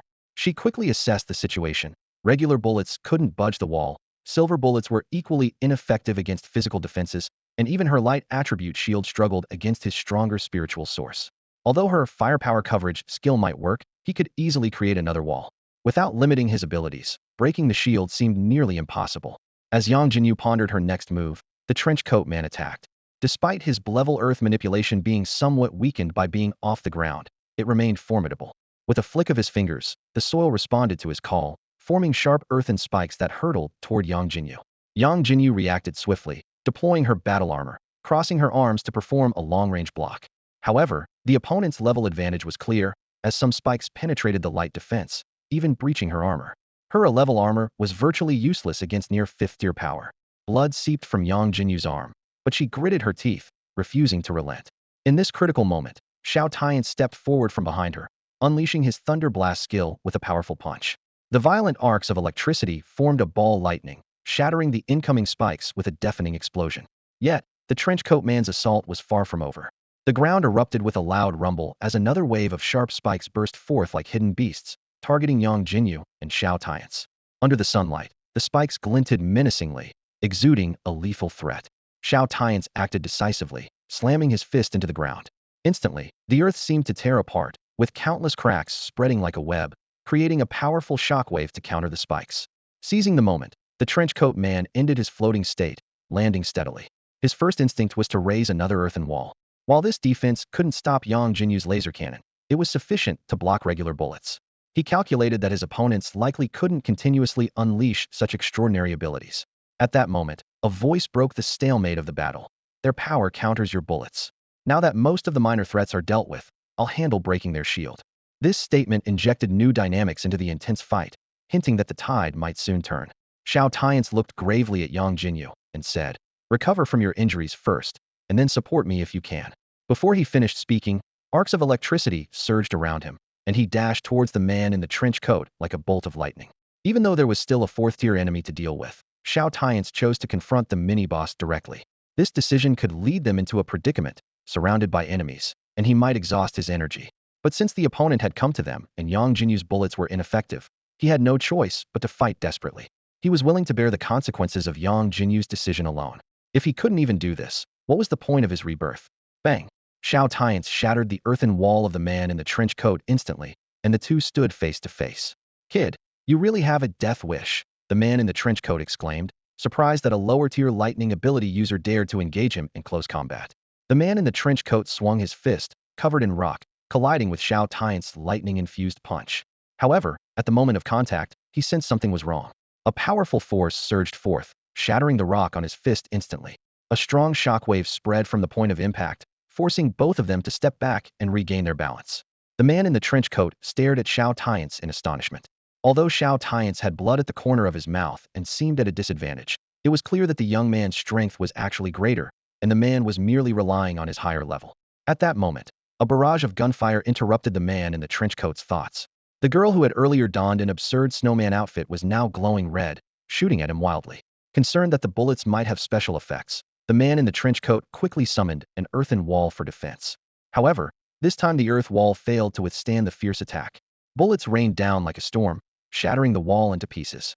In this critical moment, Xiao Tianche's death revolver skill automatically activated. This skill not only increased his critical damage by 5 when using a revolver, but also accumulated growth as his level increased, adding 5 more critical damage with each level, stacking up to a maximum of 100. At this moment, his critical damage had stacked up to 55, with an overall critical damage reaching 65, and his critical hit rate was consistently at 100. Why are you trying to play hero all by yourself? Yangjinyu glanced at Xiao Tianche disapprovingly and casually tossed him a bottle of red potion.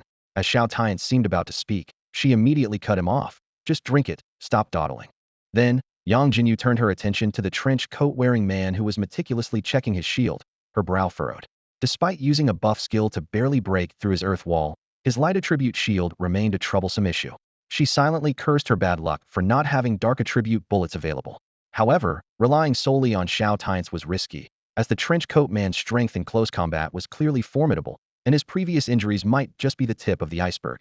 While Yangjinyu was lost in thought, Xiao Tianche quickly downed half the red potion, reading her concerns from her expression.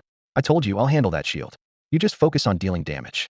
Before he finished speaking, he darted towards the enemy like a bolt of lightning, ignoring Yangjinyu's reaction.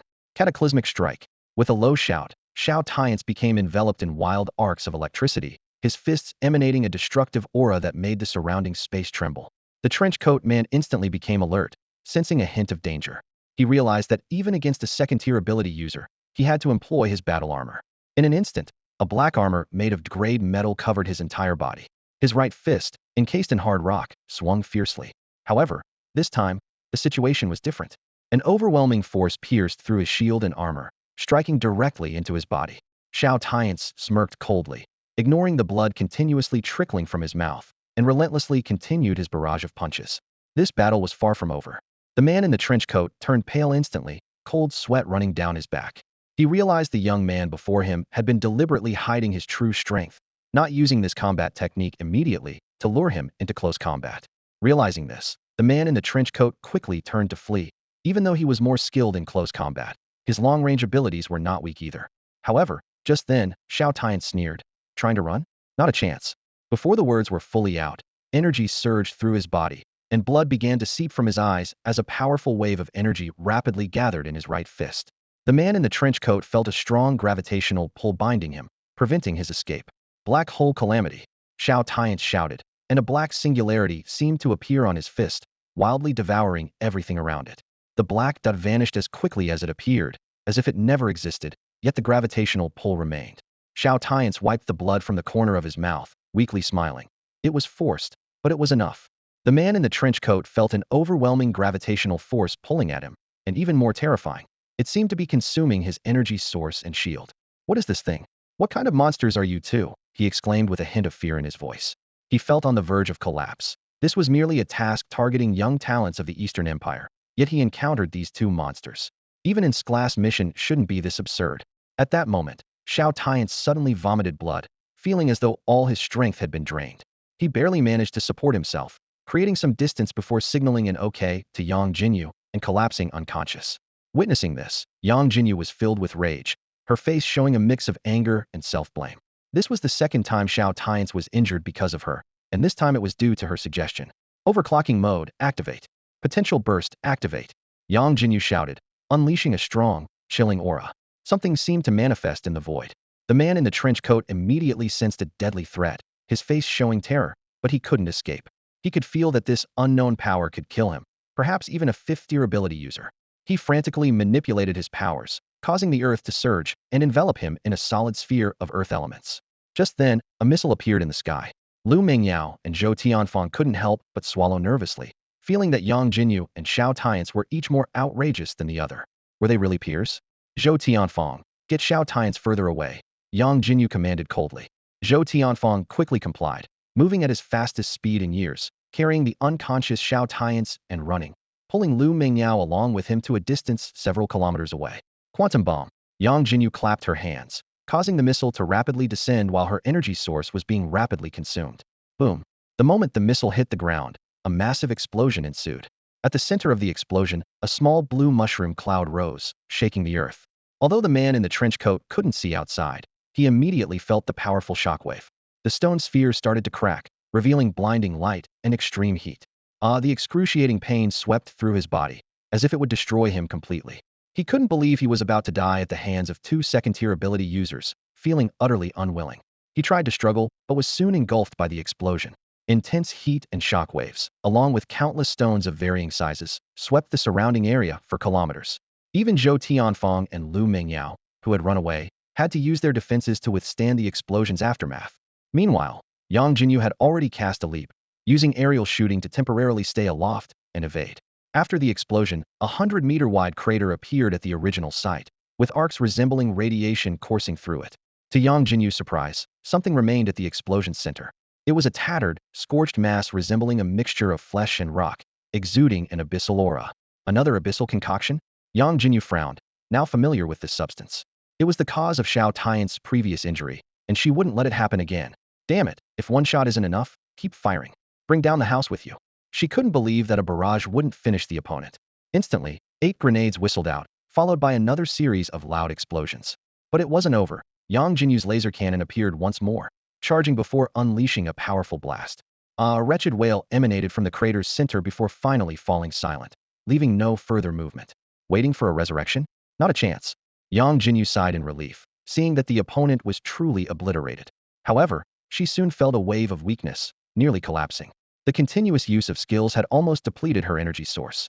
She quickly took out a blue potion and drank it, then hurried towards Xiao Tianche. She still didn't know his condition, especially after he had vomited blood earlier. Meanwhile, in the training office, the chief commander observed the black and white dots suspended in midair, his expression growing increasingly calm.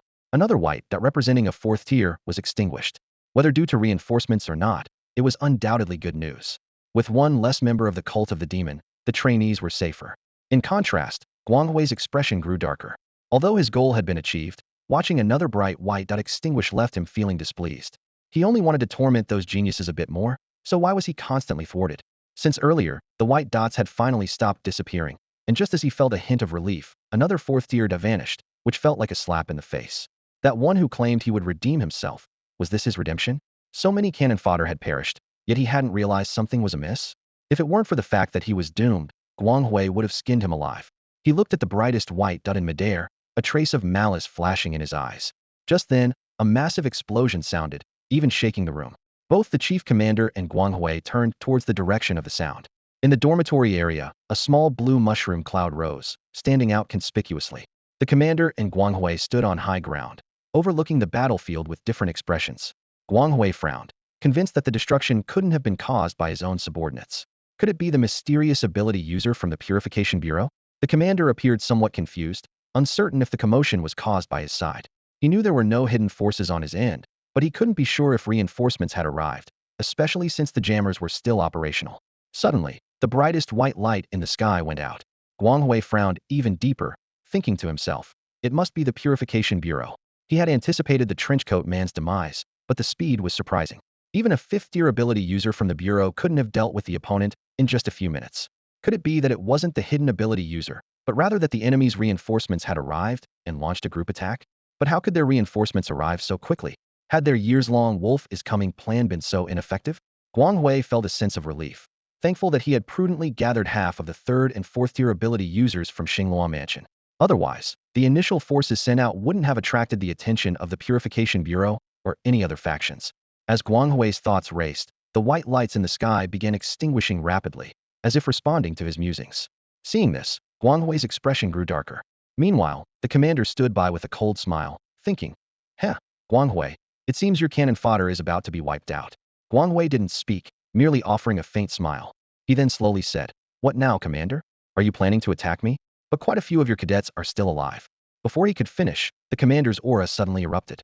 Golden sharpness filled the space, tightly encircling Guang Hui. The light was sharp and carried a powerful presence, as if it could slice everything apart. Guang Hui's pupils contracted sharply, truly taken aback this time. "A domain? You've broken through to the 8th tier?" "No. If you were at the 8th tier, you'd have attacked me directly." The commander sneered. "I'm not at the 8th tier yet, but who knows when I'll break through. When I do, I'll definitely visit your bases on the outermost parts of Blue Star before heading to the core battlefield. And did you think my earlier warning about considering your survival regardless of which side perishes was just a threat?" He continued, "I know your plans. Even if reinforcements arrive, a 7th tier can't hold you. If any cadets survive, we'd still have to be cautious. But unfortunately for you, I've been exploring domains for months now. I can now isolate most energy leaks without any concerns. However, since I haven't truly reached the 8th tier, I can't quickly form a complete domain. So, ever since I made that statement, I've been secretly condensing my domain. Did you really think I was just waiting for reinforcements?" Before he finished speaking, the golden sharpness exploded. Countless golden weapons formed, gleaming with a chilling light, and lunged at Guang Hui. At the same time, Guang Hui felt the metallic elements within him becoming unstable. A sense of mortal danger enveloped him instantly. "Guardian of Light," he shouted, and in an instant, a gigantic winged angelic figure appeared behind him. The massive wings enveloped him, yet the angel exuded a chilling abyssal aura, starkly contrasting with its light attribute. Inside the golden domain, the sounds of collisions were incessant. Bang, bang, bang. The unending impacts echoed as if they would never cease. After a long while, the clamor gradually subsided. The wings of the winged angel shattered during the fierce clashes and then vanished into nothingness. Guang Hui wiped the blood from the corner of his mouth, a faint smile appearing on his face. "Truly worthy of being the two prodigies of the Demon Clan Purge Bureau from back then," he remarked. "After years of silence, I thought you had lost a friend and become despondent. Turns out, you were plotting for the 8th tier."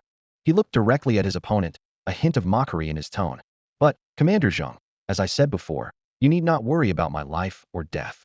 Before he finished speaking, a mysterious amulet emitting spatial fluctuations appeared in Guang Hui's hand. The commander's expression instantly darkened. "A spatial transport amulet," he shouted harshly, launching an even more ferocious attack. However, Guang Hui had already crushed the amulet. He waved with a smile. "We'll meet again next time." And then his figure gradually disappeared amidst the distortion of space. The commander was furious, his uncontrolled power causing the golden domain to dissipate.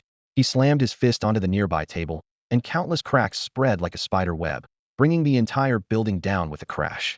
"Damn it! He got away again." The commander gritted his teeth, his face full of resentment. He knew that he had not truly stepped into the 8th tier, and his domain could not completely seal space. Although under normal circumstances, such a domain would be enough to trap a 7th tier Esper, the other party had a spatial transport amuleta treasure that only an 8th tier Esper who had comprehended spatial laws could create. He pondered to himself that even among 8th tier Espers, those who hadn't grasped spatial laws should still be able to seal space. This realization made him even more frustrated, acknowledging the significant gap that remained between himself and a true 8th tier powerhouse. So, among those of the same rank, the amulet is essentially useless. The commander frowned in thought, recalling the complex process involved in creating such an amulet.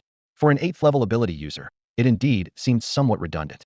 As a result, few people bothered to make them, usually only crafting some for the younger generation. However, he never expected that Guang Hui, the troublemaker and outcast, would possess such an item. The commander shook his head and decided to focus on the current situation. He took a deep breath, closed his eyes, and began to sense his surroundings. Instinctively, his attention was drawn to the area where the mushroom cloud had just formed. Unexpectedly, he did not sense the anticipated reinforcements, only noticing a few students nearby. The commander's brow furrowed as he carefully identified them. Suddenly, he recognized one of them wasn't that Yangjinyu, the young girl. He pondered silently, deciding to inquire about their specific situation later. He then continued to expand his sensory range, probing the conditions elsewhere. At this point, he realized it wasn't reinforcements arriving, but the instructors hurriedly returning. However, upon seeing their numbers, a wave of helplessness washed over him. The commander sat silently on the ruins, lost in thought. Instructors being injured or killed during training was something that hadn't happened in a long time. Meanwhile, the situation inside the base gradually became clear. With the jammers disabled, the outside world finally learned of the training base's devastation, even though everything was already over. Yangjinyu stood in the center of the base, her gaze sweeping over the wreckage. She watched as one body after another was slowly carried away, and a sense of desolation welled up within her. Although they had only spent a month together, those days had been so harmonious. She knew well that those who joined the Demon Purge Bureau were rarely unreasonable. Yet, just a few hours ago, these people were full of life, and now they lay there as cold corpses. What was more heartbreaking was that many of the bodies were even shattered beyond recognition. Yang Jinyu clenched the golden coin in her hand, filled with indescribable sorrow and doubt. She couldn't help but ask herself, with a resurrection time of 10 seconds, could this really save those she wanted to save at the critical moment? This question echoed in her mind, yet she found no answer. The demon sect must perish. Yang Jinyu gritted her teeth, clenching her fists tightly. Standing beside her, Xiao Tianche spoke calmly, don't overthink it. From the moment we stepped in here, we knew death might be a possibility. In the Abyssal Purge Bureau, everyone is equal.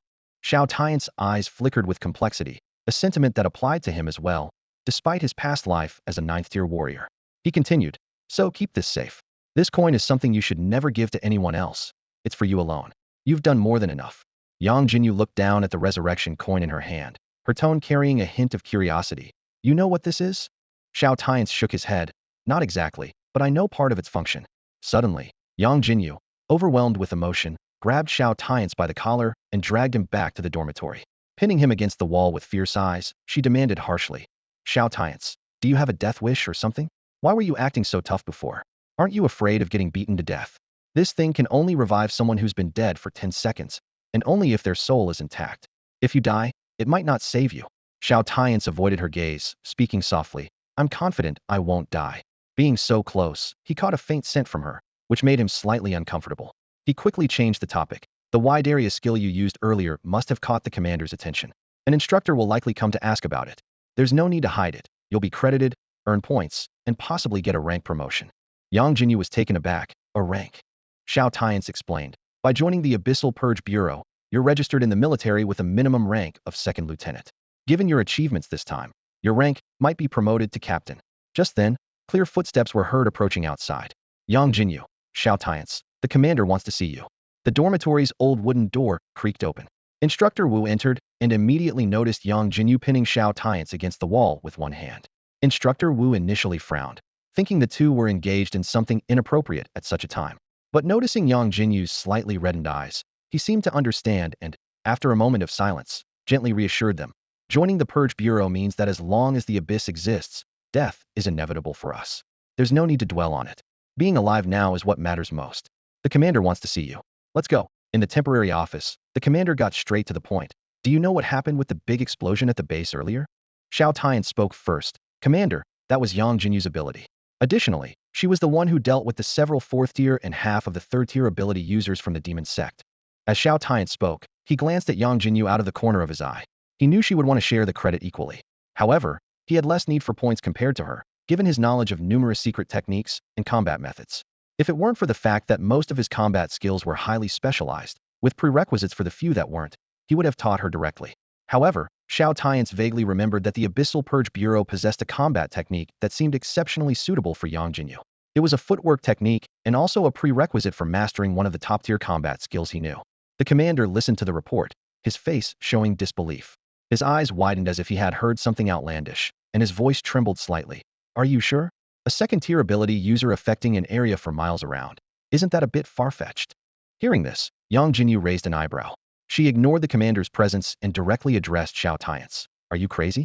If it's my achievement, it's mine. There's no need for you to push everything onto me. She then turned to the commander and explained the whole process in detail. The commander fell silent after hearing her explanation. A second-tier lightning ability user engaging in hand-to-hand combat, with a 5th-tier earth ability user, and another one using a missile to eliminate the opponent. Each situation was more bizarre than the last. Just then, there was a knock at the door. Lu Mingyao and Xiao Tianche were called into the office. Xiao Tianche eagerly began recounting the events, as if he had accomplished something monumental. After listening, the commander paused briefly and said seriously, thanks to the two of you, we've significantly reduced casualties this time. On my own behalf, I thank you. Saying this, he stood up and saluted.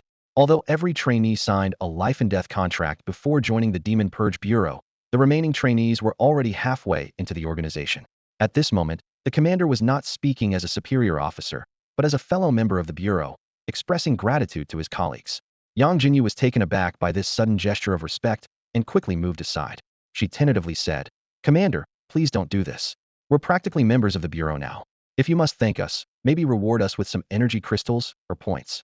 The commander chuckled. "Whether it's thanks or rewards, you won't be shortchanged. Besides the regular points you earned, there's more." As he spoke, a tablet appeared in his hand, and with a gentle swipe, a holographic display of various techniques, combat skills, and secret arts was projected, hovering in front of everyone.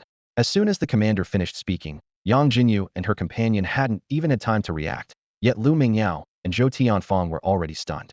Choose any S-grade technique or S-grade combat skill or secret technique without using any points. This statement hit the two of them like a sledgehammer. Such a reward was like manna from heaven, something money couldn't buy on the market, only accessible through top-tier organizations like the military or the seven greats of Donhuang. Lu Mingyao couldn't help but recall the arduous journey she endured to obtain S-grade technique. During her university years, she risked her life to pass the Fearless General's trial, a challenge renowned for offering a high likelihood of reaching the 7th tier upon passing. Even then, with nearly a year's worth of accumulated points, she only managed to acquire half of S-grade technique. As for combat skills, due to insufficient points, she could barely practice grade general combat skills. Zhou Tianfang's jaw nearly hit the floor. As the son of the largest shareholder of the Tianyang Group, his father was considered a top-tier tycoon in all of Donhuang. However, even with such resources, obtaining S-grade technique was still incredibly difficult. His father had to invest astronomical amounts of money into Yanhuang University, coupled with deep collaborations and equipment, to barely secure a chance to learn S-grade technique. Yet, fate was unkind. Yanhuang University, as its name suggests, excelled in fire attribute techniques. As an ability user lacking a water core, Zhou Tianfang couldn't find a technique suitable for himself. Despite this, he gritted his teeth and decided to learn it. Even if this S-grade technique might not exhibit its full potential in his hands and would be no different from an A-grade technique, he couldn't let this once-in-a-lifetime opportunity go to waste. The commander continued, "As for higher-grade techniques, I don't have the authority for that. If my previous points were combined with your merits, perhaps I could help you exchange for an S-grade technique. Unfortunately, I've already used up my points for training in my domain, so I'm powerless." These words caused a storm of emotions in everyone present. An S-grade technique was the stuff of legends. If even S-grade techniques were so rare, one could only imagine the scarcity of S-grade techniques. Everyone's breathing became rapid, their hearts filled with both excitement and regret, as if they had just missed out on a colossal opportunity. Zhou Tianfang's gaze involuntarily fell on Xiao Tianche, his eyes gleaming with anticipation. He thought to himself that perhaps he could acquire something valuable from Xiao Tianche for his goddess, Lu Mingyao, of course, for a price. After all, Lu Mingyao had a good relationship with Yangjinyu, and though he wasn't sure if Yangjinyu was a brother or sister, he understood the principle of keeping resources within the circle. This idea was prompted by a subtle hint from Lu Mingyao. She noticed that Zhou Tianfang always referred to Yangjinyu as brother, which seemed a bit off to her, even though she wasn't certain about Yangjinyu's thoughts. It's worth noting that while Zhou Tianfang could be a bit clueless in other areas, when it came to matters involving Lu Mingyao, he became unusually shrewd. However, Yangjinyu and Xiao Tianche appeared indifferent. They casually swiped through the tablet they were handed. For them, S-level technique wasn't particularly valuable, as they were already practicing SS-level techniques, and Imperial Capital University had promised them S-level techniques. It's a case of the well-fed not understanding the hunger of others. In their eyes, S-level wasn't anything extraordinary. Suddenly, Yangjinyu's eyes lit up, and she exclaimed excitedly, "Commander, I'll choose this one." The commander looked at her in surprise and asked, "Not a technique or combat skill, but a secret art? Are you interested in its ability to change attributes?" Yangjinyu nodded firmly. She was indeed drawn to the secret art's ability to alter attributes, which was precisely what she needed for her role as an ammunition specialist. The commander continued to explain, "This secret art is decent, but not as great as you might think. Otherwise, it wouldn't just be rated as S-level. When we first acquired it, we thought it was a powerful secret art that could change attributes at will. However, in reality, during the attribute conversion process, there's significant loss of spiritual energy due to attribute conflicts. It's only truly effective for those with non-attributed spiritual energy. For example, certain physical type or special ability users, like Zhang Kuang, who can absorb spiritual energy from the environment to become stronger without any inherent attributes. But he can't utilize elemental attacks like those with elemental powers. So, for him, this secret art is limited, only effective on his body, and not as impactful as expected. It could only reach the level of an A-level combat skill. It was rated S-level because it was difficult to obtain. The high points required for S-level meant few chose it. Are you still sure you want it? Yang Jinyu's eyes sparkled even more brightly, and she nodded decisively. Yes. It was as if this secret art was tailor-made for her. Although her heavy weapons had light or fire attributes, those were inherent skills. Her spiritual energy was essentially non-attributed, making this secret art a perfect fit for her. Compared to a gunner, an ammunition specialist is more focused on consumption. While they don't need extra energy activation for skills like a gunner or mechanic, converting attributes for special bullets or grenades requires transforming non-attributed spiritual energy into the corresponding attribute. As for the floating bullet and silver bullet, the former isn't just attribute enchantment, and the latter is a beginner's aid from the system. Seeing her determination, the commander said no more, knowing that with Yangjinyu's talent, she likely wouldn't lack techniques at university. At this point, Xiao Tianche also made his decision, opting for the S-level combat skill 1000 Shadow Light Step. This skill was a prerequisite for his top-tier combat skill. His top-tier combat skill, along with his previous martial arts, came from a legacy known as the Starfall clan, a personal encounter that the authorities wouldn't interfere with. However, the acquisition of 1000 Shadow Light Step needed a traceable record. All officials level and above techniques, combat skills, and secret arts are meticulously recorded. They are one-time acquisitions, directly imprinted into the learner's mind through special means. Techniques are especially restricted, unable to be passed on unless one is powerful enough to break the restrictions. Combat skills aren't restricted but require the instructor to be highly proficient. The higher the level, the harder they are to learn. If the instructor isn't skilled, passing them on can lead to issues. Secret arts, due to their specificity, aren't suitable for everyone. Xiao Tianche needed a legitimate reason for obtaining the 1000 Shadow Light Step and couldn't claim it came from a legacy. Techniques might be explained this way, but official combat skills are usually unique to high-level ability users and contributed voluntarily or for points. If someone acquired a combat skill without records and the original high-level user didn't know them, it would be obvious. So, since his rebirth, Xiao Tianche hadn't displayed any distinctive combat skills, sticking to ability techniques instead. The 1000 Shadow Light Step was actually a unique combat skill of a high-level ability user. Originally, the Starfall clan's legacy skills had no prerequisites and weren't suitable for humans. That high-level user failed to obtain the legacy and instead created two combat skills. Xiao Tianche learned one from them, enabling him to successfully acquire the Starfall clan's legacy and modify it for human use. However, the modified combat skill had a prerequisite learning that high-level user's unique combat skill first. Xiao Tianche was already proficient in it, allowing him to use the legacy skill without drawing attention. But Yangjinyu hadn't learned that unique skill. He couldn't teach it to her privately and then prevent her from using it until she could learn the legacy skill. That would take too long. Xiao Tianche took nearly a year to master the high-level user's skill and 5 years for the entry-level legacy skill. His combat skill aptitude was among the best in humanity. Although the modified legacy skill was easier to learn now, and Yangjinyu would have his guidance, it would still take time. It was better to spend some points and obtain it through a legitimate channel without raising suspicion. Xiao Tianche glanced at Yangjinyu, wondering how long it would take her to learn this combat skill. Apart from being human, he found her difficult to read. With his guidance, perhaps she could manage it in 6 months?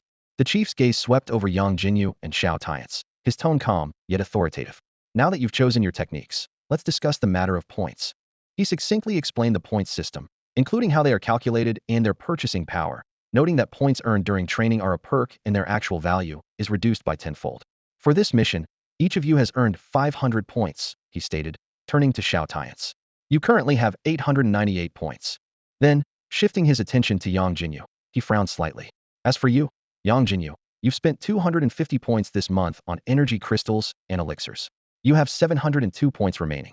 He hesitated, seemingly contemplating something, before finally asking, does your ability require energy crystals for its damage output, and are they single-use? Yangjinyu was momentarily taken aback, but instinctively nodded. She felt a sense of relief, thinking this misunderstanding worked in her favor. The chief nodded slightly and continued. Is there anything else you'd like to exchange for? Speak now. Yangjinyu hesitated but eventually shook her head.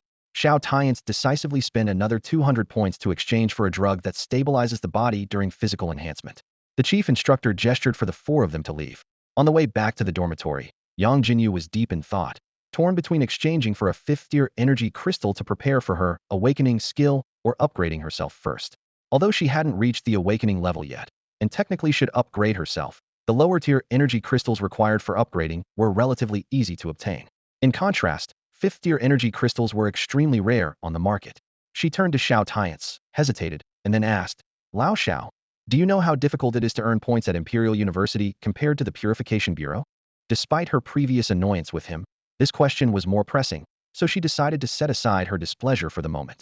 Xiao Tianche stared at Yangjinyu, furrowing his brow. You want to exchange for a 5th-level energy crystal? That's quite challenging, he remarked with a hint of doubt in his voice. Is there a more powerful ability of yours that needs the 5th-level energy crystal to activate? Yangjinyu's pupils contracted sharply as she exclaimed in surprise. How did you know? Xiao Tianche gave a small snort and glanced at her. Isn't it obvious? He paused briefly before continuing.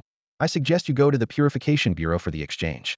Although after you enter the Imperial Capital University, you can access various techniques and equipment unconditionally with the highest rating, you might not need those things. His tone turned serious. As for resources, that teacher Jiang made it clear that apart from the resources for advancing to SS rank, which the school provides, you'll need to acquire everything else yourself. So, at Imperial Capital University, you're basically starting from scratch. Hearing Xiao Tianche's words, Yangjinyu pouted and muttered, but it's still not enough. Xiao Tianche suddenly reached out, gently flicked Yangjinyu's forehead, and smiled. I can lend you some, but I'll charge interest. How about it? He knew that unless he called it a loan or pretended to be a shrewd businessman, Yangjinyu would never ask to borrow anything. Meanwhile, as the situation rapidly deteriorated, countries were invaded one after another, and major fortresses on the outskirts fell in succession. A shocking piece of news circulated in the shadows. The highest echelons of Blue Star finally lost their patience, and a top-tier powerhousey demigod personally took action. The headquarters of the demon cult was nearly obliterated, but the demigod returned heavily injured. Xiao Tianche fell into deep thought, wondering if all these events were aimed at that demigod. He pieced together the sequence of events in his mind. First, the invasions of various countries, then drawing back Blue Star's outer strongholds forces when internal powerhouses were stretched thin. Then, taking the opportunity to let a long-hidden, soul-attack adept alien disrupt the fortress, ultimately leading to its fall. This entire setup seemed designed to lure the demigod into action, a meticulously calculated strategy. However, Xiao Tianche couldn't be certain about the truth of the demigod's involvement. In his previous life, when these events unfolded, he was still too weak. It wasn't until later, just before he was about to step onto the core battlefield, that he last saw that powerhouse, still unable to determine if they had indeed been injured. The undercurrents of the demon cult made Xiao Tianche vigilant. Although the headquarters of the sect was nearly destroyed, their activities seemed to continue, just more covertly. Xiao Tianche couldn't help but wonder if this was a strategy, to draw attention back internally without attracting too much notice, all to better plan actions against both the internal and external aspects of Blue Star. Regardless, the future situation promises to be increasingly turbulent. At this moment, Yangjinyu shifted the topic to enhancing her own strength. Xiao Tianche calculated silently. If Yangjinyu truly had a way to become stronger, he would definitely support her with all his might, whether out of personal interest or because he valued her potential. Suddenly, Xiao Tianche flicked his finger again, hitting Yangjinyu on the forehead. You flick me again, you jerk! Yangjinyu exclaimed, rubbing her forehead and glaring at him. Seriously, you charge interest on a loan? Is this how brothers treat each other? Don't you think that's way too much? Xiao Tianche smirked slightly and said leisurely. It's up to you to borrow or not. Borrow 300 and pay back 330. That's the deal. Yangjinyu gritted her teeth, stomped her foot, and eventually relented. Fine, I'll borrow.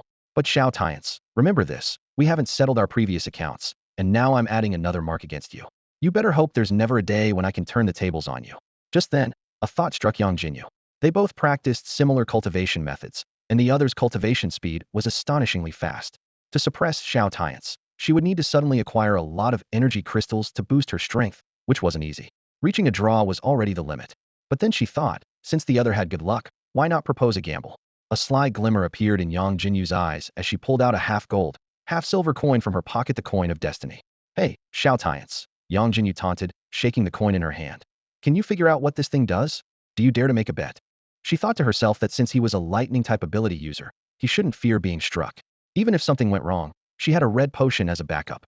Xiao Tianche raised an eyebrow, carefully sensing the two laws coexisting on the coin. He couldn't help but marvel at the strange little trinkets this girl seemed to have in abundance. What are we betting on? Xiao Tianche asked nonchalantly, a relaxed smile still on his face.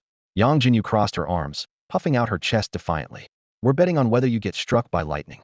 If you do, I won't repay a single point of the credits I borrowed. Hearing this, Xiao Tianche's smile widened. And what if I don't get struck by lightning? Yangjinyu was momentarily at a loss for words, internally regretting bringing up the topic. She realized she was just being stubborn. Fine, you don't have to pay any price. Is that good enough? Xiao Tianche reached out to take the coin from Yangjinyu's hand. However, a pang of guilt suddenly hit her. Was she being too petty, trying to mess with someone who was being so generous? Forget it. No bet, Yangjinyu said abruptly, pulling her hand back to pocket the coin of fate. But Xiao Tianche's fingertips had already brushed the edge of the coin. Clang! The coin slipped from her grasp, hitting the ground with a crisp sound before vanishing into thin air. Yangjinyu's eyes widened, her heart racing. Would the coin she dropped really not lead to her getting struck, considering her luck? She quickly hid behind Xiao Tianche, cautiously scanning the sky. But the sky remained calm and unchanged, showing no signs of anything unusual. Few nothing happened. Yangjinyu exhaled deeply, suddenly feeling her luck might not be so bad after all. She had dodged a bullet with a 50 chance. As for the other 50 chance of receiving a healing effect, she was perfectly fine and didn't need it. Yangjinyu beamed with joy, even forgetting about Xiao Tianche's earlier annoying behavior. Nothing made her happier than confirming her luck wasn't as terrible as she thought. Nonetheless, she decided not to risk using such an item again. Time to exchange for some crystals, she said cheerfully. Xiao Tianche watched Yangjinyu's joyful departure, feeling the surge of vitality within him and unsure of what to say. She seemed genuinely happy, and the life force contained in the coin appeared more potent than any potion. Perhaps it would prove useful in their evening mission. In the temporary training office that evening, the chief commander wore a serious expression as he spoke into the communicator. What does the higher-up mean by this major move from the demon cult? What? It's not just us. Other countries too? How should we handle this? We can only send a few of the same rank to hunt them down, and our internal powerhouses are still unavailable. His voice was filled with anger. Those alien races should be damned. They tried to seize Blue Star Hedon, but were intercepted by the first true god outside the Milky Way. Yet they managed to merge with Blue Star by destroying their branches. How is it even possible for a destroyed branch to still have 8th or 9th rank powerhouses stationed there? It's ridiculous. They've truly lost all sense of shame, especially the Beast Clan. The chief commander continued. However, sending only equal rank powerhouses to pursue the demon cult will merely prevent them from causing significant destruction. When Guanghui escaped from me, he used a spatial teleportation talisman. If that lunatic has one, others surely do too. It's likely made by those abyss-aligned rift travelers. He sighed helplessly. We're in the light, and they're in the dark. Dealing with just one person requires several times the effort. What we're doing. After hearing the response from the other end of the communicator, the chief commander's frown deepened. So, the joint government's consensus is to target the demon cult branches on Blue Star's outskirts? Several branches have already been eliminated, but will they care? The next piece of news left the chief commander visibly surprised. What? If any more unexpected situations arise, the 9th demigod will venture into the abyss? All right, I understand. I can't ask further. The chief commander rubbed his temples, feeling a wave of frustration. The demon cult's sudden large-scale operations had targeted all 5 major forces of the Blue Star United Government. Although each country had retaliated uniformly, they had only managed to dismantle a few branches. While many 4th and 5th rank members of the demon cult had been killed, giving the appearance of greater losses on their side, as long as their headquarters remained untouched, they could continue recruiting followers, leaving their foundation unshaken. The chief commander knew that as long as the abyss existed, the demon cult would persist. However, there was no better solution. The demon cult might not have top-tier powerhouses, but their headquarters was in the abyss, a place truly shrouded by the abyss. It wasn't like Blue Star, which was only partially invaded by abyssal forces, forming an abyssal outfield battlefield. To completely resolve the issue, top-tier powerhouses would have to intervene. But if they did, it would essentially mean going deep behind enemy lines. While the demon cult lacked top-tier experts, the abyssal demons had them, making it extremely dangerous. Blue Star had only been awakening abilities for a millennium, and top-tier powerhouses were scarce, making the loss of even one unacceptable. The hard-earned voice in the alliance would be significantly weakened. After all, in the absence of the true gods of other races, demigods were already absolute powerhouses. Even ancient races were reluctant to lose a top-tier powerhouse. The chief commander shifted the topic. What about the 2 cadets I mentioned? What's the higher-up stance? Once they pass the general's trial at the university in hard mode and reach the 3rd rank, they can join the elite training program? All right, got it. After ending the call, the chief commander's expression turned grim, a mix of anger and helplessness on his face. Damn it. Even if I reach the 8th rank, it won't make any difference to the overall situation. Blue Star took hundreds of years to transform from a mere meal in the eyes of various alien races into a significant member of the Alliance. Yet we must face the Abyss's full-scale invasion on the core battlefield, and the alien race's covetousness hasn't been entirely eliminated. This damn demon cult has reduced interference with other races, focusing on causing trouble on Blue Star, especially those traitors. The chief commander felt a wave of powerlessness. He couldn't avenge the past enmity at the 6th rank. Now, nearing the 8th rank, with his comrades still dying, he remained powerless. Under the Abyss's invasion, Blue Star, a small planet on the edge of the universe, had become a hot commodity for all parties. The demon cult can't be resolved, but I will take down the Python and Guanghui, the chief commander said with a fierce expression. Before entering the core battlefield, even if he couldn't kill his 2 nemesis, he would ensure they paid a price. After all, once stepping onto that battlefield, life and death became unpredictable. On the core battlefield, the weakest were of the 7th rank. Although Blue Star had top-tier powerhouses to hold the line, the number of high-rank ability users lagged far behind other races. However, to become stronger, he had to step into that place. The chief commander sighed in resignation, turning his gaze to the window, staring at the twinkling stars on the horizon. Just then, a figure suddenly appeared in his line of sight, trailing a fiery tail and wobbling back and forth in the air, shouting, "Whoa!" The chief commander looked on in confusion, not understanding what Yangjinyu was doing and whether he should intervene. Half an hour ago, Yangjinyu had just acquired a secret technique and successfully transitioned to an ammunition specialist, instantly activating all her skills. She couldn't wait to try out the personal propulsion device, a magical gadget that could make people fly. The system kindly advised her to learn how to use it first, but Yangjinyu flatly refused. The lesson from her previous attempt to learn about the Machina tribe was still fresh in her mind, and she wasn't going to be fooled again. Besides, she believed she understood the personal propulsion device well enough to assemble one herself, so extra learning seemed unnecessary. However, reality quickly hit her hard. The moment she took off, Yangjinyu completely lost control. With no flying experience, she had no idea how to maneuver the personal propulsion device to change direction. It wasn't as simple as just flying forward like in a game. She flailed in the air, her body spinning uncontrollably. "Yangjinyu, quickly deactivate your ability, you're going to crash." Xiao Tianche's voice came from below, followed by a streak of purple lightning. Yangjinyu barely managed to glance down and gasped in horror. A small building was right in front of her. "Damn it," she screamed internally. "Old Xiao, if you don't catch me, I swear I'll haunt you." Gritting her teeth, Yangjinyu gave up all struggle, deactivated her flight mode, and closed her eyes, free-falling. In the air, her body involuntarily performed a perfect 360-degree spin. But having relinquished control, the outcome was predictable. With a loud bang, a 3-kilometer-wide crater appeared on the ground in front of the building. As the dust settled, Xiao Tianche stood firmly, catching the falling Yangjinyu. Time seemed to freeze at that moment. Yangjinyu felt the warmth of Xiao Tianche's embrace and looked up at his face, her heart racing. Although Xiao Tianche was always handsome, at this moment, he seemed extraordinarily dashing, giving her an unprecedented sense of security. Xiao Tianche also held his breath, his heart quickening at the softness and subtle fragrance of the girl in his arms. His gaze fell on Yangjinyu's delicate, yet slightly spirited face, and an unfamiliar feeling welled up inside him. He wanted to look away but couldn't bring himself to. "What are you two doing?" A slightly exasperated voice shattered the rosy atmosphere. "Damn it!" Yangjinyu quickly extricated herself from Xiao Tianche's arms, her face flushed. She internally insisted that it was merely a normal appreciation of good looks, with no other intentions. After all, everyone likes beautiful things, right? Xiao Tianche's eyes darted around, unsure of what to say. The commander stood before them, looking at the massive crater in the ground, and sighed helplessly. "Both of you, write a report and hand it to me by tomorrow night." Xiao Tianche hesitated, feeling it was an unfair punishment. Yangjinyu was indignant. "Seriously, we have to write a report?" The commander glanced at her. "Is writing a report in the military unusual?"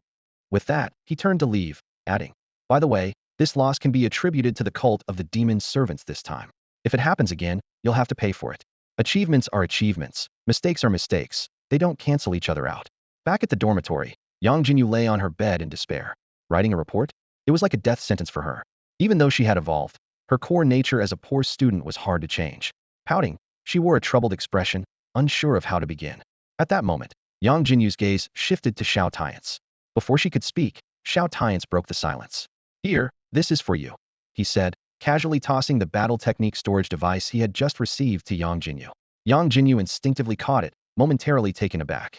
With a slight frown, she asked, "What do you mean?" Sitting calmly, Xiao Tianche explained, "Just tell me if you want it or not. With the techniques I previously gave you and the martial arts I use, you should have some idea. I'll be clear, I received the legacy of a top-tier master, so I don't lack battle techniques. But this opportunity shouldn't be wasted, so do you want it?" Only then did Yangjinyu realize, silently marveling at the revelation. She had never been concerned about the source of his techniques, never expecting it to be a master's legacy. This guy, truly destined for greatness.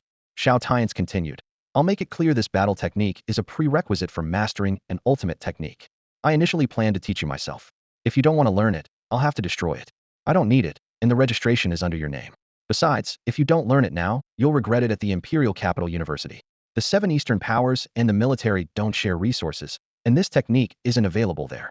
Upon hearing this, Yangjinyu immediately protested, "No way. How can you waste such a precious thing?" With that, she quickly picked up the battle technique storage device from the bed and placed it against her forehead. Instantly, a vast amount of information surged into Yangjinyu's mind. The thousand shadows flowing light step, a technique with endlessly changing steps, could, when mastered, create countless shadow clones and move with the speed of light. Seeing this, Xiao Tianche wasted no time, getting up from the bed and urging, "Let me teach you the basics first."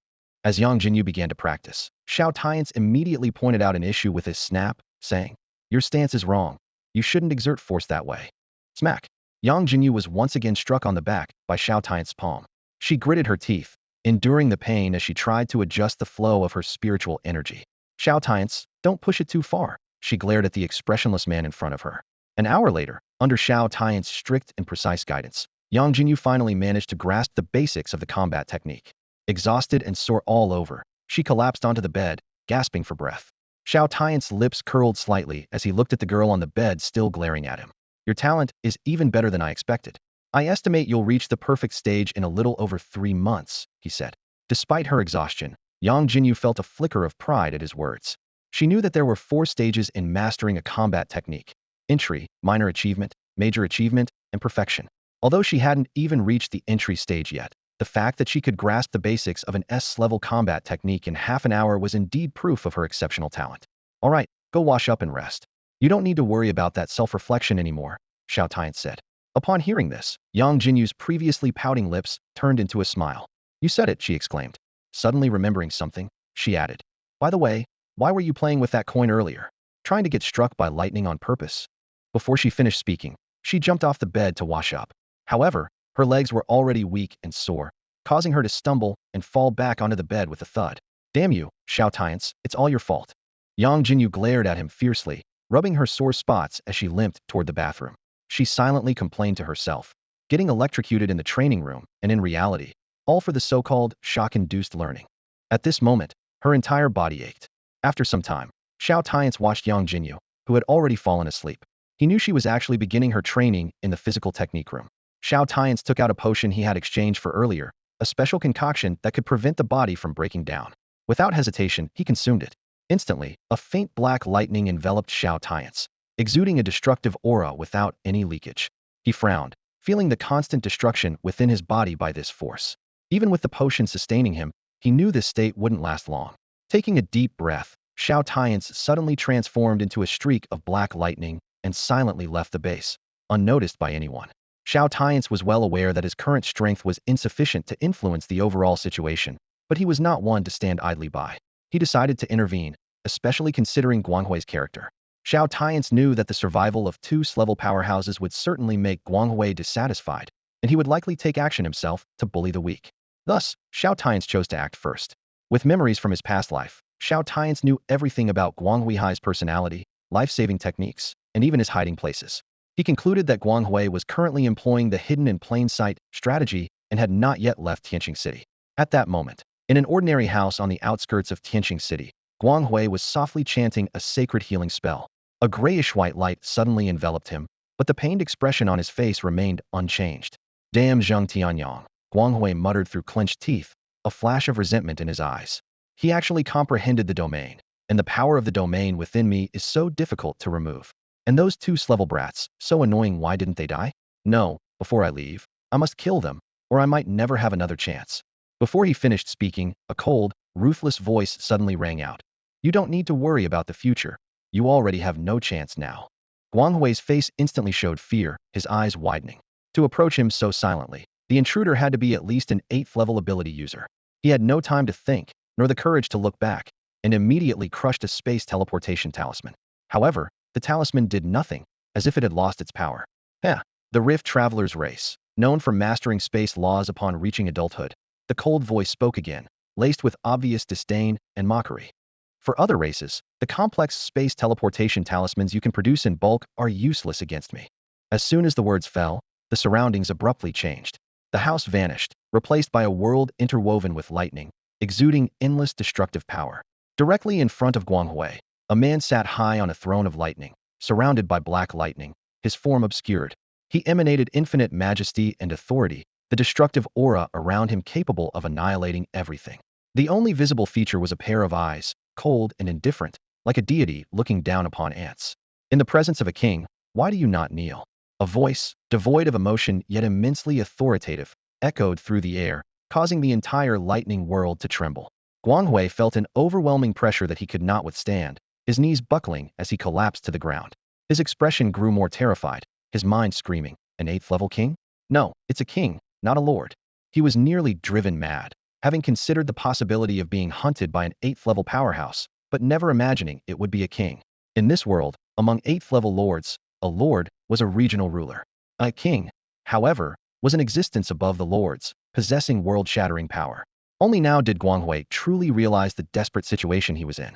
In the land where the king reigns supreme, all beneath the heavens belongs to him. In this world of intertwining thunder and lightning, a commanding voice reverberated through the air, making the entire realm tremble. Seated high upon the throne of lightning, a man gazed coldly at the brilliance below, his eyes devoid of any compassion. The king is unrivaled, reigning supreme in his domain, the voice continued. Only the most exceptional geniuses are fit to be called kings. If you refuse to submit, then face the sentence of obliteration.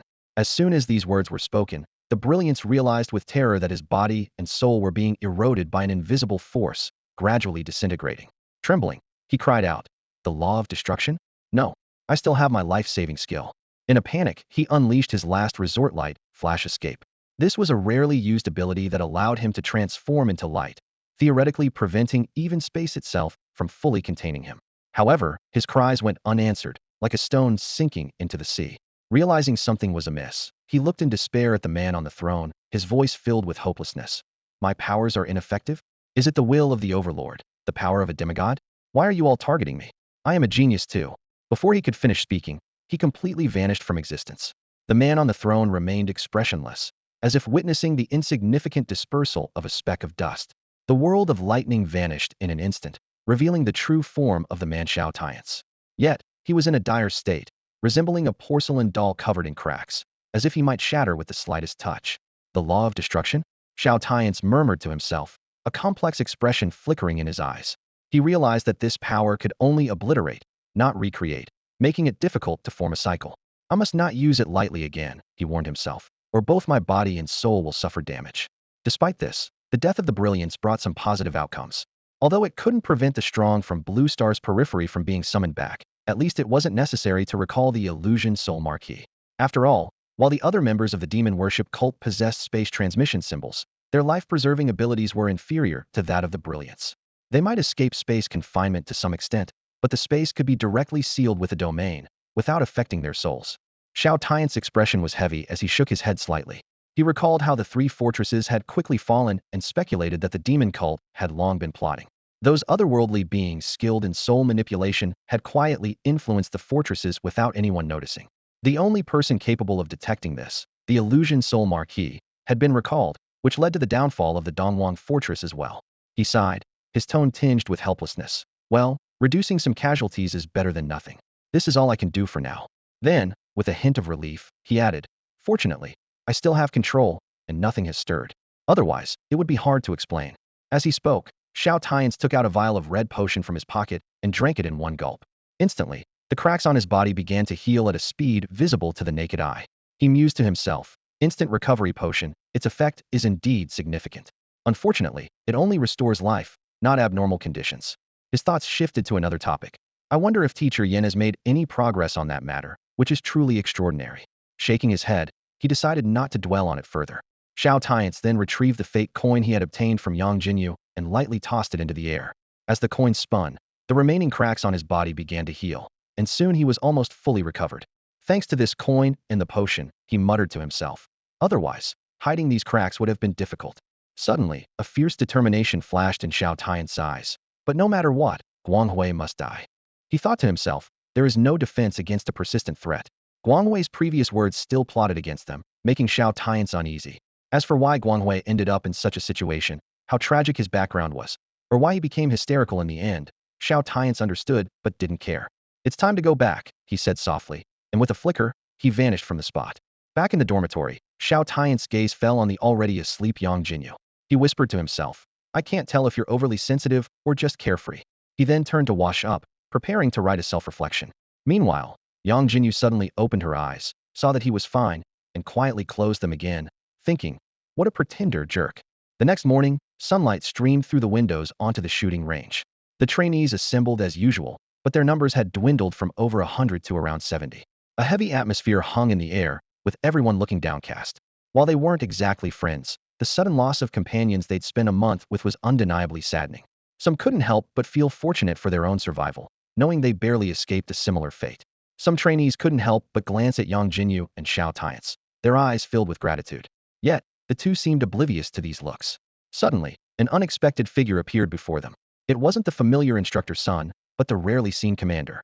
He walked heavily to the front of the group with a stern expression. The trainees exchanged confused glances. This was only the second time they'd seen the commander since arriving at the base. Was there something important to announce because of the cult's invasion? Despite their curiosity, no one dared to speak up, waiting silently instead. The commander waved his hand, and the large screen on the range lit up. On screen, Instructor Sun's slightly lazy voice came through. Is it recording? I haven't even finished my cigarette. He sat on a massive rock, hurriedly extinguishing his cigarette and clearing his throat. Ahem. Good morning. Well, it should be morning. However, Instructor Sun's condition on screen was dire. His right arm was severely injured, wrapped in layers of bandages, with blood occasionally seeping through. His body was shrouded in an ominous aura, covered in alarming wounds. This sight tightened the hearts of all trainees, an ominous feeling creeping in. Yangjinyu froze, then shook her head, trying to deny the bad feeling in her heart. She reassured herself. It's just a lost hand and some abyssal corruption, nothing too serious. Although she didn't know why this recording existed, she thought he should be recovering now. Instructor Sun continued. You've seen my condition, attacked by abyssal energy. So, this is a good chance to explain something. If you get infected without injuries, it can be treated with a potion. But if the injury is severe, like mine, the abyss invades immediately. In such cases, below the 4th tier, it's a death sentence. But as your instructor, I'm at the 5th level of the 4th tier, so I'm not waiting to die. Hearing this, the trainees breathed a sigh of relief, thinking Instructor Sun was fine. Yangjinyu even smiled, relieved that he was just using his situation as a teaching moment. Over the past month, she noticed the instructors seemed especially attentive to her, perhaps because of her father, treating her as a younger generation to care for. Yet, Instructor Sun's next words chilled everyone to the bone. Remember what I told you before? As superhumans, why do we always carry a firearm? It's loaded with special bullets, primarily for survival when our abilities fail. It also serves other purposes, like now. Instructor Sun drew his gun, skillfully spinning it in his hand. When creatures above the 4th tier get infected with abyssal energy, they don't die immediately, but become demonic. Unlike those who willingly join the cult, they turn into grotesque, abyss-controlled monsters, an irreversible process, like my current state. He shook his left hand, showing the decaying flesh. So, there's no saving me. I'll make the best of it, and give you one last lesson. He suddenly became serious, pointing the gun at his temple. After turning demonic, we lose control of our abilities, making it extremely hard to end ourselves. Especially for element-based superhumans, losing abilities means a significant drop in power. Some can't even harm themselves, let alone those with non-combat abilities. That's why this firearm and special bullet are our last means of retaining human dignity. At least, it allows us to die as humans instead of becoming restless monsters. Before he finished, a gunshot rang out, and the screen turned bloody. Instructor Sun's left hand went limp. Instantly, the range fell into a deathly silence, with trainees barely breathing. Under the scorching summer sun, Yangjinyu felt a sudden chill. Compared to her casual acquaintances among the trainees, the instructor's genuine concern for her was incomparable. Witnessing a caring mentor's tragic end before her eyes left her dizzy, enveloped in an indescribable sorrow. Beside her, Xiao Tianche gently supported her, his expression complex. Find a way to get stronger. As long as you're strong enough, there's a chance to change things. He had seen such scenes often in his past life, even being begged by others to end their lives. All because of the abyss. Without it, Blue Star wouldn't have been noticed, continuing its peaceful development. It wouldn't be forced into the harsh cosmic conflict by a powerful will. The commander then turned off the screen, his expression solemn, his voice deep and dignified. This was your Instructor Sun's final lesson. I hope you always remember the dignity of being human. At midday, the cafeteria was filled with a heavy atmosphere. Even though monster meat was no longer the only option, the students couldn't muster an appetite for the once mouth-watering meals. The loss of their companions and the instructor's final lesson, taught with their lives, weighed heavily on everyone's hearts. Yangjinyu mechanically chewed her food, suddenly looking up to meet Xiao Tianche's gaze with a determined glint in her eyes. You're right, we are too weak. Only by becoming strong enough can we prevent irreparable tragedies from happening again, she said with a voice low but resolute, as if making a vow to herself. These words were not just directed at Xiao Tianche, but also served as a wake-up call for herself. Her father's disappearance and the casualties at the base all pointed to a harsh truth: she was too weak. Once, her desire to find her father's whereabouts fueled her quest for strength. But only after enduring the trials of the past 2 days did she truly grasp the world's cruelty, so different from her past life's experiences. Clenching her fists, Yangjinyu continued, I must become stronger. Otherwise, no matter how many methods I have, they could all be in vain. Like my potion that could have saved Instructor Sun, but ultimately, it was powerless. The revival coin is miraculous, but in those crucial 10 seconds, who could I really save? Her gaze grew distant, as if delving into memories. This world is more dangerous than I imagined. Anyone could lose their life in an instant. External forces have limits. Only one's own strength is the most reliable support. If I were strong enough, perhaps none of these tragedies would have happened, or even if they did, I would have the power to change the outcome. Suddenly, Yangjinyu's expression froze for a moment as she realized her memories of her past life seemed perpetually vague. Just as she was about to delve deeper, Xiao Tianche's laughter interrupted her thoughts. Well, you better work hard then. Make sure you become strong enough, Xiao Tianche said with a smile, his eyes filled with encouragement. Yangjinyu squinted slightly, a hint of displeasure in her tone. What are you laughing at? I'm not joking. As she prepared to continue speaking, a man approached them. He was one of those who had watched them that morning. He bowed and spoke sincerely. Thank you for saving us yesterday. I know it might have been a small effort for you, but it was a lifesaver for us. This is our token of gratitude. I hope you won't mind. With that, he placed a storage wristband down and left quickly before Yangjinyu or Xiao Tianche could respond. Yangjinyu was taken aback. She hadn't expected any form of repayment. Just then, Xiao Tianfang spoke up. Brother Xiao and Sister Xiaojing. Yangjinyu had long given up on correcting this form of address. She knew she would have to face this issue sooner or later in college, so she might as well get used to it now. Besides, Xiao Tianfang seemed to have already seen through her real gender. In this base, no one probably saw her as a male, just a girl dressed rather plainly. Yesterday, Meng Yao and I prepared a small token of appreciation. Xiao Tianfang said somewhat awkwardly, subconsciously rubbing his storage ring. We don't have much to offer in the base, so here are 30 second-tier energy crystals. After speaking, a trace of embarrassment appeared on his face. Although 30 second-tier energy crystals are worth around 3 million, it might seem insignificant to talents like Xiao Tianche and Yangjinyu.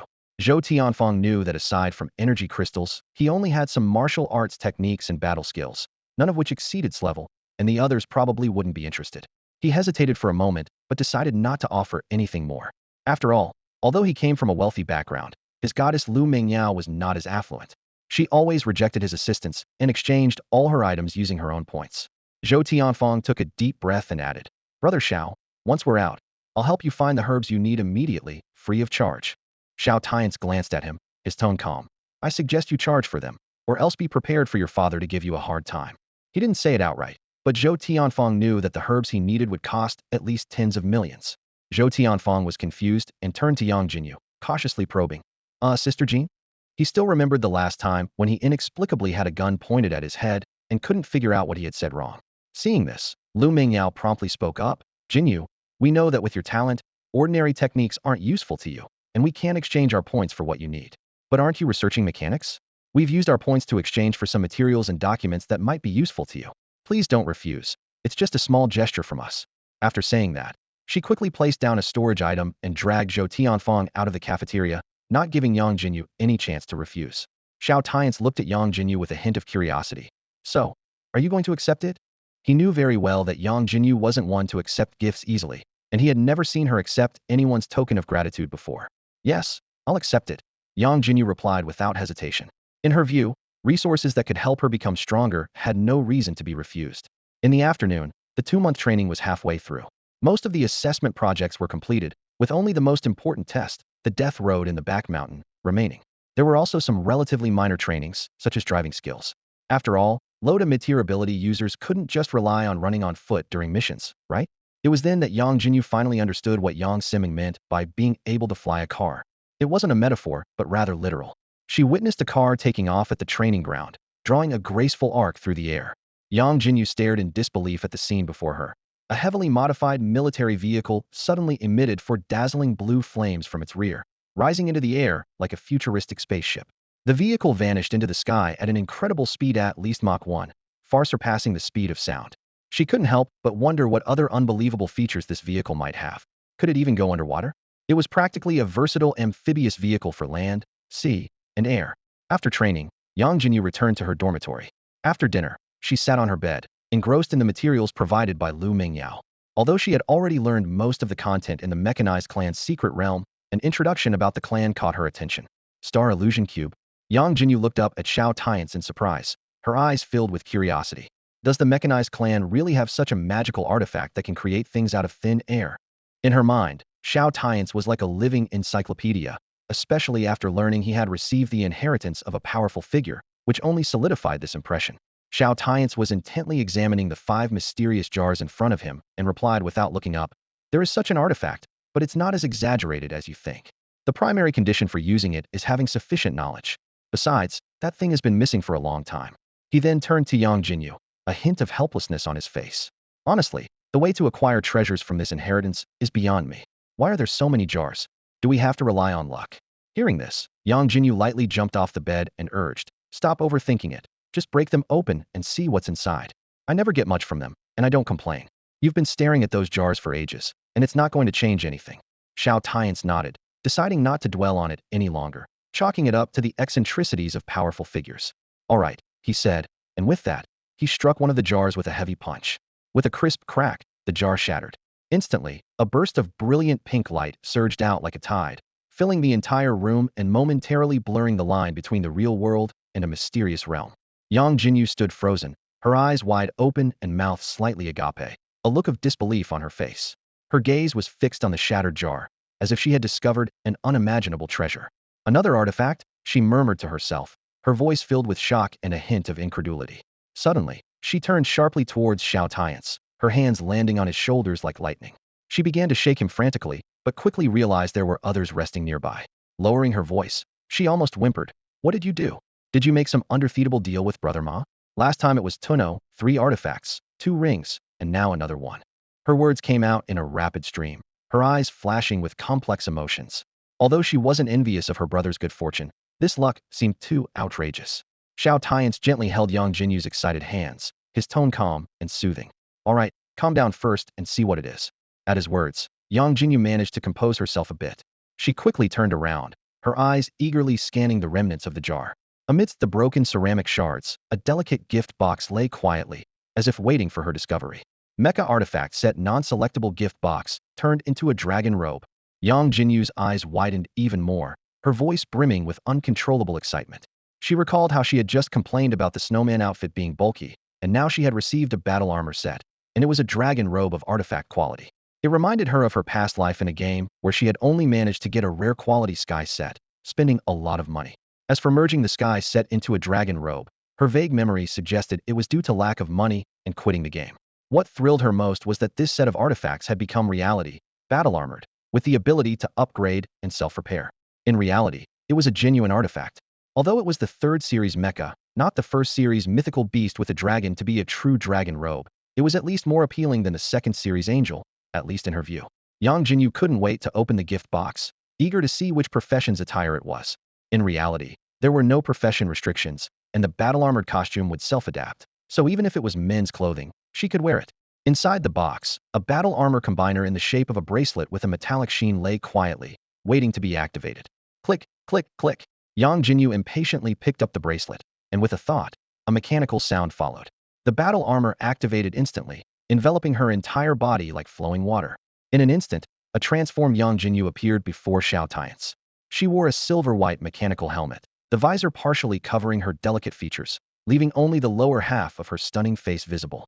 Her hair, like blue satin, cascaded down from the helmet, contrasting sharply with the silver-white. She was clad in a black leather battle suit that clung to her body, perfectly outlining her graceful figure. Her limbs and waist were tightly encased in silver-white mechanical armor with a hint of blue stripes. The armor's lines were sleek and powerful, blending seamlessly with her body's curves, showcasing an unparalleled mechanical beauty. Most striking were the 2 pairs of wings on her back, made of pure energy laser wings, emitting a pale blue glow. They fluttered gently, creating faint spatial ripples, as if ready to carry her away at any moment. "So what do you think? Cool, right?" Yangjinyu asked excitedly, striking an exaggerated muscle pose with her right arm, shattering her previous image of a cool beauty. The first thing she did after donning the battle armor was to show off. However, when she checked Xiao Tianche's power through the visor, she suddenly froze. Her expression shifted from smugness to shock, her voice full of disbelief. "What the heck? You're at 2nd tier level 8 now." She remembered he was just 1 level above her before, so how had he suddenly leapt ahead by 2 levels? This discovery made her momentarily forget about her newly acquired gear, her face full of confusion and surprise. Xiao Tianche averted his gaze, feeling a bit guilty, as the breakthrough from yesterday still lingered in his mind. His eyes involuntarily landed on Yangjinyu, and he couldn't help but admire her impressive figure. The battle armor clung to her curves, and Xiao Tianche forced himself to look away, silently scolding himself for his wandering thoughts. Your battle armor fits well, he said awkwardly, trying to mask his inner turmoil. Yangjinyu found Xiao Tianche's gaze puzzling and looked down at her outfit. The silver mechanical arm armor gleamed under the light, and she thought it looked pretty cool. However, when she noticed the leg armor, her expression changed dramatically. Why are they spheres? She exclaimed, hurriedly fetching a mirror from the secret realm. The reflection showed a blue-haired, graceful woman, and Yangjinyu collapsed to the ground in shock. Female swordmaster's outfit? Why is there no class label? She murmured, overwhelmed by a wave of embarrassment. Wearing something like this in front of her close friend made her wish she could disappear into a hole.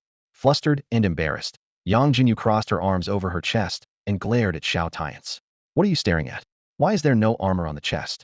Although she could feel the protective shield, the revealing design was still hard to accept. Xiao Tianche awkwardly scratched his face, his gaze wandering. I don't think you need to be covered all the time. It might not be good for you. Besides, to be honest, everyone at the base probably sees you as a girl. His words were like salt in a wound, and Yangjinyu's eyes darted as an idea formed in her mind. She suddenly stood up, a sly smile playing on her lips. Old Xiao, your E-class battle armor is almost useless, right? Here, let me give you a new one that can upgrade. Sensing something was off, Xiao Tianche instinctively took a step back. What? What are you up to? Without giving him a chance to resist, Yangjinyu pulled out another battle armor assembler and lunged at him. Don't struggle, just accept it. Determined to make Xiao Tianche experience the same embarrassment, she planned to outfit him in a snowman suit with a pixelated head. Pinned to the ground, Xiao Tianche initially intended to fight back, but the unexpected softness left him frozen, his face turning beet red. By the time he came to his senses, he was already dressed in the ridiculous outfit, sitting silently on the bed. Seeing this, Yangjinyu couldn't help but place her hands on her hips and chuckle softly with satisfaction. After having a good laugh, she began to carefully study the capabilities of the battle armor, thinking that it's always more amusing to see others in such attire. Besides basic defense, the dragon robe seemed to have additional attributes. Yangjinyu was surprised to discover that it not only increased movement and attack speed by 10, but also provided a 10 resistance to all attributes. She couldn't help but marvel at how outrageous such an item would be in reality. Holding the dragon robe that shimmered with a mysterious glow, Yangjinyu excitedly realized her attack speed had increased by an additional 13. However, she had a sense that the armor's potential was far from fully realized. Especially the wings on the back, though currently unable to facilitate flight, Yangjinyu was convinced they were more than mere decorations. Lao Xiao, keep opening the jars. Yangjinyu eagerly shouted, her eyes sparkling with anticipation. She was eager to see if Xiao Tianche could uncover any more astonishing treasures. Xiao Tianche didn't respond. Instead, he silently donned a snowman's suit and focused on smashing the remaining 4 jars one by one. Amid the shattered shards, another purple light flashed. However, when Yangjinyu saw what had fallen, her excitement vanished, replaced by a moment of silence. Shiny Remy 8x1. In the stillness of the night, Xiao Tianche suddenly opened his eyes and turned to look at Yangjinyu, who was tightly wrapped in a blanket beside him. Her brows were furrowed, and her eyes were slightly reddened as if she was trapped in an uneasy dream. Xiao Tianche sighed softly, got up, and gently held her hand. Despite feeling the softness of her palm, his heart remained free of any impure thoughts. He recalled how Yangjinyu had acted as if nothing was wrong during the day, which brought a pang of sadness to his heart. Despite her inner struggles, she always pretended to be strong. Although Yangjinyu seemed carefree, she became particularly sensitive when it came to her elders. Xiao Tianche remembered how mature Yangjinyu had been since she was young. Even though she always expressed understanding for her parents' busy schedules, their absence undeniably left a deep mark on her heart, making her feel insecure. At that moment, as he held Yangjinyu's hand, a strange sense of familiarity washed over Xiao Tianche. This familiarity didn't stem from memories of 3 years ago, but felt as if it originated from a past life. He suddenly realized he might have lost a significant memory. The scorching July sun blazed down, signaling the peak of summer's heat. The 2-month training was nearing its end, and the gunfire on the range was becoming sporadic. Yangjinyu sat in a shaded spot, her gaze lost on the familiar shooting range, her expression distant. The training is almost over, she murmured, her voice tinged with an almost imperceptible hint of melancholy. Yangjinyu stood up and gently nudged Xiao Tianche, who was resting with his eyes closed beside her. Hey, aren't you going to train? Why are you napping here? She asked, then added with genuine concern. By the way, once our training ends, do we have to start our assignments immediately? Xiao Tianche slowly opened his eyes and replied calmly, pretty much, but it depends on where we're assigned. After leaving the training base, we'll be placed in different divisions based on our performance. Some places are busier, and newcomers need to start right away, but they'll be guided by experienced seniors. He paused before continuing. But that's just for regular newcomers. You might have noticed that the students joining the Purification Bureau have talents mostly rated as A or B. In Xinghua City, that's considered genius level, but at university, especially among the Eastern Seven, it's just average. That's why they choose the Purification Bureau, to gamble on their future with their lives. Although their ratings can improve, it's very challenging. At this point, Xiao Tianche stood up, looking directly at Yangjinyu. However, for those rated as S, the Purification Bureau has a different approach. While an S rating doesn't guarantee becoming a high-level ability user, there's nearly a 50 chance. So, both the Purification Bureau and universities adopt a nurturing strategy. But unlike the relatively free environment of universities, the Bureau is stricter and has a higher mortality rate. The trial periods usually start in July, so it doesn't conflict with school. His tone suddenly shifted. So, generally speaking, with our talents, there's no need to join the Purification Bureau. We don't lack resources, and it's dangerous here. Yangjinyu was about to explain when Xiao Tianche interrupted. I know what you're thinking. It's about Uncle Yang. Your aunt said she didn't know, but you never believed her, always thinking she was hiding something. I understand that if you don't investigate at the Demon Purification Bureau yourself, you won't rest. So, we let you go, especially since Aunt Sue agreed. Xiao Tianche continued. But that's just one reason. You're stubborn. There's a second reason. If it were only for the first reason, you could join later, once you're stronger. The reason I didn't oppose, and even brought it up, is because of timing. The Purification Bureau can get a Starlight Crystal Core in the shortest time. At university, you'd have to wait until the second semester of sophomore year, but by then, it might be too late. He suddenly smiled. Otherwise, if I hadn't spoken up, or if I objected, do you think Aunt Sue would side with me, or you? Yang Jinyu's mouth twitched at this. What are you trying to say with all this rambling? Xiao Tianche got straight to the point. What I mean is, unless there's a compelling reason to join the Purification Bureau so early. Xiao Tianche's words were like a heavy hammer, waking up Yangjinyu, who was about to retort.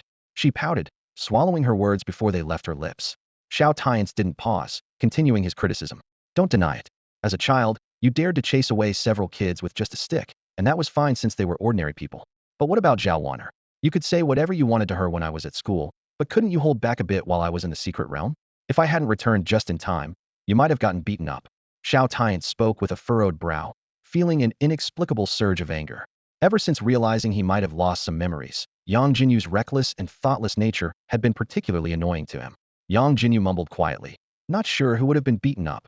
Xiao Tianche sighed helplessly, deciding to steer the conversation back on track. Anyway, back to the topic. The reason we're joining the Purification Bureau is because of the Star Radiance Crystal. It can unlock the seals in our bodies and enhance our powers. Seeing Yang Jinyu's bewildered expression, Xiao Tianche had to start from the beginning. Our blue planet was originally just a small planet, but ever since countless secret realms merged with it, do you think it could still be ordinary? Yang Jinyu shook her head, still looking confused. So that's how we got superpowers. Xiao Tianche couldn't help but smile, his hand instinctively reaching out to pinch Yang Jinyu's cheek. A sense of déjà vu washed over him, but rationality told him she might get mad, so he pulled his hand back. Over the past month, he'd frequently experienced this déjà vu. What memories had he forgotten? Frowning, Xiao Tianche suddenly felt a sharp headache. At that moment, a mysterious force surged from deep within his soul, instantly covering the pain. Simultaneously, an inexplicable voice echoed in his mind. Too early. Not the time. Can't remember. Must not be noticed. What are you spacing out for? Yang Jinyu waved her hand in front of his face, seeing him suddenly dazed. Xiao Tianche snapped back to reality, instinctively ignoring the oddity from before. Spacing out? Let's continue our earlier discussion. He shook his head and went on. You're oversimplifying it. Superpowers aren't the main point. The key is that the blue planet, by merging with countless secret realms, has undergone an unprecedented transformation. Though invisible to the naked eye, it's real. The planet's rapid changes have led to an unparalleled evolution of its ecosystem. Spiritual herbs, superpowers, these are just some of the manifestations. Xiao Tianche paused for a moment, a hint of recollection in his eyes. He continued, compared to the rapid integration of countless secret realms by Blue Star within just 1,000 years, its rate of change far surpasses the adaptive capacity of living organisms. Take humans, for instance. Without intervention, we would inevitably collapse under the pressure of an environment changing so swiftly. His tone turned serious. To address this, a mysterious self-regulating mechanism has quietly emerged within us, the lock of evolution. This power allows organisms to temporarily remain unaffected by external environmental changes, preventing forced evolution and enabling gradual adaptation. When our bodies develop to a point where they can begin to accept the influence of the external environment, abilities awaken. From then on, we can use the starlight crystal cores to unlock the lock within us, as our evolution speed becomes fast enough. A hint of earnestness appeared in Xiao Tianche's eyes. However, it's best to integrate the starlight crystal cores before reaching the third tier. With our talents, if we join the Purification Bureau too late, our levels will definitely exceed the third tier, and by then, it will be too late. He shook his head, recalling a secret he learned from the Starfall tribe's legacy when he was at the 7th tier in his previous life. The later the starlight crystal cores are integrated, the fewer can be merged, and the more difficult the process becomes. Their primary function is to amplify strength, while unlocking the lock is unique to Blue Star. Due to the high difficulty of obtaining starlight crystal cores and the increasing difficulty of normal integration, no one on Blue Star has discovered this secret. Xiao Tianche continued to explain, integrating at the 2nd tier is not too late, but beyond the 3rd tier, the upper limit is generally 9 cores. The difficulty of integrating the 10th core increases significantly. Moreover, the later the first core is integrated, the harder it becomes to integrate each subsequent one. He recalled the situation within the Purification Bureau. Although the Purification Bureau doesn't have many geniuses, it has a higher number of starlight controllers who have integrated 10 starlight crystal cores. This is because many newcomers integrate the starlight crystal cores before reaching the 3rd tier, allowing them to play important roles on the battlefield. Thinking back to his past life, Xiao Tianche sighed inwardly. He had integrated his first starlight crystal core too late, nearly losing half his life to become a starlight controller. This is why he didn't stop Yangjinyu despite knowing her personality, even going along with her. After all, with S-level talent, she wouldn't need to undertake missions early on after joining the Purification Bureau, and he could shield her from the dangers of training. However, Xiao Tianche also realized that the life and death training later in the Purification Bureau might be challenging, but it was a necessary path. To become strong, the crucible of life and death was indispensable. Suddenly, Xiao Tianche shifted the topic, asking, "By the way, how is your practice of that S-level combat skill coming along? Let me take a look." He recalled that after guiding Yangjinyu last time, she insisted the next day that she had already mastered it and refused further guidance. He had told her to ask if she had questions, but there had been no word since. Yangjinyu was momentarily surprised, not understanding why Xiao Tianche suddenly changed the subject. But then, a proud smile appeared on her lips, and she crossed her arms, saying, "Of course, I've got it. I told you the very next day." She emphasized. Xiao Tianche didn't pay much attention to Yangjinyu's emphasis, simply nodding. Xiao Tianche originally estimated that Yangjinyu would need 3 months to master the combat technique completely. However, just a month later, Yangjinyu claimed she had reached perfection. Before she finished speaking, her figure vanished, leaving only a faint afterimage as she transformed into a stream of light and darted away into the distance. Xiao Tianche stood there, stunned, his eyes filled with surprise. He had already given Yangjinyu's talent the highest estimation, but he didn't expect her to progress so swiftly. What shocked him even more was that she achieved all this without his guidance. As he watched the direction Yangjinyu disappeared to, a sense of disbelief washed over him, but he had to accept the reality. He recalled how, in his previous life, it had taken him a whole year to perfect this combat technique, while Yangjinyu took only a month. If he was considered a genius, how could one describe Yangjinyu? With this question in mind, Xiao Tianche quickly pursued her. Moments later, Xiao Tianche witnessed Yangjinyu indeed mastering the S-level combat technique to perfection. Standing proudly, she asked with a grin, "So, do you believe me now?" She continued, "But the assessments ended 2 days ago. What should we do next?" Xiao Tianche, regaining his composure, replied calmly, "Just wait. Didn't I tell you before? The base will assign us to divisions based on our performance.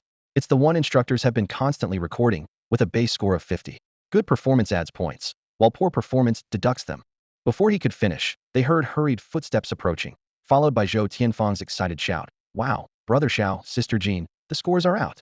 Xiao Tianfang ran up to them, exclaiming, "Brother Xiao, Sister Jean, do you know your scores? 100 points. Both of you scored 100 points, tied for first in all assessments."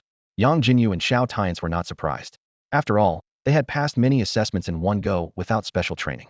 Xiao Tianfang, seeing their calm reaction, continued unabated, "Of course, I'm not too shabby either. 5th overall, with Meng Yao in 3rd. But it's all thanks to Brother Xiao and Sister Jin's help. Looks like we might end up in the same division." As Xiao Tianfang spoke, he completely ignored the fact that Xiao Tianche and Yangjinyu were younger than him, yet he addressed them with increasing familiarity. His excitement was palpable, as if he were the one who had scored first. Xiao Tianche's brow furrowed as if something had just crossed his mind. He was about to speak when Xiao Tianfang interrupted with a question. "Wait a minute, Xiao, aren't you guys freshmen? What about your studies if you join the Purge Bureau?" Xiao Tianfang's voice was filled with confusion. Yangjinyu also felt puzzled by this question. She recalled Xiao Tianche's earlier explanation that because of their unique talents, they wouldn't need to carry out tasks initially and would only undergo various trials, which wouldn't affect their schooling. But what about Zhou Tianfang and the others? She turned to Xiao Tianche with an inquisitive look in her eyes. Students who come from the military don't have these restrictions because the Demon Purge Bureau is part of the military. But the students from the university, except for the two of us, aren't they all sophomores? Are they not attending classes? Zhou Tianfang scratched his head, a thoughtful expression on his face. He slowly explained, Jinyu, in university, there aren't many general courses, and they can usually be completed in the first year. Without a teacher's guidance, we are mostly left to our own devices for practical experience. University is just a way to access resources. Xiao Tianche added, university is different from high school. Besides class lectures, there's also a mentor-apprentice system, which is particularly important. Zhou Tianfang nodded in agreement and continued, that's what Xiao means. Students who come to the Purge Bureau, if not sent by their teachers for practical training, usually haven't found a suitable mentor and lack resources. So, the training in university is generally quite flexible. Xiao Tianche suddenly changed the subject, taking Yangjinyu by the arm. All right, it's time to eat. We can discuss the rest on the way. They began moving towards the cafeteria, with Xiao Tianche briefly explaining as they walked. Aside from personnel deployment, there's the matter of granting ranks, taking oaths, and that's about it. He deliberately avoided Zhou Tianfang's earlier question, as he couldn't reveal that he knew beforehand that they wouldn't have to carry out tasks. Rather than fabricate a lie, he chose not to address it at all. Zhou Tianfang stood there, watching their figures fade into the distance, their voices growing faint, looking bewildered. He murmured to himself, what did I come here for? After lunch, back in the dormitory, Yangjinyu was immediately drawn to a conspicuous package as she pushed the door open. She froze for a moment, her mind flashing back to the awkward incident when her identity was exposed because of a package. Damn it. If it weren't for that stupid package, I wouldn't have been found out, she muttered to herself, trying to comfort herself with some self-deception. Unlike her tension, Xiao Tianche was calm and skillfully opened the package. Inside were 2 wristbands and a paper resembling an instruction manual. As he handed one of the wristbands and the manual to Yangjinyu, he explained, these are training uniforms for the graduation ceremony tomorrow. Unlike regular military units that issue uniforms at the start of training, the Demon Purge Bureau is different. We aren't considered recruits until we pass the assessment, so they only issue these at graduation. He pointed to the manual and continued, this is about the Starshine Crystal Core. Although I mentioned it to you earlier, this in the package suggests we're preparing to fuse with the Starshine Crystal Core. As soon as Yangjinyu took the wristband and manual, she watched Xiao Tianche adeptly put on the other wristband. With a thought, his clothes transformed into a pure black training uniform. The left pocket displayed the white lettering of the Demon Purge Bureau, with their iconic red double gun emblem above it, and on the left sleeve. The double guns symbolize one for the enemy and one for oneself, Xiao Tianche explained. I mentioned before that I don't lack battle armor. The Bureau's training uniform is essentially a type of battle armor. Although it's not made of metal, its defense is top-notch for its level. It's a great armor, perfect for my 3rd tier, so keep your snowman suit for yourself. He glanced at his battle armor, suddenly pondering. This armor seems to be designed by Aunt Sue. With the increasing frequency of abyssal invasions, the military needs armor with better anti-demon properties. Aunt Sue is an expert in anti-demon materials. Xiao Tianche recalled that Aunt Sue was originally a core member of a significant military research institute, but left to care for Yangjinyu after Yangshu's death. Despite this, she hadn't completely severed ties with the military and worked at a small research facility in Xinghua City. Now she needed to return to her original institute. As for why she didn't collaborate with Tianyang, it was due to different focuses. Tianyang and Yanhuang University specialize in custom solutions for the strong, while the military requires widespread equipment. Thinking about this, Xiao Tianche glanced at Yangjinyu. He wanted to tell her earlier, but felt there was no suitable reason, and it might not make a difference.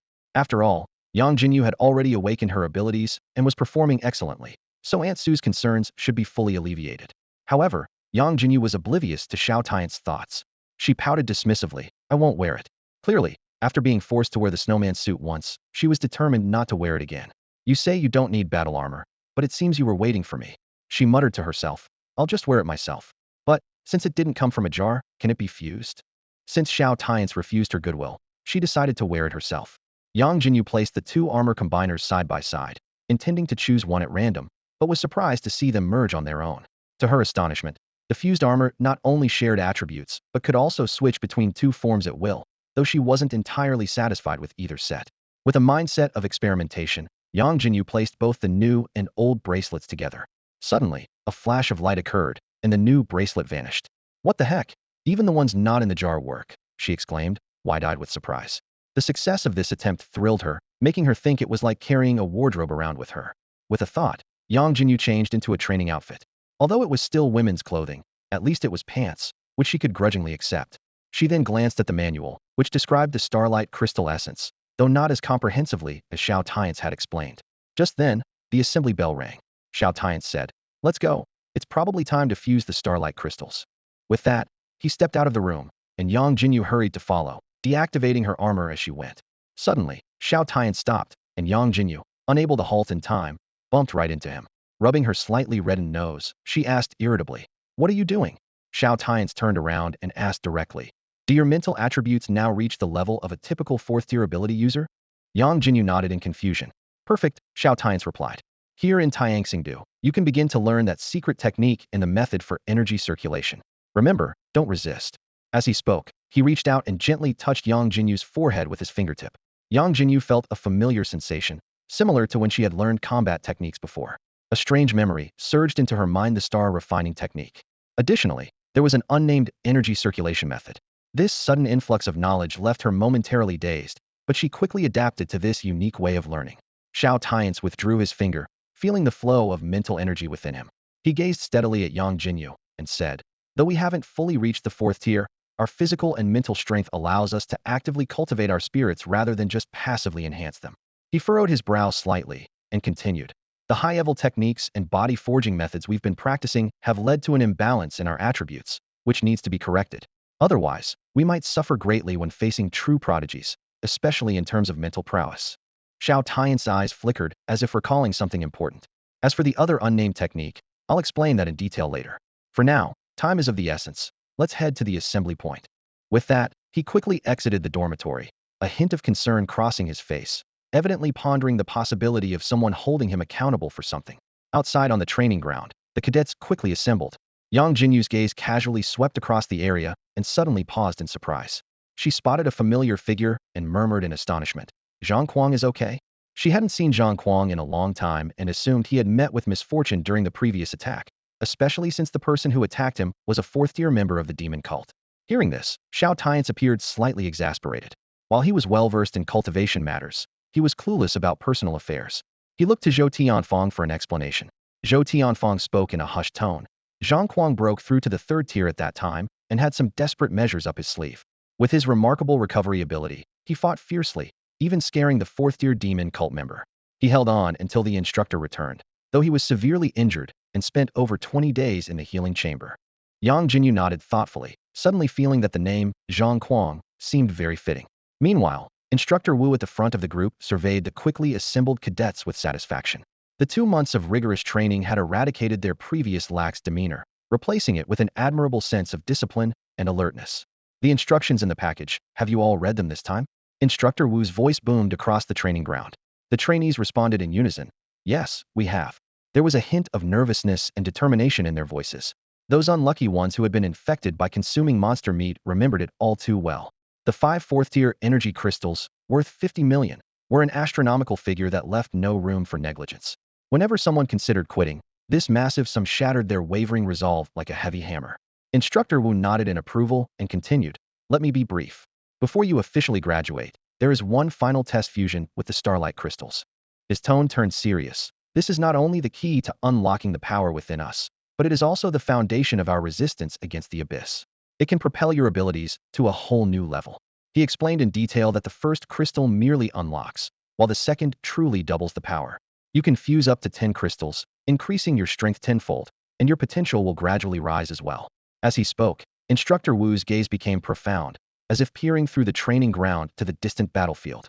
On the abyssal battlefield surrounding Blue Star, even the weakest warriors have fused with at least 2 to 3 starlight crystals, becoming third-tier ability users. The average is 4. His voice was deep and powerful. "Only with such strength can you contend with unrestrained monsters. Remember, the strength of the monsters in the back mountains is suppressed." Instructor Wu's tone suddenly grew stern. "However, fusing with starlight crystals is not without risk. The energy they contain is incredibly volatile, like forcibly breaking a lock. Even if you fail to fuse, you won't be eliminated, but you will be injured and unable to attempt again for a while. Falling behind once could mean falling behind continuously." He further explained that each starlight crystal is worth 500 points, and the cost of failure is significant. But considering that next year they will venture into the abyss for training, there will naturally be other ways to acquire them. That means taking them. Instructor Wu's tone carried a hint of gritted determination, but not from your own team.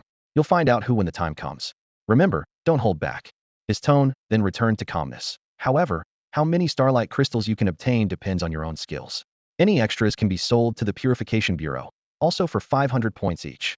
Instructor Wu gestured for the trainees to follow him as he led them towards a secluded building they hadn't noticed before. Along the way, he suddenly added, "However, in Tianqing City, it's almost impossible for you to fail." A column about 10 meters high came into view. Although not particularly towering, as they approached, a vast yet gentle force emanated from it.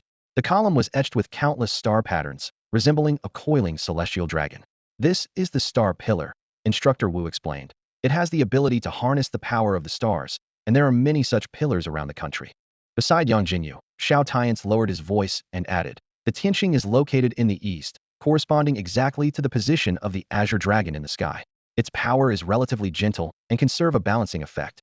Just as he finished speaking, Instructor Wu suddenly stopped, looked around, and said, "Find a suitable place to sit down." The trainees immediately followed the instruction, quickly finding appropriate spots to settle down. To their amazement, a box appeared out of nowhere at Instructor Wu's feet. He opened it to reveal dazzling diamond-shaped crystals that shone brightly against the night. With a wave of his hand, the crystals flew to each trainee, landing firmly in their hands. "Begin refining the starlight crystal core now," Instructor Wu instructed. "Hold it in your hand and activate your technique. The energy inside will seek out the lock and break it open to enhance the effect." With that, he moved aside, saying no more. Yangjinyu looked down at the crystal in her hand, thinking it was quite beautiful. Seeing this, Xiao Tianche leaned in and whispered, "Remember to use the nameless technique I taught you to channel the energy, not the conventional method. This way, you can directly target the lock and reduce the pain." Xiao Tianche pondered to himself about the nameless technique, a result of his solitary research in a past life. But why had he developed it when he had already unlocked his own potential? Perhaps it was for the betterment of humanity. After all, he later passed this technique on to the military. Also, Xiao Tianche continued, "After fusing the starlight crystal core, don't stop. Immediately use the other secret technique I just taught you. The abundant power of the stars here will greatly enhance your spirit, provided your body can withstand it. With some stable training afterward, your attributes will balance within a month." He mused that the star refining divine technique was one of the highest secrets of the Starfall tribe, a top-tier soul cultivation method. Without it, the physically dominant Starfall tribe, known for their interstellar piracy, might have been wiped out by other races via soul attacks. Despite their notorious reputation, they rarely killed and were picky about what they stole. However, Xiao Tianche noted a drawback. The Starfall tribe, known for their brute strength, had no soul-based countermeasures and relied solely on force. Yangjinyu nodded and began to channel energy according to the nameless technique in her mind. Yet, as the turbulent energy from the starlight crystal core surged into her body, a wave of intense pain immediately struck her, causing her to frown. "Is it still this painful after reducing it?" Yangjinyu gritted her teeth. Xiao Tianche, who had yet to begin his fusion, quickly explained, "From the moment you start fusing the first starlight crystal core, this process is called starlight body forging. The pain is unavoidable. The current pain is already reduced. You must not stop, or you'll lose all progress and the fusion will fail." As he spoke, Xiao Tianche suddenly paused for an unknown reason. But just then, Yangjinyu interrupted his moment of distraction, her tone slightly impatient. "What are you waiting for? This pain is nothing. Stop dawdling." Seeing this, Xiao Tianche decided not to provoke the currently unpredictable Yangjinyu. He began his own fusion of the starlight crystal core, yet kept part of his attention on the surrounding situation. In the training office, the chief commander hung up the communicator with a grave expression. He took a deep breath, placing his hands on the table, and gazed out the window into the distance. The lack of news about Guanghui, a deranged 7th-tier member of the cult of the demon servants, left him feeling deeply uneasy. Since the cult's rampant activities across nations, a massive manhunt had been ongoing for months. Although some members had been successfully eliminated, the majority managed to temporarily evade capture using spatial teleportation charms. Each cult member possessed at least 2 of these life-saving charms, making the pursuit exceptionally challenging. The chief commander sighed softly and sat back in his chair. He was acutely aware that this situation highlighted the short time and lack of foundation for Blue Star's rise. Apart from deploying powerful figures, Blue Star was almost powerless against these enemies. Fortunately, the overall casualties suffered by the nations were not severe. However, the special members known as the 72 Disciples were another matter. These elite members were second only to the cult leader and the Council of Elders, and each was a formidable adversary. All of them were a level ability users, with powers reaching at least the 7th tier and 5 levels. The chief commander's brow furrowed as he recalled the intelligence on these individuals. Guanghui was one of the 72 disciples. Although his strength was considered lower within this group, his exceptional survival skills, combined with the advantage of humans being favored by a great will and their rapid power advancement compared to other races, made him a rising star among the disciples. Currently, about 5 disciples were known to be active on Blue Star, causing significant damage to various nations. However, what surprised the chief commander the most was Guanghui's unexpected silence. Known for his need for attention and destructive nature, his quietness was out of character. The chief commander recalled Guanghui's reckless and wanton nature, his destructive power more troublesome than even 8th-tier powerhouses. He shook his head slightly, as if to dispel the shadows in his mind. Before his last serious injury, Guanghui had caused considerable trouble for the Glorious Alliance located to the west of Donhuang. Initially, due to his lack of strength, Guanghui hadn't attracted much attention from the Glorious Alliance. However, by the time he made his last move, he had already broken through to the 7th tier. This not only resulted in losses for the level talents of the Alliance, but also led to the death of another 7th tier ability user. The chief commander's fingers tapped lightly on the desk as he pondered the gravity of this situation. While level talents might not necessarily reach the 7th tier, they represented the future, often more important than existing powerhouses. This incident forced the Glorious Alliance to dispatch an 8th-tier powerhouse for a manhunt. However, not only did they fail to eliminate Guanghui, but it also led to a riot in the secret realm guarded by that 8th-tier powerhouse, nearly resulting in a greater disaster. The chief commander stood up and paced the office. Now that Guanghui was reported to have resurfaced within Donhuang's borders, he felt an intense headache. On one hand, he worried about the potential damage Guanghui could cause, while on the other, he hesitated to recklessly dispatch an 8th-tier powerhouse for fear of triggering another secret realm issue. After careful consideration, he decided to first send several high-level 7th-tier powerhouses, equipped with formidable means, to deal with or contain Guanghui. This level of attention was unprecedented for any other 7th-tier member or disciple, solely due to Guanghui's unpredictable and insane nature. However, the higher-ups were also contemplating sending an 8th-tier powerhouse. To be cautious, they even considered deploying the Phantom Soul Marquis from Blue Star's periphery, who was adept at soul laws and could silently eliminate enemies. The chief commander paused, staring at the map on the wall. They could only mobilize powerhouses from the periphery of Blue Star because, ironically, despite the abyssal invasion, it might be safer than the interior. There were no secret realms to protect, and the strongest creatures were only 6th tier. The chief commander returned to his desk and began drafting a response plan. Guanghui's silence felt like the calm before the storm, and he needed to prepare for the impending tempest. If it weren't for the concern about the abyssal aura and the hidden sect of the cult of the demon servants, this secret realm would merely be a medium-sized place, albeit unusually vast. However, the higher-ups are worried, fearing that the cult's actions might be a diversion, thus hesitating to make any definitive decisions. They can only hold their positions for now, closely observing and monitoring the next moves of the group. Despite this, the leadership has implemented a series of precautionary measures. Several 7th-tier experts are on high alert, and suppression devices have been set up throughout the city. These strategies should be sufficient to curb any destructive actions by the cult, unless they completely lose their sanity and choose to wreak havoc at the risk of being besieged by multiple high-level 7th-tier experts, or even losing their lives. However, a month has passed, and not only has the cult refrained from causing any destruction, but not even a whisper of information has emerged. Although other members of the cult of the demon servants are still active, and a new follower has been making trouble in Donhuang, this only adds to the unease. The leadership cannot determine if these activities are mere distractions to cover up for a larger-scale destructive plan by the cult.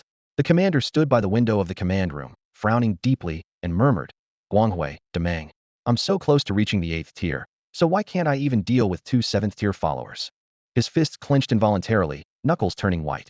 Though the commander is on the verge of breaking through to the 8th tier, the Bureau is reluctant to send him on missions.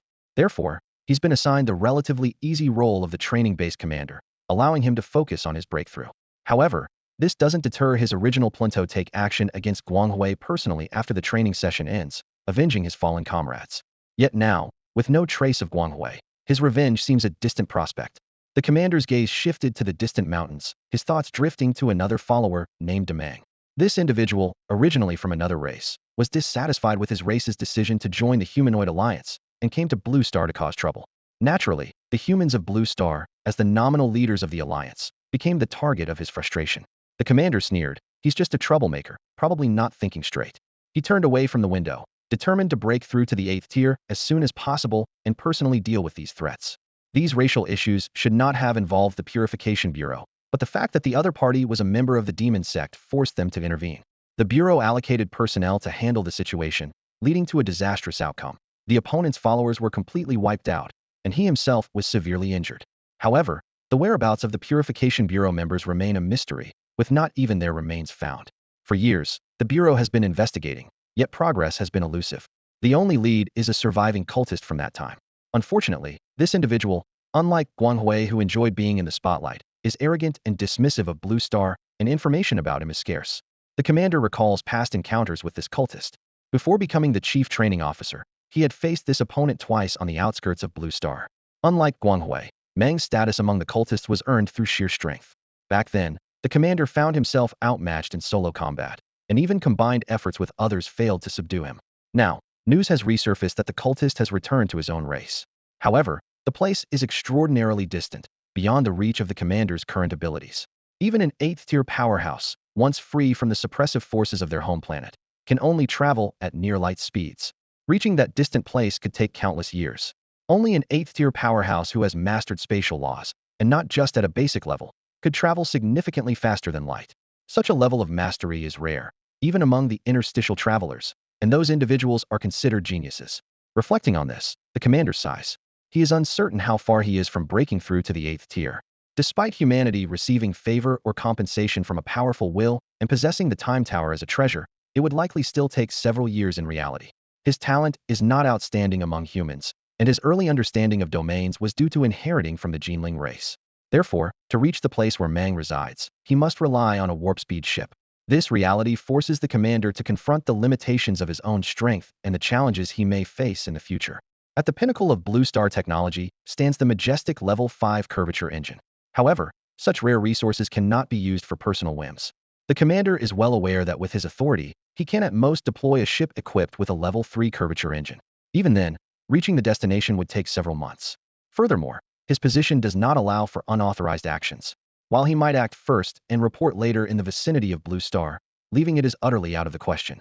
The commander found himself deep in thought, his gaze inadvertently drawn to the direction of the star pillar in the distance, which was emitting a faint glow. He murmured to himself, "When will she get her revenge? Is level 8 not enough? Must it be level 9? That girl wants vengeance, but it's not that easy. Yet, setting level 4 as a target seems too low. Who would have thought she's already reached level 4, directly entering the elite training program? Should I tell her this news now?" Just then, an instructor hurriedly burst into the room, interrupting the commander's thoughts. "Commander, Yangjinyu's rank has been confirmed. It's not captain, it's major." The commander was momentarily stunned, incredulously asking, "Are you sure?" In his view, although Yangjinyu played a crucial role during the base attack, at most she could be awarded a first-class merit. Even considering her outstanding performance at the base, an exceptional promotion to captain would be the limit. Directly promoting her to major seemed impossible. Even if this incident was rated as a special class merit, it would only contribute to her future promotion credentials, not directly elevate her to major. After all, a promotion to major cannot be achieved with just a single special class merit. The instructor nodded solemnly in confirmation. Indeed, it's said to be due to her significant contributions in the field of medicine. However, the specific details are beyond my clearance. Upon hearing this, the commander immediately stood up, urgently saying, "Take me to see her." He knew that Blue Star's medicinal research focused mainly on healing, removing demonic energy, and restoring spiritual sources. Any contribution termed significant must have achieved a major breakthrough in these areas. This would be tremendous news for humanity, especially for the warriors fighting on the front lines. Meanwhile, in the vast expanse of the universe, countless stars twinkled with cold and distant light. They varied in shape and size, forming countless magnificent galaxies. However, amidst this grand cosmic scene, one anomalous phenomenon stood out. From a corner of the cosmos's frontier, a profound darkness was quietly spreading. It devoured all light, distinct from the universe's inherent darkness. This was the encroachment of the abyss, carrying a chillingly terrifying power. Ahead of this spreading darkness, closer to the universe's center, the light shone more brightly, as if engaged in a life-or-death struggle with the darkness. Here lies the center of the universe, the core battlefield between various races and the abyss. Yet, even in this place of greatest light, darkness continually encircles, with more darkness occasionally surging from behind. The forces of the abyss are gradually eroding this last bastion of light. Only in remote areas does the abyss's power wane and eventually vanish.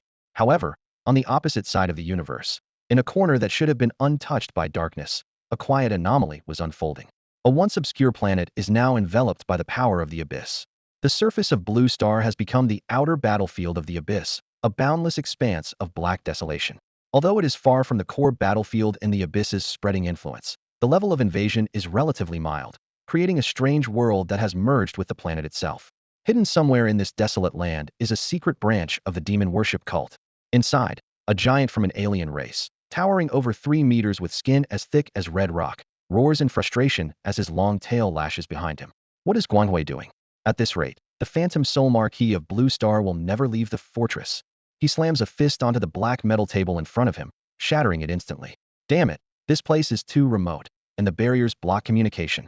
Not only will we fail to influence the Donhuang fortress, but anomalies at other fortresses might also be discovered. The giant continues to bellow, his voice filled with frustration. Opposite him stands an alien woman with a graceful figure, fox ears, and a tail. She responds with a seductive voice. Why the rush? The third elder went to contact headquarters, didn't he? He should be back by now. Despite speaking different languages, they communicate effortlessly. Just then, the space ripples, and a shadowy figure appears before them. An old voice speaks. Guanghui is dead. What? Both are shocked, looking incredulously at the shadowy figure. How could Guanghui be dead without the intervention of a Blue Star 8th-tier powerhouse? Even if there was such an intervention, they believed Guanghui might have escaped. The elder continues. However, the loss of a fortress is insignificant. The remaining plans are enough to draw Blue Star's attention. But to be safe, we must act quickly and accelerate our progress. Also, the Great Will has sent another message. The Great Will. This time, they are utterly astonished, their surprise and reverence palpable even through their masks. Yes, the elder explains. But this time, the Great Will only provided a name, suggesting it's not particularly significant. The group nods in understanding, accustomed to gauging the importance of information by its quantity. If the information were significant enough, the Holy Clan would act directly. Those overly focused on by the Great will often have extraordinary luck, making them difficult to kill, and survivors invariably grow into top-tier powerhouses. They couldn't help but speculate. Is it because this place is too remote? Or perhaps the Holy Clan is preoccupied? But that seems unlikely. 600 years ago, before they even noticed this place, the Great Will had released important information here. At that time, the Holy Clan unhesitatingly dispatched several demigods to distract attention at the core battlefield, while another demigod traversed the core battlefield, heading directly here. It turns out that on this land, which they had yet to notice, a newly ascended demigod had appeared. On the fringe of the universe, on a small asteroid known as Blue Star, the appearance of a demigod caused quite a stir. The demon race spared no effort to investigate, and the attention of major powers was drawn to this event. The mutual destruction of 2 demigods shocked the entire universe, but this was merely the beginning. The servant demon cult mistakenly believed that the key lay with the demigod, unaware that Blue Star itself was the real mystery. Other top races seemed to grasp some of the truth, particularly the Beast Clan, who were eager to deploy their armies. However, just a century later, something occurred that left the entire universe astounded. This peripheral civilization, with a cultivation history of less than 1,000 years, produced a true god once again. To those who, due to a lack of true gods, could only be considered first-rate races, this was beyond belief. They had endured countless eras without producing a true god, yet Blue Star achieved this in such a short span of time. The Beast Clan seemed unwilling to accept this reality. They abandoned their plans to organize an army and instead sent an elite team led by a demigod, composed entirely of 9th-tier powerhouses. However, this team suffered a devastating blow near the Milky Way galaxy, with a demigod and thousands of 9th-tier powerhouses obliterated in an instant. This crushing defeat nearly drove the Beast Clan to madness, yet the situation inexplicably calmed down. The servant demon cult remained baffled, but from that point on, following the directives of the Great Will behind the demon race, they shifted their focus to this newly ascendant race. Although Blue Star humans, by having a true god, ascended to the ranks of the universe's top races, they were the easiest to deal with. Other top races were too confident in their strength to be infiltrated. However, Blue Star humans, as a newly risen force, lacked clear awareness of their position in the universe, making them more susceptible to being swayed. Following the information provided by the Great Will, the chief elder of the servant demon cult's headquarters was willing to sacrifice his lifespan to divine the name Xiao Tianche.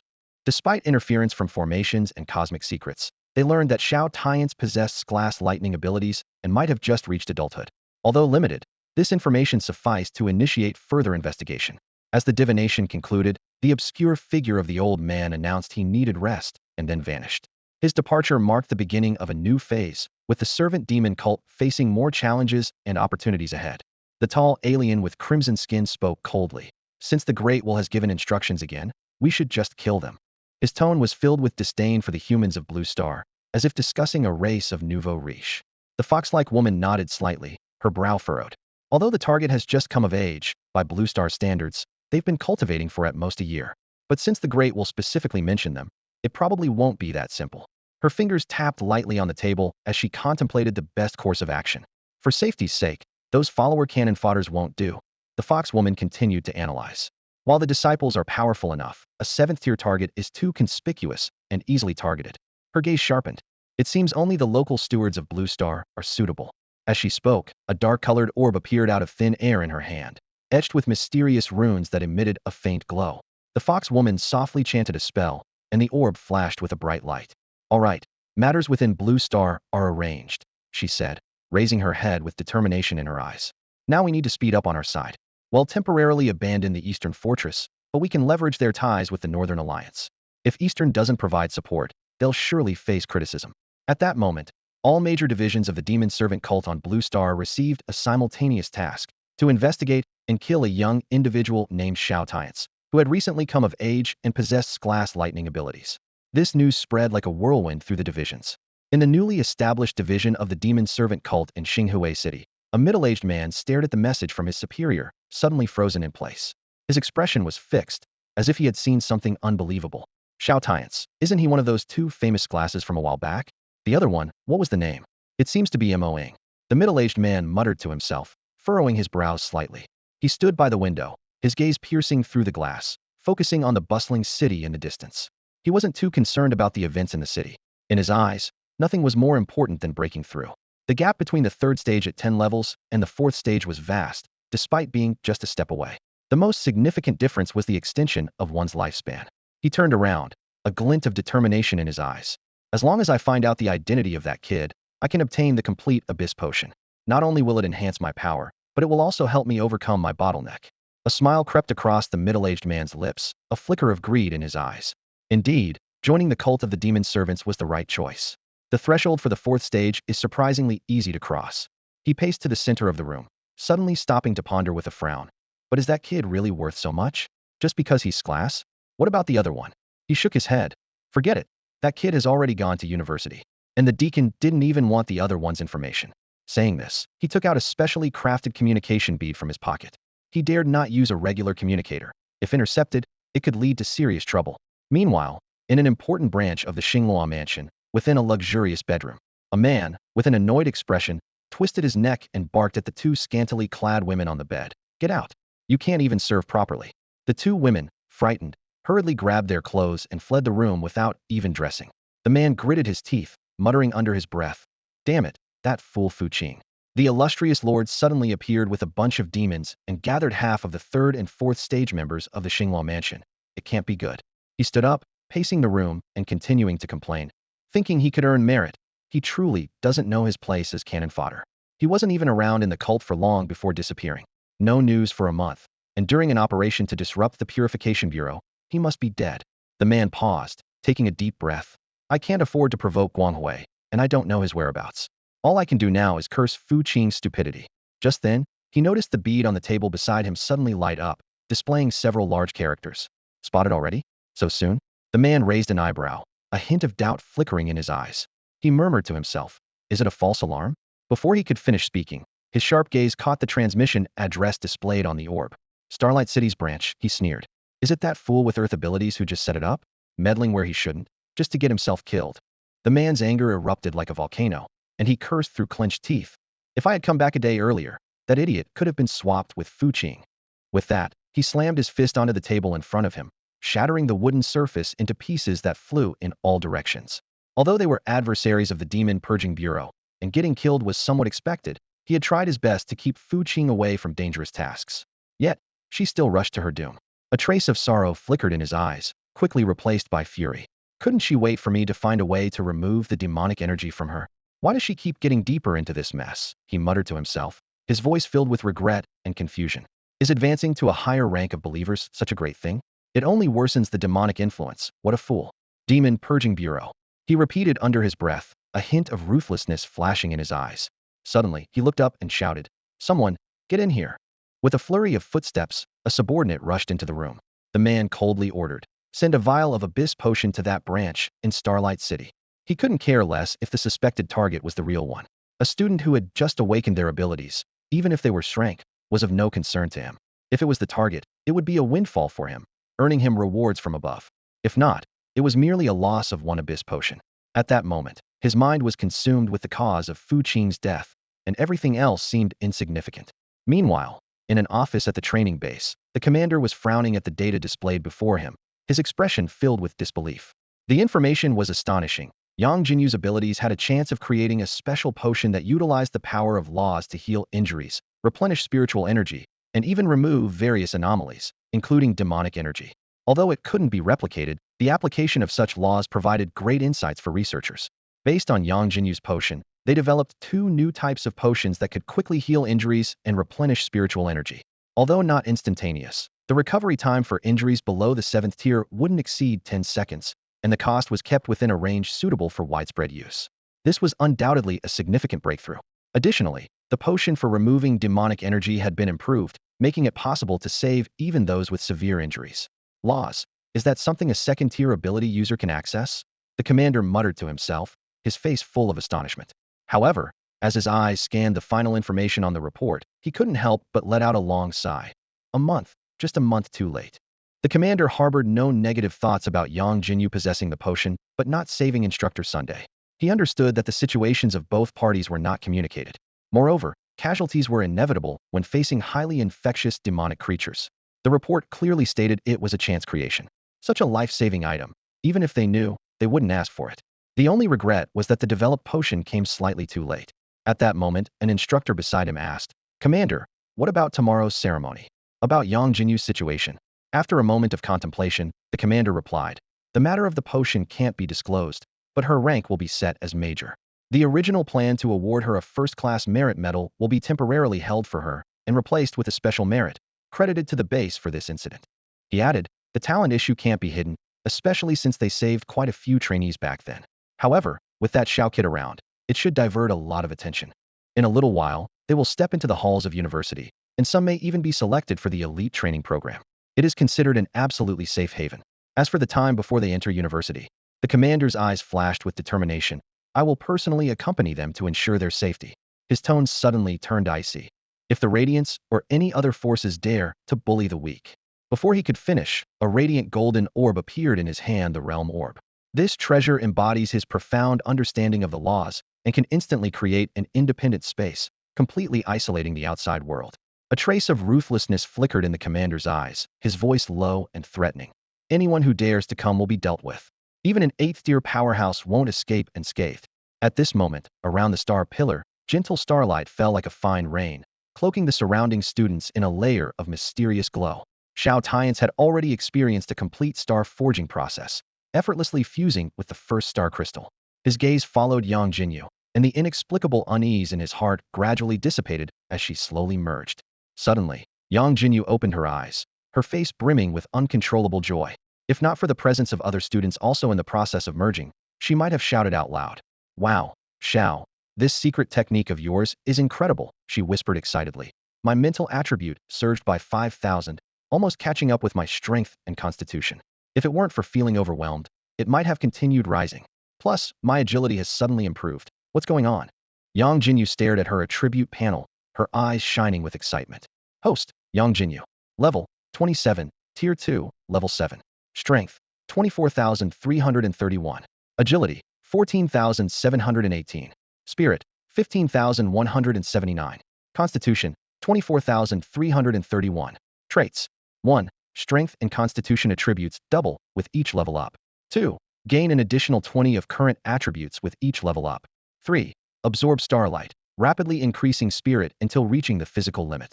She eagerly examined the panel, but then frowned in confusion. However, the awakening requirement hasn't appeared. Is there no requirement, or do all my attributes need to reach level 51st? Xiao Tianche smiled and explained, that's perfectly normal. I mentioned before, this secret technique is top tier, no matter where you are. Plus, near this star pillar, the starlight is exceptionally abundant, so naturally, your growth is faster. If it weren't for the need to protect her mind from being overwhelmed by this immense power, which required a buffer period, Yangjinyu's mental attributes would have directly reached the limits of her physique. Hearing this, Yangjinyu's initially delighted expression, due to the rapid increase in her attributes, quickly turned into disappointment, with a hint of loss in her eyes. She bit her lower lip, pondering where she could find such a star pillar to quickly enhance her spirit now that the training was about to end. Xiao Tianche keenly noticed the change in Yangjinyu's expression and continued to explain. However, an increase of 5,000 at once isn't low. His tone carried a hint of surprise. I originally estimated that a growth of 1 or 2,000 would be the limit. But the result was double that, which means your soul's strength is greater than I imagined. He looked at Yangjinyu thoughtfully. It's as if your soul has become more resilient under the tempering of the stars. Despite some doubts in his heart, Xiao Tianche didn't dwell on it. He knew well that such worry was pointless. Only by becoming stronger quickly could all problems be solved. He swiftly refocused and continued. Moreover, you still have a lot of star power stored within you. Your mental attributes will continue to grow, and if you actively train, in just a few days, your mental attributes will reach the limits of your physique. Yang Jinyu's eyes lit up, rekindling her hope. Xiao Tianche further explained. In the future, as long as your secret technique training isn't interrupted, there won't be an imbalance in your attributes. The technique I gave you before absorbs the power of the heavens and the earth, which is also a form of star power, albeit a special kind. When discussing agility, Xiao Tianche's expression became serious. As for agility, it's a more complex attribute. It's not just about speed, it also involves your neural responses. So, even if your strength and physique are strong, and your actual speed increases, it doesn't necessarily affect changes in agility. Mental balance is also needed for agility to change. At this point, Xiao Tianche paused slightly, took a deep breath, and added, this attribute panel is just for reference. It doesn't fully represent a person's strength, especially at higher levels. What's decisive are the laws, domains, and will. His eyes gleamed with profound light, as if he was explaining a deep truth. Not far away, Instructor Wu's sharp gaze scanned the crowd and suddenly stopped on two youngsters who had ceased their training. He couldn't help but twitch his mouth slightly. The task of fusing the Starlight Crystal Soul, which usually took others 1 or 2 hours, was completed by these two kids in just half an hour? It was utterly absurd. However, Instructor Wu was already accustomed to their unconventional behavior. Nothing they did could surprise him anymore. As for failure, he never considered it a possibility. Yet, seeing these two chatting away leisurely after their task was done was indeed amusing. Raising an eyebrow, Instructor Wu strode over and unceremoniously interrupted their conversation.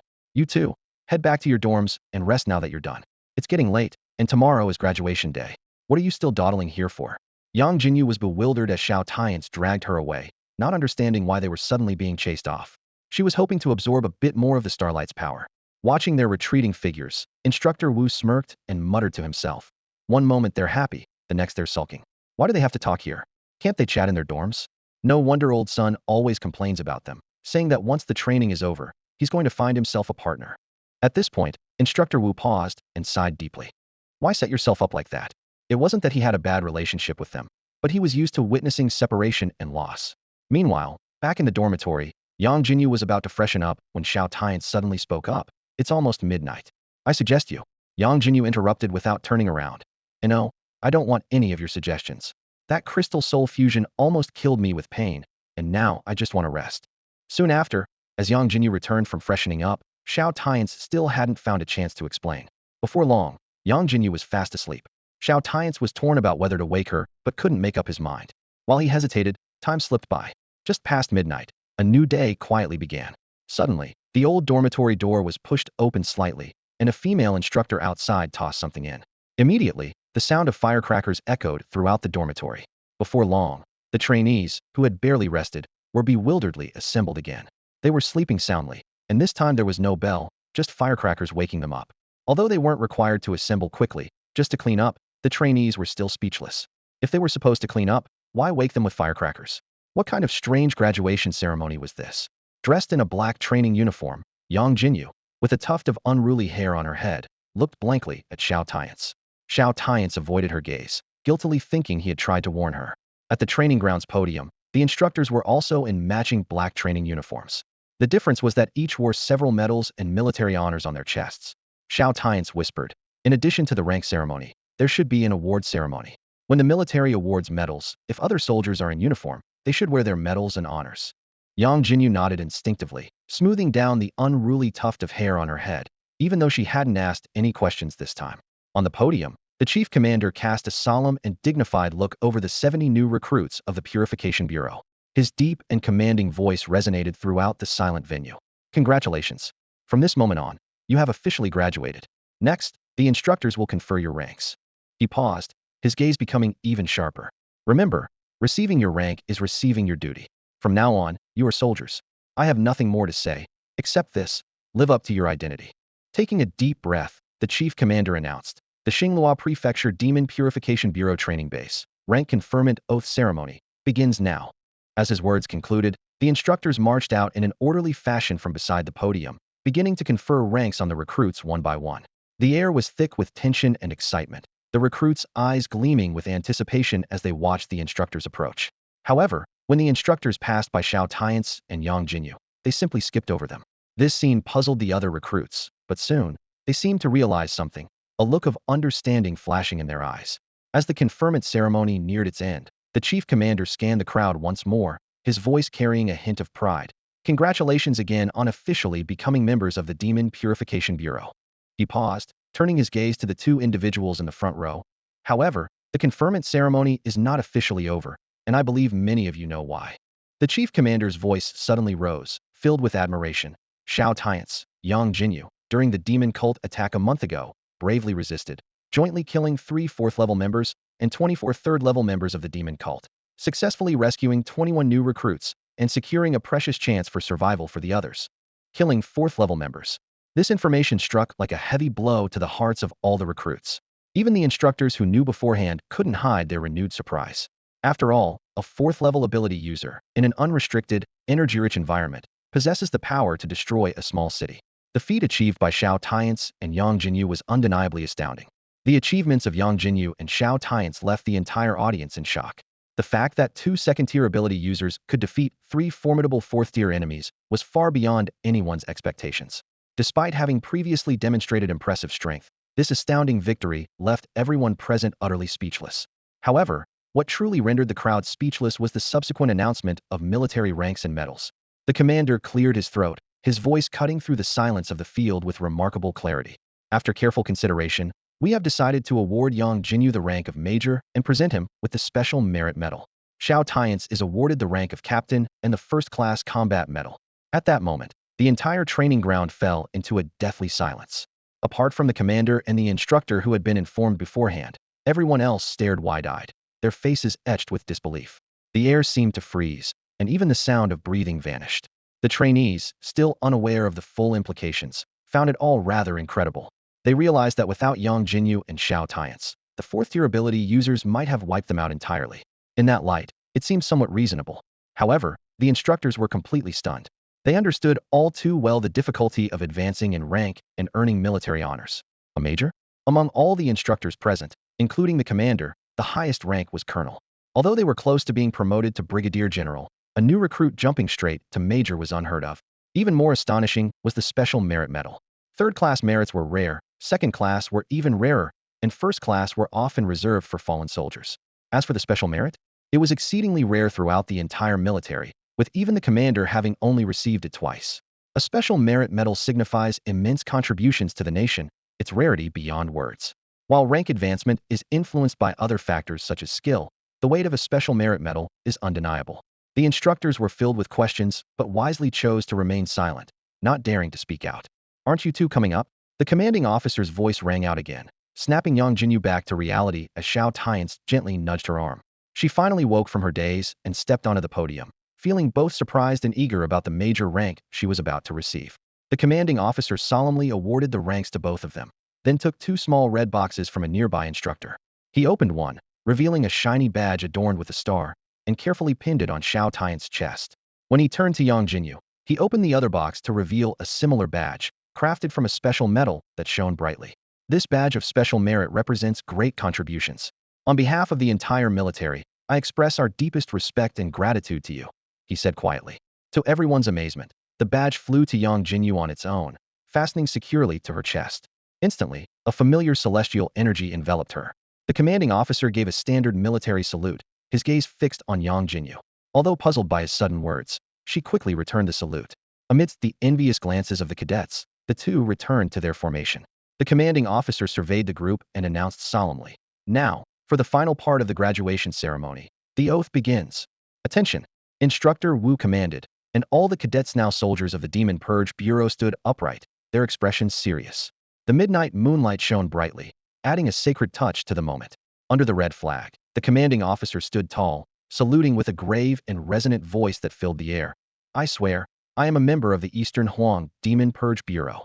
The crowd responded almost in unison, right fists clenched and raised to temple level. I swear. The simple words echoed like a vow, rising and falling with great momentum. I am a member of the Demon Purge Bureau, the elite warrior of the Eastern Huang Demon Vanguard Army. For the rise of humanity, for peace in Eastern Huang, we shall become the sharpest blade, piercing the enemy's heart, never to rest until victory. The final vow sounded like the beating of war drums, instantly igniting everyone's passion. They fixed their eyes on the fluttering red flag, their gazes either excited or resolute, committing each word to memory, determined to fulfill the oath through their actions. After the oath, everyone's assignments were confirmed. Xiao Tianche looked dejected, clinging to Xiao Tianche's leg. Brother, I have to leave now. I've been assigned back to my hometown.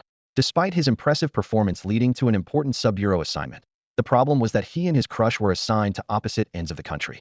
Xiao Tianche managed to shake off Xiao Tianfeng's hold with some difficulty and said with a hint of helplessness, "All right, stop wailing. Shouldn't you go say goodbye to your goddess?" Upon hearing these words, Xiao Tianfeng's eyes welled up with tears as he couldn't help but glance towards Lu Mingyao, who was saying farewell to Yangjinyu not far away. Lu Mingyao placed her suitcase into storage, then gave Yangjinyu a warm hug. She whispered softly in Yangjinyu's ear, "I don't know what you're hiding, but since you've accepted it, don't keep it bottled up anymore. It's not good for your health." Yangjinyu blushed and replied quietly, "I understand, senior. Take care on your journey." As they watched Lu Mingyao and Xiao Tianfeng walk away, Xiao Tianche turned to Yangjinyu and gently inquired, "Should we head back home now?" Yangjinyu nodded slightly. The two walked slowly, and the base grew increasingly silent under the night sky.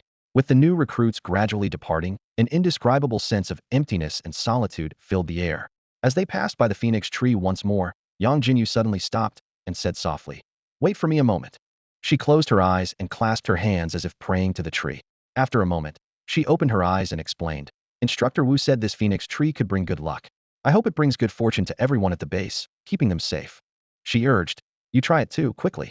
Though slightly reluctant, Xiao Tianche closed his eyes obediently. Yangjinyu watched him quietly, a faint smile appearing unknowingly on her lips, made all the more enchanting by the moonlight. Even though she knew the tree held no magical powers, otherwise the past misfortunes wouldn't have happened, she still hoped for the safety of those around her. When Xiao Tianche opened his eyes again, he was met with Yangjinyu's radiant smile. Under the moonlight, her face appeared even more gentle, and his heart raced. A nearly uncontrollable urge surged within him to embrace her. However, reason prevailed, and he took a deep breath, striving to calm the sudden flutter in his heart. "Let's go," Xiao Tianche said calmly, though there was a barely noticeable complexity in his eyes. Yangjinyu followed behind him, feeling a strange sensation. It wasn't unpleasant. Rather, it felt oddly familiar, as if it was meant to be. She began to ponder Xiao Tianche's perspective on everything. But before she could think further, they had already walked out of the training base's gates. As the night deepened, Yangjinyu instinctively wanted to look back at the base, but Xiao Tianche gently stopped her. His voice was low and firm. "Since we've taken this step, don't look back. Keep moving forward." There was an indescribable depth in Xiao Tianche's words, as if hinting at something. "It's not time to look back yet," he continued. "Because once you do, you might realize that along the way, you were the only one still moving forward. Others might have stopped at some point, unable to continue." Yangjinyu didn't fully grasp the meaning of his words, but seeing the sudden somberness in Xiao Tianche's expression, she refrained from asking more. Instead, she raised a practical question. "All right, let's go. But shouldn't we find a place to stay first? It's still the middle of the night." The two walked side by side down the quiet street, gradually disappearing into the night. Meanwhile, at the other end of the training base, in a brightly lit office, the chief commander faced a group of instructors with a serious expression. "You now know why Yangjinyu was awarded the rank of major and a special commendation." The chief commander's voice was authoritative. The instructors nodded solemnly, evidently realizing that Yangjinyu's contributions far exceeded their expectations, making even a special commendation seem insufficient. The chief commander continued, "Let's proceed with signing the confidentiality agreements." His tone was unmistakable. The instructors, aware of the gravity of the matter, signed their names on the documents. In the military, such agreements are not to be taken lightly. Breaching them before declassification would result in severe penalties for the violator. Once everyone had signed, the chief commander nodded in satisfaction. "I'll leave the base to you. The training has concluded, so there shouldn't be much to handle. I should be back within a week at most." As soon as he finished speaking, The chief commander's figure suddenly transformed into a beam of golden light, disappearing from sight, leaving a room full of stunned instructors. In a secret underground room in Xinhui City. Haha. Tier 4. I've finally broken through to Tier 4. A middle-aged man laughed excitedly, his body trembling with exhilaration. He clenched his fists, feeling the powerful energy coursing through him. Although he was originally in a level esper, an unexpected event during a secret realm exploration had left him stuck at Tier 3, even affecting his lifespan. Now, he had finally broken through again, reaching Tier 4. It wasn't just a boost in strength, it was a transformation of his very essence. From now on, he could enjoy at least a millennium of life. He had a clear path in mind for becoming an even higher tier esper. Tier 5. Tier 6, though distant, seemed attainable with gradual accumulation. Suddenly, a glint of greed flashed in his eyes. Just a piece of information got me a bottle of abyss potion, so what if I actually kill that kid myself? He shook his head, a look of regret crossing his face. It's a pity that kid isn't in Xinhui City, such a pity. He recalled the information he had gathered earlier. The kid was an orphan, with his only relative being a neighbor across the street. Initially, he thought they were just ordinary family members of the Demon Purge Bureau, but later realized things were not so simple. The family had been taken away by the military. The middle-aged man felt a pang of frustration, thinking how useful it would have been to extract the kid's whereabouts from the family, or even threaten him to return. Although he understood the risks of targeting its level, the potential rewards were too tempting. Plus, he planned to act under the guise of the demon worship cult, so the consequences wouldn't fall directly on him. He confidently thought to himself that he had been discreet for years. As long as he continued, no one would suspect him. Even if there were suspicions, he wasn't afraid. The strongest in the local Demon Purge Bureau was only at his level. With his Tier 4 strength, he could easily make a clean escape. The only worry was that the kid had been accepted by the Imperial Capital University. If they sent someone to investigate, it might pose a risk. However, he had already learned that the kid hadn't reported to the university yet, meaning he wasn't under a mentor's protection. Even if investigators were sent, they would likely only be Tier 6 at most. The middle-aged man calculated that, at worst, he could deal with them and then flee. With his Tier 4 abilities, he could easily start anew with a different identity and location. At that moment, hurried footsteps echoed from outside, followed by a voice. Sir, that Xiao kid has returned." The middle-aged man was initially stunned, then his face lit up with delight. Has fortune just delivered itself to me? He took a deep breath, suppressing his excitement, and ordered in a deep voice, "Keep an eye on him, but don't act rashly." With the opportunity before him, he couldn't let it slip away. "If you don't seize what fate offers, you will regret it," he murmured to himself. Though he knew he could gradually increase his power, having tasted success, he was reluctant to give up this chance.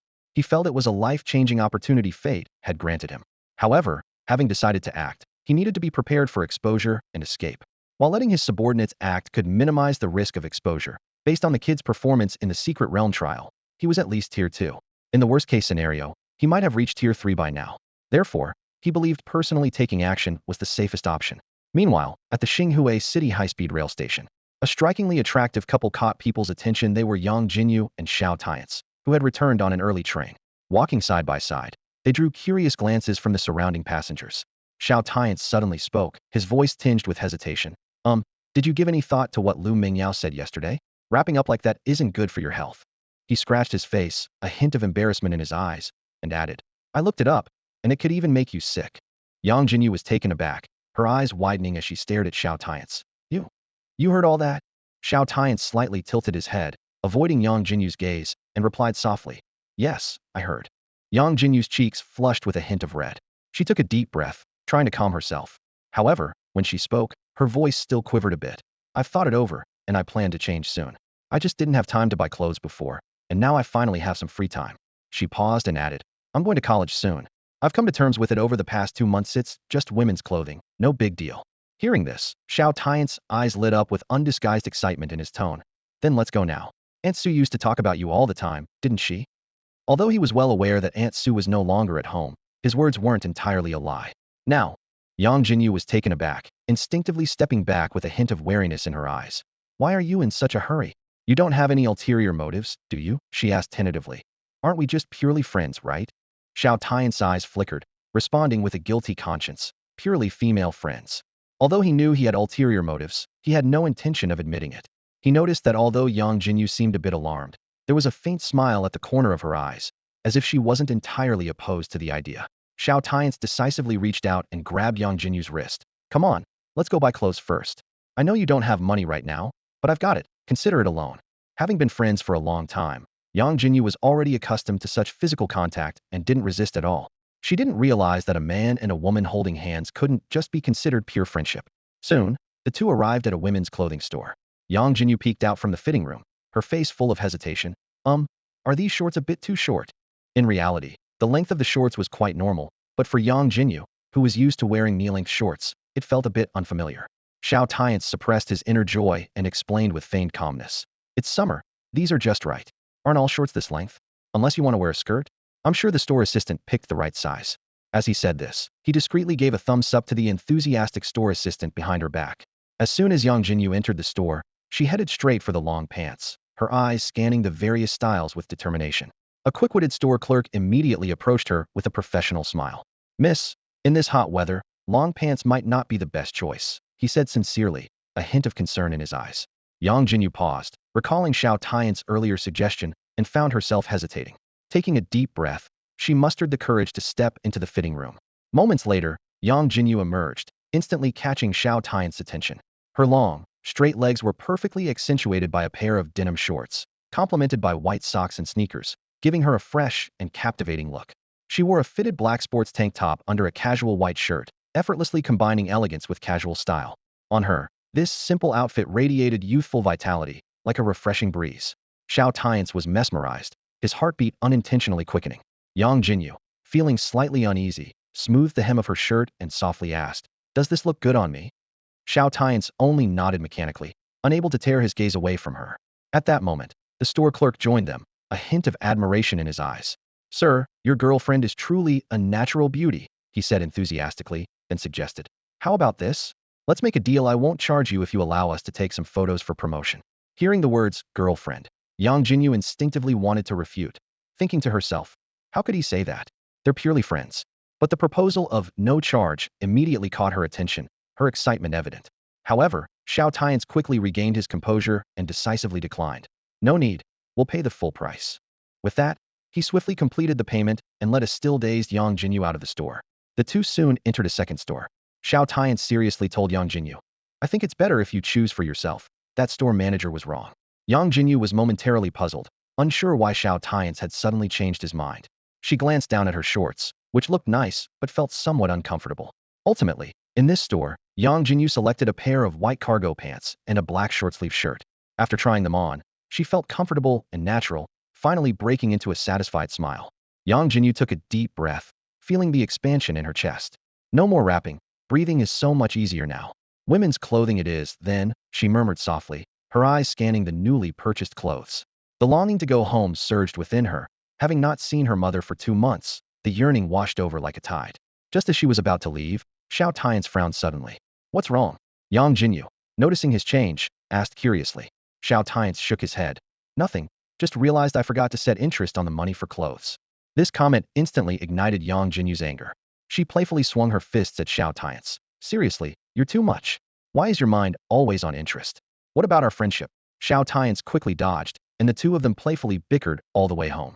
Yangjinyu eagerly pushed open the door, excitedly calling out, "My dear mother, your beloved." Her voice suddenly trailed off, awkwardly switching to, "Mom, I'm back." However, only silence greeted her. Yangjinyu looked around, the anticipated surprise turning into confusion. "Mom should be resting today. Where is she?" "Out grocery shopping." At this moment, Xiao Tianche's gaze landed on a letter on the dining table. "There seems to be a letter on the table," he pointed out. Yangjinyu quickly approached and skimmed through the letter. Confusion and bewilderment crossed her face. After 2 months apart, she suddenly learned that her mother had been recalled by the military, returning to her original position. Xiao Tianche gently reassured her. "Aunt Sue probably sees how capable you are now, and that's why she felt comfortable returning to her duties. Don't overthink it." Yangjinyu nodded, understanding her mother's work, but still felt a bit empty inside. The next meeting seemed far off.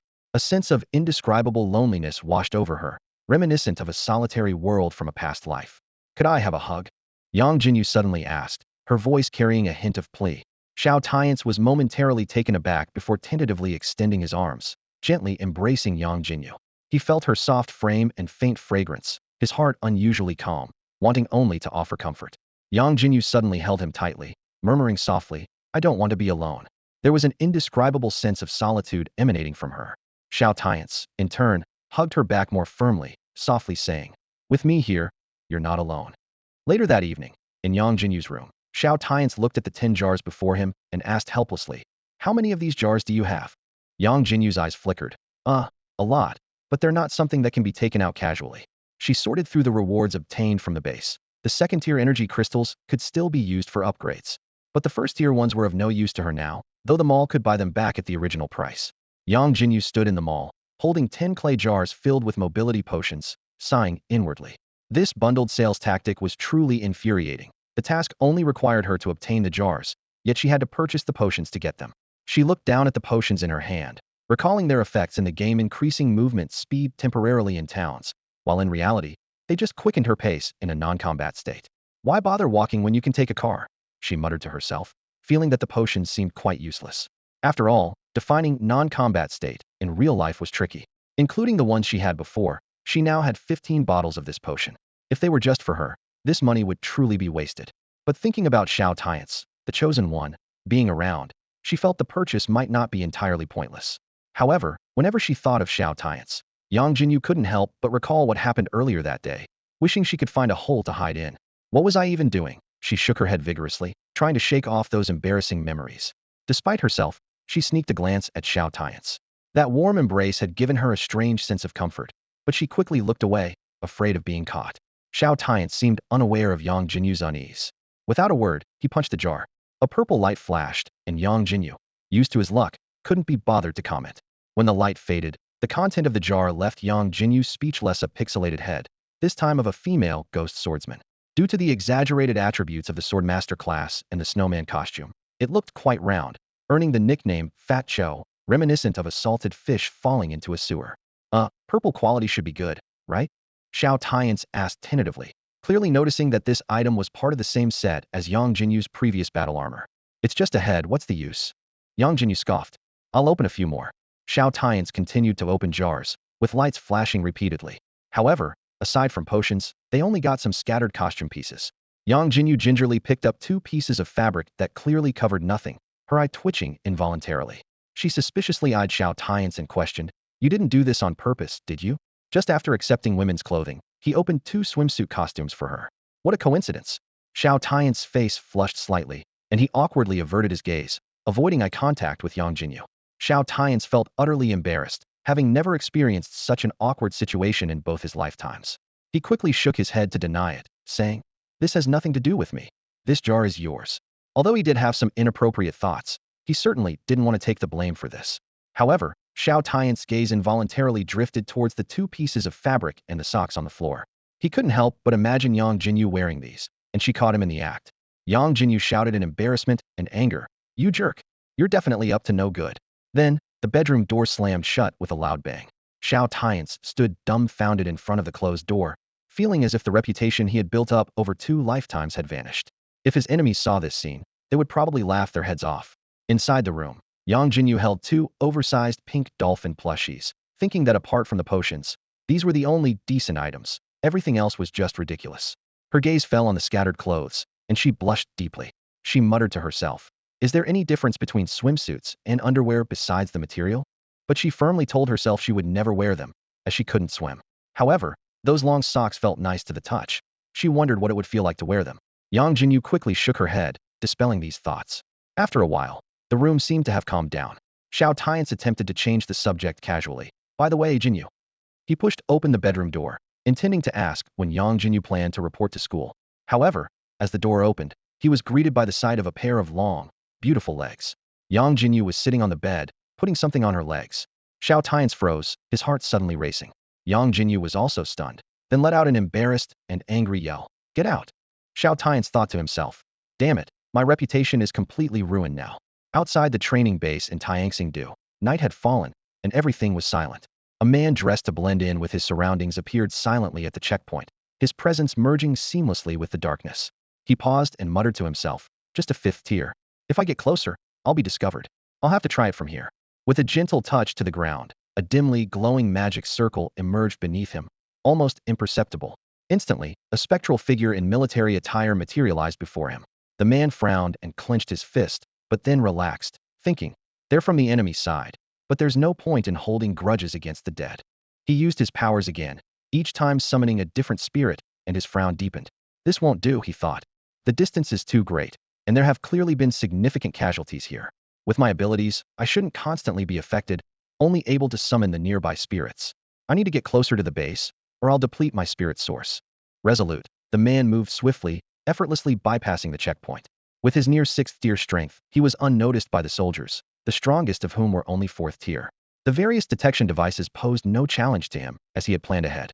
Despite his confidence, he remained cautious as he moved toward the base, relieved that the 7th tier presence hadn't noticed him yet, though he didn't dwell on the reason. Using his powers once more, he summoned a spectral figure with horns on its head. The man smiled, reached out, and the apparition vanished, leaving behind fragmented memories in his scene of bullets flying. The vision faded as he glimpsed a man and woman. His A-level ability, Spirit Resonance, allowed him to summon the souls of the deceased and resonate with them, gaining partial memories and temporarily using their powers. The longer they had been dead, the more fragmented the memories and shorter the duration of power use. The summoned spirit strength was typically 1 tier below his own. He could also store souls in a separate space to delay their fading. Bullets? He wondered. Could they be demon-killing bullets? He summoned another spirit, repeating the process. The third summoning brought forth a female apparition, causing him to pause. Suddenly, a voice shouted angrily, "Looking for death? How dare you come here?" Before the words finished, a massive crescent blade sliced through the air toward him. The man barely dodged it, leaving a deep crater where it struck. His expression darkened as he thought, "A 5th tier? I can't engage easily. If I'm dragged into a fight, I'm dead." Though he wasn't sure why the 7th tier hadn't intervened, the 5th tier threat was troublesome enough. With determination, he swiftly stored the female spirit and produced a talisman. Without hesitation, he crushed it, and his figure vanished from the spot. The fragmented space teleportation talisman, a dangerous and mysterious artifact, allows the user to instantly teleport to any location within a 10-kilometer radius. However, the cost is the potential of being torn apart by the forces of space. If met with interference from the laws of nature, the chance of death rises to 90%. At the perimeter of the base, an unusual aura suddenly emerged. Instructor Wu's brow furrowed, his expression grim.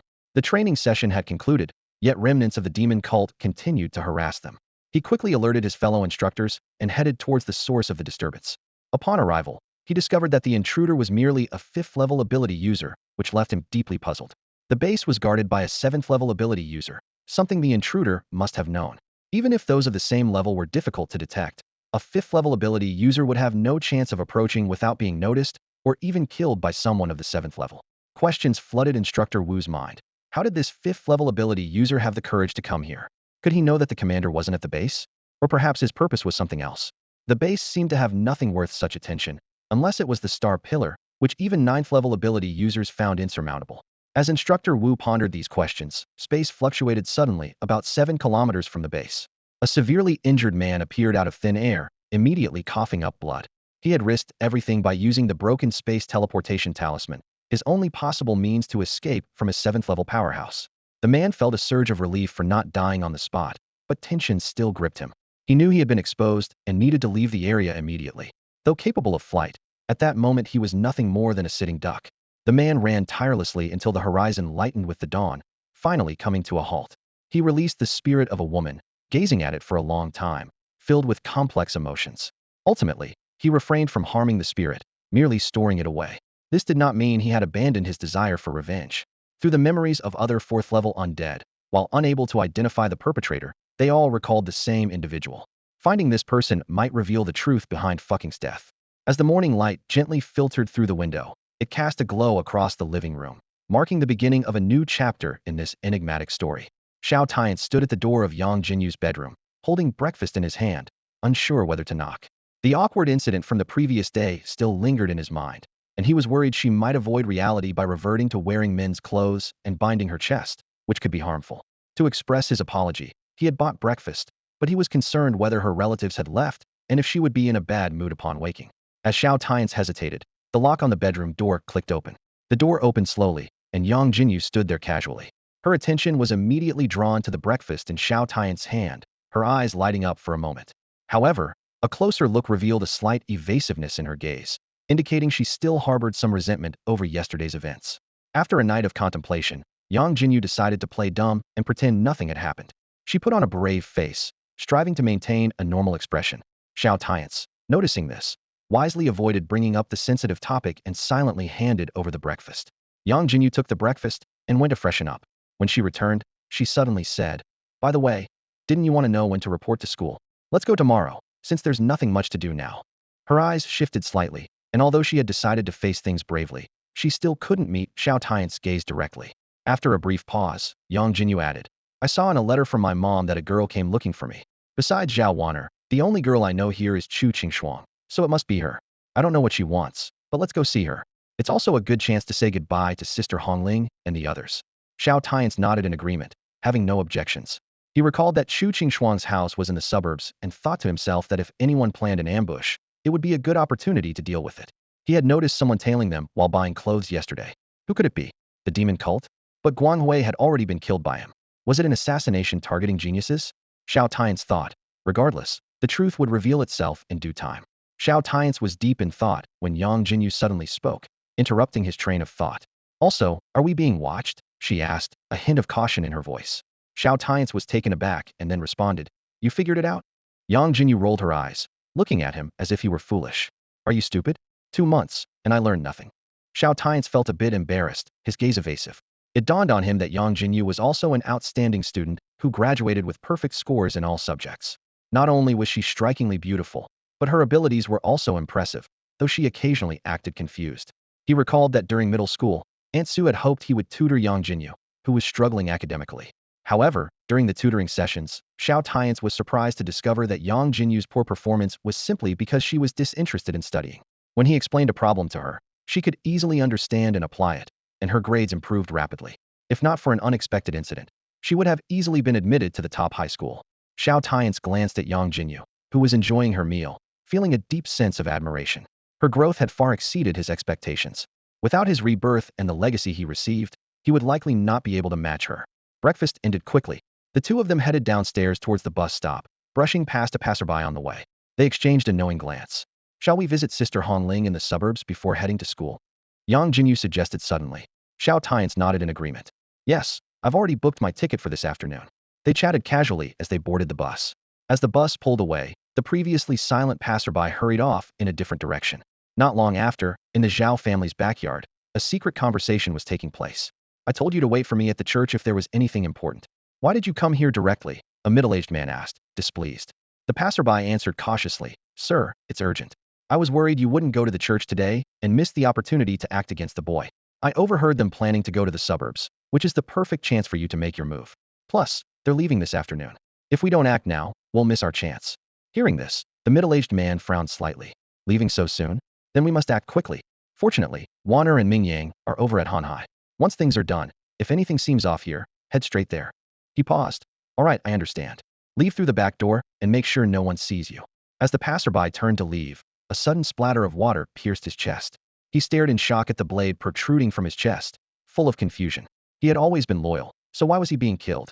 "To minimize the risk of exposure, you must die," the middle-aged man said coldly.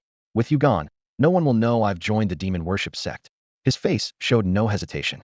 Although he was prepared for exposure, he preferred not to leave his territory. This small-time player, who knew too many secrets, would die unnoticed. Meanwhile, in the suburbs, Yang Jinyu stood in front of a closed door, calling out in confusion, "Sister Hongling." Yang Jinyu gently knocked on the door, but received no response. She turned to look at Xiao Tianche beside her, about to speak, when the door suddenly opened. A middle-aged woman appeared in the doorway. "Young lady, are you looking for the family that used to live here?" the woman asked kindly. "They've already moved. The youngest child was accepted into Imperial University, so the whole family relocated there." Yang Jinyu was momentarily stunned, her thoughts swirling. They moved? On reflection, it seemed reasonable. After all, Sister Hongling and her family were young and talented. There was no need for them to stay in the small town of Xinhui City. Suddenly, memories of Chu Qingxuang's previous visits surfaced in her mind. Yang Jinyu urgently asked, "Auntie, did they leave anything behind?" The middle-aged woman paused for a moment, then thoughtfully asked, "Young lady, what's your name?" "Yang Jinyu," she replied quickly. The woman nodded, turned back into the house, and returned shortly with a letter.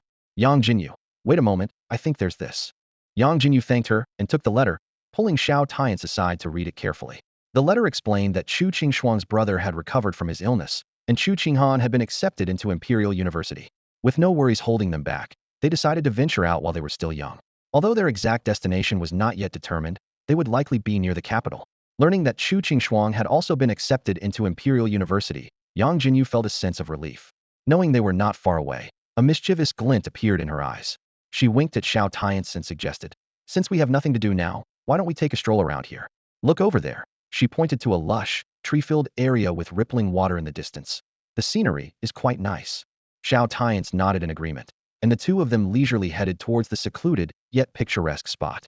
In midair, the commander who had been secretly following them suddenly raised an eyebrow, his sharp gaze scanning the distance.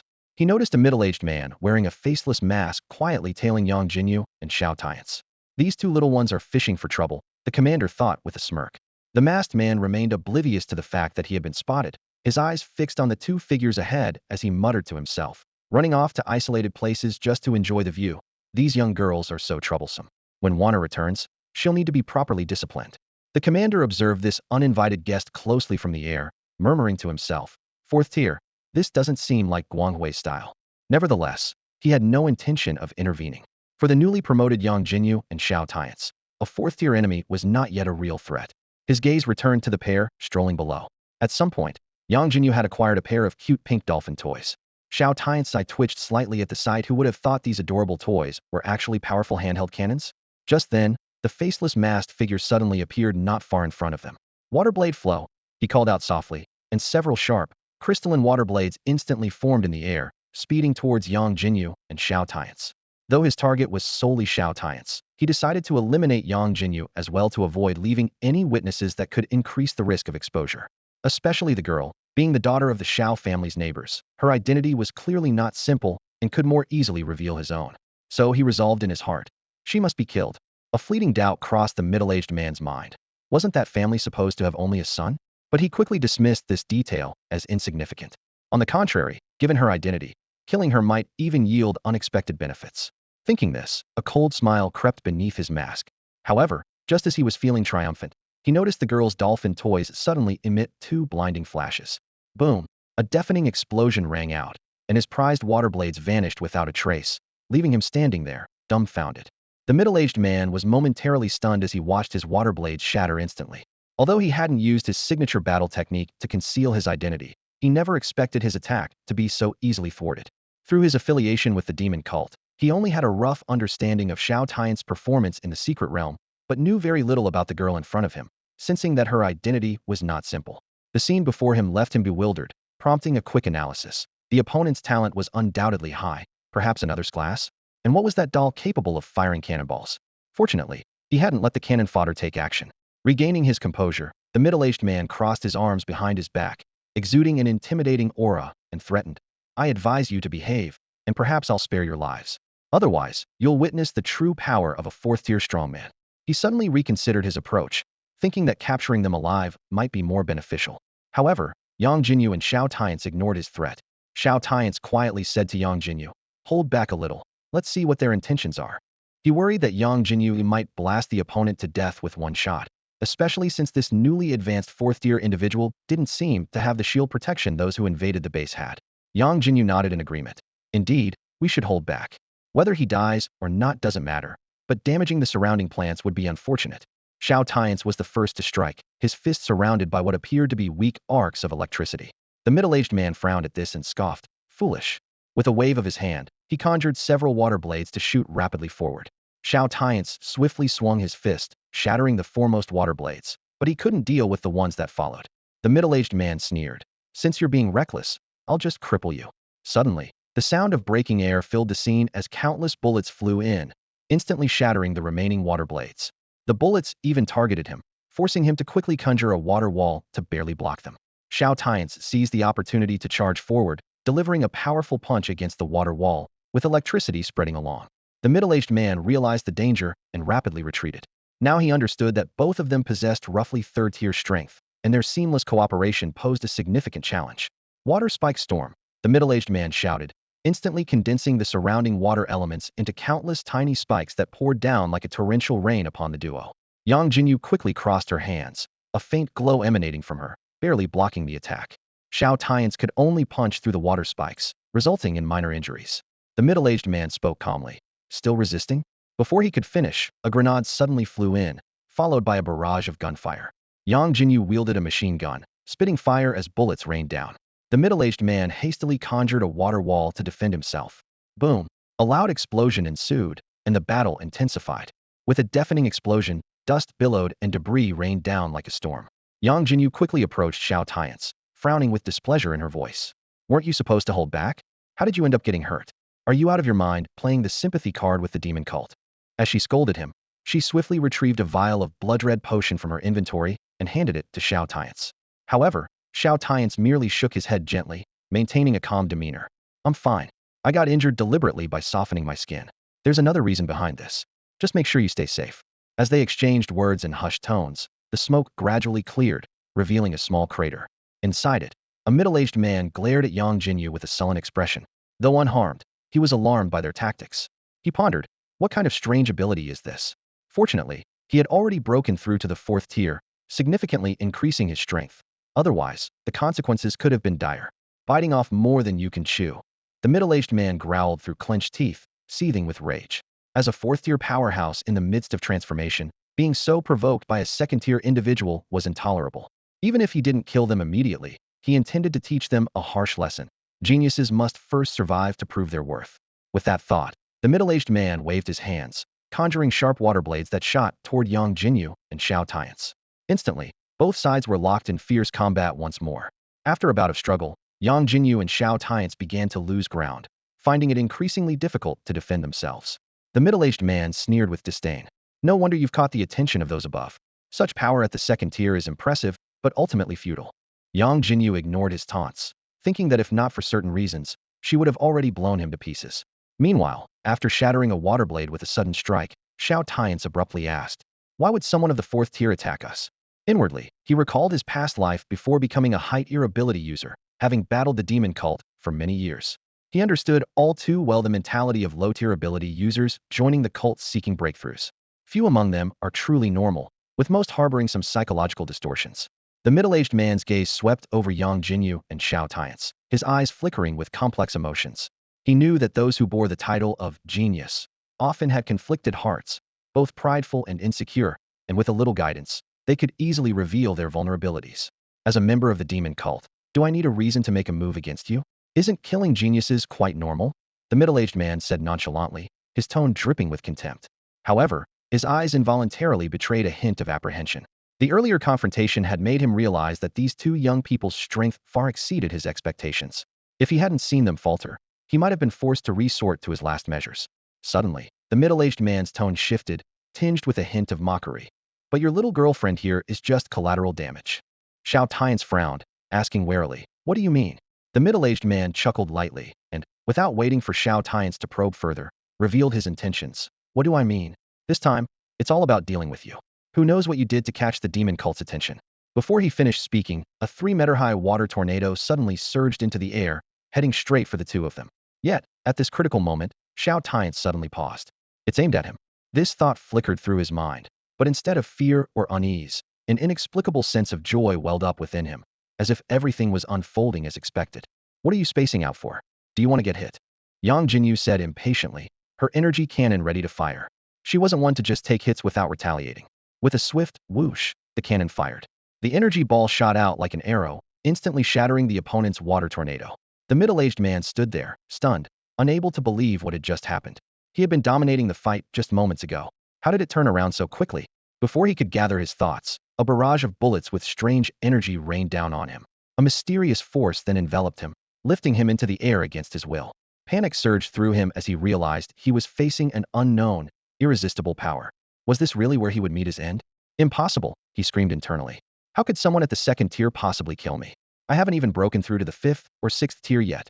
Little did he know, the abyss potion they used was a terrifying substance that brainwashed and burned potential. At that moment, Yangjinyu suddenly wielded a massive gun. 8 grenades whistled through the air, targeting the suspended man. But that wasn't all. Before the grenades hit, her blue crystal laser cannon was already charged. With a brief charge, a spectacular red and blue laser shot across the sky, striking the man's location instantly. Boom! The explosion was deafening, and a brilliant firework bloomed in the sky. The air was thick with the acrid smell of gunpowder, and the middle-aged man seemed to vanish without a trace. Once she confirmed the opponent was dead, Yangjinyu turned to glare at Xiao Tianche. He had just snapped out of his daze, but suddenly smirked inexplicably. What's so funny, are you insane? Yangjinyu snapped, turning to leave. Xiao Tianche scratched his face and quickly followed. It seemed yesterday's issues weren't over, and and now there was new trouble. High above, the commander who witnessed everything could only marvel at how Yangjinyu's abilities exceeded expectations once again. He took out his communicator and said, "Wu Ming, send someone to Xinghui City to check the situation. Didn't Yang Siming just clear out the Cult of Demons branch there?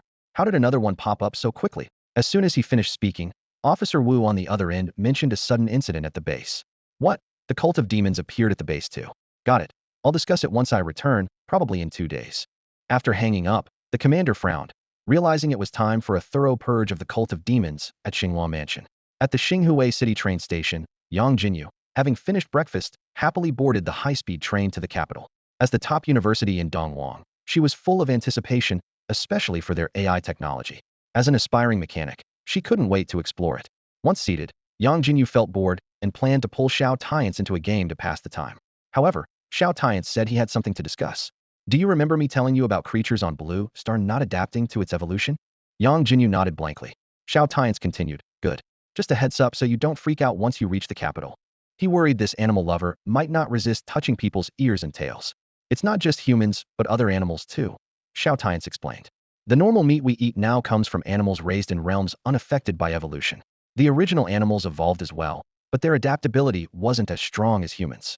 Only a few survived, and they underwent significant changes, becoming humanoids known as the Beastmen tribe. They're considered our subsidiary race. You'll see quite a few of them at the university." Yang Jinyu's eyes lit up at the mention of Beastmen. "You mean like cat-eared girls?" Xiao Tianche nodded helplessly. "There are indeed some. Anyway, let's stop there. Weren't we going to play a game?" Since it was July, the season for college applications, many students were visiting their preferred universities. The train quickly filled up. Yang Jinyu and Xiao Tianche had second-class tickets, sitting in a rare 4-person face-to-face arrangement. 2 other boys soon joined them. Seeing Yang Jinyu dressed in women's clothing, the boys' eyes lit up. Despite her loose-fitting clothes, her striking looks and figure caught their attention. Her ID issues were long sorted, thanks to a well-prepared envelope from her mother. The 2 boys didn't do anything out of line, just chatted, but their voices grew louder. "Ciao, you did amazing, scoring over 800. You're set for a top-tier university." One boy praised the expensively dressed one beside him. "It's just a shame you missed the secret realm exam due to your breakthrough. Otherwise, you might have made it to the top 7 of Donhuang." The other boy waved it off nonchalantly. "It's no big deal, just a top-tier university." He then turned to Yang Jinyu. "Hey, are you heading to visit a university in the capital too? I'm Xiao Yuan. We might be on the same path. Want to get acquainted?" Yang Jinyu felt her mouth twitch, thinking, "What the heck? This feels oddly familiar, but isn't my role a bit off here?" Yang Jinyu wore headphones, pretending not to hear Xiao Yuan's incessant chatter beside her. In the high-speed train carriage, Xiao Yuan kept trying to get her attention, while another guy was tirelessly praising him. 800 points in the college entrance exam, Xiao. You're sure to make it to the top 7 universities in Donhuang, the guy said with admiration. Yang Jinyu couldn't help but roll her eyes. 800 points were indeed impressive, but just barely above the cutoff for top-tier universities. She glanced at Xiao Tianche beside her and noticed his furrowed brows, clearly annoyed by the pointless flattery. Yang Jinyu gently nudged Xiao Tianche's arm, signaling him with her eyes to ignore the self-promoting passerby. Xiao Tianche nodded in understanding and turned to Yang Jinyu, saying, "By the way, I told teacher Jiang before we boarded that we're coming. She said she'd pick us up." Yang Jinyu softly replied, "Oh," and was about to say more when Xiao Yuan interrupted again. "Hey, which school are you visiting? I know a lot of people in the capital. It's convenient to have a car." Yang Jinyu noticed Xiao Tianche clenching his fists and quickly held his hand. Though Xiao Yuan was indeed annoying, it wasn't worth getting angry over. Let him boast all he wanted. 3 hours later, the train finally arrived in the capital. Yang Jinyu and Xiao Tianche followed the crowd out of the station and hadn't even taken a breath of fresh air when they heard that irritating voice again. "Hey, I told you I know people here," Xiao Yuan said, grinning in front of a car. "We can go together. We're all heading to the university town anyway." Even though Yang Jinyu and Xiao Tianche had ignored him the entire journey, Xiao Yuan didn't seem ready to give up easily. He turned to Xiao Tianche and said, "But, hey, how about this? I'll get a car, and you can follow behind. There aren't enough seats." Xiao Tianche nearly laughed in disbelief, but Yang Jinyu couldn't hold back any longer. "Are you out of your mind?" she retorted bluntly. "You've been yapping nonstop, repeating the same few lines. Even a parrot isn't as good at mimicry as you. Not to mention we're not interested in traveling with you. We're not even going the same way. Even if we were, what makes you think I want to share a car with you? And ask my friend to follow behind? Can't you see our relationship? Don't you have any self-awareness?" Xiao Yuan was stunned by this barrage of verbal assault. He hadn't expected this elegant-looking girl to be so fierce. His expression quickly turned sour. "Let's get away from this idiot and grab a cab," Yang Jinyu said, pulling Xiao Tianche along. Xiao Tianche shook his head and replied, "No need for a cab. I told you. I spoke with teacher Jiang earlier, and she's coming to pick us up." He looked in a certain direction where a car had just stopped, bearing a massive emblem of a dragon soaring through the cosmic sky, surrounded by shattered spatial cages. It was the emblem of the Imperial University. Following Xiao Tianche's gaze, Chao Yuan chuckled to himself. Imperial University? Wasn't this just showing off in front of a girl? He didn't believe he could randomly encounter an Imperial University student. However, before he could voice his skepticism, a beautiful female teacher stepped out of the car and walked straight toward Yangjinyu and Xiao Tianche. "There you two are," the teacher said with a smile. "It's been a month since the exams ended. I was worried you'd gone off to another university." Chao Yuan was instantly dumbfounded. He had intended to impress a girl, but how did things go so wrong? Yangjinyu and Xiao Tianche didn't bother with Chao Yuan anymore. After greeting teacher Jiang, they followed her to the parked car. Just as they were about to get in, Xiao Tianche turned back and silently mouthed one word to Chao Yuan. "Scram." Instantly, a terrifying pressure hit Chao Yuan. It felt as if he was plunged into darkness, with piercing eyes staring into his soul. His legs gave out, and he collapsed to the ground, a warm stream spreading through his lower body. Chow, what's wrong?" the guy beside him exclaimed, noticing his friend had wet his pants. Chao Yuan came to his senses and asked in confusion, "What happened to me?" Looking down at his soaked white pants, his face turned ghostly pale. "Damn," he screamed internally. "What a terrible day. Not only did I almost offend Imperial University students, but I also wet my pants. Damn, could it be that something's wrong with me down there? Quick, help me up. Let's get to the hospital." Chao Yuan shouted in panic.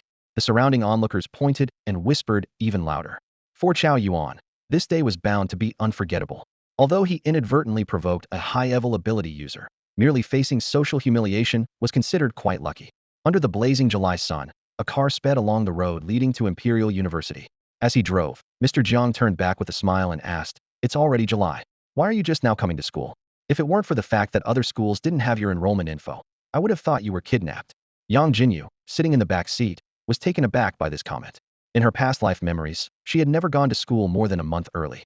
As she pondered this, Xiao Tianche, sitting in the passenger seat, explained, "Classes haven't started yet, but arriving early means you can get a head start.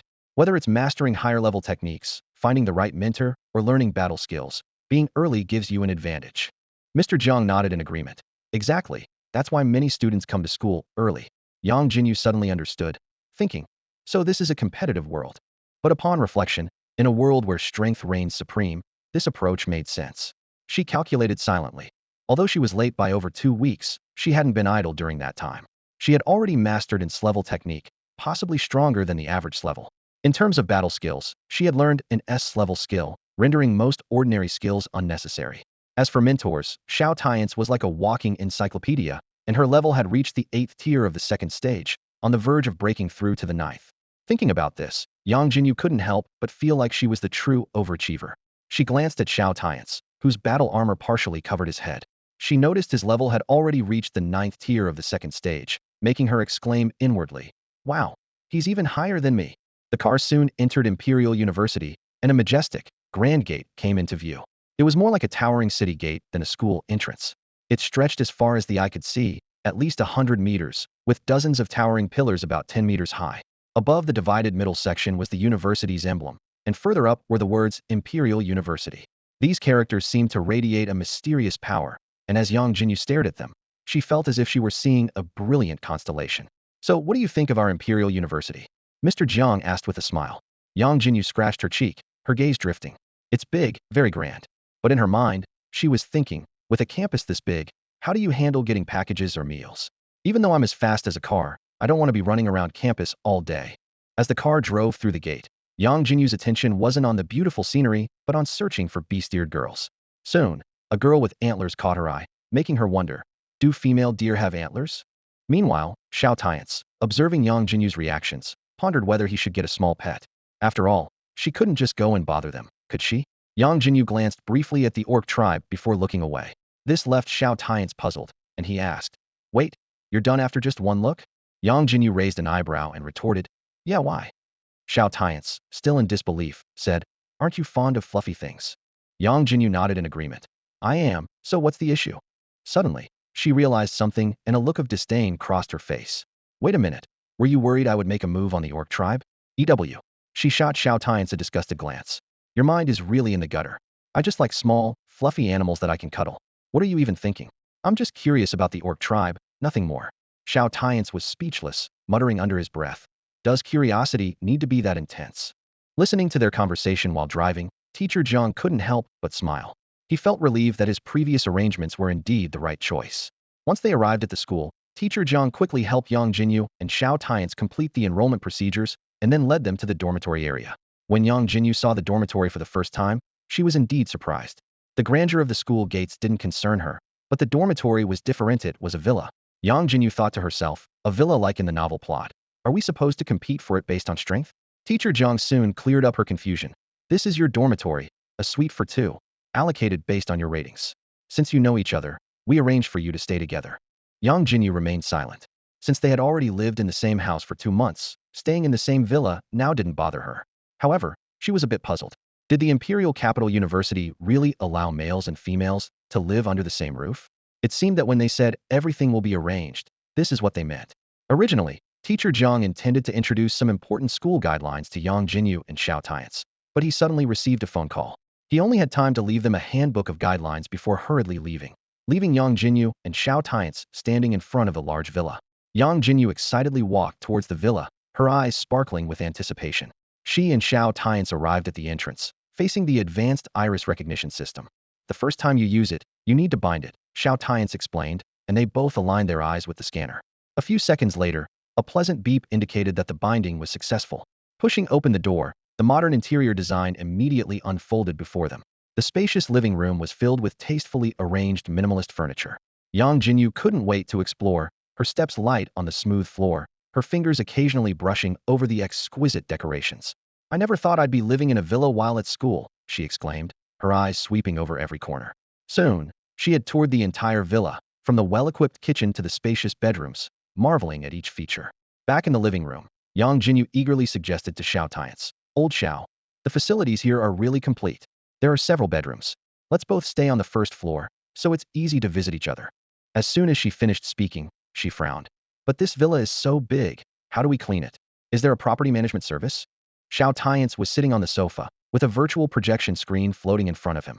He motioned for Yangjinyu to come over. We don't have to worry about cleaning. Let me tell you about the school system. Pointing to the information on the screen, he explained, there are 2 main points. The first is the points system, which is different from the training camp. Here, everything requires points, meals, training, and so on. You can think of it as the school's currency.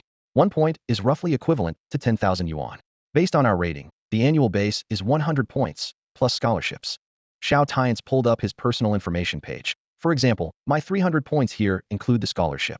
He continued, there's another thing you might find interesting. Just call 0, and an AI assistant will appear to answer your questions. But don't worry about privacy. When it's not in use, it goes into standby mode, disconnecting from the main system. Hearing this, Yangjinyu's eyes lit up with excitement. She immediately tried 0. As soon as she spoke, an adorable chibi panda cub appeared in the air, floating lightly. This was an avatar generated by the system based on Yangjinyu's personality traits.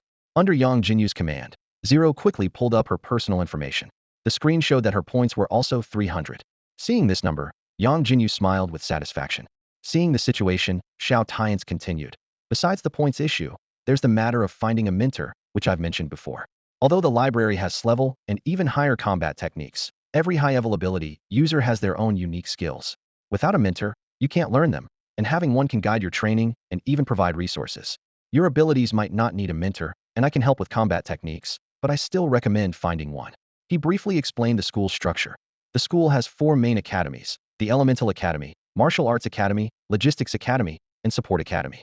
There's also a rather unique Technology Academy. Yangjinyu asked in confusion. 4 academies but 5? Are you joking? Xiao Tianche quickly clarified. I'm not making this up. On the surface, the Imperial Capital University has 4 academies because the Technology Academy rarely admits students and mostly just has a dean. Meanwhile, deep within the Imperial Capital University, Teacher Jiang stood in front of the expansive, yet eerily silent Technology Academy, swallowing nervously. Suddenly, a deafening explosion echoed from inside, accompanied by a strong shockwave that lifted a small mushroom cloud. The surrounding space rippled, blocking the impact. Witnessing this, Teacher Jiang was even more reluctant to approach. She simply called out, 0, help me contact Dean Chisi. Soon, a virtual figure projected in front of her, facing away. The voice asked, Teacher Jiang? When is that student I saw in the video arriving? The previous students who accessed our secret realms all bailed. Their learning capability was too poor. Hesitating, Teacher Jiang replied, "They've already arrived, but Dean Qixi, the individual, isn't level ability user. They have plenty of choices and might not choose you as a mentor." As soon as she finished speaking, the virtual figure disappeared. Teacher Jiang felt a headache coming on, thinking to herself that the dean was truly a person of action. She recalled when the trial videos from the secret realm were sent back. Dean Qixi had accidentally seen them and took an interest in Yangjinyu. As a member of the mechanic tribe skilled in artificial intelligence, Dean Qixi preferred to research weapons, causing unrest within the tribe and eventually being exiled from the secret realm. However, as a top race friendly to humans, they had no ambitions toward Blue Star. Dean Qixi's technological expertise led to her being invited to join the Imperial Capital University, bringing both challenges and significant contributions to human AI development. As noon approached, Yangjinyu and Xiao Tianche arrived at the cafeteria near their dorm. There were no traditional food counters, but rather AI management. Xiao Tianche explained, "You just order directly." He pulled up the menu, with prices ranging from low to high, the cheapest being 0.1 points, equivalent to 1,000 yuan. Yangjinyu was shocked. "Is this menu right? 1,000 for a meal?" Xiao Tianche explained, "There's a reason for the high price. The meat on the menu comes from edible creatures in secret realms, which can enhance our attributes, and even level. But there are also regular meals." He switched to the regular menu. 0.05 points, still more expensive than outside. "Do you think the school does it on purpose?" With that, he ordered 2 5-point meals. Yang Jinyu didn't mind being treated, but a 100,000 yuan meal was still surprising. Soon, a robot delivered the food. Yang Jinyu took a bite and immediately felt a warm current flowing through her body. She ordered the cheapest dish and found the taste ordinary. Xiao Tianche chuckled, "You get what you pay for. The cheaper it is, the more ordinary the taste. It's also a form of motivation." As Yang Jinyu pondered, a peculiar figure caught her attention. It was a non-human female with a glowing gemstone on her forehead, pointed ears, metallic skin, and hands adorned with various mechanical rings. She glanced at Yang Jinyu and Xiao Tianche, her gaze deep as if data was flowing. Just as Yang Jinyu was about to ask Xiao Tianche, he interrupted, "Not enough to eat? Should I order more?" Yang Jinyu was speechless, thinking he surely knew what she wanted to ask. After a quick lunch, Yang Jinyu and Xiao Tianche left the cafeteria. Xiao Tianche lowered his voice and said seriously, "That person earlier is a high-ranking expert, the dean of the Academy of Technology. She's from the intelligence clan, one of the 4 branches of the mechanical race, and she's highly skilled in artificial intelligence. We'd better not discuss anything in front of her." Yang Jinyu's eyes sparkled with excitement upon hearing this. Xiao Tianche noticed her reaction and hesitated, as if recalling some unpleasant past events. Internally, Xiao Tianche was conflicted. Although he didn't know much about the Academy of Technology or its dean in his past life, he had heard of her reputation fond of weapon research and often causing various incidents. The most severe was when she accidentally released a black hole bomb at the school. Fortunately, being an 8th level expert, she managed to prevent catastrophic consequences. Due to this incident, she was banned from weapon research for 6 months, though this punishment seemed ineffective. Xiao Tianche was concerned that having such a mentor might be risky. However, he also knew Yang Jinyu was very interested in the mechanical race's knowledge, and he hadn't heard of any students being harmed at the Academy of Technology. After weighing his options, he decided not to interfere with Yang Jinyu's choice, but thought it necessary to clarify the dean's situation. "Let's go." Xiao Tianche changed the subject. "Don't you need to go to the library to find some materials on artificial intelligence? The school hasn't officially started yet, and the AI course is a general course that requires self-study." They soon arrived at the library, a more magnificent building than the cafeteria, standing grandly on the central lake, surrounded by students coming and going. On the way, Xiao Tianche gave a brief introduction to some information about the dean of the Academy of Technology. Though it was only partial information, it was enough to deter most people. Of course, given the dean's status, she wouldn't easily take on students as apprentices. To Xiao Tianche's surprise, Yang Jinyu didn't have any special reaction after hearing this. In fact, although she hadn't officially become a mechanic yet, she had already started researching robots, albeit not very successfully at first, with several explosion incidents. Once inside the library, Xiao Tianche used his annual level combat skill quota, finally gaining access to some powerful combat skills. Yang Jinyu chose some materials on the mechanical race, roughly at the A-level combat skill level, with no usage restrictions. However, a casual remark from her left Xiao Tianche stunned. "Delicious meat." Xiao Tianche repeated in confusion. In the afternoon, in the villa's training room, Xiao Tianche was meditating, wearing only shorts. His rapid training progress was not only due to his talent, techniques, and secret arts, but also because he trained far longer than most. For most low-level ability users, long training sessions are mentally exhausting, and without elixirs, it's hard to persist. But Xiao Tianche trained whenever he had time, even during daily activities. Suddenly, he opened his eyes and checked the time. It had been 3 hours since returning from the library. He dressed and left the training room, finding the villa still quiet. He glanced toward the bedroom, wondering what Yangjinyu had been doing since she returned. Training? Probably not, since the training room had calming incense, making it more suitable for practice. Just then, the doorbell rang, interrupting his thoughts. He was puzzled. They had just arrived at school, so who could be visiting? Opening the door, Xiao Tianche saw a young man in a uniform standing outside. He was a resource delivery staff member from the school, someone Xiao Tianche was familiar with. Did Yangjinyu order something? Hello, is Yang here?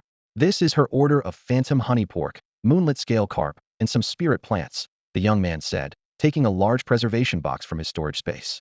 Could you have her sign for it? Xiao Tianche was momentarily at a loss. Why did Yangjinyu suddenly order these edible monster meats and spirit plants? Although spirit plants are similar to elixirs, their effects are far less potent and are rarely purchased except to satisfy culinary cravings. Wait a moment, I'll call her, Xiao Tianche said. Such valuable training resources needed to be signed for personally. Soon, Yangjinyu came out, wearing slippers, and signed for the delivery. What are you planning to do with this? Xiao Tianche asked, puzzled. I'm cooking, Yangjinyu replied matter-of-factly. The cafeteria food is way too expensive, but I realized I can buy the ingredients directly and cook myself. That monster compendium should be renamed as a cookbook. It even details which monsters are edible. Xiao Tianche explained. The book includes that information for emergencies during secret realm explorations when logistics are lost. Yangjinyu was unfazed. It's just about special processing, right? I've been researching it all afternoon and even spent a point to learn. Absolutely worth it. Just for lunch, the ingredients only cost 1 point, while the remaining 4 points were for labor. As someone picky about food yet thrifty, Yangjinyu clearly believed cooking herself was the best option. Although this additional skill couldn't be sped up, she could only learn by watching videos and experimenting. All right, don't come into the kitchen.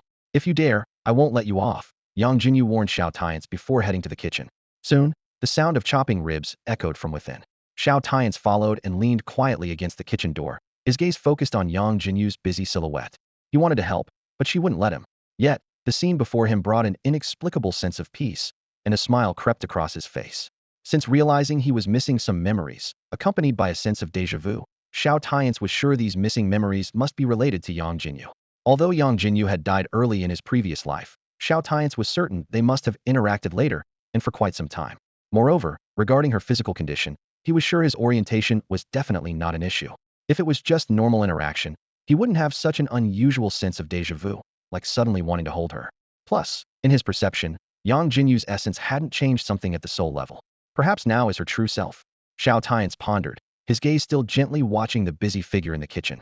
As Xiao Tianche watched Yangjinyu, clad in an apron and focused on cooking, an overwhelming impulse surged within him.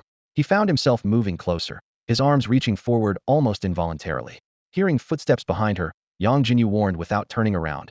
Xiao Tianche, I'm warning you. Stay away from the kitchen. Before she could finish, she suddenly felt a pair of arms gently encircle her waist. Yangjinyu froze, feeling the warmth radiating from behind her, her cheeks instantly flushing red. Strangely, she didn't feel the urge to reject the embrace. This feeling was different from the mere desire for company she felt at home before. It seemed to carry a deep sense of longing. Regaining her composure, Yangjinyu stammered, "No, what are you doing?" She wondered if he was really trying to make a move on her because he didn't have a girlfriend. Xiao Tianche released her with a smile, seriously asking, "What's wrong? Isn't it normal for close friends to hug?" Yangjinyu looked at him, momentarily puzzled. She recalled the vague memories of her past life, realizing she never truly had friends, except for Xiao Tianche, who had been with her since childhood. Their familiarity stemmed from her standing up for him when other kids bullied him. Go, wait outside and don't interfere with my cooking." Yangjinyu hurriedly ushered Xiao Tianche out of the kitchen, her heart still racing. Soon after, a simple dinner with 2 meat dishes and 1 vegetable was laid out on the table. Yangjinyu stood with her hands on her hips, confidently saying, "Try and see how I've done." Despite her confident tone, she felt a bit anxious, considering the special ingredients used. Xiao Tianche took a bite, raising an eyebrow. "Not bad, handling this kind of meat for the first time and doing this well." Half-jokingly, he added, "I wonder who will benefit from your cooking skills in the future. If you find someone special, I might not get to enjoy this anymore, and my visits might even decrease." As he spoke, he sneaked a glance at Yangjinyu. His words made Yangjinyu pause, having previously ignored this issue. She began to wonder, could she still find a girlfriend in her current situation? Or a boyfriend? She instinctively glanced at Xiao Tianche, only to feel confused by her own thoughts. Seeing this, Xiao Tianche quickly interrupted her train of thought. "All right, I was just talking. Come on, let's sit down and eat." He silently affirmed that Yangjinyu's feelings for him weren't just simple friendship. Due to her lack of social skills and unchanged soul, her understanding might be even slower than his, requiring gentle guidance. After dinner, Xiao Tianche took it upon himself to do the dishes. Though his cooking skills were a bit rusty, he was more than capable of handling the tableware. Meanwhile, Yangjinyu lay lazily on the sofa, her eyes glued to the school information on her phone screen. "Hey, Xiao," she suddenly asked. "Are there any ways to earn points at school?" Her tone carried a hint of worry. Even though 300 points seem like a lot, everything here requires points. We can't just sit back and use them up, especially since we're at university to get stronger, which requires points. Xiao Tianche dried the last plate and emerged from the kitchen. "There are plenty of opportunities," he replied, naturally sitting down beside Yangjinyu. "Tomorrow, I'm going to meet a mentor, and the first challenge involves earning points. You can come with me." He gently nudged Yangjinyu's leg, signaling for her to make some space. Yangjinyu curled her legs slightly, giving Xiao Tianche some room. This movement inadvertently revealed her fair, delicate feet, catching Xiao Tianche's attention. It was his first time seeing Yangjinyu so relaxed. During their previous training sessions, she was always bundled up, and after washing up, she would dive straight into bed. At home, due to some minor squabbles, he had been sent out. Now, Xiao Tianche was certain of his feelings for Yangjinyu, and this unexpected sight stirred a strange sensation within him. He couldn't help but recall yesterday when Yangjinyu tried on black stockings at home, making his face heat up.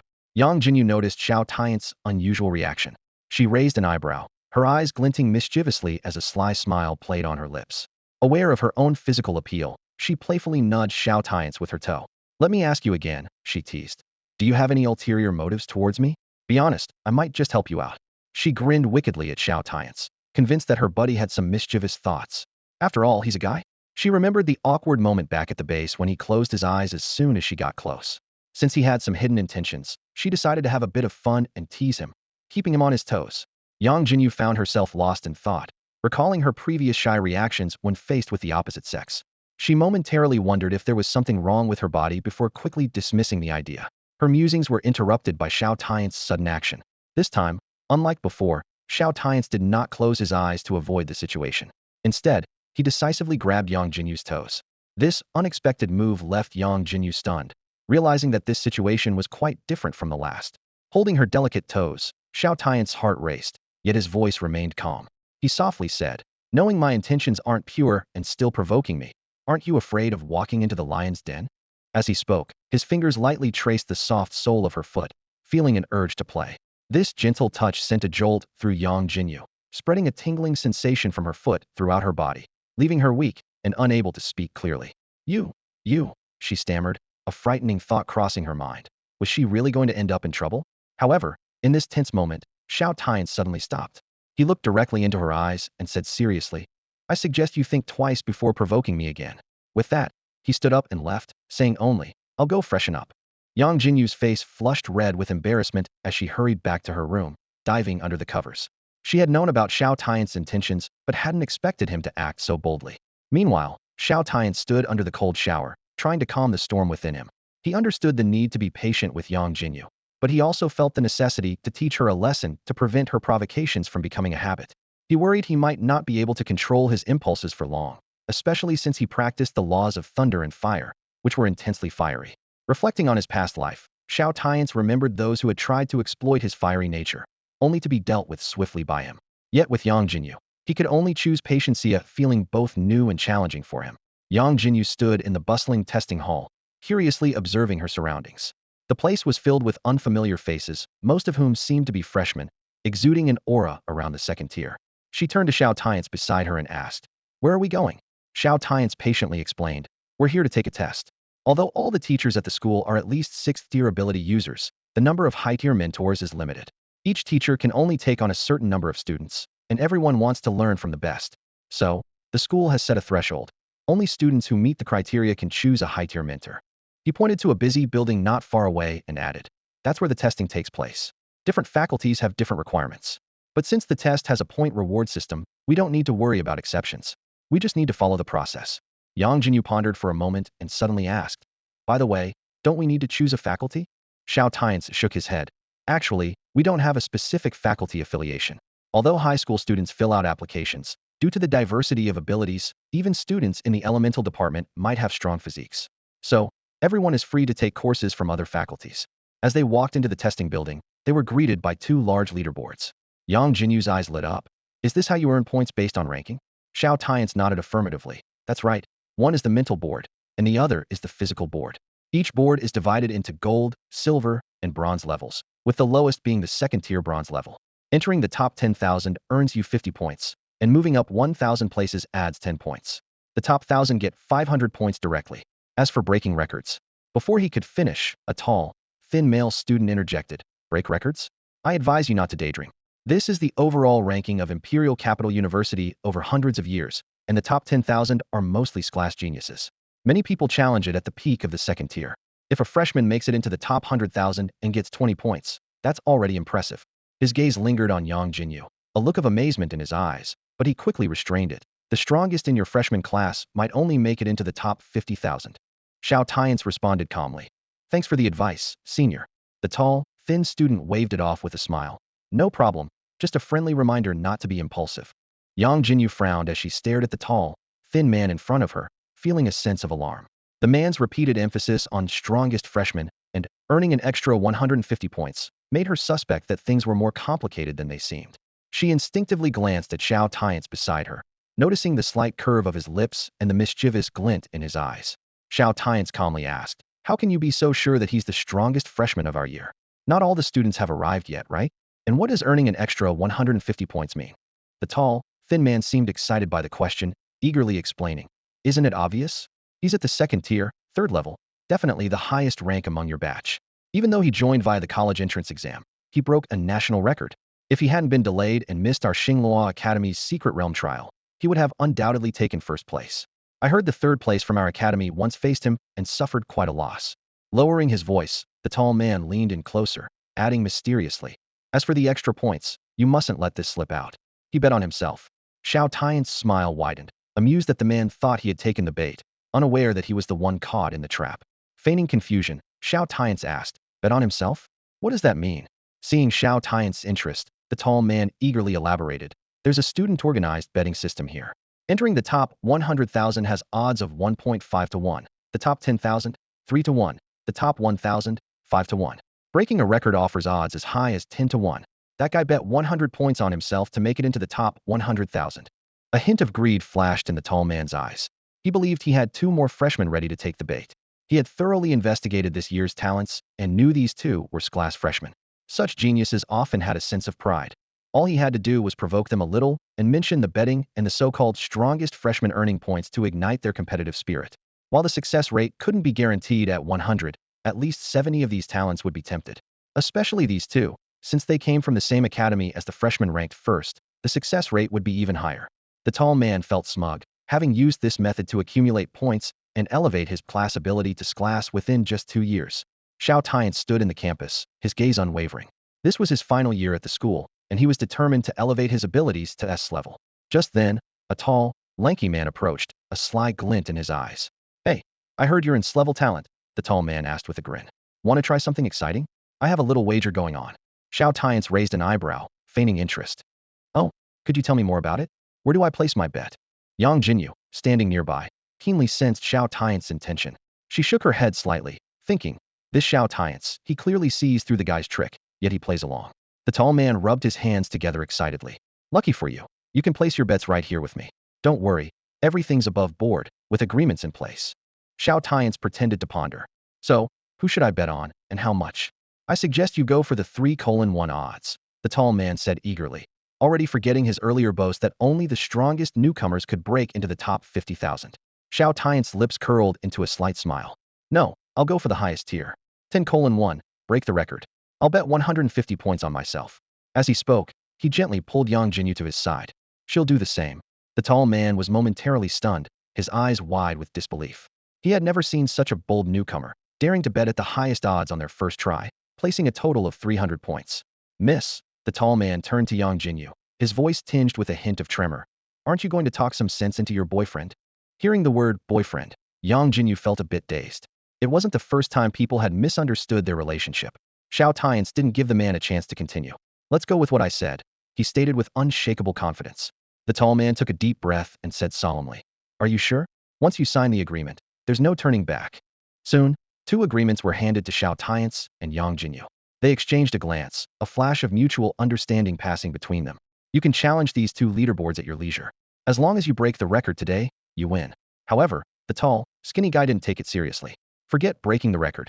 Even making it into the top 10,000 would be tough. Those ranked high not only have their levels stuck at the second stage, 10th tier, but have also mastered S-grade techniques. As for the top 1,000, they've trained in S-grade techniques. Two freshmen thinking they can break the record? Pure fantasy. In his opinion, their chances of success were no better than the Big Bang happening again. He had already warned them, but they didn't listen. Gambling is harmful, but as long as it doesn't harm him, it's fine. He just earned another 300 points. Yangjinyu and Xiao Tianche ignored the tall, skinny man's sudden cheerfulness and headed straight for a testing device. It was a large machine with a 7-level display screen on top and a sensing area below. At that moment, a freshman was undergoing a test. A grade freshman Du Zitong. Testing begins. The announcement caught some people's attention. Du Zitong placed his hand on the sensor without any apparent action, and the display began to light up.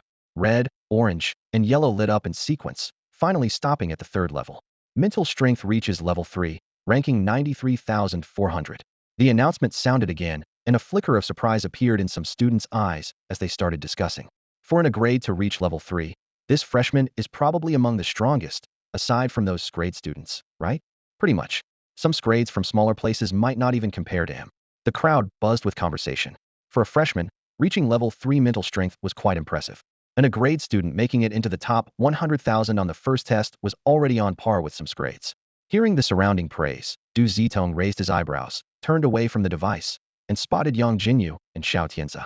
His eyes lit up. Growing more confident amid the compliments, he approached Yangjinyu with a smile. "Hello, miss, I'm Du Zitong. How about getting to know each other?" Yangjinyu had no interest in engaging with him. Although people had bothered her before, the number increased noticeably after she dressed in women's clothing. Xiao Tianche directly ignored Du Zitong and spoke to Yangjinyu. "During the test, don't hold back. Go all out. Those ranked in the top 10 aren't simple. They can reach around level 5. This is purely a mental test, unrelated to abilities, just an initial elimination test. Do you want to go first, or should I? This record-breaking 1,000 points. Each of us can get it once." At this point, Du Zitong interrupted. "Miss, I don't know what your relationship is with this classmate, but I suggest staying away from him. Break a record? That's not something freshmen can achieve. Those on the leaderboard are all S-grade and have strategically leveled up. If this classmate isn't overconfident, then there's something a bit off." Before he could finish, he pointed to his head, clearly implying that Xiao Tianche was not right in the head. Yangjinyu couldn't be bothered to respond, giving him a glance as if he were an idiot. Then she looked back at Xiao Tianche. "I'll go first. You have all the advantages. I can't compete with you in pure attributes." Yangjinyu, although confident that she was not inferior to Xiao Tianche, was well aware of his advantage and attributes. They practiced the same cultivation techniques and body forging arts, but Xiao Tianche was at a higher level, naturally making his attributes stronger. She pondered this, her brow slightly furrowed. Du Zitong noticed Yangjinyu's indifferent attitude, but was unfazed. In his eyes, a girl with such exceptional talent and ethereal beauty was the ideal girlfriend. A touch of aloofness only added to her charm. He then turned his gaze to Xiao Tianche, silently assessing him. Although this pretty boy also got into the Imperial Capital University, he must have some talent, but he is ultimately not worthy of someone as extraordinary as Yangjinyu. Yangjinyu stepped towards the testing device, with Du Zitong's eyes following her. He turned to Xiao Tianche and said, "Classmate, let me give you some advice. Know your place. Even if you knew each other before, in a place like Imperial Capital University, you should consider whether you're a good match." His words were filled with provocation. Du Zitong was quite proud of his own abilities. He knew his talent was among the top of the new students, second only to those S-level geniuses. Suddenly, a thought crossed his mind. Could these two be the S-level freshmen who hadn't yet arrived? He quickly shook his head, dismissing the absurd idea. How could it be such a coincidence? However, rumors said those two S-level students were closely connected and came from the same place. An unsettling feeling crept over him. Du Zitong's gaze flicked back and forth between Xiao Tianche and Yangjinyu, once again dismissing the thought. He mentally bolstered himself. Even if they were S-level, he wouldn't back down. In the face of Du Zitong's provocation, Xiao Tianche responded coldly. "Whether I'm worthy of her or not is none of your business. Who do you think you are?" Du Zitong, affected by his earlier speculation, was slightly less confident. Still, he insisted, "I was just kindly reminding you not to hold her back. She's so outstanding in every way. She deserves a more powerful partner." Hearing this, Xiao Tianche's lips curled into a cold smile. "A more powerful partner? I don't think I'm inferior to others, nor do I believe she needs to rely on anyone else. As you said, she's excellent in every way and strong enough on her own." Before the words were finished, Yangjinyu was already standing in front of the testing apparatus. Her posture was upright and confident, showing no signs of nervousness. The device activated instantly, and a mechanical voice echoed throughout the testing area. S-Class Freshman Yangjinyu, test begins. This brief announcement was like a clap of thunder, immediately drawing everyone's attention. The surrounding students turned their heads, eyes filled with surprise and curiosity. Another S-Class. Wow, and she's a pretty girl. Hope she doesn't get discouraged if she doesn't make it into the top 100,000. The chatter was constant, but someone quickly retorted, no way, the A-Class just made it into the top 100,000. How could an S-Class not? However, when someone mentioned that Yangjinyu might be one of the two S-Class freshmen who arrived late this year, the atmosphere shifted abruptly. Wait, is she one of the S-Class freshmen from those small cities? Oh, that's not good. I heard they arrived half a month late. They might not even make it into the top 100,000.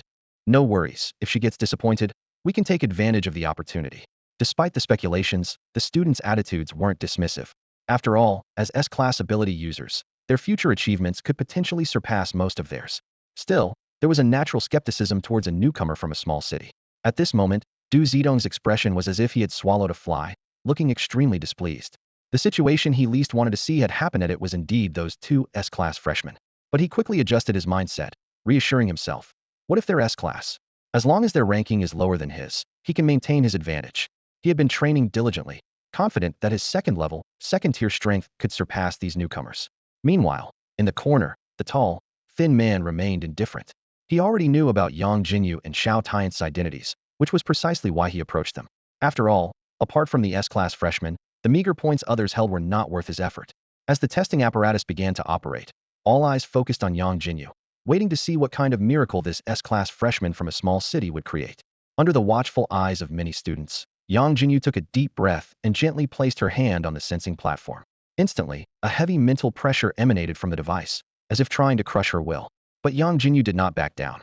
She summoned all her mental strength, burning like a blazing flame. Ding! The first-level red light lit up, the surrounding people remained calm. Ding! The second-level orange light followed, still not drawing much attention. Ding! The third-level yellow light flashed. Some students showed surprise, but it was still within expectations. However, the device did not stop. The fourth-level green light and the fifth-level cyan light lit up in quick succession. Before anyone could react, the test result had already reached the fifth level.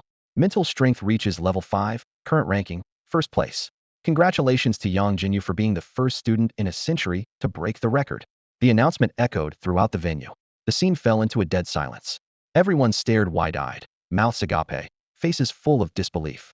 Then, the entire area erupted in a flurry of exclamations and discussions. What the heck, did I hear that right? Breaking a record? That's insane. The last time this record was broken was over 90 years ago, and that person became a 9th-level powerhouse. Wow, I can't believe we just witnessed history being made. The students were ecstatic, as if they had witnessed the rise of a future giant. However, two people's expressions were not so cheerful. Du Zitong lowered his head in frustration, relieved that she had never paid him any attention. Meanwhile, a tall, thin man in the corner shook his head wildly, refusing to accept reality. He thought bitterly. Who could have predicted that a century-old record would be broken today by a freshman? With 10-to-1 odds, not only does he have to refund the 150-point principal, but he also has to pay out 1,500 points. It's a nightmare. The tall man's gaze fell on Xiao Tianche in the distance, silently praying. Surely there won't be another miracle, right? At this moment, Xiao Tianche was smiling as he watched Yangjinyu. Yangjinyu excitedly said, 1,000 points in the bag. I gave it my all, don't get overshadowed by me. Xiao Tianche nodded confidently. You don't need to worry about that. When it comes to mental strength, he was absolutely confident. With that, Xiao Tianche stepped up to the tester. The announcement sounded again. S-level freshman Xiao Tianche, test begins. The students hadn't yet recovered from the previous shock when the classroom erupted into noise once again. The appearance of Xiao Tianche was like a boulder being thrown into a calm lake, causing even greater waves. Another S-class. He's another late-arriving S-class freshman. Damn, did the goddess get taken just like that? I'm already a sophomore and still single.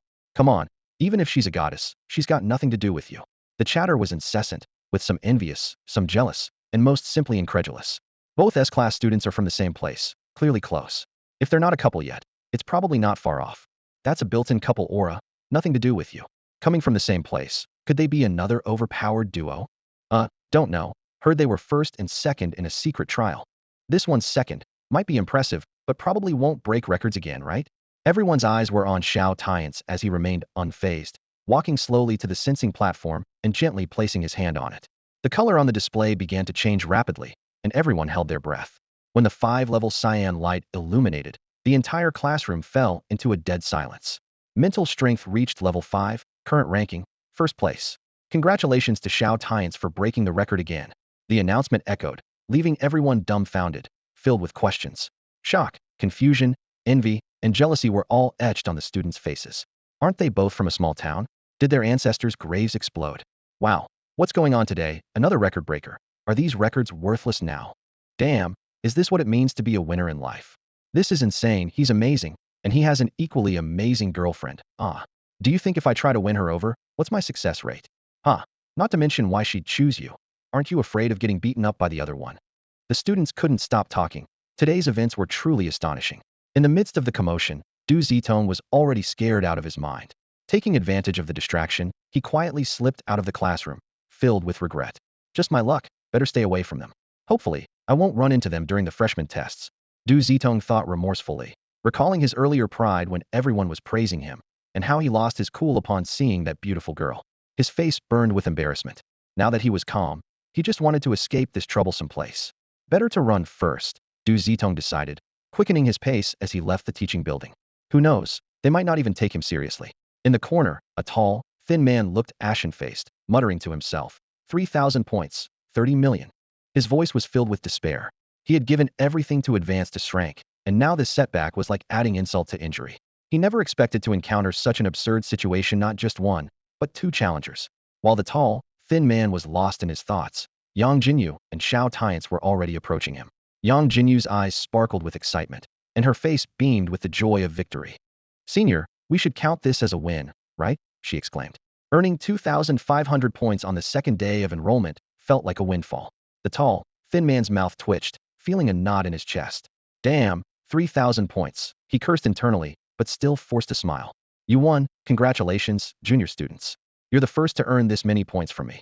Despite the gritting tone, he transferred the points to Yangjinyu and Xiao Tianche. After all, he had signed an agreement, and offending two absolute geniuses over 3,000 points wasn't worth it. Yangjinyu eagerly pulled up her information interface, grinning widely as she saw her points surge to over 2,700. She turned to Xiao Tianche, her eyes shining with excitement. Old Xiao, let's go for the points on the other leaderboard too. The tall, thin man was taken aback, thinking he misheard. He quickly reminded them. I should warn you, the other leaderboard isn't like the one that tests mental ability. You can't use powers there. So those at the top are mostly physical ability users. Xiao Tianche also explained, the other leaderboard isn't the right time for us yet. We'll come back for it later.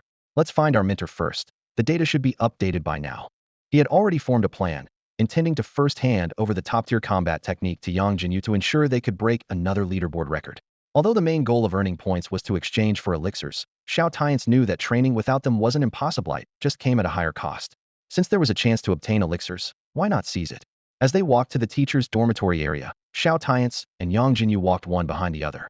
Yangjinyu's gaze was unfocused, and she finally couldn't help but speak up. Hey, people have misunderstood our relationship several times now. Aren't you going to explain? At your age, it's understandable to have some unruly thoughts, but do you have something else in mind? Xiao Tianche didn't turn around and replied calmly. Explain? Does explaining really help? It might just make people think we're covering up the truth. Isn't there a saying? To explain is to conceal, and to conceal is to admit? So, there's really no need to explain. Yangjinyu was taken aback. His reasoning seemed to make some sense. She pondered, unsure why people misunderstood, but they were indeed innocent. They just lived in the same villa, each in their own room, and occasionally ate together. Spending more time together wasn't unusual for childhood friends, was it? Xiao Tianche continued. As long as we're true to ourselves, we don't need to worry about others' opinions. Besides, doesn't this misunderstanding conveniently make me your scapegoat? Is that so? Yangjinyu murmured, still trying to figure it out, when Xiao Tianche pointed ahead. We're at the teacher's dormitory area. In front of them was a villa area, busier than other places, but still relatively quiet. They approached a villa and rang the doorbell. A young man with a wolf-tail hairstyle lazily opened the door and said, Here for apprenticeship again? Come in, just in time to make a full team. Though Yangjinyu was puzzled, seeing Xiao Tianche not offering any explanation, she refrained from asking. Once inside, they were led to a spacious martial arts arena. Yangjinyu was surprised by the unexpected setting. Inside, a gentle-looking young man faced 3 students, one of whom was already at the 3rd level, clearly not a freshman. The wolf-tail youth casually asked, 3rd senior brother, 2 more here for apprenticeship. Can you handle them too? By the way, what's your name? Let me check your mental assessment ranking. Yangjinyu kept silent while Xiao Tianche simply replied, Xiao Tianche. The wolf-tail youth muttered to himself. Xiao Tianche. Sounds familiar. Looks familiar too. Suddenly, he noticed a refreshed message at the top of the campus news. Yangjinyu and Xiao Tianche have both broken our school's mental assessment records? No way. It's really you two, the ones who shattered the bronze rankings? He quickly compared photos. Wait here. I'm going to find the teacher, he said and rushed off. In the martial arts arena, the third senior brother turned his head in confusion, watching the wolf-tail youth run off to find the teacher, not understanding what was happening. Before long, a middle-aged man in a black training robe appeared in the arena. His appearance was ordinary, but his presence exuded an invisible pressure. Xiao Tianche's eyes flickered with warmth upon seeing him. This was his first teacher in a past life, the 7th level and 7-fold ability user, Yangjinyu, known as the Fierce General. The other students seeking apprenticeship were bewildered, especially the sophomore who had tried numerous times to meet the teacher but hadn't succeeded until now. Yangjinyu smiled. Xiao Tianche, Yangjinyu, I've heard about you. First, you broke the Xinghua Mansion's records, and now you've broken our Imperial University's records. Truly impressive for your age. If you want me as your teacher, that's no problem, but I'd like to see your abilities firsthand, if that's okay. With anticipation, Yangjinyu stood outside the martial arts arena, watching Xiao Tianche inside. He had been waiting for this level lightning ability user for 2 months, and now the moment had finally come. Suddenly, Yangjinyu spoke to the air. Qixi, are you really going to hide when you want to see their abilities? A clear female voice responded from the air. That's not fair. You all have students coming to you, but I have to go to them. It's embarrassing. I'm clearly stronger, so you must recommend them to me later. Otherwise, you know what will happen. Yangjinyu's mouth twitched. I'll recommend them, definitely, he thought. If I refuse, she'll probably come over to test all kinds of weapons. No wonder she showed up today. It was bound to be trouble. In the arena, before Yangjinyu could explain she wasn't there for apprenticeship, she glanced at the gentle young man opposite her, then turned to Xiao Tianche. Isn't it you who's here for apprenticeship? Xiao Tianche smiled. Just do me a favor. I can't handle him alone. You wouldn't just watch me get beaten up, would you? His strength surpasses all the ability users we've encountered before. Yangjinyu thought about it, and agreed, realizing it wouldn't be right to just watch her friend get beaten up. Xiao Tianche whispered a few words in her ear. Then, to everyone's astonishment, Yangjinyu suddenly flew into the air.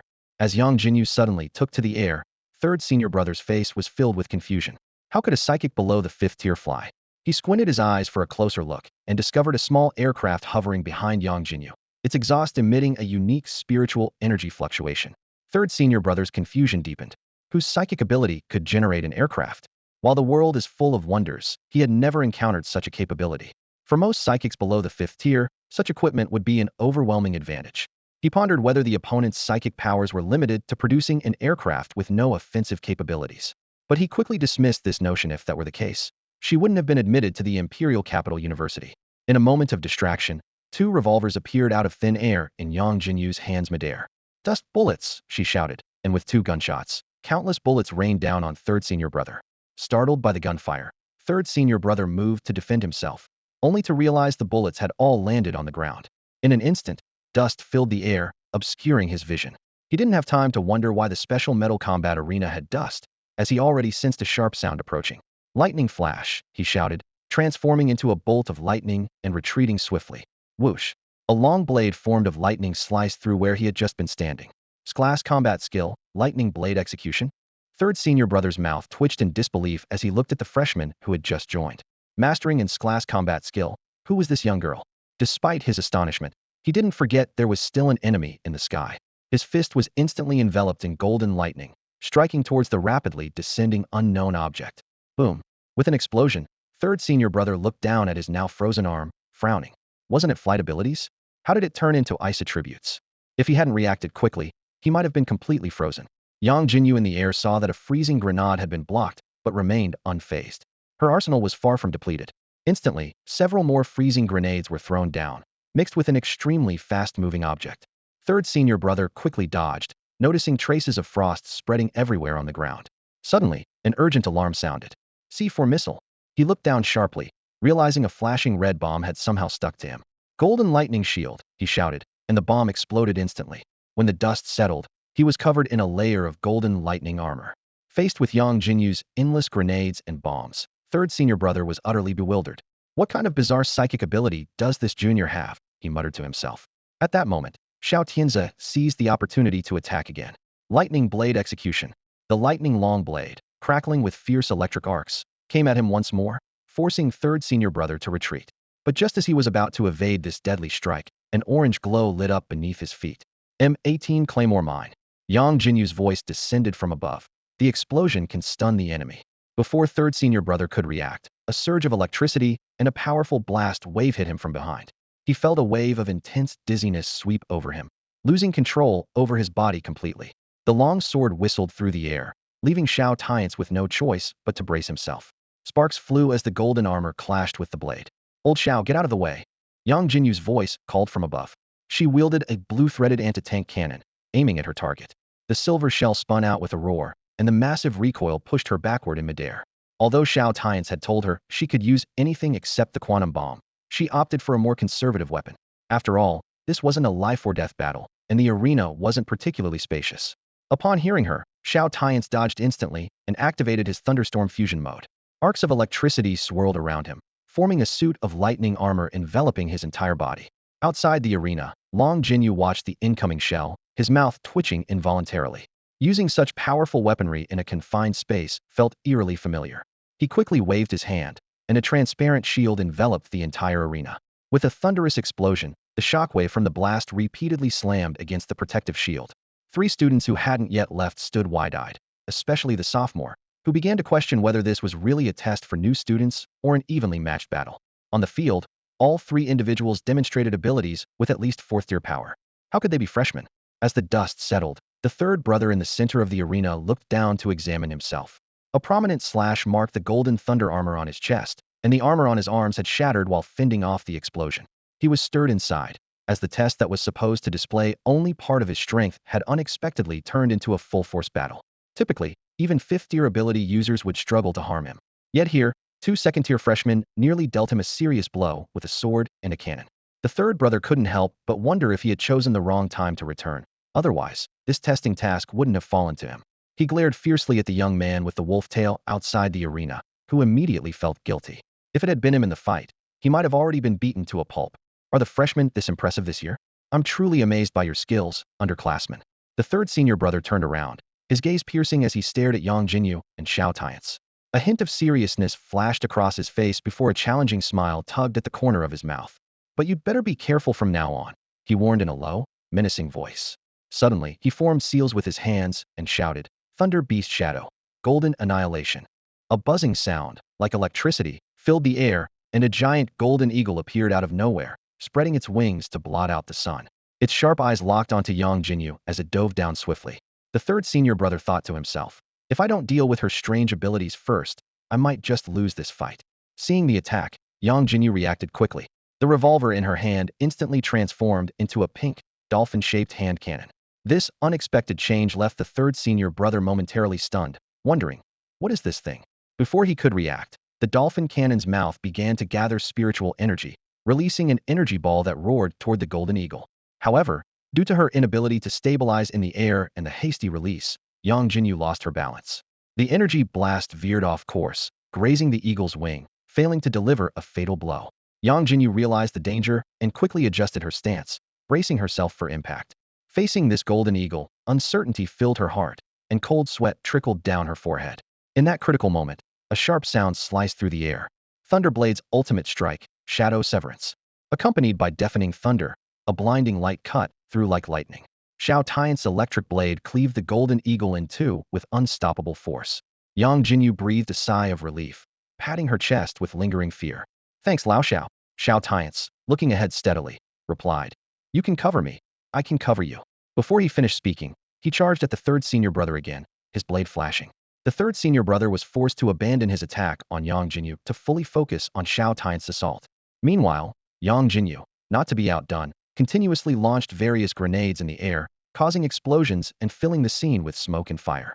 The third senior brother found himself on the defensive once more. Although these attacks couldn't cause him substantial harm, they left him with little opportunity to counterattack. The battlefield was engulfed in smoke, and both sides were locked in a tense stalemate. Outside the combat arena, Yangjinyu's voice suddenly rang out, signaling the end of this intense match. "All right, let's stop here. If this goes on, it won't be a competition anymore, but a fight to the death." His words carried a tone of seriousness, reminding everyone of the true nature of this test. After the battle ended, Yangjinyu's gaze swept over Yangjinyu and Xiao Tianche, his eyes shining with amazement. "You two are quite surprising. Despite being at the second tier, you have the strength of the fourth. Your teamwork is impeccable, and even a genuine fifth-tier fighter would find it hard to handle you. His voice was full of admiration. Truly a perfect pair, talented and beautiful. Hearing such praise from the usually stern and reserved Yangjinyu made it especially valuable. Everyone present could feel his sincerity, and no one found it inappropriate. Even Yangjinyu, though she might have some reservations about the talented and beautiful pair comment, chose to remain silent, feeling at ease. Finally, Yangjinyu found an opportunity to speak. She cautiously said, Teacher Long, I'm actually not here to become a disciple. I'm just accompanying Xiao Tianche. Her tone carried a hint of worry, fearing he might misunderstand her intentions. However, Yangjinyu responded with a smile. No worries, your abilities are beyond my teaching, but I can recommend a mentor who might be helpful to you. In no time, Yangjinyu was brought to the front of a neighboring villa. The young man with a wolf tail hurriedly said, Junior, this is the residence of the tutor. If there's nothing else, I'll be off. With that, he quickly left as if fleeing from something daunting. Yangjinyu scratched her head, puzzled. Was Teacher Long in a hurry? Xiao Tianche was left behind to study martial arts, while she, merely showing a slight interest in the tutor, was sent here. But she didn't dwell on it too much, as she intended to find a mentor anyway, so she rang the doorbell. As the doorbell rang, the figure of Dean Shi suddenly appeared in the villa's backyard. She swiftly put away her invisibility cloak and nonchalantly sat on the sofa. The villa's door opened automatically, and she asked flatly, Are you here to become a disciple? You should know my requirements, right? Yangjinyu was momentarily speechless, looking at the head of the technology academy whom she had met once before. Her visit to become a disciple was entirely unexpected, so how could she know the requirements? She only knew the identity of the person because Xiao Tianche had told her in advance. Full name Xianche, an 8th-tier powerhouse of the Ji lineage of the Jiqiao race, one of the strongest in the school. She had a penchant for weapon research, and that was it. She had planned to gather more information before coming to seek mentorship. However, before Yangjinyu could speak, Xianche directly said, All right, come with me. Let me first see your knowledge base and Hansen skills. With that, she led Yangjinyu to the basement. Upon entering the basement, Yangjinyu was stunned by the sight. It wasn't just a basement. It was a massive laboratory filled with advanced equipment and weapons, some of which she had even operated in secret realms. The space was so large it seemed to extend into the neighboring area. Xianche handed Yangjinyu a blueprint, saying, Here, this is a design for an electromagnetic Gauss rifle. See if you can manufacture it. Yangjinyu took the blueprint and carefully examined it. This wasn't a difficult task for her. She was well versed in both electromagnetism and energy theory. She thought to herself, the main challenge with this weapon would be in the energy aspect. Yangjinyu glanced at Xianche, a hint of confusion flickering in her eyes. Although she was capable of creating ordinary firearms, the Gauss rifle was clearly beyond her expertise. Xianche nodded slightly, indicating that Yangjinyu could use the lab's equipment. Yangjinyu sprang into action, expertly maneuvering various instruments. Her movements were swift and precise, showcasing her solid foundational knowledge and extensive practical experience. Before long, a weapon with multiple electromagnetic coils had taken shape. Xianche observed the finished product in Yangjinyu's hands, a trace of astonishment crossing her face. The swift completion of this basic weapon not only demonstrated Yangjinyu's firm grasp of knowledge, but also her years of Hansen experience. This was precisely the ideal disciple Xianche had been seeking. Good, very good. Xianche exclaimed excitedly, barely able to contain her inner joy. From today, you are my chief disciple. She recalled previous students with poor theoretical understanding, further solidifying her appreciation for Yangjinyu. Not only was her ability outstanding, but her unique skills were also perfectly aligned, making her a truly gifted student. Xianche felt a sense of smug satisfaction, determined to show the old stubborn members of her clan that not only was her ability superior, but even her disciple surpassed them. They had banished her merely for researching weapons, but now she was set on proving their short-sightedness. This is a gift from your teacher, Xianche said with a beaming smile, suddenly producing an item remarkably similar to the mechanical ring on her finger. A molecular-level instant disassembly and reassembly technology. Yangjinyu accepted the gift, her eyes gleaming with delight and curiosity. She realized that this seemingly simple ring likely contained astonishing technology, enough to revolutionize her understanding of weapon manufacturing. Xianche looked at her new disciple with satisfaction, filled with anticipation. She believed that with this technology, Yangjinyu would be able to push beyond more limits and create even more amazing weapons. This was not only an affirmation of Yangjinyu's abilities, but also the best testament to her own research achievements. This ring is essential for us, capable of instantly disassembling and reassembling objects, Xianche explained while demonstrating. A circular device with a dangerous aura suddenly appearing in her hand, its metallic shell glinting coldly. It might look like creating something from nothing, but it's actually about reassembling at the molecular, atomic, or even quark level, she explained casually. For instance, this small black hole bomb isn't particularly powerful. It can only destroy ordinary planets. Yangjinyu's eyes widened, her heart racing. Her teacher could casually create a black hole bomb. That was incredibly dangerous. Yet she couldn't help but covet the ring, imagining herself wielding its power in secret realms. Jianqixi seemed to read her mind and added, a molecular level ring can't achieve this. You can't create the metallic shell out of thin air. Its basic unit is an atom. You can only use existing metals, not create them from nothing. Moreover, using the ring requires immense mental strength and a deep understanding of various material properties. She handed Yangjinyu a document, saying, I know you've studied some mechanic tribe knowledge, but it's not enough.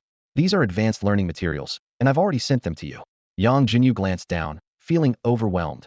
Advanced Mechanics Tribe materials, Advanced Mechanics Tribe weaponry, Slow Village Chiefs, Advanced Programming in Artificial Intelligence. Over 10 books of high-level materials, an absolute nightmare for someone struggling academically. Oh, and, Jianqixi added with a bright smile, I'll be testing you regularly. There are rewards for passing, but if you don't. Her smile turned ominous. Little girl, I have a surprise prepared for you too. Yangjinyu shuddered, as if reliving her past high school days overshadowed by exam anxiety. Those blurry memories brought back a bone-deep fear, sending chills down her spine. That's all for today. Thank you so much for watching. I hope you guys enjoyed. If you wish to have another part of this recap, please give us at least 1,000 likes. Please don't forget to comment and subscribe to our channel for more content like this until next time.